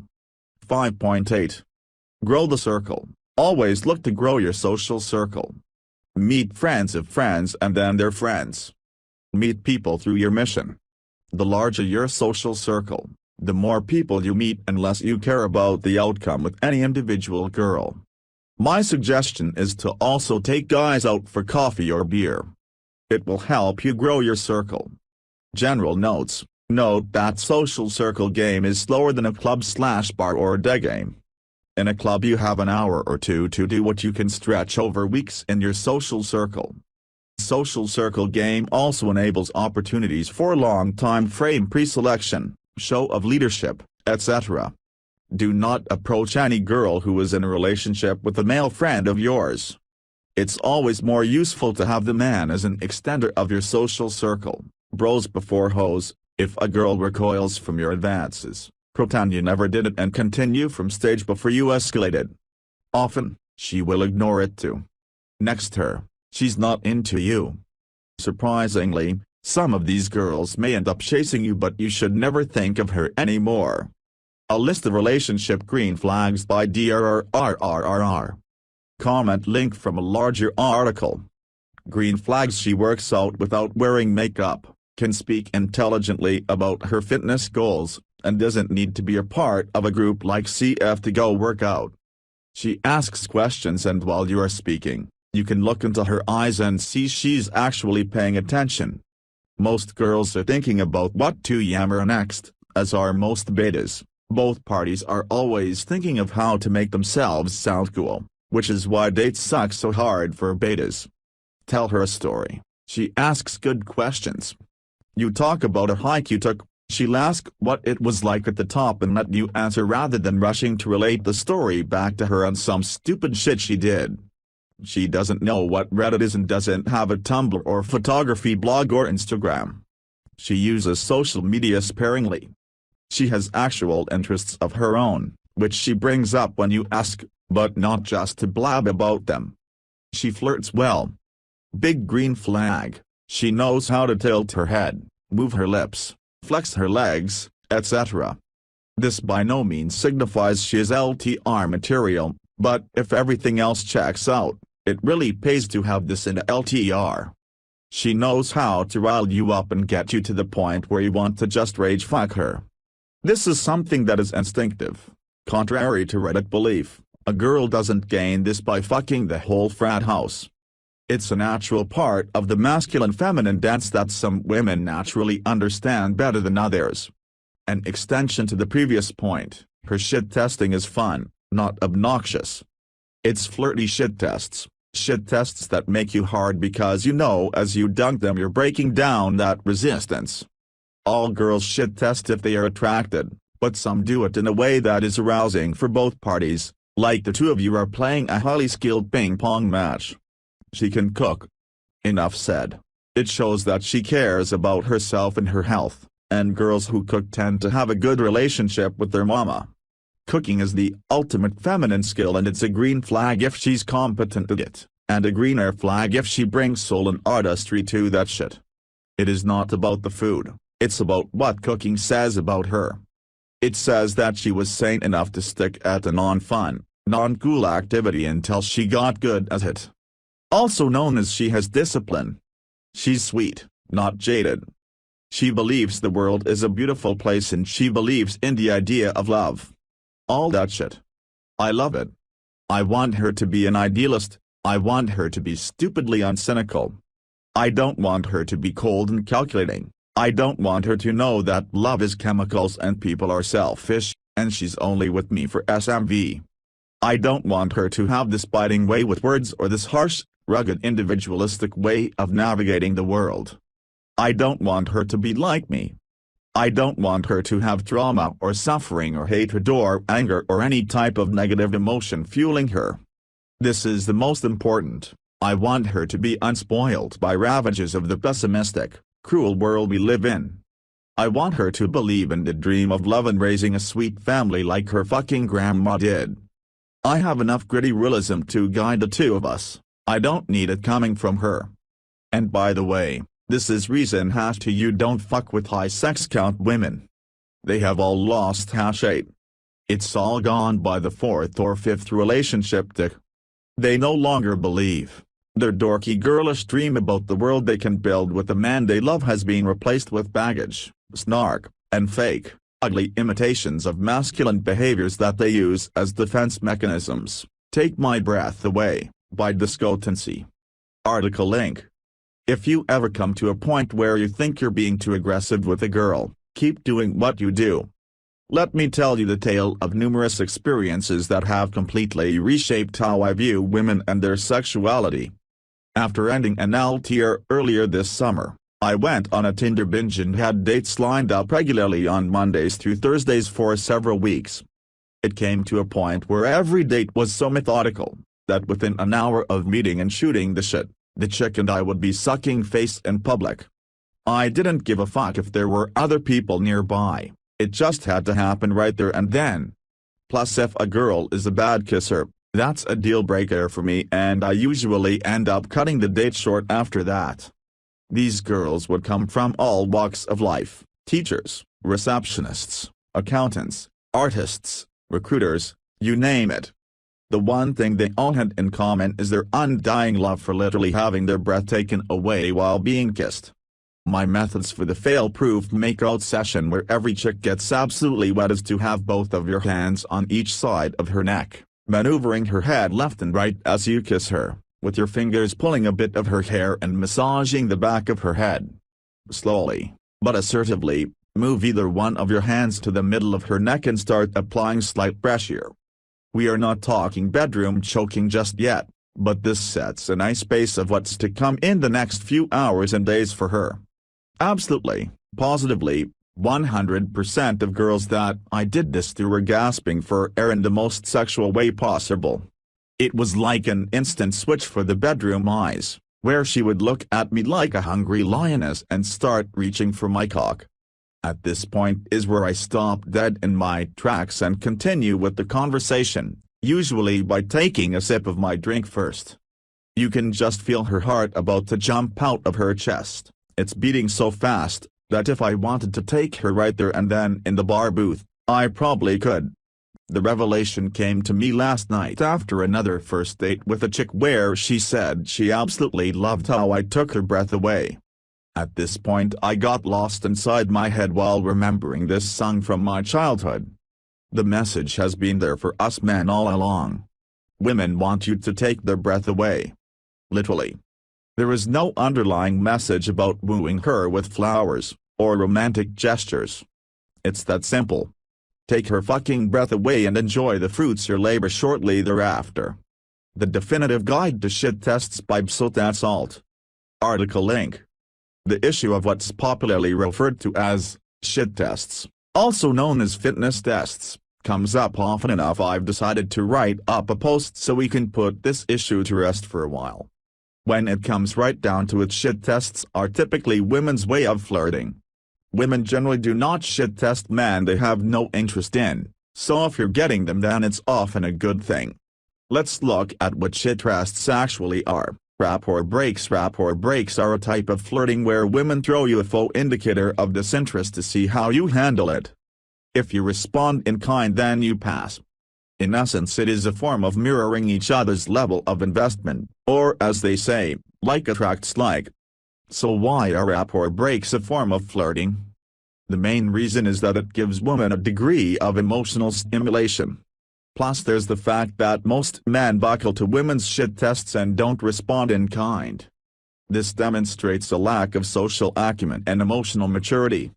Those who pass show they can handle the woman's BS and is, on her level, so to speak. This is where the evolutionary theory comes into play. You're demonstrating her phone negativity doesn't faze you and that you're an emotionally developed person who isn't going to melt down at the first sign of trouble. Ergo, you will be able to protect her when threats to her safety emerge. In short, when women bust on you, could be a shit test or otherwise, you should reply in kind. When it comes right down to it, this is the core essence of flirting. My go-to advice for how to deal with shit tests are as follows. Agree and amplify, to absurdity, change the subject, ignore her shit test completely, pressure flip the nuclear option, reserved for women who aren't flirting and are giving shit tests because they're deliberately trying to tool you, or were. Say, command respect. Note, every single one of these is a form of rapport break. Agree and amplify is usually the preferred method because they're often fun, read, stimulating, and non-reactionary. In my experience, you'll get better mileage out A&A, as well as it's less likely to blow up in your face / have a negative outcome than the other method, since context does still matter and the others are easier to misapply. Changing the subject is pretty self-explanatory, as is ignoring her shit test. Pressure flip is the idea is you're not fazed by the question and answer so quickly that now the spotlight is on her, all because you're flipping the script with haste. For example, shit test, what kind of car do you drive? Pressure flip, Nami of car, how about you? The nuclear option is when you destroy their self-worth with the notion you do not find them sexually appealing in any way whatsoever. For attractive women, this is in all likelihood the worst hit you can inflict on a woman's ego. Anyone that's broken up with a hottie because her personality is shit knows exactly what I'm talking about. In other words, you're nuking their ego / self-esteem from orbit. I strongly recommend reserving this option only for women who are on the offensive and deliberately trying to be a bitch for whatever reason and / or tear you down in front of others. Commanding respect is especially important for the kind of testing where they're just being an annoyance and generally disrespectful. IMO disrespect should not be tolerated and needs to be nipped in the bud, and is an important way to maintain frame control. You simply need to be firm and treat her like a father would to their child who's being disrespectful. You don't get angry, you just call her on the behavior and let her know clearly that you won't stand for it. In a way, this is almost a type of pressure flip. You're taking her negative energy and sliding past it and putting the onus on her to react by changing her approach to the topic. For example, her, nag nag nag. You, that is disrespectful and I will not tolerate it.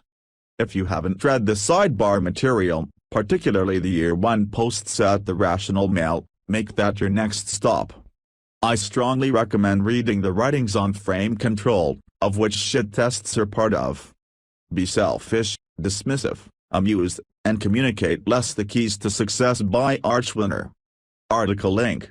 While exchanging text with some of our fine friends over at Purple Pill Debate, I accidentally came up with a 4-point summary of the main concepts I've taken from the Red Pill that have resulted in the greatest improvement to my marriage.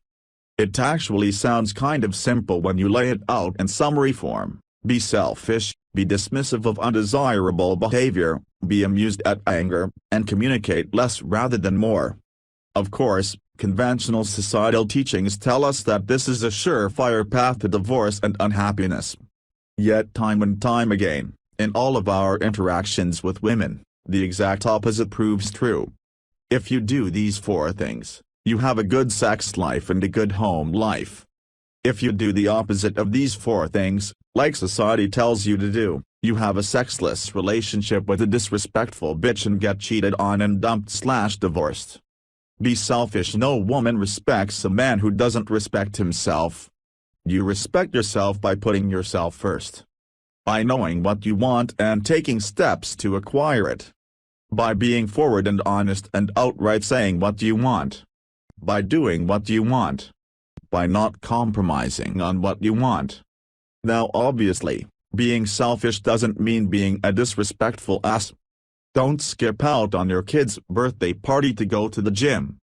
Don't plan beers with your coworkers on your anniversary. You can be a little flexible. You're supposed to think of your woman occasionally. And when you're a guy who generally puts himself first and does what he wants, then on those rare occasions when you do think of your woman, it's special to her and she values what you've done for her. Conversely, if you're generally a self-sacrificing guy who's always doing shit for her, then nothing you do is special or valued. It's ordinary. In fact, if you ever stop doing all of that shit for her or dip slightly in your self-sacrificing behavior, you've fallen below ordinary and she'll complain. Don't ask your woman for permission to do anything. Just tell her what you're going to do and when. It's fair for her to know when you're not going to be around/available. So tell her. But don't ask. Your woman's going to complain. She's going to deliberately plan things on top of your gym hour, your professional events after work, your time with your friends, and ask you to cancel things and reschedule things. Tell her no. If she's a bitch about it, mention that you told her what you were doing and when, and tell her to reschedule or cancel her shit. Be dismissive of undesirable behavior. One piece of advice parents always give is that when your 1 to 3-year-old is throwing a shitstorm of a tantrum, walk away. Don't engage them. Engaging them just reinforces their shitty behavior by rewarding it with the attention they're seeking.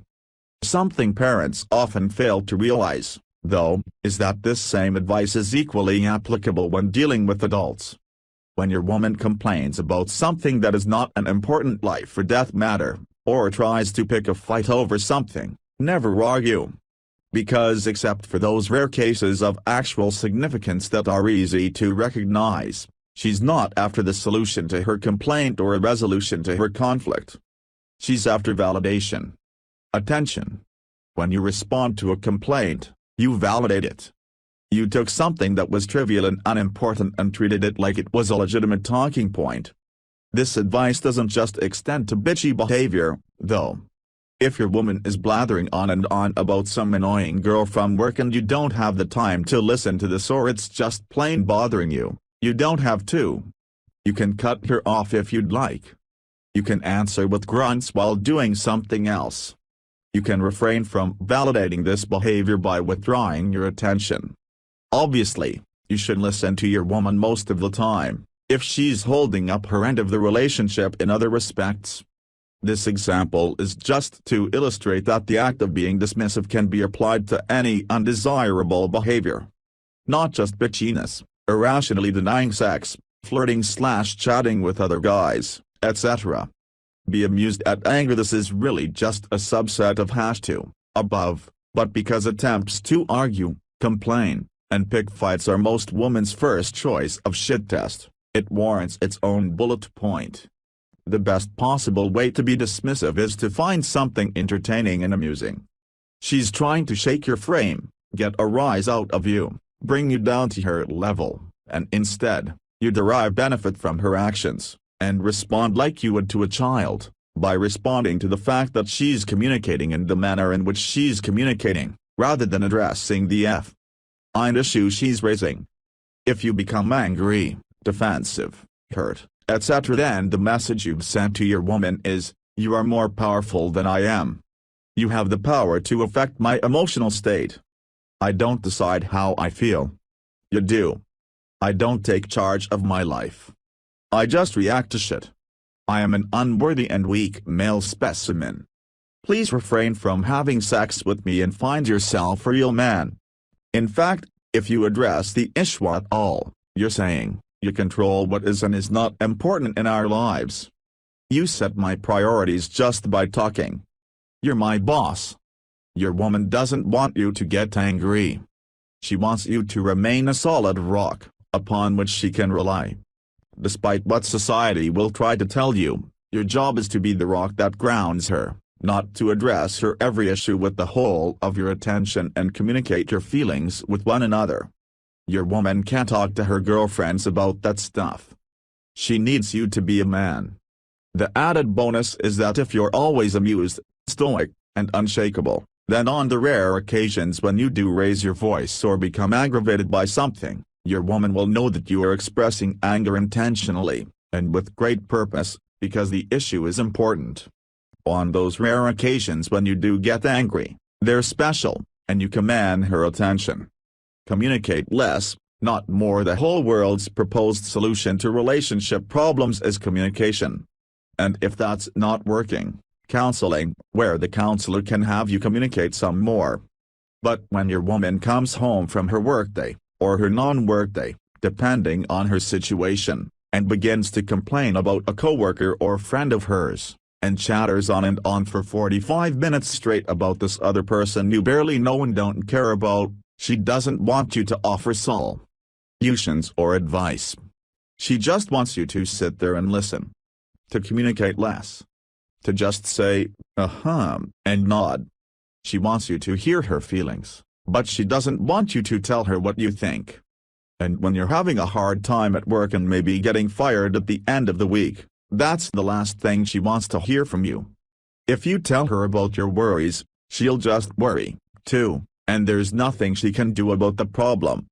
So by communicating, you've made her sad. She's not dumping you because you won't have a paycheck in 5 days. She's dumping you because you make her sad, especially when you express things to her that make it look like you don't have your shit together. The biggest shit test of all will be when she comments that you never talk about yourself or express what you're feeling to her and demands that you tell her about your feelings. But remember, guys, this is a test, and the right answer is, agree and amplify. Let's see. I'm feeling hungry. And horny. Definitely horny. But mostly hungry. If you'd worn a shorter skirt, maybe we could have flipped the two around, but I'm going to go get some food. Her inner self will nod in approval when you say that, yup. Still a man, she'll confirm. Be selfish. Be dismissive of undesirable behavior. Be amused at anger. Communicate less, not more. The 8 Rules of Fatherhood by Fedes Feces. Comment link. Marry well. This should be obvious. IQ is highly hereditary. Emotional stability is based upon the children modeling themselves and their interactions with others on what they see. If mom is a depressed hamster in cognitive dumpster fire, even if you're a genius on the level of Einstein, mom is going to rub off in some way on your kids. Choose wisely. If you never find someone who measures up, don't marry and spin plates. Introduce causality early. Cause and effect. You act like a turd, you lose stuff. You act well, you get it back. You flip me and your mom shit, you don't get to do things. You behave as we ask and you get those back. This starts from the moment they can interact verbally. They will throw fits, but you must treat these as you would any other shit test by being calm and firm and not budging once your discipline has been handed down by either parent. Self-improvement rubs off. An constant discussion with my son is that the best you've got. He gets pissed. He tries harder. You can only ask this if you can personally do better in whatever endeavor is in question. This isn't always a good idea in all situations. I can't draw, and my son has won awards for it, but I do question him if he took his time and what he thinks he could improve. Instilling the constant analysis, evaluation, and logic early makes for a self-evaluating kid that doesn't care what the other kids up the road are up to. If your son hears you evaluate your own work critically, they will begin to do it with their own work without any other reinforcement. I did okay on this part, this other part looks good. Next time I think I'll do Y differently. Life is a learning process. It's funny hearing your child say similar things to their friends, but if you do this they will withhold praise. It's not that you should never praise your children, it's that they must understand from an early age that there are standards that must be met in order to earn a "well done" or an "I'm proud of you." Kids shit test constantly from birth. They're looking for boundaries incessantly. Consistency is the main thing, and you must always be consistent. Clapping for a strikeout is bullshit. Stop doing it. In the face of failure, give them a critique instead. That second pitch was out of the strike zone. Try and hold off on pitches like that next time. Then, when they actually do as directed, give them the reinforcement they're looking for. You didn't get a hit, but you didn't swing at the pitch you missed the time before either. That's an improvement. Now let's work on X. Pat on the back. Showing affection is completely okay. Being alpha doesn't mean that you're aloof, at least in terms of your children. Hugs are good. Kids need them. Don't feel weird about it. I see a lot of awkwardly displayed affection from dads. It's like they don't know if it's alright or not. It's fine. You will never get to the level of attachment that children feel with their mothers, but that doesn't mean that you can't be kind and loving. Own it when you fuck up. Your kids are human, and they will make huge mistakes. If you make a mistake and then explain to them not only why you messed up, but how you're going to go about correcting the mistake, they will be better prepared to deal with their own. Frame is relative when it comes to children. They will model how to deal with emotions and failure based on how you deal with emotions and failure. Be the guy who accepts what he can't fix, but does the best he can to correct issues and move forward, and explain that this is what you're doing. Don't lie to them about the world. The natural instinct is to protect them from ugliness. You can't. There are things about human life that are disgusting. I'm not saying you need to scare the hell out of them with the ugliness of the world, but they will hear things out and about, and they will ask you questions. Being honest about those with your children ensures that they aren't surprised when they encounter terrible people in real life when you aren't there. If they ask you a question about why someone did something bad, answer them as best as you are capable of, even if that answer is, "I don't know, son, but that's not something I would want you to ever do." Unplug. Do stuff with them. Minimize TV. Encourage activity. No fucking smartphones. If you're on a long drive, a video is fine, sure, but that shouldn't be the default on a Monday evening unless all other homework, activities, etc. are done and they've cleaned up their crap. Red Pill Stories and Experiences. I Think I Broke Her. By Sunham. Article link. So the wife and I were out to dinner last night with some interstate friends of hers from school. Both girls were spinsters. One by choice after swearing off marriage early, the other the typical CC, rotting empowered girl. After a few reds, the conversation swung around to how men are clearly intimidated by sexually experienced women. No points for guessing which of the three women at the table held that view. My snort of amusement attracted her ire like a laser. She railed at me for a while, making no particular point beyond the fact that no guy she dates wants to marry her, and that was proof that I was wrong. I just flat out stated that a woman who had sex with 1,000 guys a year was not marriage material, but a woman who had sex with one guy 1,000 times a year would have men lining up to marry her. Cue goldfish face. The guys at the next table offered to buy me a beer. The remainder of dinner was not really enjoyable, because of the rampant misogyny at the table, I was informed. I don't know, I enjoyed it. The tuna tart there was to die for. Shit tests cause me to lose interest in women by down_with_whomever. Article link. I've been reading TRP for about a year and a half now, and I've internalized a lot of the strategies and methods, especially as they relate to game, relationships, etc. I've gotten good at holding frame. I have an abundance mentality. I openly spin plates and they don't complain. I never give into shit tests.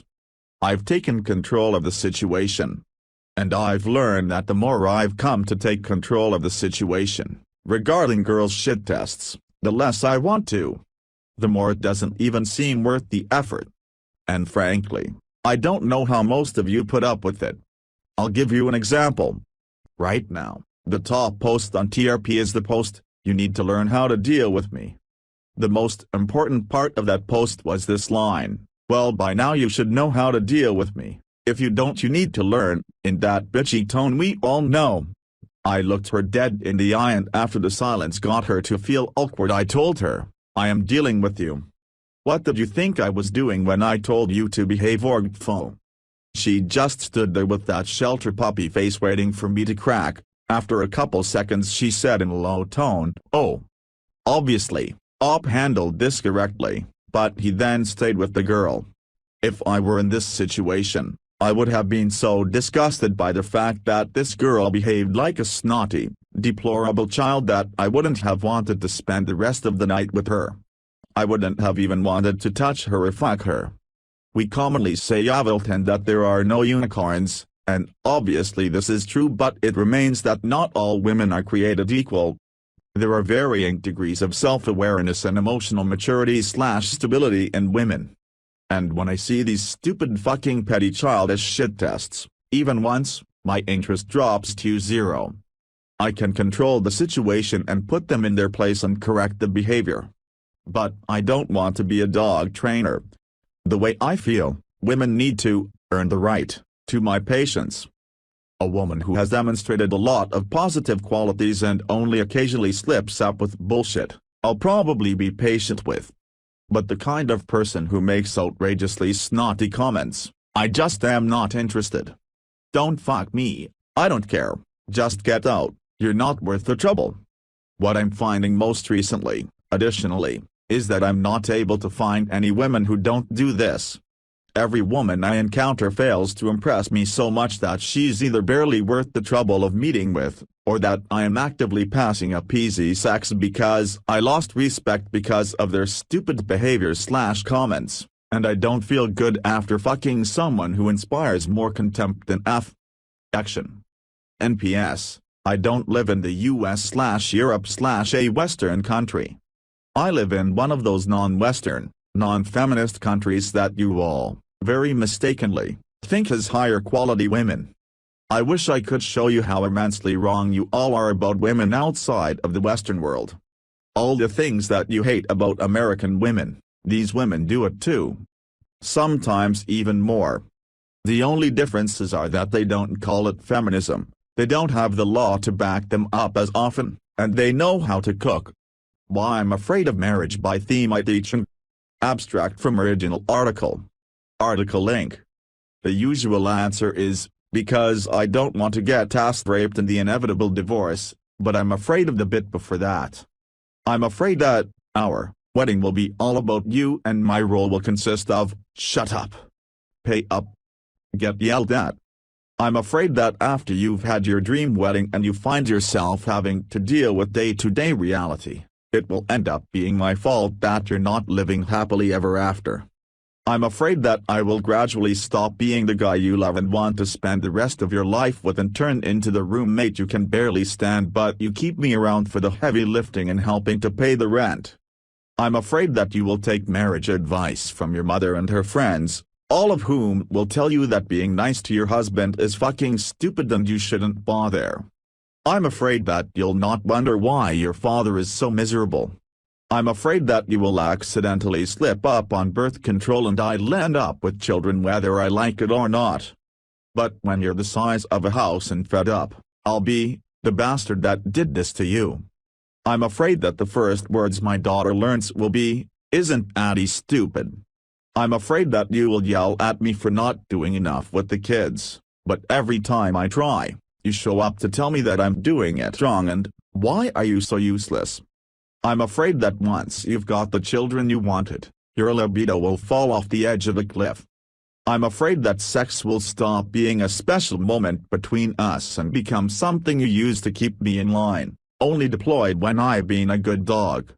I'm afraid that our home will fill up with your family and your friends, all of whom will treat me like I don't deserve to be there. I'm afraid our relationship will consist of me trying to keep you from yelling at me.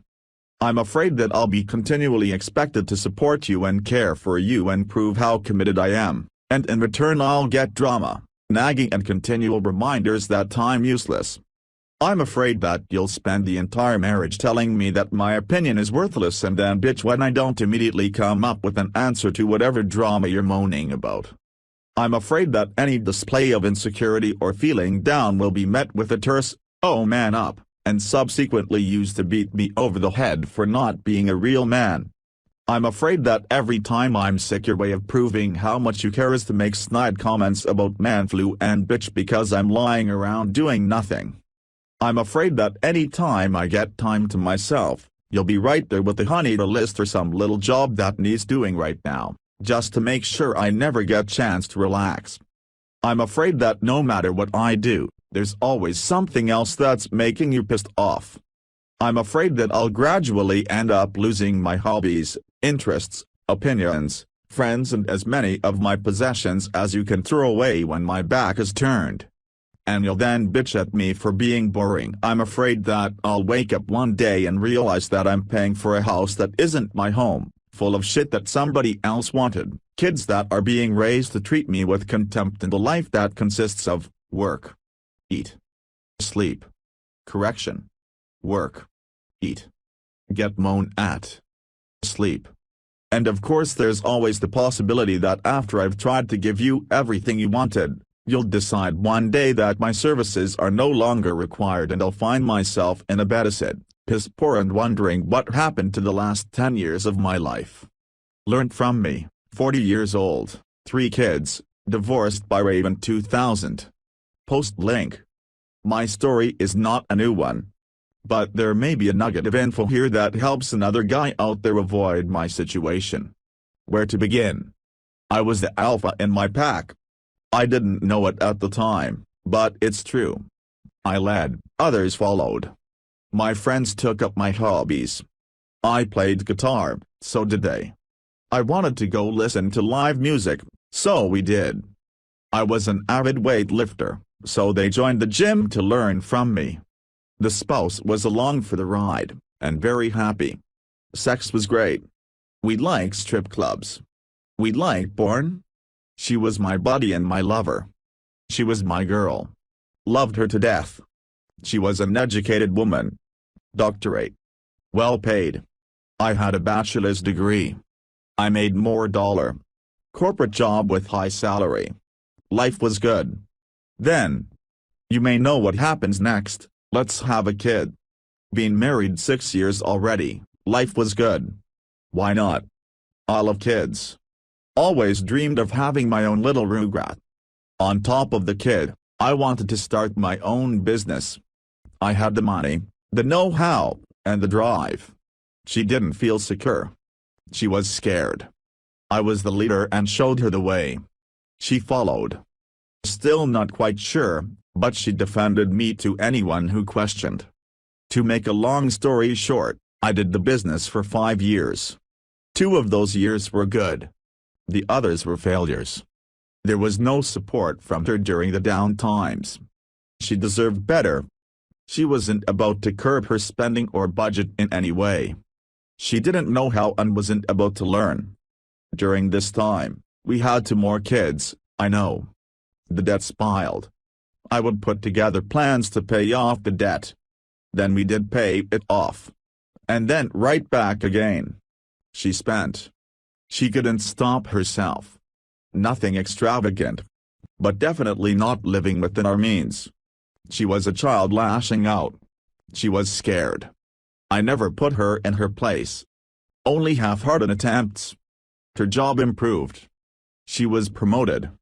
Leader position. She made 50% more than me. Then the market crash happened.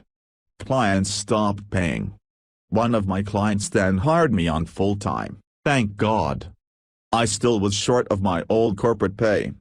She still made more. She had 0 respect for me. I could say to plus 2 equals 4, and she would then check with friends and family first to confirm. And then months later tell me, guess what, honey? You were right. 2 plus 2 equals 4, this made me resent her. I helped pick up the slack at home. Kids took up our spare time. I was Mr. Mom. Best dad you can imagine. Very loving guy. I didn't look good, physically. Whatever muscle I had was gone. I went back to the gym sporadically. Strength gone. I used to be able to bench with 120 pounds dumbbells. Now 65 pounds was a struggle. My joints hurt. I lost my hair. I was still the same goofy, funny sweet guy I always was. But I lost my edge. I had been shit-tested down to a quivering nub of femininity. She started working out more. Way more. Obsessively. That's where she met him. He was exactly what she needed. He didn't take shit from her. He had multiple women at once. He was physically strong. He may have been dumb as a post, not very good looking, and a bit of a redneck. But she didn't care. He pushed her buttons in the right combination, and she completely detached from me and the kids. It was just short of our 15-year anniversary. I found out about them. She pursued him. He resisted at first. She was not going to be stopped. They had sex. A lot. No need for details. But my past experience allowed me to find out every single little thing. Texts. Emails. He played the game to perfection. By the way, he should teach a class. I was destroyed. Emotionally a complete wreck. Since then, I've put myself back together. It took months, but I finally figured out what happened. I read books. I did therapy. I found you guys. As a guy who is probably older than most here, I will share a few nuggets of wisdom from my perspective, as a dad who was married, divorced, banged skanks, hated women, and now understands them. Interpunct every woman has the capability of doing what my ex did. All of them. It's up to you to prevent it.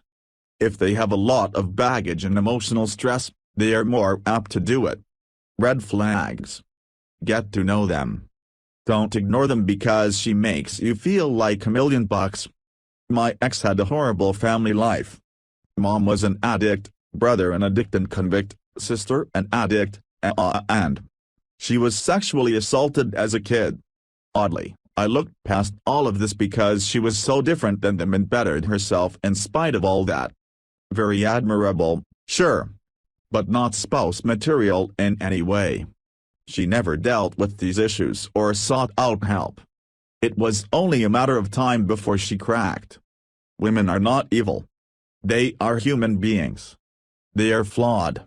Stop pointing at bad things they do and say, see? They all do this. A lot of posts here. Yeah. And? So what? You put them on a super beautiful human pedestal and they proved you wrong. That's your fault. Sorry that society told you otherwise. Society says a lot of wrong shit. Suck it up, learn, and try again. I picked a shitty model with the broken CPU. There are better models out there. Unfortunately, they're very hard to find. Don't give up on love. Sure, 90% of the women out there fall into the category of my ex, but there are good ones out there. Your experience and knowledge will help you sort out the bad from the good. Don't waste time with the bad. You're better than that. But, don't be afraid to show your appreciation and love for those that deserve it. Friends, family, girlfriends. If they deserve, you give it. Lots. If they deserve it. Love is not unconditional. If they don't give love in return or otherwise do you harm, that's their problem. They're gone from your life. They have no control over your well-being. I've gotten to know many men in my position, or soon to be. One thing I notice from men putting up with substandard behavior is the overwhelming sentiment of, well, if I tell her that, she will be really pissed, or maybe leave. If you have that mindset, she has won, and it is over. You just don't know it yet. Women don't want to win all the time. You want the woman's respect, not to be her lapdog. This really goes for any relationship. Stand up for yourself, God damn it. Women have emotions like a roller coaster. Whatever they are feeling at the time, that is reality. Plain and simple. Don't like it? I suggest you get the pet, instead. Sorry, brother. I know they are annoying a lot of the time and you can't fathom a life not based on our concept of reality. But they're chicks. They have boobies and makes us feel awesome, but they're fucking nuts. Been reading this only thing on Reddit I read. for a while now. Back to the gym in a big way. On TRT now, this has made a world of difference. Looking for a different job. Hobbies started up again. I have the kids just over half the time. Being strong for them. They need the positive, moral role model in their life. Their mom is still knucking futs. Not in a good way. Met lots of women. Most awful. Now have a long-term girlfriend who you would say is very red pill. A wonderful person. Yes, she's younger. Yes, she's foreign. MIRP cliché, or what? She's also very well educated and has a very prestigious career. Not sure of her salary, nor do I care. I wouldn't care if tomorrow she tells me she wants to go work at Starbucks. She knows that because I bluntly told her. I love her for her. Not for her career path. This is a shock to every single woman I have spoken to. That men aren't attracted to their success. What if tomorrow I found out she was cheating or somehow disloyal?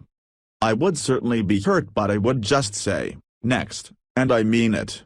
She also knows this. Because I bluntly told her. The expectations and boundaries have been plainly laid out. She's awesome, but I don't need her. Featured comment by Machiavelli and read. Depends on what your definition of broken is. For example, if you think that someone's personality and reasoning being infinitely susceptible to major changes based purely on one's hypersensitivity to their surroundings, thus altering their emotional state to a point of altered personality, to the extent that it undermines any foundations put in place in the long term, such as marriage, mortgage, kids etc., and that such a person needs constant authority to be kept in line to avoid flying off the deep end like an out of control child is some form of broken, then yeah, you can argue women are fundamentally broken. However, giving up on them because of that won't bring you happiness. Learning to accept this is how women are and how to manage their craziness is the solution to happiness. Of course, we don't want to go around saying, women are so fucked up you may as well not bother. That won't solve anything. We can't change how fucked up they are. All we can do is manage it and learn how to play the system to our advantage, hence shit like Dread Game. So instead of going all naively about it, reiterate this: all bitches are crazy. Just how crazy depends on the individual. There are ways to minimize the crazy. There are also red flags to look out for that indicate crazy on a level you don't want to even manage the girl. She's the toxic, shortlist, gaslighting, rapicus, ashen/stories, sexual/domestic abuse, compulsive lying, manipulative for the sake of being manipulative, likes horses, dyes her hair red, has any mental disorder, has seen shrinks, takes antidepressants/happy pills, has been in an asylum, is extremely promiscuous, is into deviant sexual acts, is sadistic, has a high sexual partner count etc. However, no matter who the woman is, you will never eradicate it completely. Women with hot bodies in the minds of men don't exist. You have to manage their crazy to get the best of them. When beta men make this cliched self-detrimental joke that nobody ever laughs at, I'm just happy she puts up with me, I laugh. Men are fucking easy. In terms of dealing with crazy, the dynamic is the total opposite. Even the most submissive and passive women have this capability to betray you in a heartbeat due to their, in the moment, emotions. If you're losing control of your life and by extension, her and another man enters scene, you're fucked. Whether it's a boom time or a bust, she still needs constant boundaries, guidance, authority and all the rest of it, which is a full-time job that gives no fucks for how you feel or where your head is at. In the words of the late and great Patrice O'Neal, you never get to just love a bitch, you have to manage her. If you accept crazy as how women are, just to differing levels depending on the woman in question, and learn to manage that craziness, you'll do fine.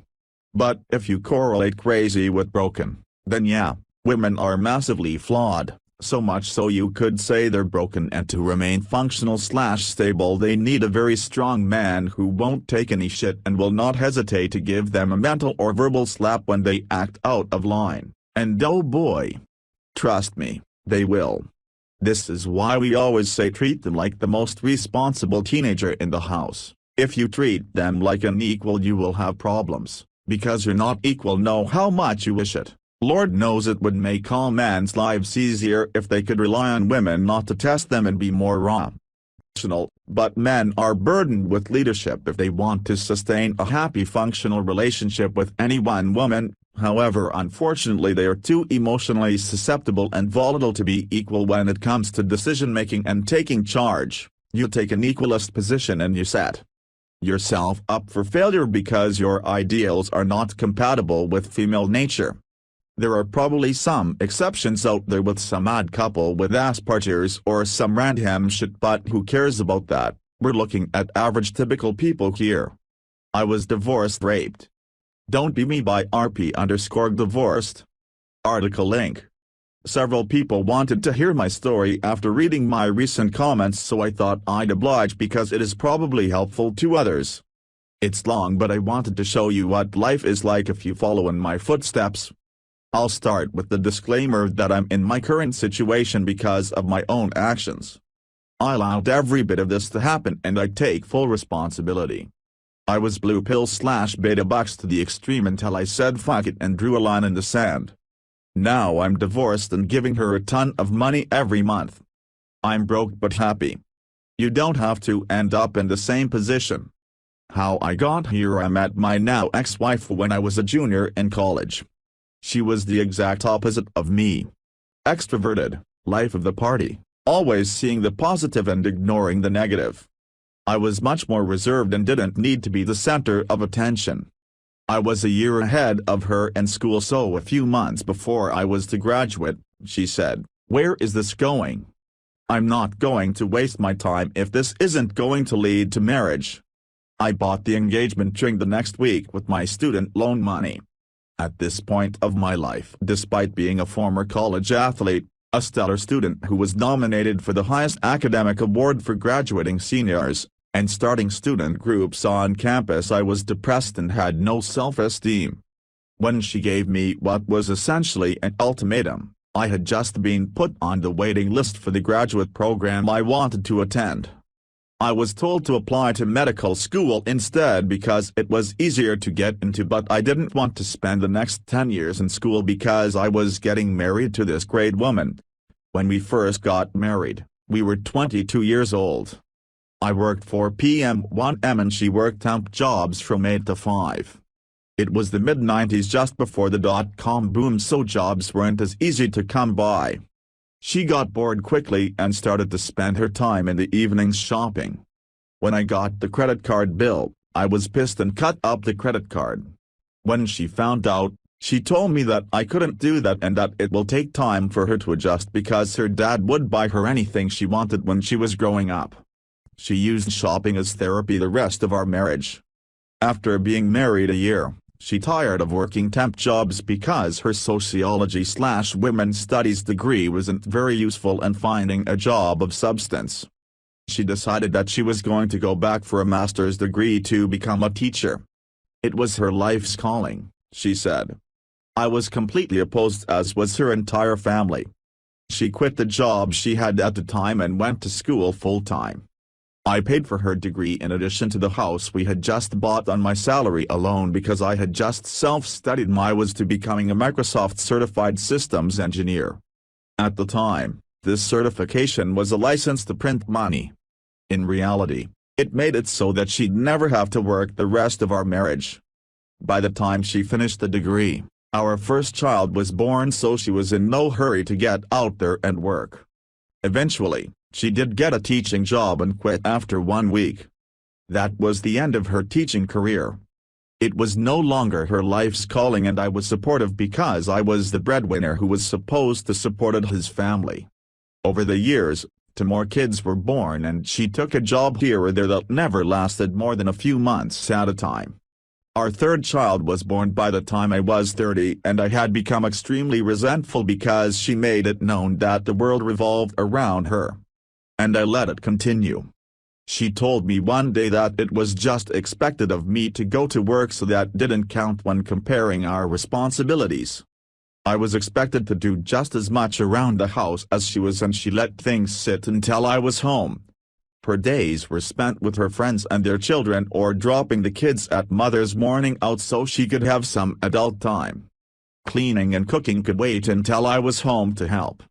Anytime I mentioned that the situation was unfair, was met with a list of all the things I didn't do right in the relationship. She could do no wrong. By year 15 of our marriage, I was done. I had become nothing more than an item for her, and she did anything she wanted. She decided to finally get a full-time job because she was unhappy with life too. The truth was that we were constantly stressed because of money, because the credit cards were always maxed and we had no money despite my excellent salary. My hamster was working overtime thinking about how great life was going to be now that we had two incomes. That ended quickly when she wouldn't get home until after 7 each night, and I had to do all the cooking, cleaning and homework, as well as listening to her complain about her horrible co-workers who didn't know how to run a business, every night for 2 hours. So I did what a lot of guys do. I got a blowjob from a 24-year-old who showed some interest in me. I deserved it, I thought. My ungrateful wife didn't care about anything other than my paycheck, and she never gave me blowjobs. The road to the red pill I had what could best be described as a come-to-Jesus moment after I left Blowjob Girl. I don't know why it did, but it hit me that I had been rationalizing my own actions in order to cope with my miserable life at home. I had been depressed for a long time and kept blaming my wife for it. If only she'd do A, B and C, I would be happy. This is when I saw the bullshit in my own head for what it was. Blowjob Girl continued to text and I kept blowing her off so I could deal with my own shit. She started getting crazier and more ballsy by calling and texting when she knew I'd be home with my family, so I told my wife what happened. We started marriage counseling a week later and I got on an antidepressant and went to therapy on my own as well. I went into couples counseling and fell on my sword and took responsibility for everything. I essentially handed any little shred of control I might have had in the relationship to my wife, and I would never get it back. Over the next 2 years, we went to counseling off and on. I thought we had worked through everything because the ex would constantly say that she had forgiven me.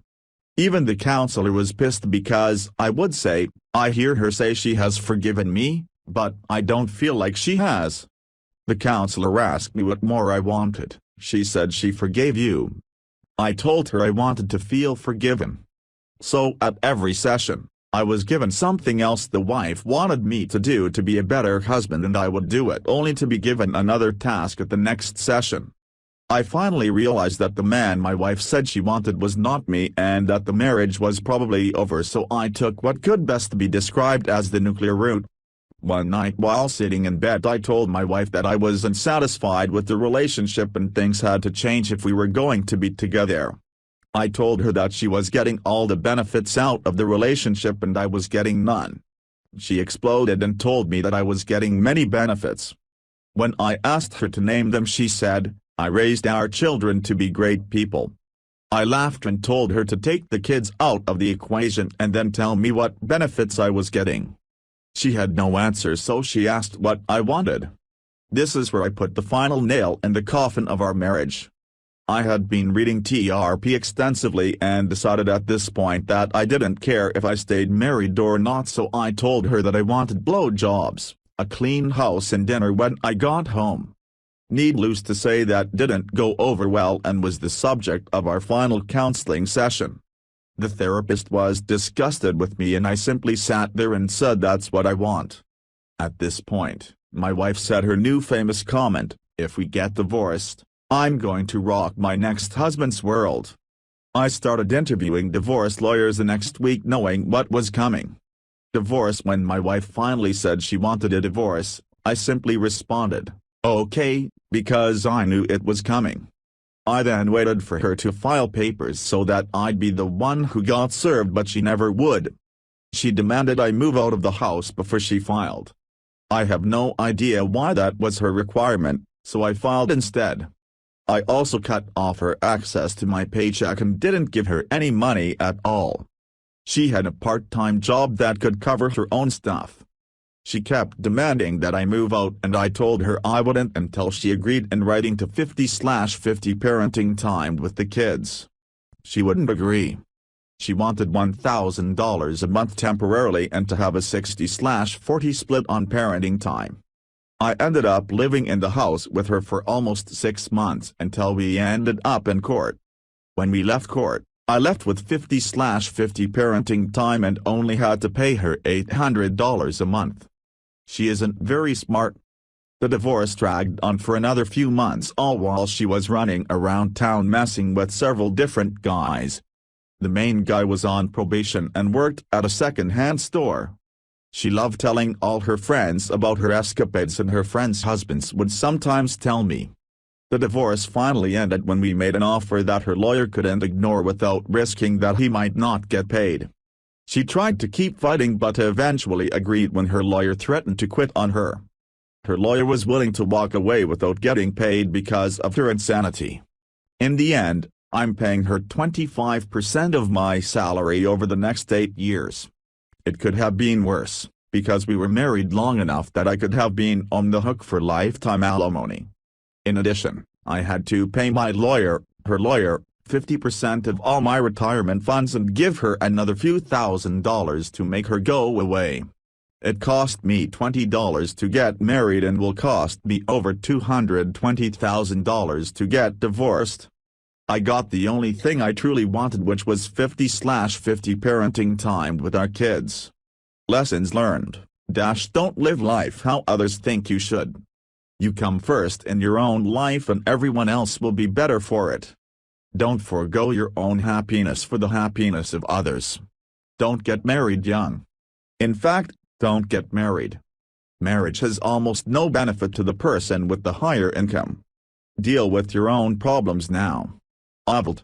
What she says is irrelevant, only her actions matter. Be diligent, gaslighting is real. You naturally want to believe everything told to you by someone who loves you. If you're headed for divorce, you have to be 2 steps ahead of her to be able to get a fair deal. The courts are still far more favorable to women. Don't be like Bruce by Brander77. Article link. Bruce was your typical family guy with a good computer engineering job. Bruce lived in the suburbs in a nice big house with his wife and 2 kids, and drove a big SUV to work every day. Bruce enjoyed beer and football. Bruce did not eat well. Bruce had not eaten well perhaps all of his life, and his lifestyle precluded healthy meals or much in the way of exercise. His job had him stuck in a chair most of his day, and he often ate at his desk or during the commute. His wife cooked evening meals replete with salt and butter, and a sugary dessert to top everything off at the end of the night. Bruce's kids had just reached the age where he could put them to work mowing the lawn, the only real physical activity Bruce had in his life.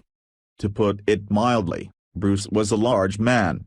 Last year, on his 40th birthday, Bruce began to express concern about his health.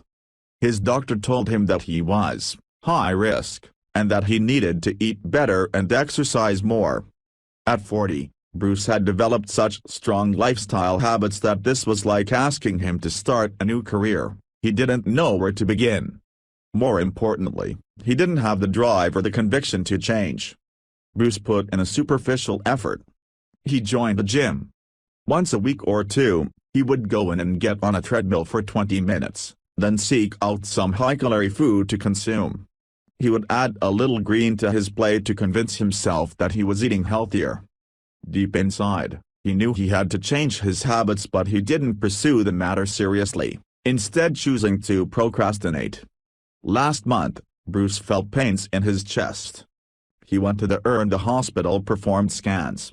They didn't find the small tear that had opened up in Bruce's heart.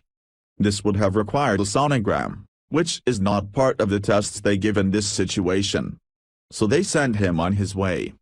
Like when an engine blows a gasket, blood began to seep into Bruce's chest cavity. When the pressure equalized, his heart could no longer beat and he died. Sometimes a person's role in life is to serve as a warning to others. A few of Bruce's close friends attended the funeral, but most of the attendees were co-workers. They stood around eating the free food and talking about the job. A few of the women shed a tear or two. Most of the men joked and laughed. Bruce's life was his work, so this was who he knew. The macabre display of Bruce's corpse allowed the attendees to pontificate their own mortality, but when the time came to talk about him, few had anything meaningful to say. One was a friend whose best story was about when they drank beer while fixing a garage door. One was a friend who waxed nostalgic about when they were children. The last to speak was Bruce's boss. This man had started his job working alongside Bruce, but he had been promoted over him through the years. Now his manager, he described Bruce as a good worker and a peacemaker. He said, "Bruce made me look good." Imagine that on your epitaph. Bruce lived by the playbook. He went to school and got a degree and got married and had kids and bought the car and the house. He drank beer and watched football and consumed and obeyed. He worked long hours all week and spent the few hours he had sedating himself. He saw the warning signs and he ignored them. Then he died. Bruce lived for others, followed their dreams. What did he want? His wife believes he just wanted what she wanted: the kids, the house, the stuff, but we here in TRP know better than that. What little I saw of him evidenced the quiet desperation that Thoreau spoke of. I doubt anyone ever will know what was in his heart of hearts. It doesn't matter, though, because it will never come to pass. People will tell you, it's not too late to change. It isn't, until it is. So I implore you, however you choose to say it, YOLO or Carpe Diem or whatever else, do it. Seize the day. For God's sake, don't be like Bruce. Quotes and highlighted comments: a collection of TRP gold from the comments compiled by True14. Original authors unknown. Article link. Competition is part of a man's life, more so than of a woman's, because of the way the sexual marketplace works. It's the lot evolution has given you. No matter how great you are, even if you're Orlando Bloom, you'll be challenged by Justin Bieber. But at least you know that whatever you have, you earned it. Hippies who took drugs often talk about looking beyond their own perspective at the collective consciousness, everything in the world being one, etc. But humanity's collective identity is still a product of our personal struggles against each other. In our never-ending fight to gain status in the hierarchy, we produce all the things that are known as humanity and culture. To your psyche, entering a new field is a stupid idea. It's not smart to start dancing lessons, because the other dudes will be rocking it while you can't do shit. It challenges your ego, so you tend to remove it from your life. Your whole being goes, why are we doing this? There's got to be an easier way. This is a waste of time. And that's the nature of change. It always seems ridiculous within the current system, that is until the change becomes the new system. Rather than hide, begrudgingly coexist with or deny your weaknesses, you must acknowledge them and accept them. Only by doing this can you gain the power to rid yourself of such afflictions. Accepting your weaknesses allows you to own your flaws rather than permitting them to imprison you within a negative mental feedback loop of helplessness. The most unintelligible thing a person can do, and the average person does this all the time, is to ignore one's weaknesses. Weaknesses are ignored out of ego, out of emotion, to sustain your sense of being, and whatever shaky foundation of self-confidence it is that you have. However, it is this willful ignorance of such weakness that amounts to nothing more than a shoddy farcical fabrication of confidence. It's not pure, rational confidence, but delusional, narcissistic confidence. By not addressing your weaknesses, you allow them to take control of you in whatever manner it is they manifest. Rather than patch up the hole in your armor, you are pretending there is no hole there at all. And thus, by ignoring the problem, you only grant it the opportunity to extend its foothold within your psyche, damaging your chances at success and happiness. A conscious denial of an accepted truth for the sake of one's ego leaves you vulnerable to the potency of the truth. A core part of Red Pill philosophy is to be harmonious with the truth so that the truth is fighting on your side rather than against you at the side of your enemies. Whoever is congruent with the truth can monopolize the truth and expose liars. Those who are reliant upon fabrications must expend massive energy on maintaining their fight. As someone who lives harmoniously with the truth, you need not expend such energy, giving you a further edge. When a person tries to use one of your weaknesses against you, aware of the truth, the power of embarrassment will be absent and you will be able to keep composure, hold frame, rather than let a scrupulous detractor rob you of your power within the primacy of the moment. You need to be honest with yourself so that you know what you're working with. Without awareness you cannot hope to achieve success. On a Machiavellian tangent, nobody lucks into success contrary to what they may have led you to believe about their accomplishments. Not all weaknesses can or need to be completely overcome. Beauty is a strength that people either have or don't have. And in this world you have to play to your strengths or you're gonna get crushed. When you put yourself in a place where you're playing to your weaknesses not your strengths, people are going to ignore you, be mean to you, push you out the way, step on you and treat you like dirt. You have to find the place where your strengths matter.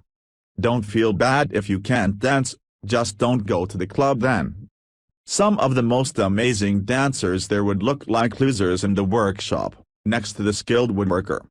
Fear not the man who has practiced 10,000 kicks once, but the man who has practiced one kick 10,000 times. If you try something new, stick to it for a while and master it. Don't move on to the next thing in a week. Leverage the fuck out of your talents.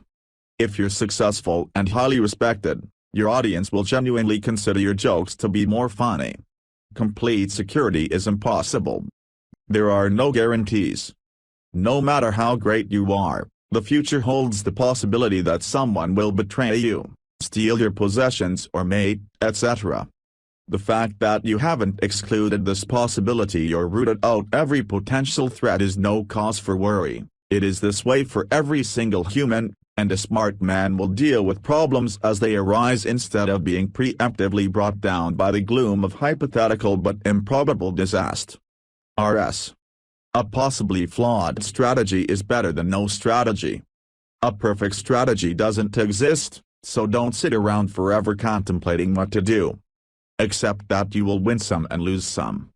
80% of life is showing up, and if you only show up when you feel 100% prepared, you won't derive pride from dealing with things immediately when they arise. The best diet is the one you can do. The same is true for any strategy. Perfection is achieved, not when there is nothing left to add, but when there is nothing left to take away. Kill your darlings. We are used to hearing people say life is a marathon, but a lot of evidence shows that it's better to treat life as a series of sprints interspersed with rest periods.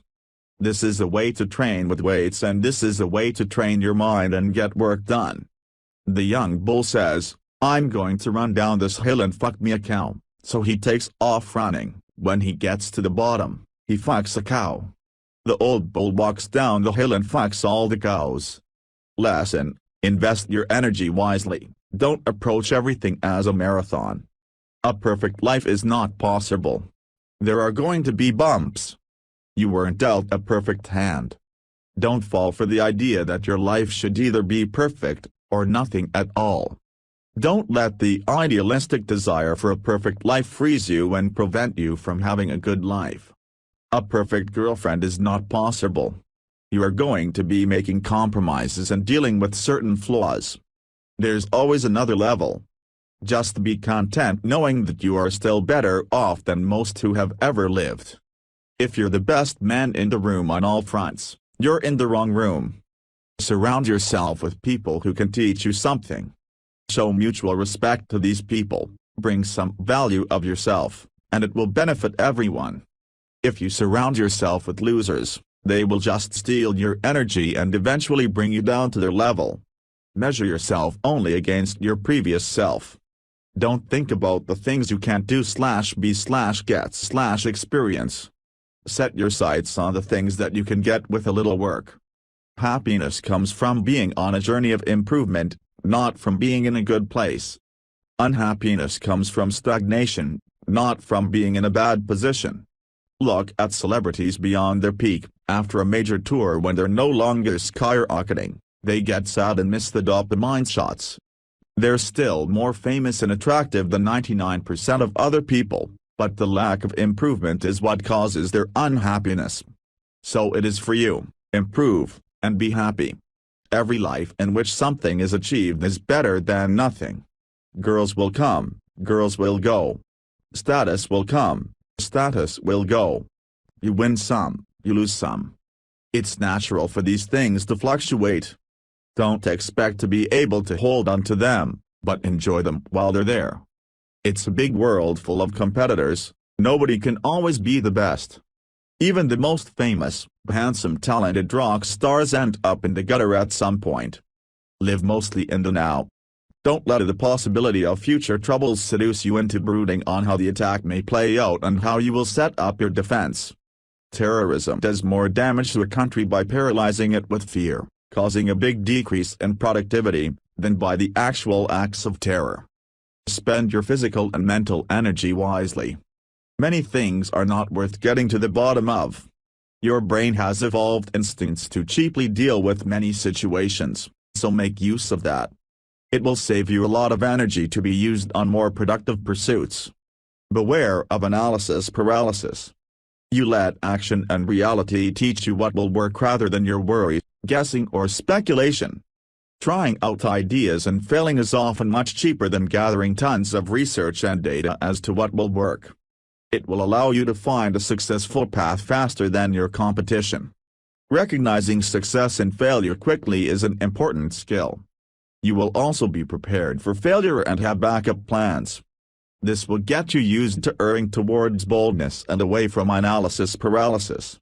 When you're in a hole, stop digging. If you're in a rut, don't analyze. Instead, narrow your focus on one point of action and build momentum on that. Get some blood flowing by running. Cut your losses as soon as you find out you're on a wrong path. If you've been buying into the narrative that being the opposite of a bad boy will make you sexually attractive, it's tempting to hold on to this worldview because you've invested in it. Let go of the sunk cost. When you're on the way up, that's when you have to step on the gas even more. Keep the good momentum going. When you're halfway on the unstable bridge of a ropes course, you need to keep going. It's tempting to stop for a while to triple-check that you've properly landed on the current piece of wood, but exactly that causes you to lose balance. The problem is that you're changing your mindset from momentum to halting, but in order to move forward you need to get back into the momentum mindspace. It's better to just stay in that mindspace and keep focus on the goal. So you've read about hypergamy? Great. Now don't dwell on that topic for ages, collecting story after story that confirms it. You've learned the background information necessary to change your life, so go and implement the advice of no more Mr. Nice Guy. After going through the experience, you say, it's so simple and obvious, doing X is just a slightly different variant of Y, but it's only obvious in hindsight. Before you had the experience, someone could have given you that very same piece of obvious advice and it would have made no sense at all. Conclusion: experience is often a better teacher than analysis. Reflection and analysis afterwards is good, but don't overdo it, and don't assume that your obvious pieces of advice will be able to enlighten the unexperienced.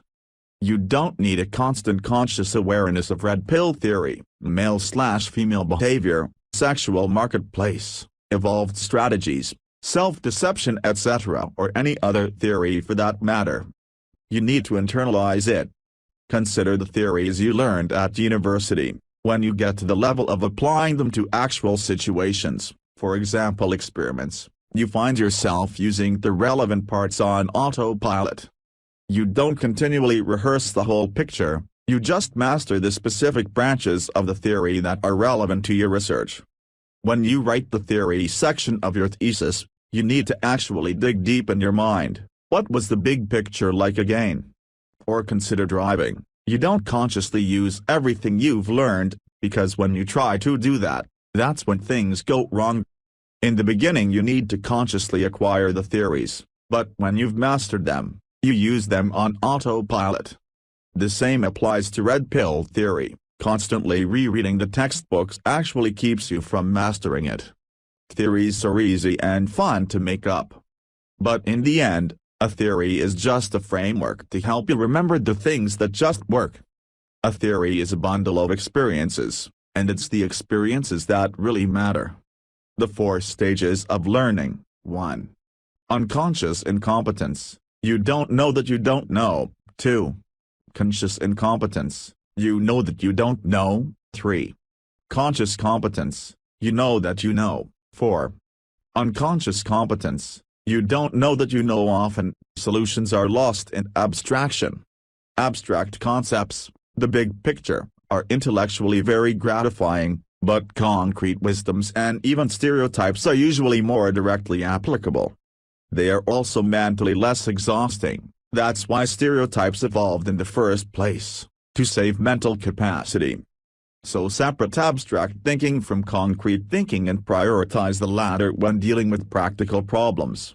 Part of concrete thinking is that you will have to accept empirical, just so, evidence. If you see that something works, it works. No why questions asked. This is the mechanism through which unconscious competence operates. Save yourself first.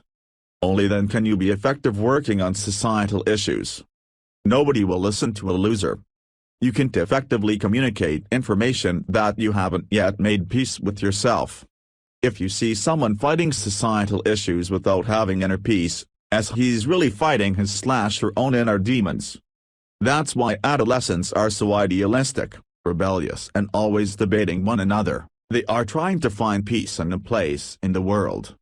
Once you have matured beyond that, you have no more need to engage them on it. If it were World War II right now, could you rely on your girlfriend not to rat you out to the evil occupying force? Could you rely on your friends to have your back? Would you be a reliable dude for them? The guarantees and luxuries of modern life have hidden the relevance of this question of loyalty, but that doesn't mean it has disappeared. We live in a society where abundance has made natural selection obsolete, so intense sexual selection games have supplanted the old struggles against natural selection. The standard example of sexual selection is the peacock's tail. It serves no practical purpose, but female peahens like it and choose to mate with males who have an awesome tail, so it stays in the gene pool. This effect is constrained by natural selection. Peacocks with tails that are really big are super hot to peahens, but they are easily spotted by predators and can't run very well either. Now imagine what happens if you take away all predators and supply an abundance of food to a group of peacocks and peahens. Natural selection won't constrain the sexual selection game anymore, and every new generation of peacocks will have bigger and bigger tails. Useless tails, but that's okay, there is no need to be useful anymore, just hot.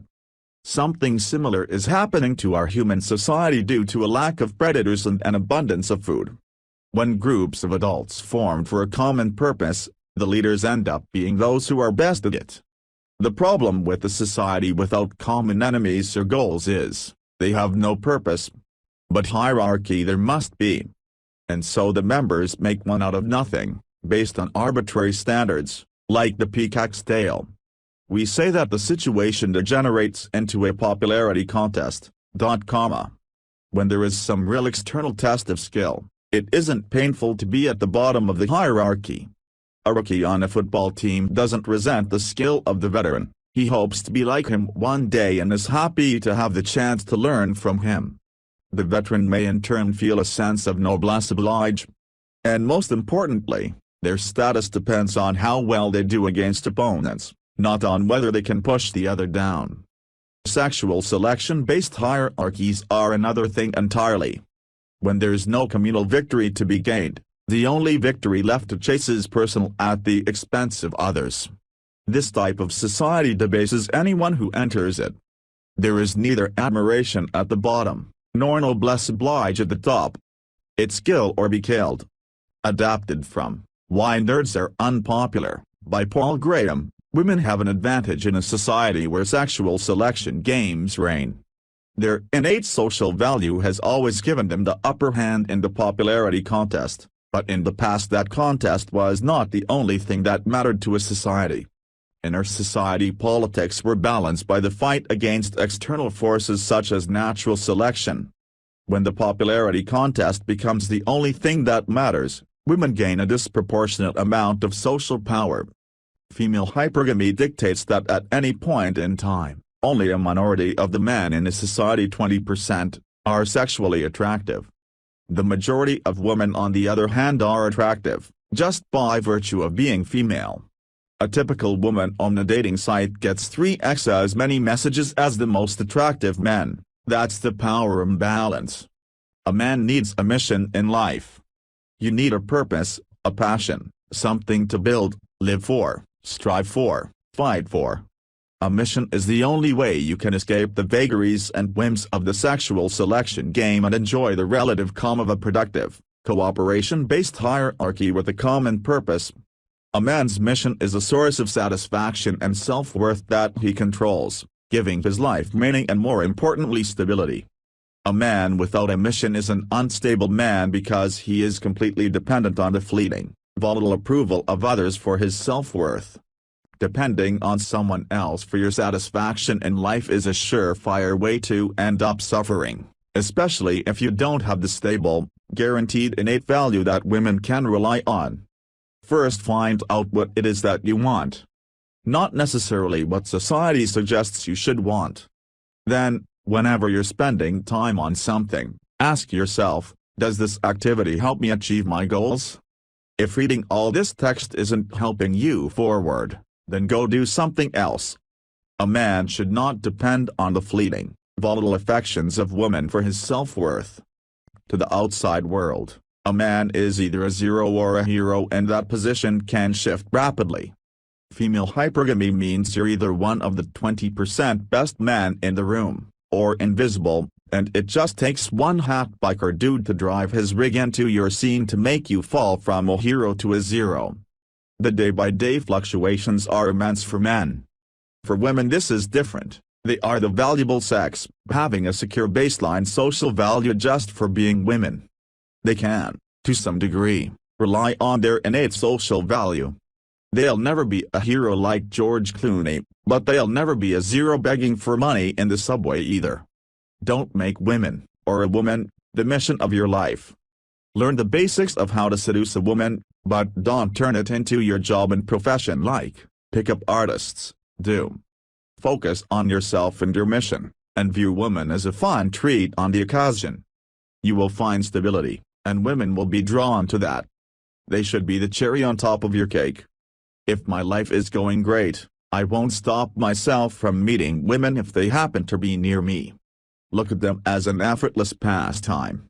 If it takes too much effort, then don't bother. But if you happen to be at a party, go ahead and chat her up. Remember that in any two-party relationship, the party that cares less enjoys more control. Why does this bodybuilder and that wimpy artist get the girl? What do those two totally different men have in common? They both created their own world. The women find the artist interesting and imaginative. The women also find the bodybuilder strong and forceful. They like both. We ridicule, just be yourself, as terrible advice. Here is a better translation: show her the world you have created. If that still isn't working for you, you probably haven't created the world women are interested in.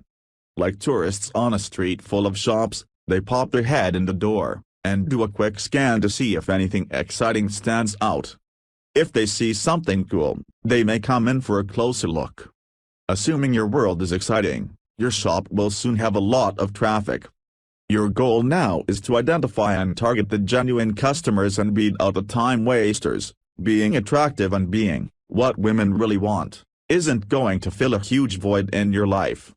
Casual hookups? They're pretty fucking empty, by design. Even LTRs are meant to augment your life by giving you a partner in achieving your goals. An LTR on its own isn't going to give you satisfaction. A lot of guys think that if they could just get good with women, then they'd be happy. that if they could be the coolest and most attractive gay in the room, then they'll be satisfied with their lives. It doesn't work that way. Anyone who thinks that being on the most wanted list is the key to attaining existential satisfaction is in for a rough surprise. If you hate yourself or do not value yourself, it's because you give yourself no reason to value yourself. We don't just disrespect other people who are low value, but we disrespect ourselves for being low value. Unless you suffer from narcissism. If the bulk of your time goes on junk activities, you will be directionless. There will be no feedback loops in your life to give you self-esteem. There will be an absence of activity where you push yourself, see a small gain, get validated by your small gain, and then feel the resulting pride that comes from being better at something and seeing yourself grow in some small way. As humans, our psychology has evolved around growing, flourishing, actualizing. We are meant to live high input, high output. We desire growth and live for growth, for without growth we feel purposeless. In the absence of growth, we flounder. When junk activities start to comprise the majority of your time expenditure, you rob yourself of the opportunity to grow. The higher your social value, the more you will come to value your time by merit of recognizing your abilities and possessing the resulting self-respect as such. High value or not, we all have a finite amount of time until we die, and every second wasted is a missed opportunity, feeding into a sense of lethargy and mediocrity. Have a fun, interesting life. Women will drift in and out based on that. Whenever possible, go with the decision that will make a good story. Unless you're entertaining a room, ask more than you tell. Everybody likes to talk about themselves. Build up some mystery. If she's been a good girl and you want to reward her, then text her to put on her red dress and be ready by 8. Nothing is as thrilling to a woman as that one man with a strong presence, intensity, focus. Talk slowly and deliberately, people will respect what you have to say. Don't tremble out a waterfall. Waiting to speak is almost never a mistake. Walk slowly and deliberately, people will respect you. Don't run around like a nervous teenager who's late for class. Don't overdo the above things so as to make them comically artificial. Performing in front of a group of people is a panty dropper, the larger the group the better. Doesn't matter if you're giving a speech, doing stand-up comedy, playing sports, acting in a play, teaching a class, leading a workshop, fronting a band, whatever. This works because it makes you the absolute center of attention. You are a man with a mission and you take your audience along for the ride. You have invested a lot of energy in yourself and that radiates to your audience. Through your performance you are commanding everyone and completely controlling the atmosphere. You appear powerful and important. Everyone in the room knows who you are, like a micro-celebrity. This presses all the social proof, reselection, and dominance buttons that women are wired with. You're also giving something of value, positive energy, to the audience. Women like to be entertained by a man who knows what he's doing. Man will put on their best self to attract a woman, tie her down in a monogamous relationship and then expect her to love him, for who he really is, when reverting back to more unattractive behavior. Do this and women will hate you for it every single time. And they will make you pay. This is why the mentality of, getting women for the sake of getting women, is dangerous. You won't keep up your attractive lifestyle. If women are just a side product of your attractive lifestyle, none of this disaster will happen. When a woman has locked you down in a committed relationship, she will instinctively try to push you towards becoming an unattractive slob. Betazation. It is in the interest of her genes that your behavior be steered towards beta and away from alpha displays, because she wants to keep you as a provider. Feel free to pay more regard to the voices of men, not because women have nothing of value to say, but because you are part of a generation that was fed a diet rich in feminine imperative and poor in the balancing masculine view. We are a generation of men raised by women. You don't have to apologize for compensating your worldview. There are many uniquely male experiences that only other men can understand and help you deal with, another reason why you need male friend groups. Women always get their emotional support from 10 different sources. Men tend to depend completely on their girlfriend. Don't do this, it makes you vulnerable. Any idea you're emotionally invested in becomes a grappling point for people trying to manipulate you. You're already desensitized to rational thinking by believing in something regardless of evidence, logic and common sense. So you can be made to believe and do other wrong things as well, as long as you are convinced those things will uphold your preferred comfortable worldview. Not all opinions are equal, so don't value everyone's opinion. Some opinions are well supported by evidence, others spring from emotional reasons and are enforced by shaming tactics. Always acknowledge what people say as a courtesy, this makes them feel personally acknowledged and avoids unnecessary fights. Acknowledging someone's right to an opinion does not mean you have to give it any weight in your own thought processes, of which you are the undisputed boss. People have a right to free speech, you have a right not to listen to the ramblings of an idiot. When you're getting lots of flack, it means you're right over the target. If people get really pissed off when certain things are mentioned, you know they don't just disagree, they have an emotional and/or social reason for disagreeing and trying to shut down the conversation. Getting drawn into debates with emotionally vested people is like throwing pearls in front of swines. For every rationalization you spend 10 minutes disproving, they will make up another one in 10 seconds. Remember, logic is to follow rules that rationalizations can shit all over. You'll just spend the rest of your life meticulously mopping up other people's shit, and they have no reason to stop shitting. If someone needs to believe something in order to keep their self-image alive, they will. Don't let such idiots with an agenda ruin your day. You can fight lies with truth, but it takes 10x more energy to disprove a lie than to make one. That's why the more effective way of dealing with lies is through power. Be willing to cut people who lie to you out of your life, and be the kind of person that people don't want to lose. Get rid of your obsession with being right. Being right means nothing. Whether or not people acknowledge you depends more on your social skills and popularity than on the validity of your argument. Getting overly worked up about an argument only harms you because you're losing frame. Always ask yourself, what's in it for me? What is to be gained if I start an argument now? Are there any better ways I can achieve my objective? Demonstrating instead of explicating comes to mind. Your objective shouldn't just be to be right about something. That's childish. Sometimes some insecure cunt will directly challenge you in a social setting, that is with an audience. This is a dick move. Their goal is usually to get their feelings validated by an external source. If I can kick this guy's ass while he tries defending the idea that women tend to be less funny than men, then I'll have beaten my insecurities and proven to the evil world that I am funny. Your goal in this case is to get out of the encounter with your social status and image intact. To do that, don't enter an honest and elaborate argument with the idiot, unless you do it so eloquently that the audience is instantly swayed to your side.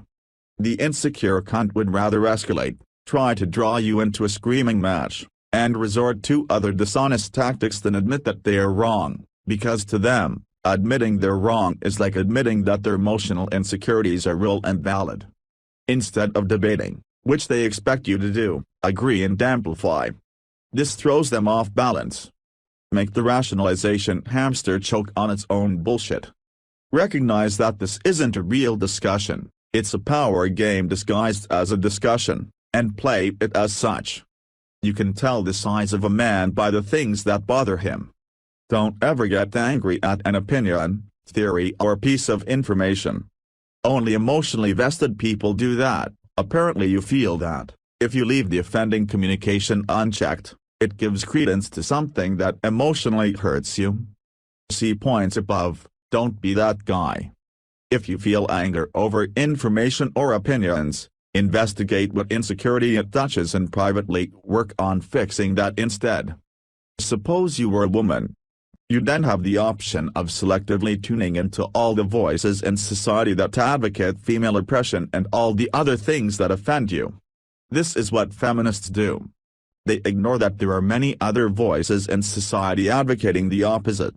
For any existing position, you will find someone broadcasting it. So as a man, don't make that same mistake by tuning in only to the voices of misandry. Society is a wide spectrum of many different voices. It's okay to just ignore some. Remain conscious of the ongoing power games, where the real decisions come from, rather than the ongoing debates. When Republican test subjects were shown self-contradictory quotes by George W. Bush and when Democratic test subjects were shown self-contradictory quotes by John Kerry, both groups tended to explain away the apparent contradictions in a manner biased to favor their candidate of choice. Similarly, areas of the brain responsible for reasoning did not respond during these conclusions, while areas of the brain controlling emotions showed increased activity. When subjects were subsequently presented with information that exonerated their candidate of choice, areas of the brain involved in reward processing showed increased activity. None of the circuits involved in conscious reasoning were particularly engaged. Essentially, it appears as if partisans whirl the cognitive kaleidoscope until they get the conclusions they want. Everyone may reason to emotionally biased judgments when they have a vested interest in how to interpret the facts. Arguments are only decided by reason when there are no interests at stake. When there are parties with stakes in the argument, it will always be decided by power and manipulation. Certain facts, statistics and pieces of research will be unmentionable. Participants in the conversation will be shamed into submission. Society needs to actively push the blue pill propaganda of settling down and being a good provider husband. If society let everyone be honest to their sons about alpha fucks/beta bucks and the competition for being a top male, then no work would ever get done. Most children would be fatherless and we'd still be living in mud huts. No amount of debating and logical arguments is going to change any of this. The stakes are too high. Propaganda is not about truthfulness, it's a power game. You cannot win this one. People always got married and especially stayed married for practical reasons. Forget the fairy tale foolishness. If your wife tells you that she's with you not because you're the best at sex, but because you're the best overall, you're better than those other guys at 1,000 other things, and sex isn't the end all of a relationship, then that means her sexual selection system doesn't see you as any good. But why? Who can do other things well for her, buy her shit, listen to her rants, etc. Genetically, you're still a low-value mate in her eyes. Be aware that many people are deceived by their own subconscious, which is an evolved mental mechanism that enables them to more effectively deceive others, you. People lie, and often even believe their own lies. Be firmly grounded in your own reality so you don't take shit from anyone. As men grow more attuned to the threat of cuckoldry, women should get better at convincing a man that their adoration borders on awe, their fidelity on the saintly. And they may partly convince themselves too, just for good measure. Indeed, given the calamitous fallout from infidelity uncovered, likely desertion by the offended male, and possible violence, female self-deception may be finely honed. It could be adaptive for a married woman to not feel chronically concerned with sex, even if her unconscious mind is keeping track of prospects and will notify her when ardor is warranted. The Moral Animal by Richard Wright, Chapter 3, What Else Do Women Want? Humans in general are terrible at predicting their own future choices, feelings, performance, actions and reactions to situations. We're great at explaining them afterwards, and that 20/20 hindsight makes us overestimate how well we understand ourselves. What people tell you about themselves is especially unreliable. As any psychologist or sociologist will tell you, self-reporting is one of the most inaccurate ways to gather information on people's inner lives. Why? Because people believe what they want to believe or need to believe about themselves in order to function. Self-image is often completely out of touch with reality. And I haven't even touched on the possibility that people will sometimes consciously make false statements on their feelings because they know it is in their advantage to deceive others. If a chick ever insists that you don't need a condom, baby rabies. She may not consciously plan it, but it's a manifestation of her body agenda. A person is not a coherent, homogeneous unit or an indivisible entity. One brain is a mixture of many different cognitive processes, and they sometimes contradict each other. One of these processes may verbally interact with you, while another sends a completely different message non-verbally, while yet another thinks something of you and doesn't communicate it at all. When she says she loves you, there is a part of her that doesn't mean it.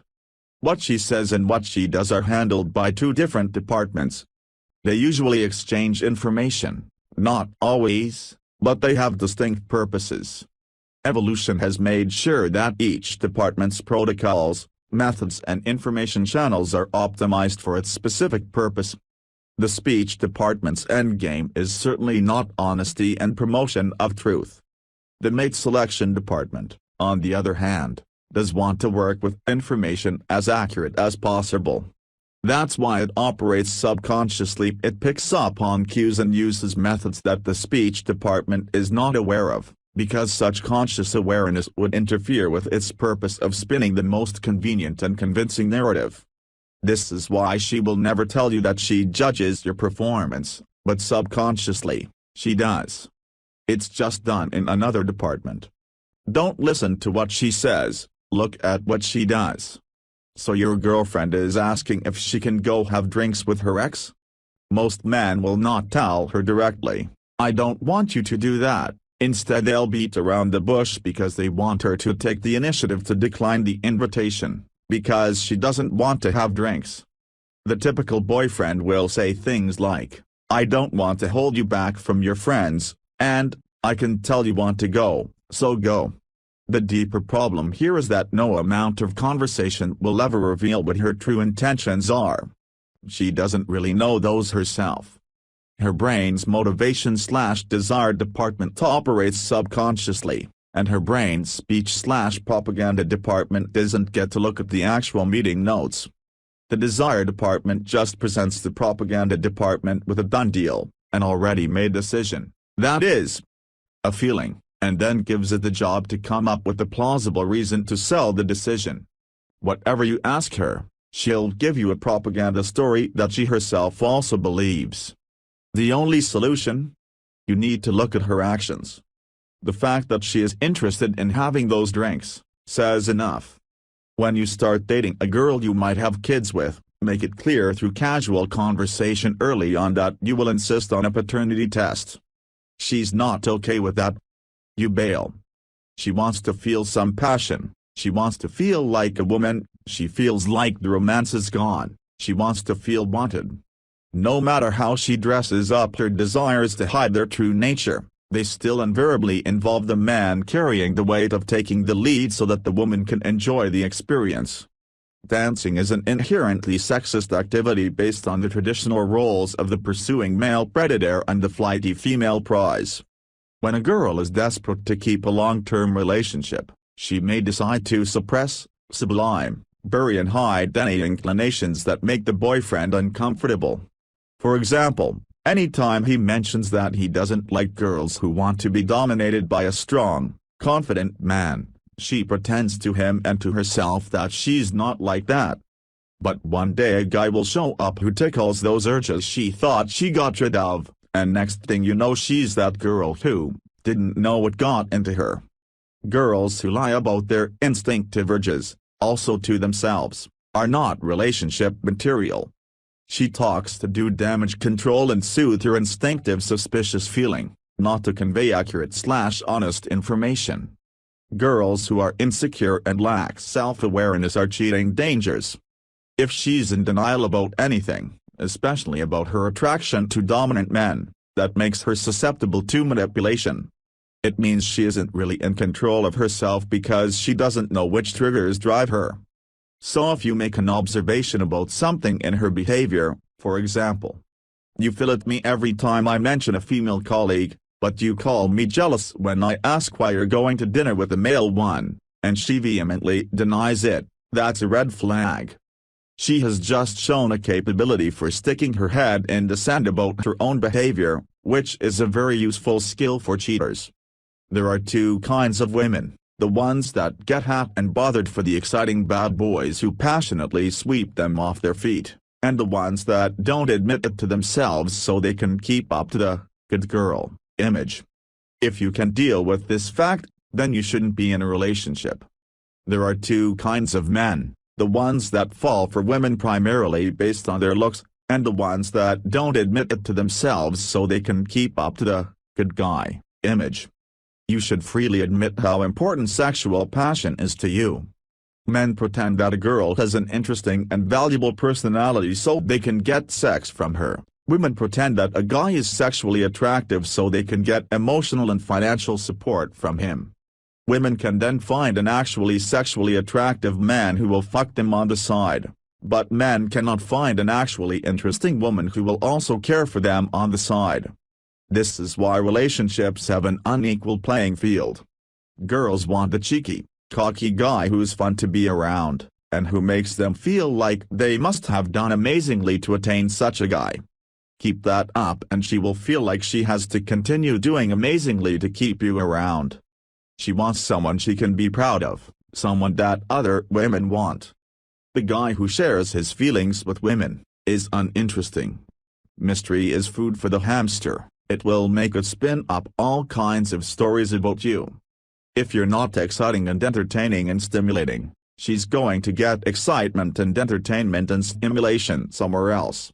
Since she's a girl, exciting and entertaining and stimulating experiences are given to her free of charge by those guys who just enjoy some harmless joking around, just for fun, but of course they only do this with girls.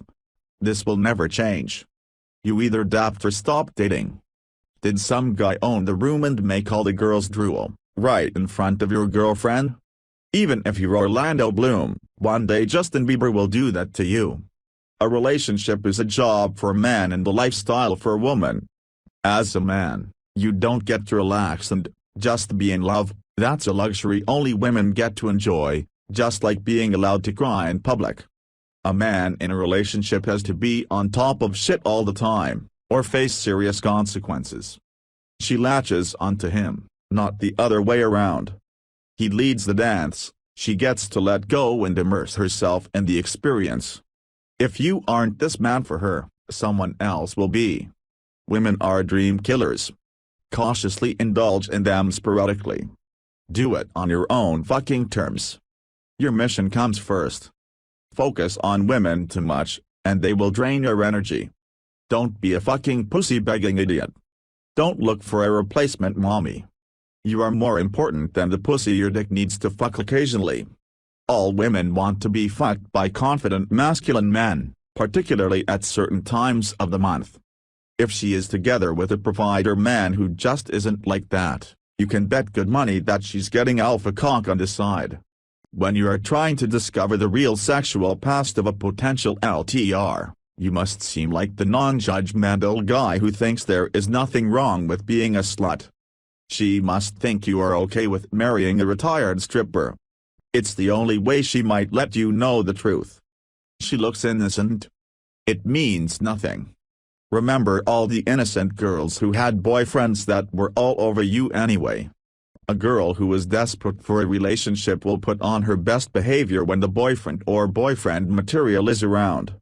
What you need to find out is how she behaves when she thinks you're not around. Sluts will go through the motions of sex, almost robotically. They're just following a well-known script. Sex is nothing special for them, it's often just a means to get what they really want, for example, keeping you around as a provider. They'll tell you, all this is yours, I'm only for you, when they undress, but it will sound artificial, like an act, like she doesn't really believe it herself. It's just a motion she goes through because she knows it's what you want to hear and it'll get her a nice boyfriend. By contrast, with women who don't easily put out, when they do, you know they really want it. Those girls will be genuinely giddy at the prospect of sex with you. That information about her partner history is not important. In fact, it is so unimportant she will lie to everyone, and ask her friends to lie for her too, to keep that unimportant information from never reaching a man she wants to marry someday. That is how unimportant that information is. She's absolutely not ashamed of it, That's why she doesn't want to talk about it. I once killed a few hookers on a coke binge and I'm not ashamed of it either, but I do not tell my girlfriend because honestly it's none of her business. That's who I was then. This is who I am now. If you are planning to build your future with me, your past is 100% my business. Why? Because I want it to be my business. Don't like it? Don't build your future with me. Feel free to leave. Live life on your own terms. Don't settle. Don't get settled for. Someone's past behavior is the best predictor of her future behavior, girl. People who judge your human worth based off of your number are jackasses.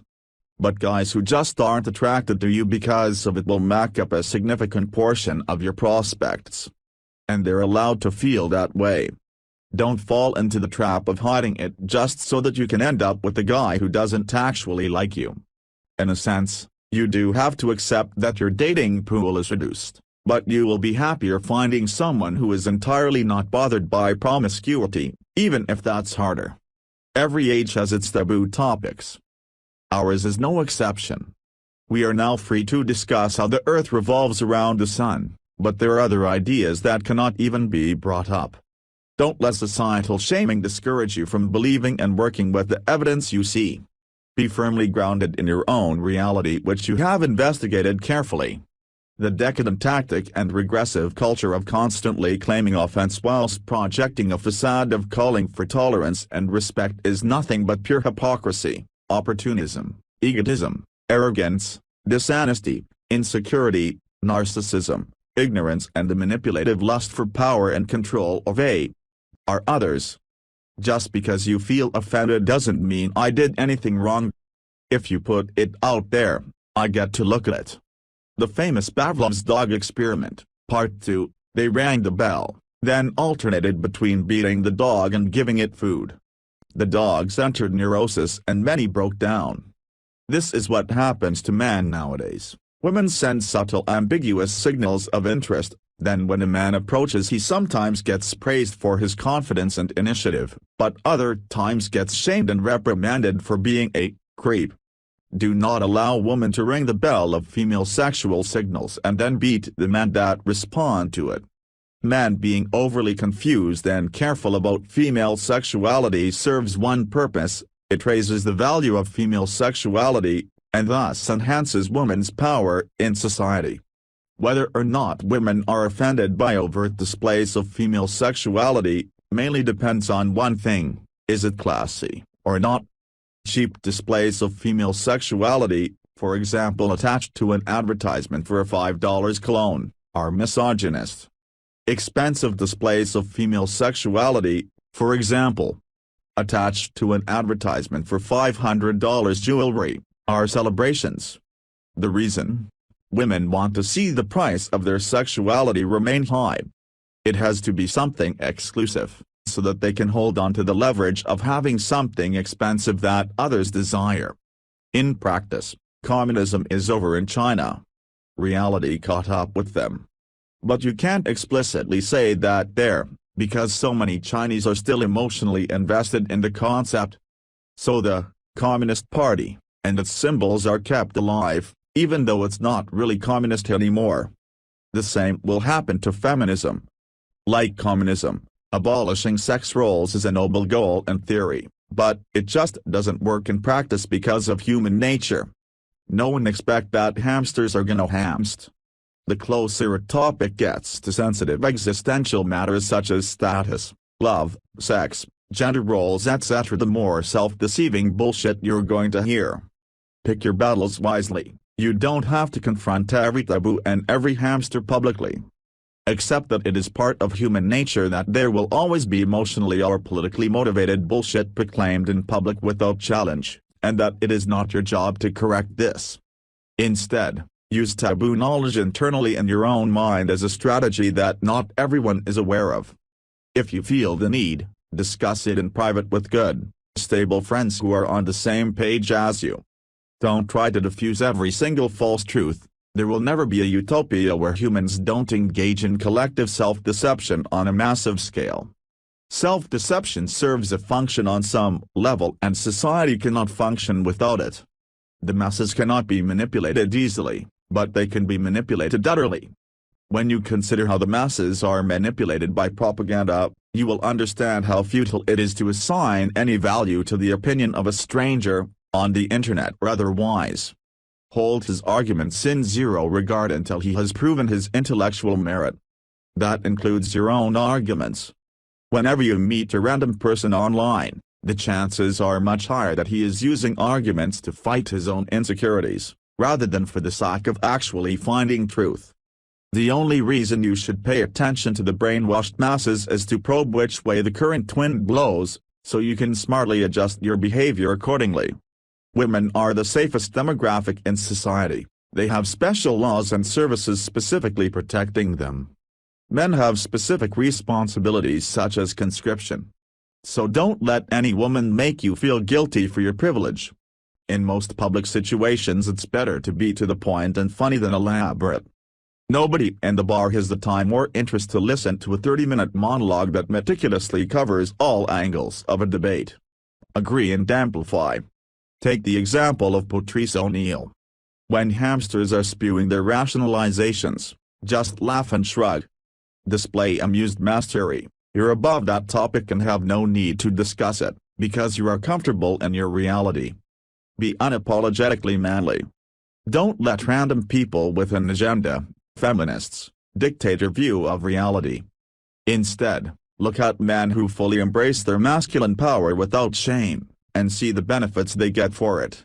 Most people enjoy being around these confident, assertive, charismatic and skilled guys, don't they? People will respect you for it. Women will defend you for it if you come across as genuine and non-bitter. Women even defended Patrice O'Neill. http://imag.com/news/features/Patrice O'Neill 2012 5/ If you try to please everybody, you will end up pleasing nobody. If you defend yourself against everybody's complaints, you will die frustrated. Don't justify yourself to people who have already decided on their opinion of you. If women were anything like men, then sending a woman a photograph of your erect dick would be a good way to get laid. Women think they want to be treated amazingly by someone amazing. Seems obvious, right? However, women will think that a guy is much less amazing once he starts doing tons of romantic shit for her. Therefore, one must treat women okay in order to keep them interested in the possibility that they might eventually earn the amazing treatment. A man's reward should be proportional, and short in duration. If you're not bitter about it, you can get a lot of people to acknowledge red pill truths. Entrenched debates ensue mostly when women feel like you're pushing a bitter retaliatory strike on them, painting them as the bad guys. It makes all the difference if you're not bitter but just interested in the way the world works, and willing to accept that. Feminism is an equality disguised expression of the oldest, most fundamental principle of the human condition: eggs are valuable. Sperm is cheap. Women matter by default. Men matter only when they have proven their worth. Treat women the way other women treat them. In other words, no chivalry. A woman's mother is a good indication of how she will become later, both physically and mentally. A girl who is not marriage material when she is young will never be marriage material. Don't believe the myth of the reformed slut. Girls of every age are the manipulators far more often than they are the manipulated. Unconditional love does not exist. She does not love you for no reason. Being with you gets her something, whether that be domestic bliss, contentment, or I can't believe this is real excitement. That's up to you. Men have to pay the admission price. Only women get to pay the entry fee with their bodies, and even they have to bring something more to the table for high-quality men. Be that man who doesn't put up with everything just because of her pussy. Be aware of the female amabovary mating strategy, alpha fucks, beta bucks. The perfect relationship where two people form a team with completely united goals is impossible. Most of your goals will align, but there will always be diverging interests. For more information, read The Moral Animal by Richard Wright. Love is the feeling you get when you think you can't do any better. That's why love is a bluffing game. There will always be younger, better looking, smarter, richer, more interesting people out there than you. So how is it that seemingly regular men are able to get extremely attractive women to fall head over heels in love with them? Because they are able to convince these women that they are the one with higher value. The minute a woman senses that her value has exceeded her partner's, he's more or less dead to her hindbrain. This is why the beta/BP mindset is so stupid. It asserts that if I hang around long enough, and kiss enough ass, I will eventually be rewarded with some chick's undying love. All those other guys she fucks in the meantime are just phases. Sit around and wait around long enough and you'll eventually get her without having to work on being a quality guy. But even though the 35-year-old chick's value has drastically dropped, she still won't love the beta because he will continuously put himself below her, even if his true SMV is higher. If you're not exciting and stimulating, the only reason any girl would want to be with you is for your stability. Being in charge costs more energy than following because of choice fatigue. The choices you have to make or questions you have to answer during the day fatigue your brain. Even something as simple as choosing what to wear is stressful, which is why Mark Zuckerberg wears the same outfit every day. The most basic and common fights start when someone asks, "So what do you want to have for dinner?" It stresses people out when they have to take the responsibility of making decisions. Choice fatigue is why girls actually like it when you simply tell them what to do, instead of asking. Don't invest your energy directly in women. Invest it in yourself and let it radiate from you towards women. For example, invest in becoming a musician, then perform. Instead of using your energy to aim a tractor beam at a specific girl, invest your energy in yourself so that you grow. Eventually girls will be pulled in just by your gravity, without much active work on your part. You won't have pursued her, everything will happen because that's just who you are. An investment in yourself is always a smart decision, but the more you invest in someone else, the more you stand to lose when they leave. Investing in someone else just makes you more dependent on them. You'll never have a 100% guarantee that she won't become a net negative influence on your life, for example by cheating, or abusing you, or neglecting you, or talking shit about you behind your back, or leeching off your energy without reciprocating. You do have a 100% guarantee that you will be faithful to yourself. So invest your energy in yourself, not in her. You can cut her out of your life when necessary, but you will always have to live with yourself. Man suffers only because he takes seriously what the gods made for fun. Alan Wilson Watts. Don't take women too seriously, and don't value them too highly. They don't deserve a pedestal. Amused mastery is your friend. Take women off the pedestal. They have turn-ons just like us, but instead of tits and ass it's power and fame. If you've ever had a friend with a bit of fame, he can tell you how women are completely disgusting pigs. They are worse than perverted men in their desperation. It just takes an elite male to bring it out of them. They're sexual beings with near limitless sexual options, and that makes them nastier and freakier than you can imagine. How sober would you be if you lived in a liquor store and the owner said, "Everything's $1"? You should have seen the 20 to 30-year-old women at a concert by Mr. Handsome J. Cohen. It's like they're fucking hypnotized, swooning like 12-year-olds.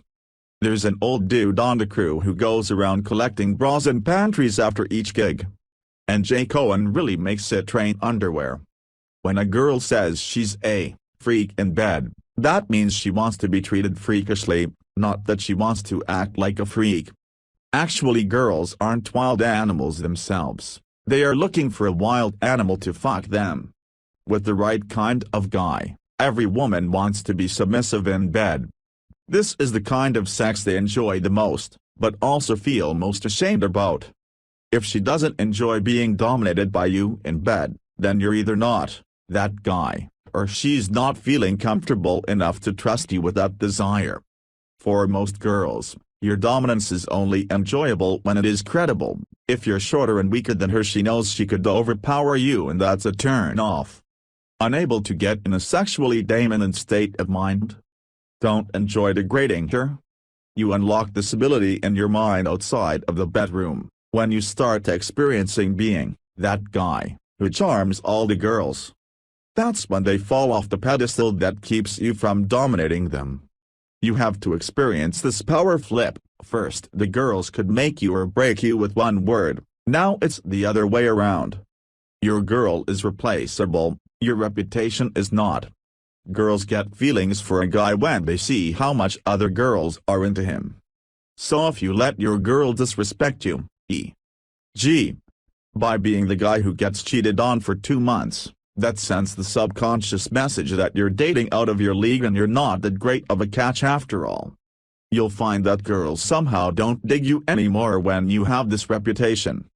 http://www.b.nlm.nya.g ob/pub/2490705 http://www.science-direct.com/article/pe/so02210310900104 You cannot expect a woman to be your true confidant, your soulmate, and your respite to lean upon during the stormy times in life. Hypergamy dictates that if you want her to be attracted to you, you have to take up the leading role. If she loses confidence in and respect for you, she will go about illustrating her resentment by making your life as miserable as she possibly can. This may be one of the hardest lessons for a man to learn in life because it turns the whole notion of modern love as an equal give-and-take relationship upon its rear.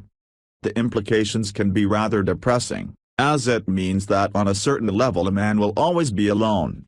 A parent who expects their child to be their equal friend to lean upon for support, will also find himself sorely disappointed. The child instinctively expects the parents to be superior and to cater to her needs. The reverse will only result in a resentful child and a heartbroken parent. Although a child really likes hearing that she is as mature as an adult, and thus can go to bed as late as she wants, she merely wants lip service. The moment you start actually holding her to adult responsibilities, resentment kicks in. When your girlfriend calls and acts all sad or upset for no reason, the worst thing you can do is take her seriously and make a big deal out of it. She is looking for someone to take the pressure off. She is looking at you to take her hand and ground her in reality. So if you take her sadness seriously, then the message she receives is that there apparently really is a good reason for her to be sad. I'm not saying you should dismiss her emotions. You're walking a thin line. On one hand you need to acknowledge how she feels and make her feel understood, but on the other hand you need to be the cheerful optimistic guy so she can join you in that state of mind.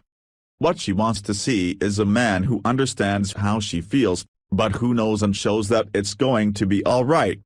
So you distract her and show her the good sides of life by telling an engaging story, dancing with her, whatever works for you. Don't let overly needy women abuse you and suck the energy out of you. Like children, you support and guide them, but you do hold them to a certain standard of self-reliance. If she's calling you crying about something every day, don't be her oak tree. You have better things to do. If a lot of women want to fuck a man, it means he is in the top 20% most attractive men. If a lot of men want to fuck a woman, it means she is a woman. This is why male sluts are respected.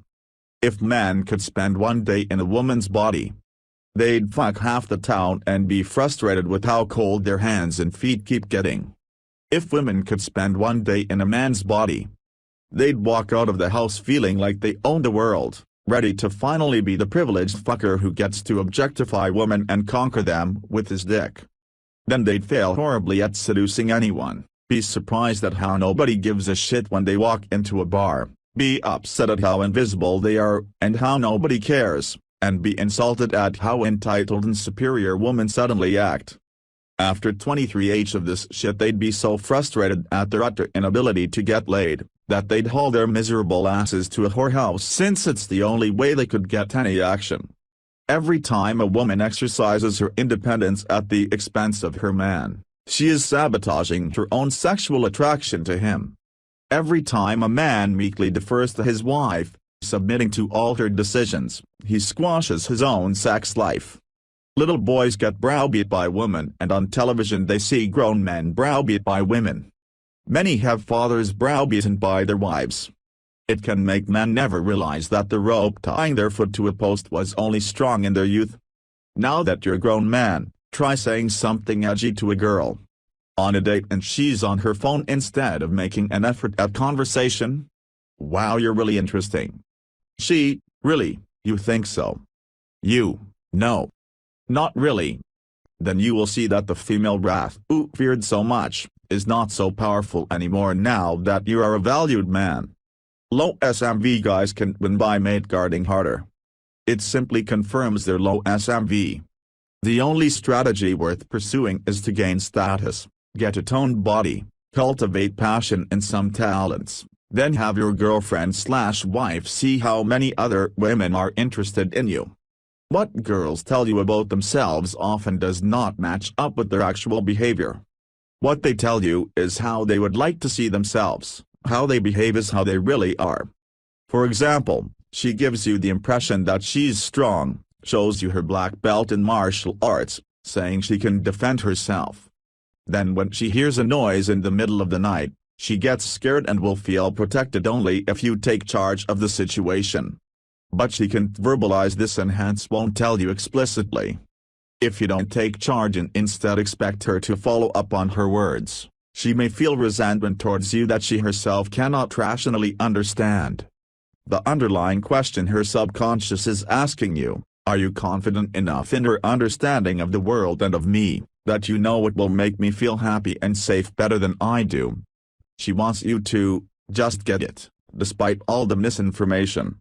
Her emotions operate by the rule that, if you have to be taught how to be an attractive man, you're not the real deal. The unicorn girl whose ultimate thrill is to just cuddle at home with her reliable but boring partner doesn't exist. Sure, many girls choose to cuddle at home with such a guy. That doesn't make them unicorns, because their hindbrains will still respond well to the excitement of being taken along on an exciting guy's adventure. They're still women, they're still hypergamous, and they still follow the Bovary strategy, F/BB. Social status is a big factor of attraction for women. If you want her to be sexually attracted to you, you will have to be exciting and stimulating. End of story. If you're boring, you will at best be the provider guy with her pretending that she thinks you're hot. So you've seduced many women, but this one is different. What's different about it? That she's yours. Please? You gamed her, but any guy with similar skills can do the same thing.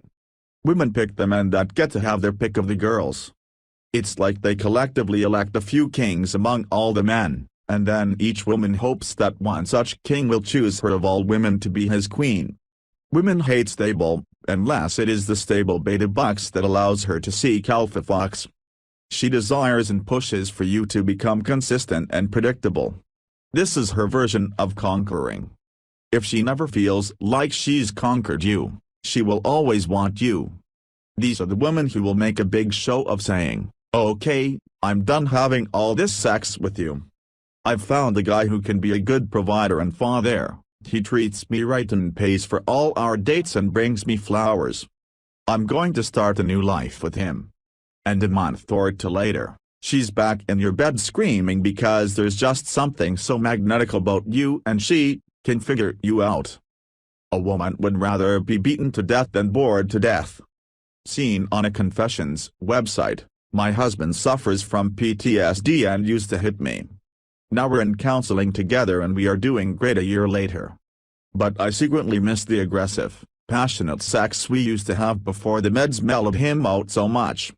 If you're fit, successful, socially apt, and in possession of useful and interesting skills and hobbies, you should be able to have a decent life without women.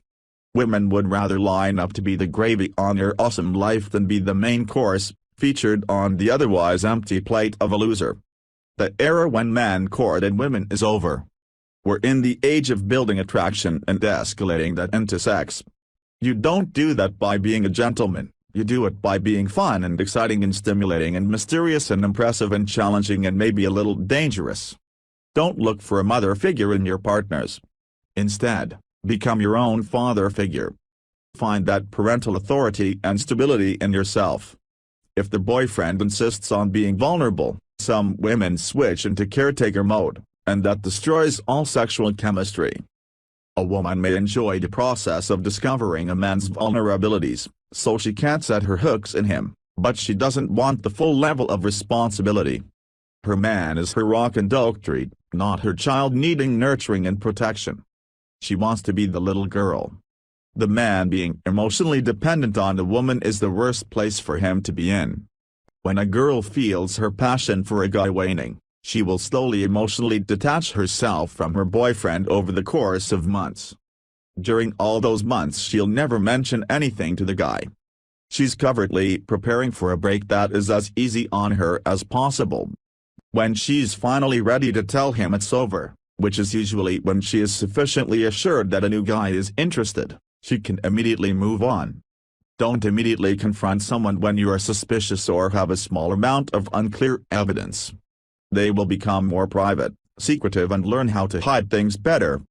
When a cheating girl gets caught, she often first scrambles to try and make it official with the hot lover.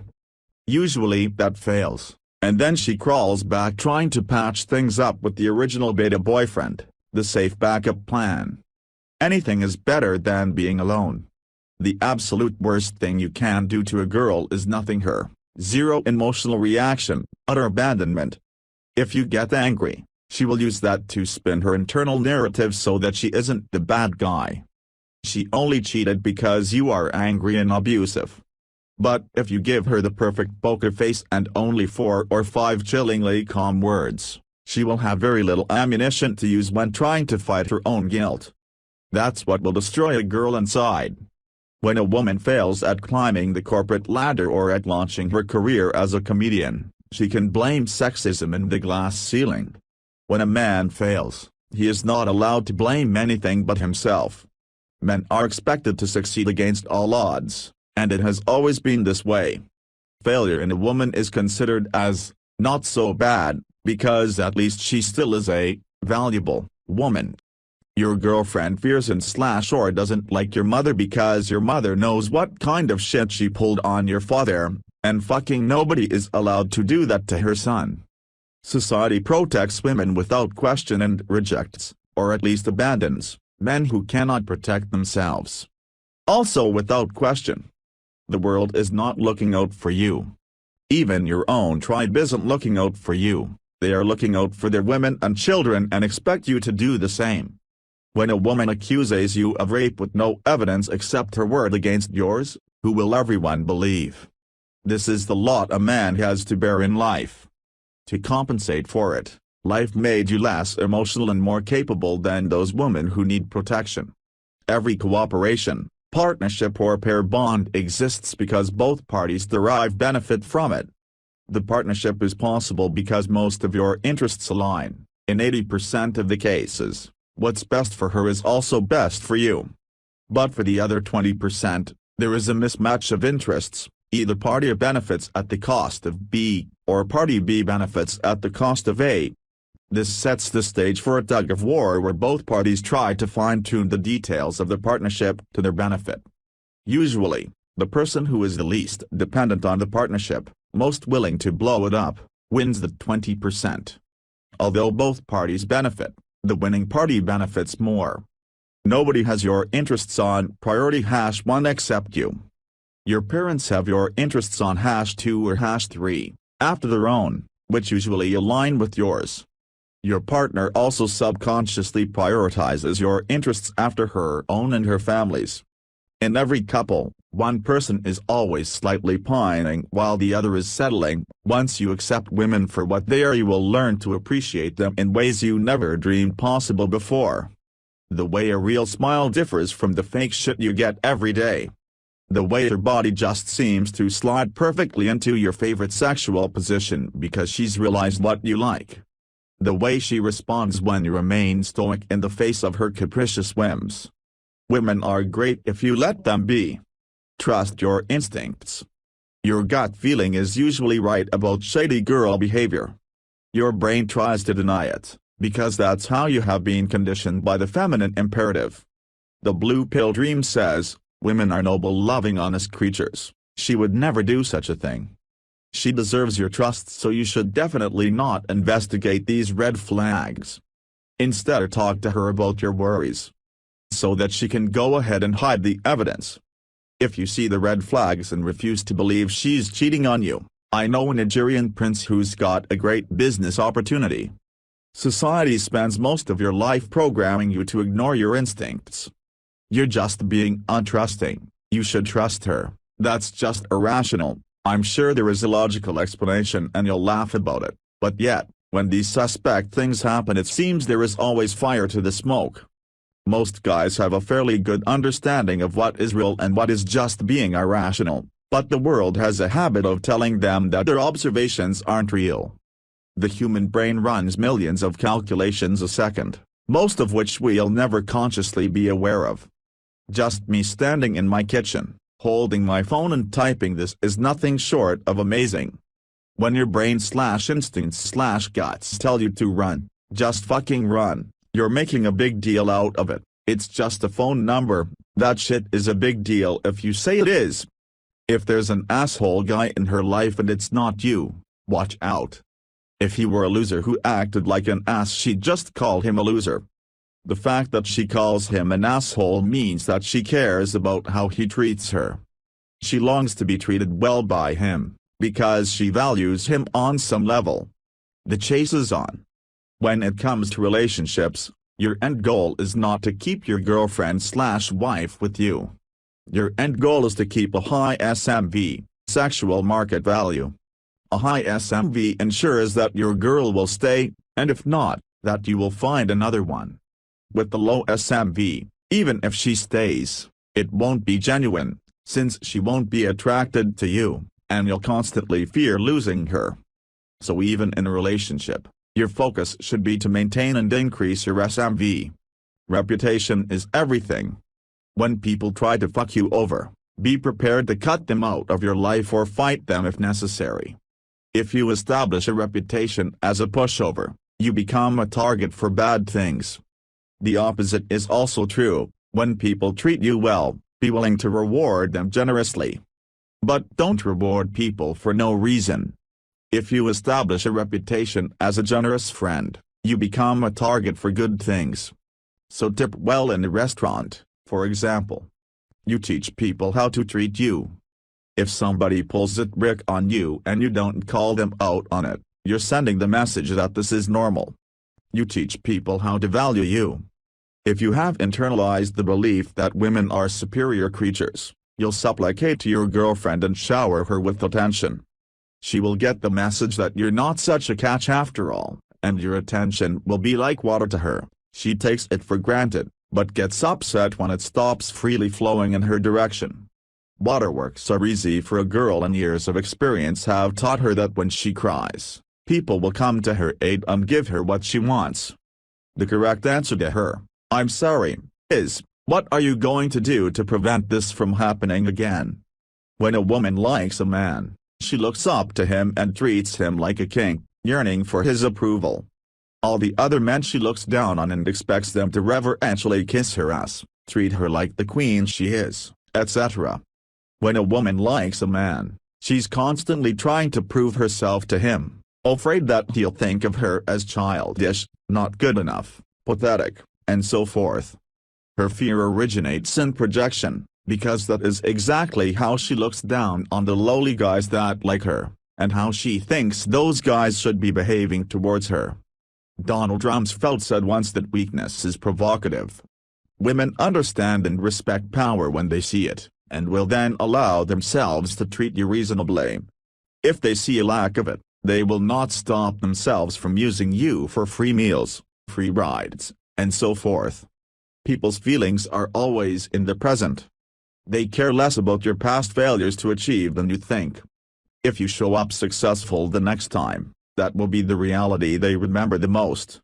Past success is not a guarantee for the future, but likewise past failure does not doom you forever. For example, if you fail to answer people's messages for a few days, if you get back on track, they'll have forgotten about it in no time. Being a man is a high-risk game. You either win big, or you lose big. You're either a hero or a zero. You can either engage in the harsh competition, or be a chump. Rules are for the obedience of fools and the guidance of wise men. Rules exist for pragmatic rather than absolute moral reasons. They are pragmatic because they benefit whoever instated them or pushed for them, more often than they are harmful. Some rules are meant to be broken by a certain selection of people who qualify. For example, when an unattractive man initiates a flirt with a woman at work, he is a creep and may get reported for harassment. When the man is attractive, it's extra hot to her because he was so confident that the risk of getting reported did not repel him.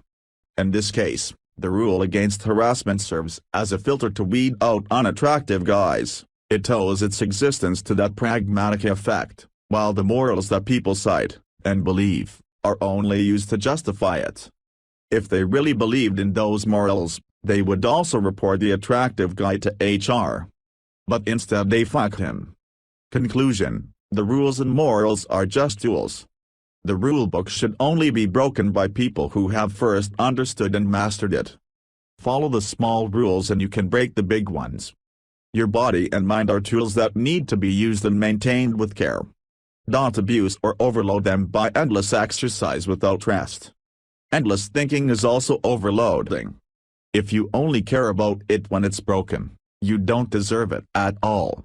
The same thing is true for your status and social standing. If you only care about it when it's broken, you don't deserve it at all. Eat well, don't forget the proteins. You will feel more energetic. You cannot control which thoughts pop up in your head, but you can control which thoughts get to stay to be taken seriously. Meditation teaches you to let thoughts appear and to immediately let them fly out of the back door again, without judging or engaging them. The veneer of civilization is thin. Look at how fast things get out of hand when a minor disaster strikes, let alone in places like Africa. That's why every man needs some experience with fighting and other primitive skills. It doesn't even take a disaster for you to be confronted with this part of human nature, just a night in a neighborhood with a lack of police, or a heated exchange in a bar. Don't fool yourself into thinking the state protects you 24/7. Don't fool yourself into thinking gender equality is still a thing when shit hits the fan. There are no feminists in a burning building, sinking ship or bar fight. Just the knowledge that you would be able to fight should it ever be necessary, will change the way you interact with the world and the way the world interacts with you. The mutually assured destruction doctrine wouldn't have worked if the US or Russia had dismantled all its nuclear arms. The more you hang out with the crowd, the more you'll become like them. Hang out continuously with internet crowds like Reddit and you'll be overly serious and offended at everything. Hang out continuously with 4chan and you'll be lazy and weird. If you keep hanging out with the crowd you've surpassed and grown out of, you will stunt your growth and stay on their level. If you want to grow, hang out with people who are better than you and who are sympathetic to mentoring you. Or even just one such person. Beware for narcissism and narcissistic withdrawal in yourself. People who are highly successful get used to the large amount of praise and attention. When their external validation stops, for example right after stars tour around the country, their dopamine levels drop and they get withdrawal symptoms. This is your life. If you don't want to marry her, live together, have children, whatever, that is your right. You don't need to provide a reason to a committee who accepts or rejects it. And she and her friends will try to be that committee. Do not let people shame you into giving up your right to making your own damn life decisions. It's always courteous to give a reason when you're breaking up with someone, but the moment that person starts disagreeing with your reasons, that is, challenging your right to making your own decisions, that's the moment he/she loses eligibility for such courtesy. If you really loved me, you would do X for me, is the classical line of emotional blackmail. Clearly set and defend your boundaries. Men are overt, women are covert. A girl will just do what she wants and take her chances that you'll not notice or stay silent about it. She'll do her thing as stealthily as possible. If you ask any questions about it, she will mislead you and divert attention away to something else. For example, Why are you not trusting me? That's why the man needs to actively maintain his boundaries. If you aren't calling her out on bullshit, that means she's getting away with bullshit. She has to feel a little discomfort, because if she's 100% comfortable, that means you're taking all the responsibility and making all the compromises while she has to put in effort. If you hold a person to a standard, they will face some level of pressure. A completely comfortable wife means a wife who is not held to any standard. All your words, gestures and actions within your relationship can be perfect, but if you don't have status, it will fail. Telling her, "I believe in you," when she's feeling insecure before an important presentation at work means nothing to her when you're a jobless loser. She will only feel encouraged and supported when this is said by someone whose advice people respect. If that's not you, then it'll be her professor who she, maybe thinks is a little bit attractive. You will always depend on a few people in life. Many great jobs are found through the recommendation of a friend who already works at the company and is willing to vouch for you. Neighbors have skills you are less talented in. This is not a problem as long as you choose the right people to depend on, keep your boundaries and treat them right. The latter requires that you also have something to offer, that is, have your own unique skill. Be generous with your time, but only to those who have deserved it. Treat the rest with firm boundaries. Don't let them manipulate you into listening to their yapping for hours or doing free stuff for them. In other words, don't be a pushover. Realize that your time is valuable. Smile and be friendly to people who have deserved it. Treat the rest with a firm and confident common courtesy. Get rid of the supplicating smile that screams, "Please like me." Give and perform from a confident position of abundance, not from a supplicating position of need, for approval or acceptance. Demonstrate, do not explicate. Be awesome, don't tell everyone you're awesome. Another collection of TRP gold from the comments compiled by Clit. Article link. Don't tell anyone. It's like Fight Club. Whoever wants to know truths will come to you seeking for advice, presumed you show how to live a good life. But if you just tell them, you scare them away. People won't acknowledge any ideas unless they found their own way towards that idea. By Wall of Perception is 9/10. The feminist propaganda machine has been eroding away masculinity since its inception, and they had a firm hold on Reddit, and to a larger extent the internet until the manosphere came along. Combine this with a recent shooting and you have all the hamsters on full tilt. Honestly, RP should radiate from the inside without being plainly discussed, and any man who goes around talking about it like a preacher deserves his retribution. By Soft Harem. After I got out I saw her pull the next guy she saw into her room so they could fuck. When the spinning stopped, the young girl dismounted the ride, walked to the front, and placed another token in the slot. With a jolt, the machine slowly rolled into motion. Quickly, the girl scurried back, wrapped her hand around the pole and lifted herself back onto the stallion. A smile slid across her face. The carousel was her favorite ride. I've heard pillager. Oh, so if a wife doesn't feel like having sex, that makes it okay to cheat? Always convert hypothetical tests to specifics. When a woman poses a hypothetical scenario, she isn't philosophizing, she is concealing.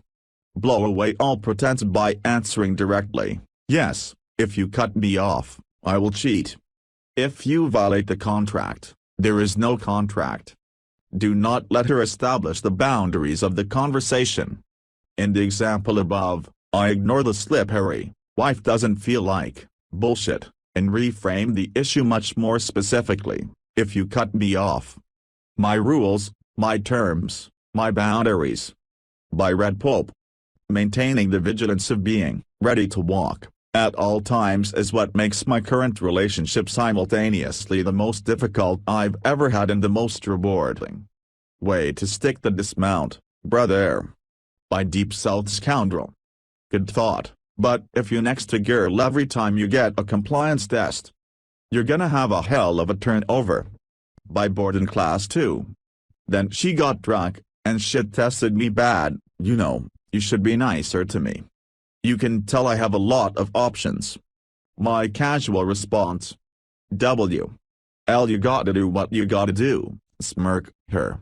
Just be nice every once in a while. Me, I'm getting a beer. She proceeded to fuck the shit out of me in the back seat of my car within the next 20 minutes. By Sway_USA. No. I make no overt effort to tell my girl that I could leave her and be perfectly happy. All I do is ensure that if I ever needed to make that known, that she would implicitly know that I could actually make good on the threat. She would know this implicitly because I'm fit, handsome, financially sound, well-dressed, and socially apt. That is the vigilance I'm referring to. All of these things take time and effort to maintain, but the payoff is insurance that A, she probably won't leave me, and B, even if she does, I'm fine, because my validation, happiness, fulfillment, and self-esteem come from neither her nor my relationship with her. By Deep South Scoundrel. You are not a beta bucks guy. You are a high-value man who is not going to get sidetracked from his goal in life by a woman. Words to live by. By C. Tuleron. Implying you want to fuck with words but letting your actions do the real speaking is the best way to escalate quickly. Straight talk isn't sexy. By Machiavelli and Red. After digesting TRP, Op is no longer interested in women. The deal with this mentality is that it allows you to act freely and in accordance with your true self and desires, and that is attractive to women. It does still require action, though, but only action if you are authentically interested in it. This mentality also means that you are very unlikely to bend to another's will, especially if there is nothing in it for you, also very attractive. This is why you see it advocated so often to improve yourself and pursue your own interests without regard to others, especially women. By I_drank_what_M8, no. She is challenging you because your success doesn't mean shit to her, unless you are free and loving. And if you are free and loving, nothing she says can collapse you. She wants to feel you are not collapsible, so she pokes you in your weak spot. Of course she knows how much this moment of success means to you. This is precisely why she is negating it. Not because she wants to hurt you, but because she wants to feel Shiva. She wants to feel your strength. She wants to feel that your happiness is not dependent on her response, nor on you making $1 million. She wants to feel you are a superior man. Of course the answer is agree and amplify, ignore the test, and change the topic. Grab her in your arms, pin her to the couch and say, "You want cream, I will get you some cream." By Blue Pill Professor. Another thing that I want to point out is that when you fix your marriage it is going to take a while. She has become accustomed to you are her little beta pet/toy, and when you start trying to assert yourself it is going to cause waves. Take this step by step and be patient. You're the one that got yourself into this mess. You can't just click a magic button and have it fixed. By Mortinus. Pursuing what you desire, and being willing to walk away if you don't get it isn't an asshole thing to do. Don't let anyone tell you otherwise. By Cosmic Candy. You know, a lot of what happens on TRP is finger pointing at something else. Look, women are horrible because they cheat a lot.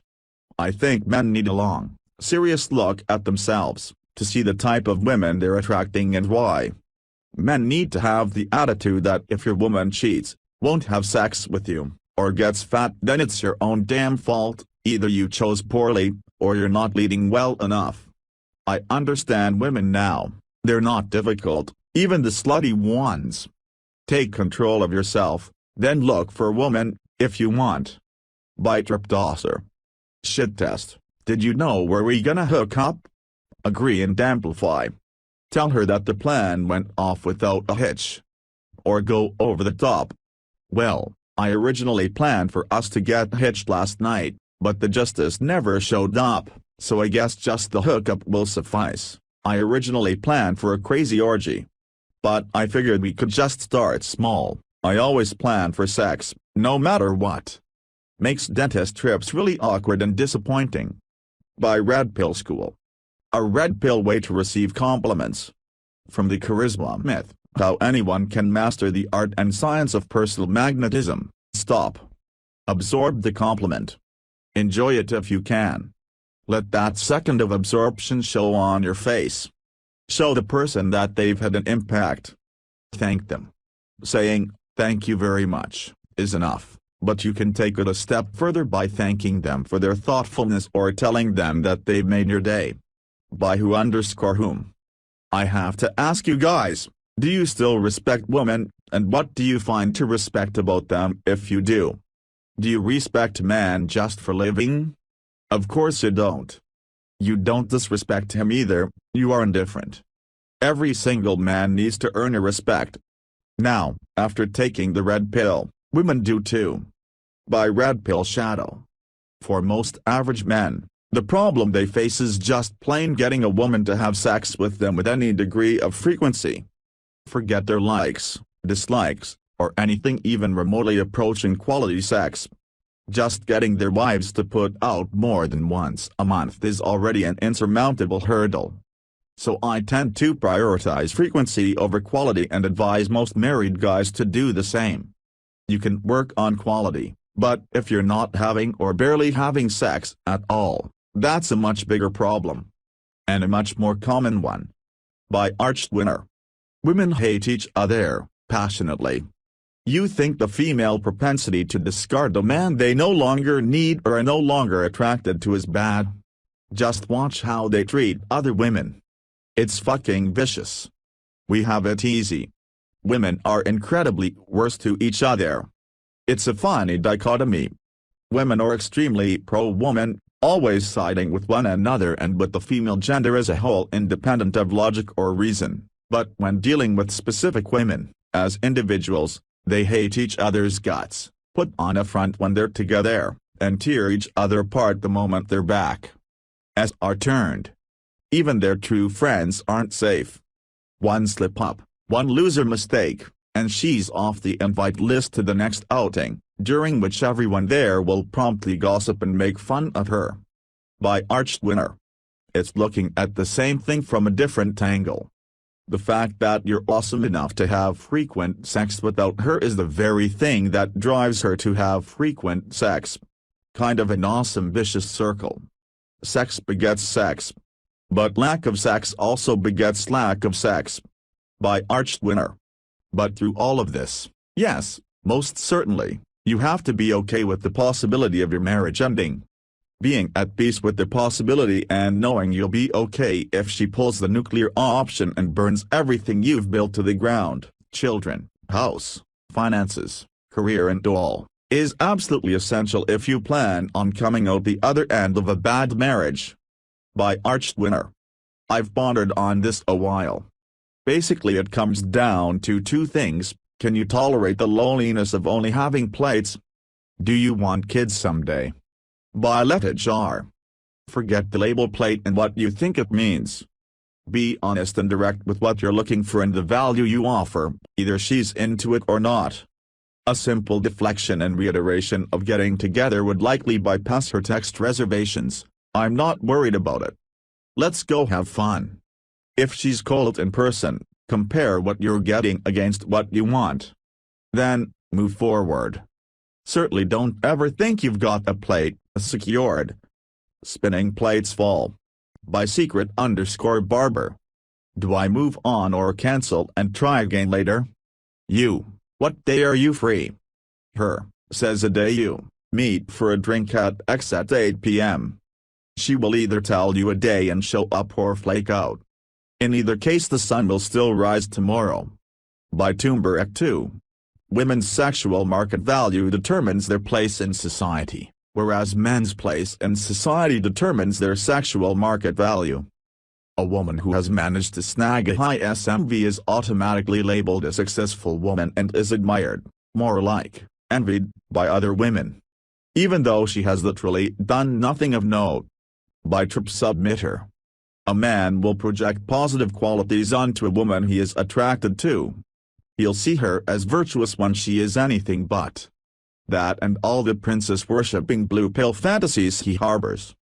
He sees himself as a noble hero out on a quest to win his fair maiden's heart. His idealistic fantasy world is a pleasant escape from the reality that he is a pathetic beta turd and the girl is an ass she manipulating hope. She ain't pretty, she just looks that way.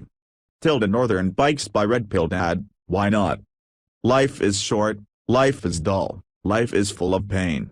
This is a chance for something special. This sentence is catnip for women. By Hamurable. She seems annoyed, but she hasn't turned up the tally. Women would rather be dead than bored, and men should prefer them mad than ignoring them. By an online mouse, chief, eyes on your own paper. Love this line, but only use it if it's very explicit. Checking out. Being too defensive and protective is a massive turn-off. By this _is_cat_country. Still a great line. I find friendly pronouns mixed in with sentences rather than direct comments or using their names can give interesting effects. Chief, boss, man, lad, humor if not typically used in us, etc. Spins things in a different direction. Chief, hand me that wrench will you? Is different from, hand me that wrench, lad. You can use it to disarm or display dominance over people as needed. By Boss Bang. Trust people, even women, to act in their own, perceived, self-interest at all times. You won't be disappointed. I wish I had Muldazernum. How do you trust anyone? Trust yourself, trust your judgment, don't take things personally and don't let others control you. By Long-Term Goals. On dealing with loneliness. Stay busy and distract yourself. Personally, if I start comparing myself to other people I very quickly fall into a pit of despair and wallow for hours or even days. Accordingly, I make a conscious effort to repress those thoughts and fill my schedule such that I have little time for rumination. If you're always engaged with something, you're much less likely to feel inferior or lonely simply because your mind is on more important things. I'm already a fairly busy guy with school, work, gym, studying, and student organizations, but I also read a lot of books, write software to solve problems, etc. Similarly, I think it's good to always be talking to multiple girls at once. If there's only one and something goes wrong, you'll overthink the situation and probably do something beta to fix it instead of just waiting for her to come around. If you have multiple girls you're working on, your mind will focus on them instead, that is, something productive rather than destructive. Dr. Idle hands are the devil's playthings or whatever. By Hackett, I can't have sex tonight. This is an IO in the form of plausible deniability as she has already imagined having sex with you and whether or not she is on her period is irrelevant. Don't answer. By Toomberek 2. Women don't care so much about what it is you're telling them, so long as it's them you're telling it to. Attention is attention.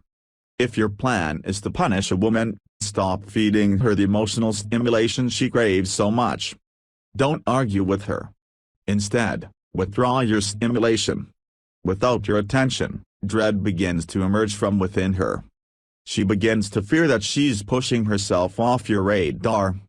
You're not doing it to her, she's doing it to herself. Even your anger is a form of validation. Women would rather be hated than ignored. By Human Sock Puppet. This is good information and I'd like to expand on the idea of only giving away bits and pieces at a time. Information, like currency, has value. Treat your personal information as such. If you are freely giving away information about yourself to anyone and everyone, this information holds very little value to the people that receive it. Inversely, if you pick and choose a select person or group of people to share things about yourself with, that information is understood to be more rarely available, and valued as such. By Inkatoko. If you do go out to pick up, cut your losses when you're coming up empty and dodge when it's time to dodge. I can't remember where I read it, I think it may have been something to do with partying/gambling in Vegas, but it applies to what you're advising here, don't chase the night. By Red Sun Blue. Which is why a dangerous dark triad drug dealer with that's in a criminal record will always score 100x more than a sensitive gentleman who cares about her feelings, even if the feeling she gets is the constant threat of being raped, murdered and dumped in the river. That beats the hell out of the feeling she gets from, well, this guy is nice, I guess. The thrill of danger is still a feeling, and feelings are everything. By Gecko Zorts. Well said. They want to emote freely and not be judged for all their crazy crap, because it was just their feels of the moment. By Red Pill Dad. It's not to feel good. It's to feel emotional drama. They want to laugh, cry, carry on, complain, get pissed off, be happy, be worried, feel protected, be disgusted, be praised, be amazed, and many other emotions. You got the content. Relaxed woman, well now she is bored. What do bored rich housewives do, who have everything? By some 12 talk to. Accepting pain and comprehending the truths associated with that pain are red pill traits. Women hamster in loops of happiness, they alter reality to avoid pain. Men experience pain to anchor more firmly to truth. It's better to be male in the long run. By Red Pill Safe. Being bitter is part of the process of unplugging. Staying bitter is not. Being reminded of this fact is a service to your fellow man. By Bars or a Bar. It's all about the personal context. When I first showed signs of becoming unplugged, my brother referred me. He didn't advise me what to do but left it to me to figure it out. As I progressed working through the stages, I didn't even know there were stages at the time. Many posts like these do offer guidance on top of the sidebar. Regarding projecting weaknesses, when you recognize it being projected, I often ask myself, do I suffer through the same weakness?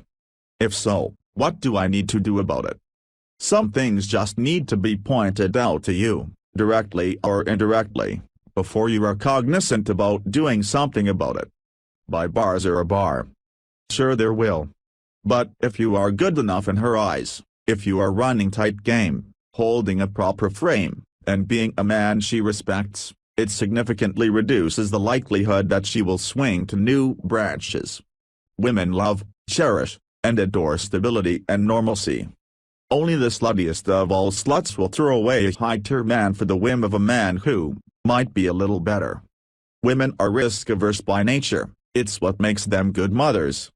However, if she's looking for other, better options, it's not only because a slightly better-looking man than you shot her fuck me eyes at Starbucks. It'll be that and the fact that you are failing to be the man she was attracted to when she first met you and decided to start fucking you. By JP_Horgan. Actively looking for shit tests and everything is a pitfall that newbies frequently fall into. If you're constantly looking for shit tests, it means you consciously care about passing them, which in turn means that you're looking for approval, and that your frame is weak. Knowing what a shit test is mainly useful for identifying moments in the past when you made mistakes and your woman lost attraction for you. But if your goal is to raise your value by passing them in the future, it's best not to become fixated on them. By Human Sock Puppet. In the office there are about 90% female employees. I can confirm you absolutely must hold frame at all times. Do it and you will be popular. Fail and they will pull the creepy card on you hard. By Rasaround 126. I remember I was eating lunch with all of my co-workers and this alpha female who was older and kind to just ran the table conversation through her started bad-mouthing a co-worker as soon as he'd left the table to everyone else. I let it slide but then she said something like, he doesn't even know how to take care of his woman, they will be divorced within a year, he was just getting married. I immediately cut in and said, wah, you know I like both of you a lot, but you can't do that. If you got a problem with him, you say it to his face not to his coworkers. She tried to hamster out of it and come up with excuses and I shot it down. The very next day her and the other woman who ate lunch with us were totally different actions to me. It's like I solidified myself as a higher tier man in the social structure because I told her no. By Megalomaniac. Play the game on your terms or don't play at all. It's quite simple and more conducive for your happiness in the long run. By Handbook. Yup. Girls do not communicate honestly with men. If a man gets back with his ex, he says, "I'm back with my ex." If a woman gets back with her ex, she just stops answering texts, unless she wants something else from you. By Handbook. In my 20s, I was just a guy working all the time, and it wasn't until I turned 27 that I got any significant female attention. The higher your pay, the earlier it can happen for you. And yes, read books. Get into interesting hobbies. Meet interesting people.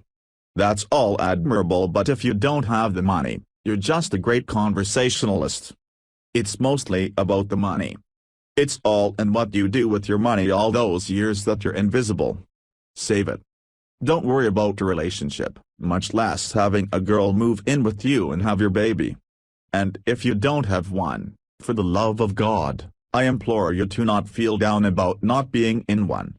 You have a great opportunity to be somebody if you don't let your dick get in the way.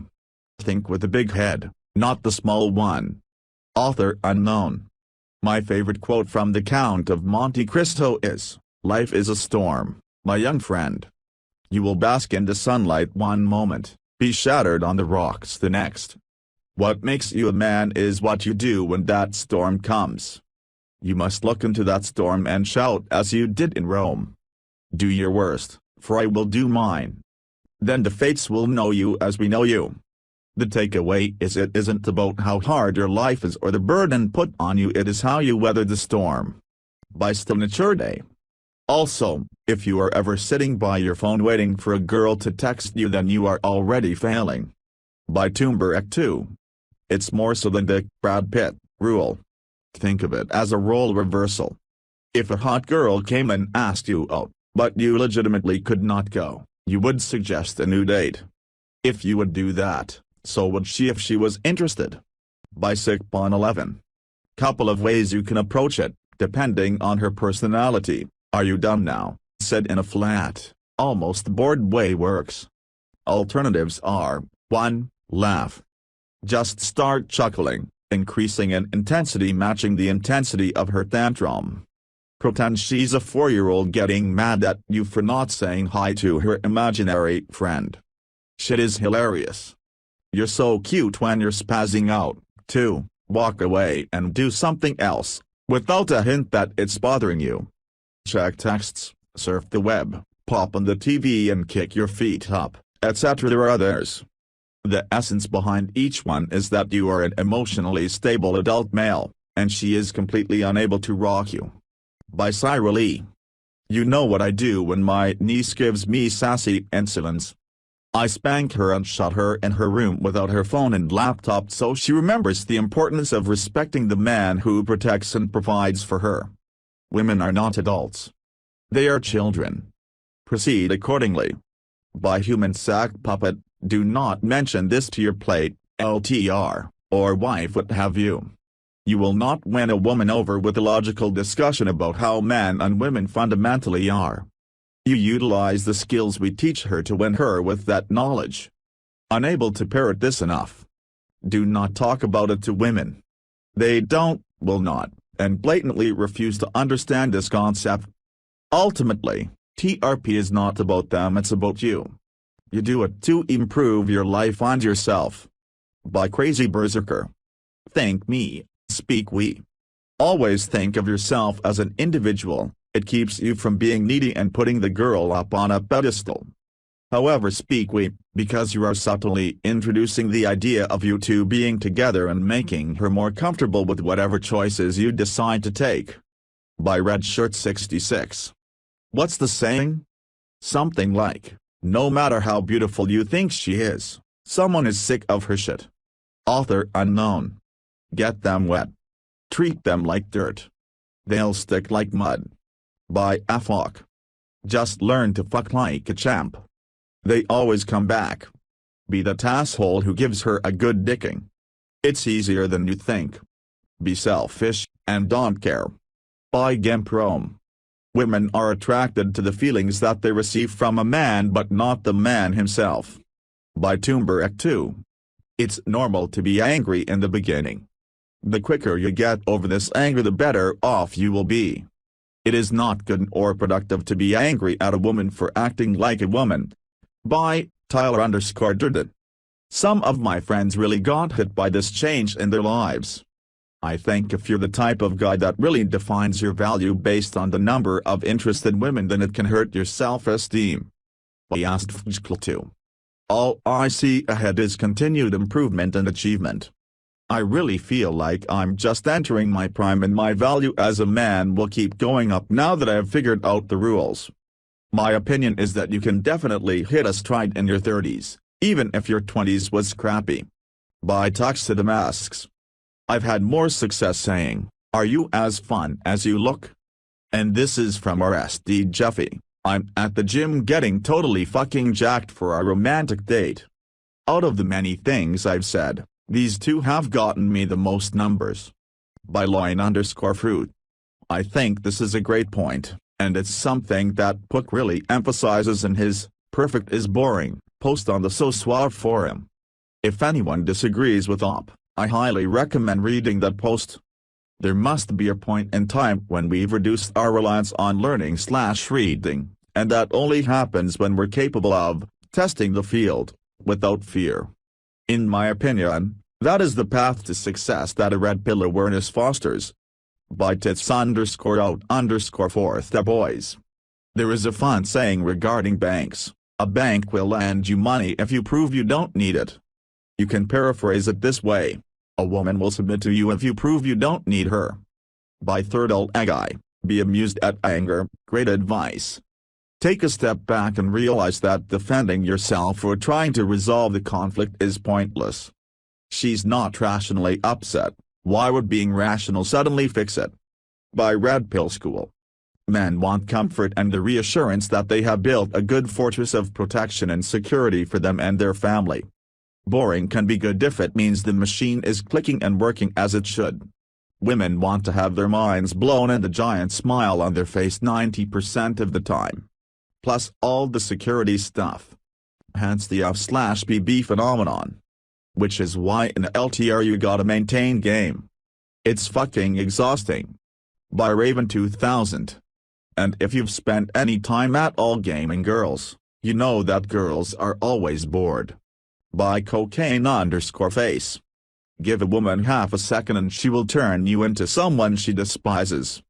This is not her intention though. She will try to change you, but she is really testing your strength to make sure she can trust to have a strong spine so you can be the solid rock in her world of constant emotional turmoil. I Kiss the Bridesmaid. There's definitely an expiration date. But if she's legit interested, she will get your attention again. If she never hits you back, then you know that it was in shit to begin with. You failed to make her attracted. Happens to the best of us. By Crazy White 352. Yes. A solid breath will cause your belly to become a beer belly, your shoulders to drop slightly, it grows from bottom to top, the spine elongates. I've popped my back just from a good breath. And concerning posture, either stand, or stand from the waist up. Alpha side, standing from the waist up while sitting will simply give you more air while you sit, therefore you can get more force. This will translate into more conversational power. By Beerthway. Don't forget to practice your chest voice. The most attractive muscles in a man are his vocal cords. By Duck Speed. It's been said over and over again on here, and it can't be said enough. Never be afraid to walk away. Not only does it boost your ego, but it hurts theirs. By Crazy White 352. It's so backwards it's crazy. I've noticed in the 2 years since I started browsing here. The less I care the more the girls do. It's shocking at first. Eventually it just is. By Slick Josh. When a girl feels her passion for a guy waning, she will slowly emotionally detach herself from her boyfriend over the course of months. During all those months she'll never mention anything to the guy. She's covertly preparing for a break that is as easy on her as possible. When she's finally ready to tell him it's over, which is usually when she is sufficiently assured that a new guy is interested, she can immediately move on. Exactly what happened when XLTR jumped to me, and also exactly what happened when she jumped to the next one. By alpha bucks. Specifically, they want predictable emotional milestones. You can keep a woman through emotional play, dread game, no contact, etc. But to gain her vocal official commitment, you have to agree to become consistent. That's the paradox. She wants and needs and pushes for you to become consistent and predictable. This is her version of conquering. If she never feels like she's conquered you, she will always want you. These are the women who will make a big show of saying, "Okay, I'm done having all this sex with you. I've found a guy who can be a good provider and boyfriend. I'm going to start a new life with him." And a month or two later, she's back in your bed screaming. Author unknown. See, that's the thing. You acted like you took the red pill, but that wasn't actually who you were. On the inside you were a beta. That is precisely why women should test not only at the beginning, but all through a relationship. By Red Pill Tom. I go through from start to finish and see the gradual progression of myself from confident, cheeky and slightly arrogant to overbearing and uninteresting, and her interest in me slowly dwindles. Guy who shares his feelings with women is uninteresting. I think I finally understood why just now. Like a poker player who's revealed his hand early on, he's not keeping you on your toes. Also, stop your imaginings of girls being perfect little angels. They're women, not angels. Women are happier when they're sluts anyway. By Luby Oil. She came over later that week again. This illustrates the power of the hamster. She built up an image of you so attractive that she hamstered away your complete and utter failure just so she can have another shot at some alpha fox. Women love to fill in the blanks. Nothing gets her hotter than her own imagination. Plant the right seeds and she will project the fantasy on you so hot that she will overlook a lot of shit to maintain that fantasy. By GG_S. I too have gone back and reviewed past failures and successes through a RP framework and have been shocked at how much it all makes sense. By Anna Wolfpack 23. Legendary quotes from TRP compiled by Stubborn Pill. Article link. Society conditions you be the androgynous worker bee that spits out money and is expected to be happy with that. Don't buy that shit, and for fuck's sake don't sell yourself short. Or you'll be up shit creek without a paddle before you can say, "Oh honey, did you see where I left the prenup?" Author unknown. The red pill is an imperfect substitute for the male guidance our boys were robbed of by feminism. By Luby Oil. In short, we are being taught cradle to grave to take ownership of the anxieties of others because that will give us validation and preserve us from harm. The corollary is that if there is a lack of validation or harm befalls us, it is because we did not adequately address those anxieties. Dealing with this shit crushes a man's spirit, so he will spend a lot of time trying to predict how his own behavior might generate anxiety in others so that he may avoid, deflect or manage it. He pushes his own needs to the back while he attends to others, and isolates himself to reduce the sickening workload. This is the primary ingredient of the blue pill. By Brander 77. The red pill exists because many men aren't happy. Because these relationships that are allegedly just fine are very much not just fine. Because men are giving so much to their women and getting so little, with the assumption that merely being a presence in the man's life is all a woman needs to do to become his highest priority. That men should be falling over themselves getting in line for the right to say, "I have a girlfriend," and nothing more. Men are sick of this. By Archwinner. You can't control a woman, nor should you try. All you can control is yourself. You can choose to become physically fit, you can choose to become professionally successful, you can choose to become socially apt and well-connected, you can choose to learn useful skills, you can choose to pursue interesting hobbies, you can choose to live a fulfilling life, all on your own. WN, with or without women. By Archwinner. I was so worried. You said you'd be back in 2 hours and it's been 6 hours. I thought you had gotten in a wreck or there was some kind of emergency.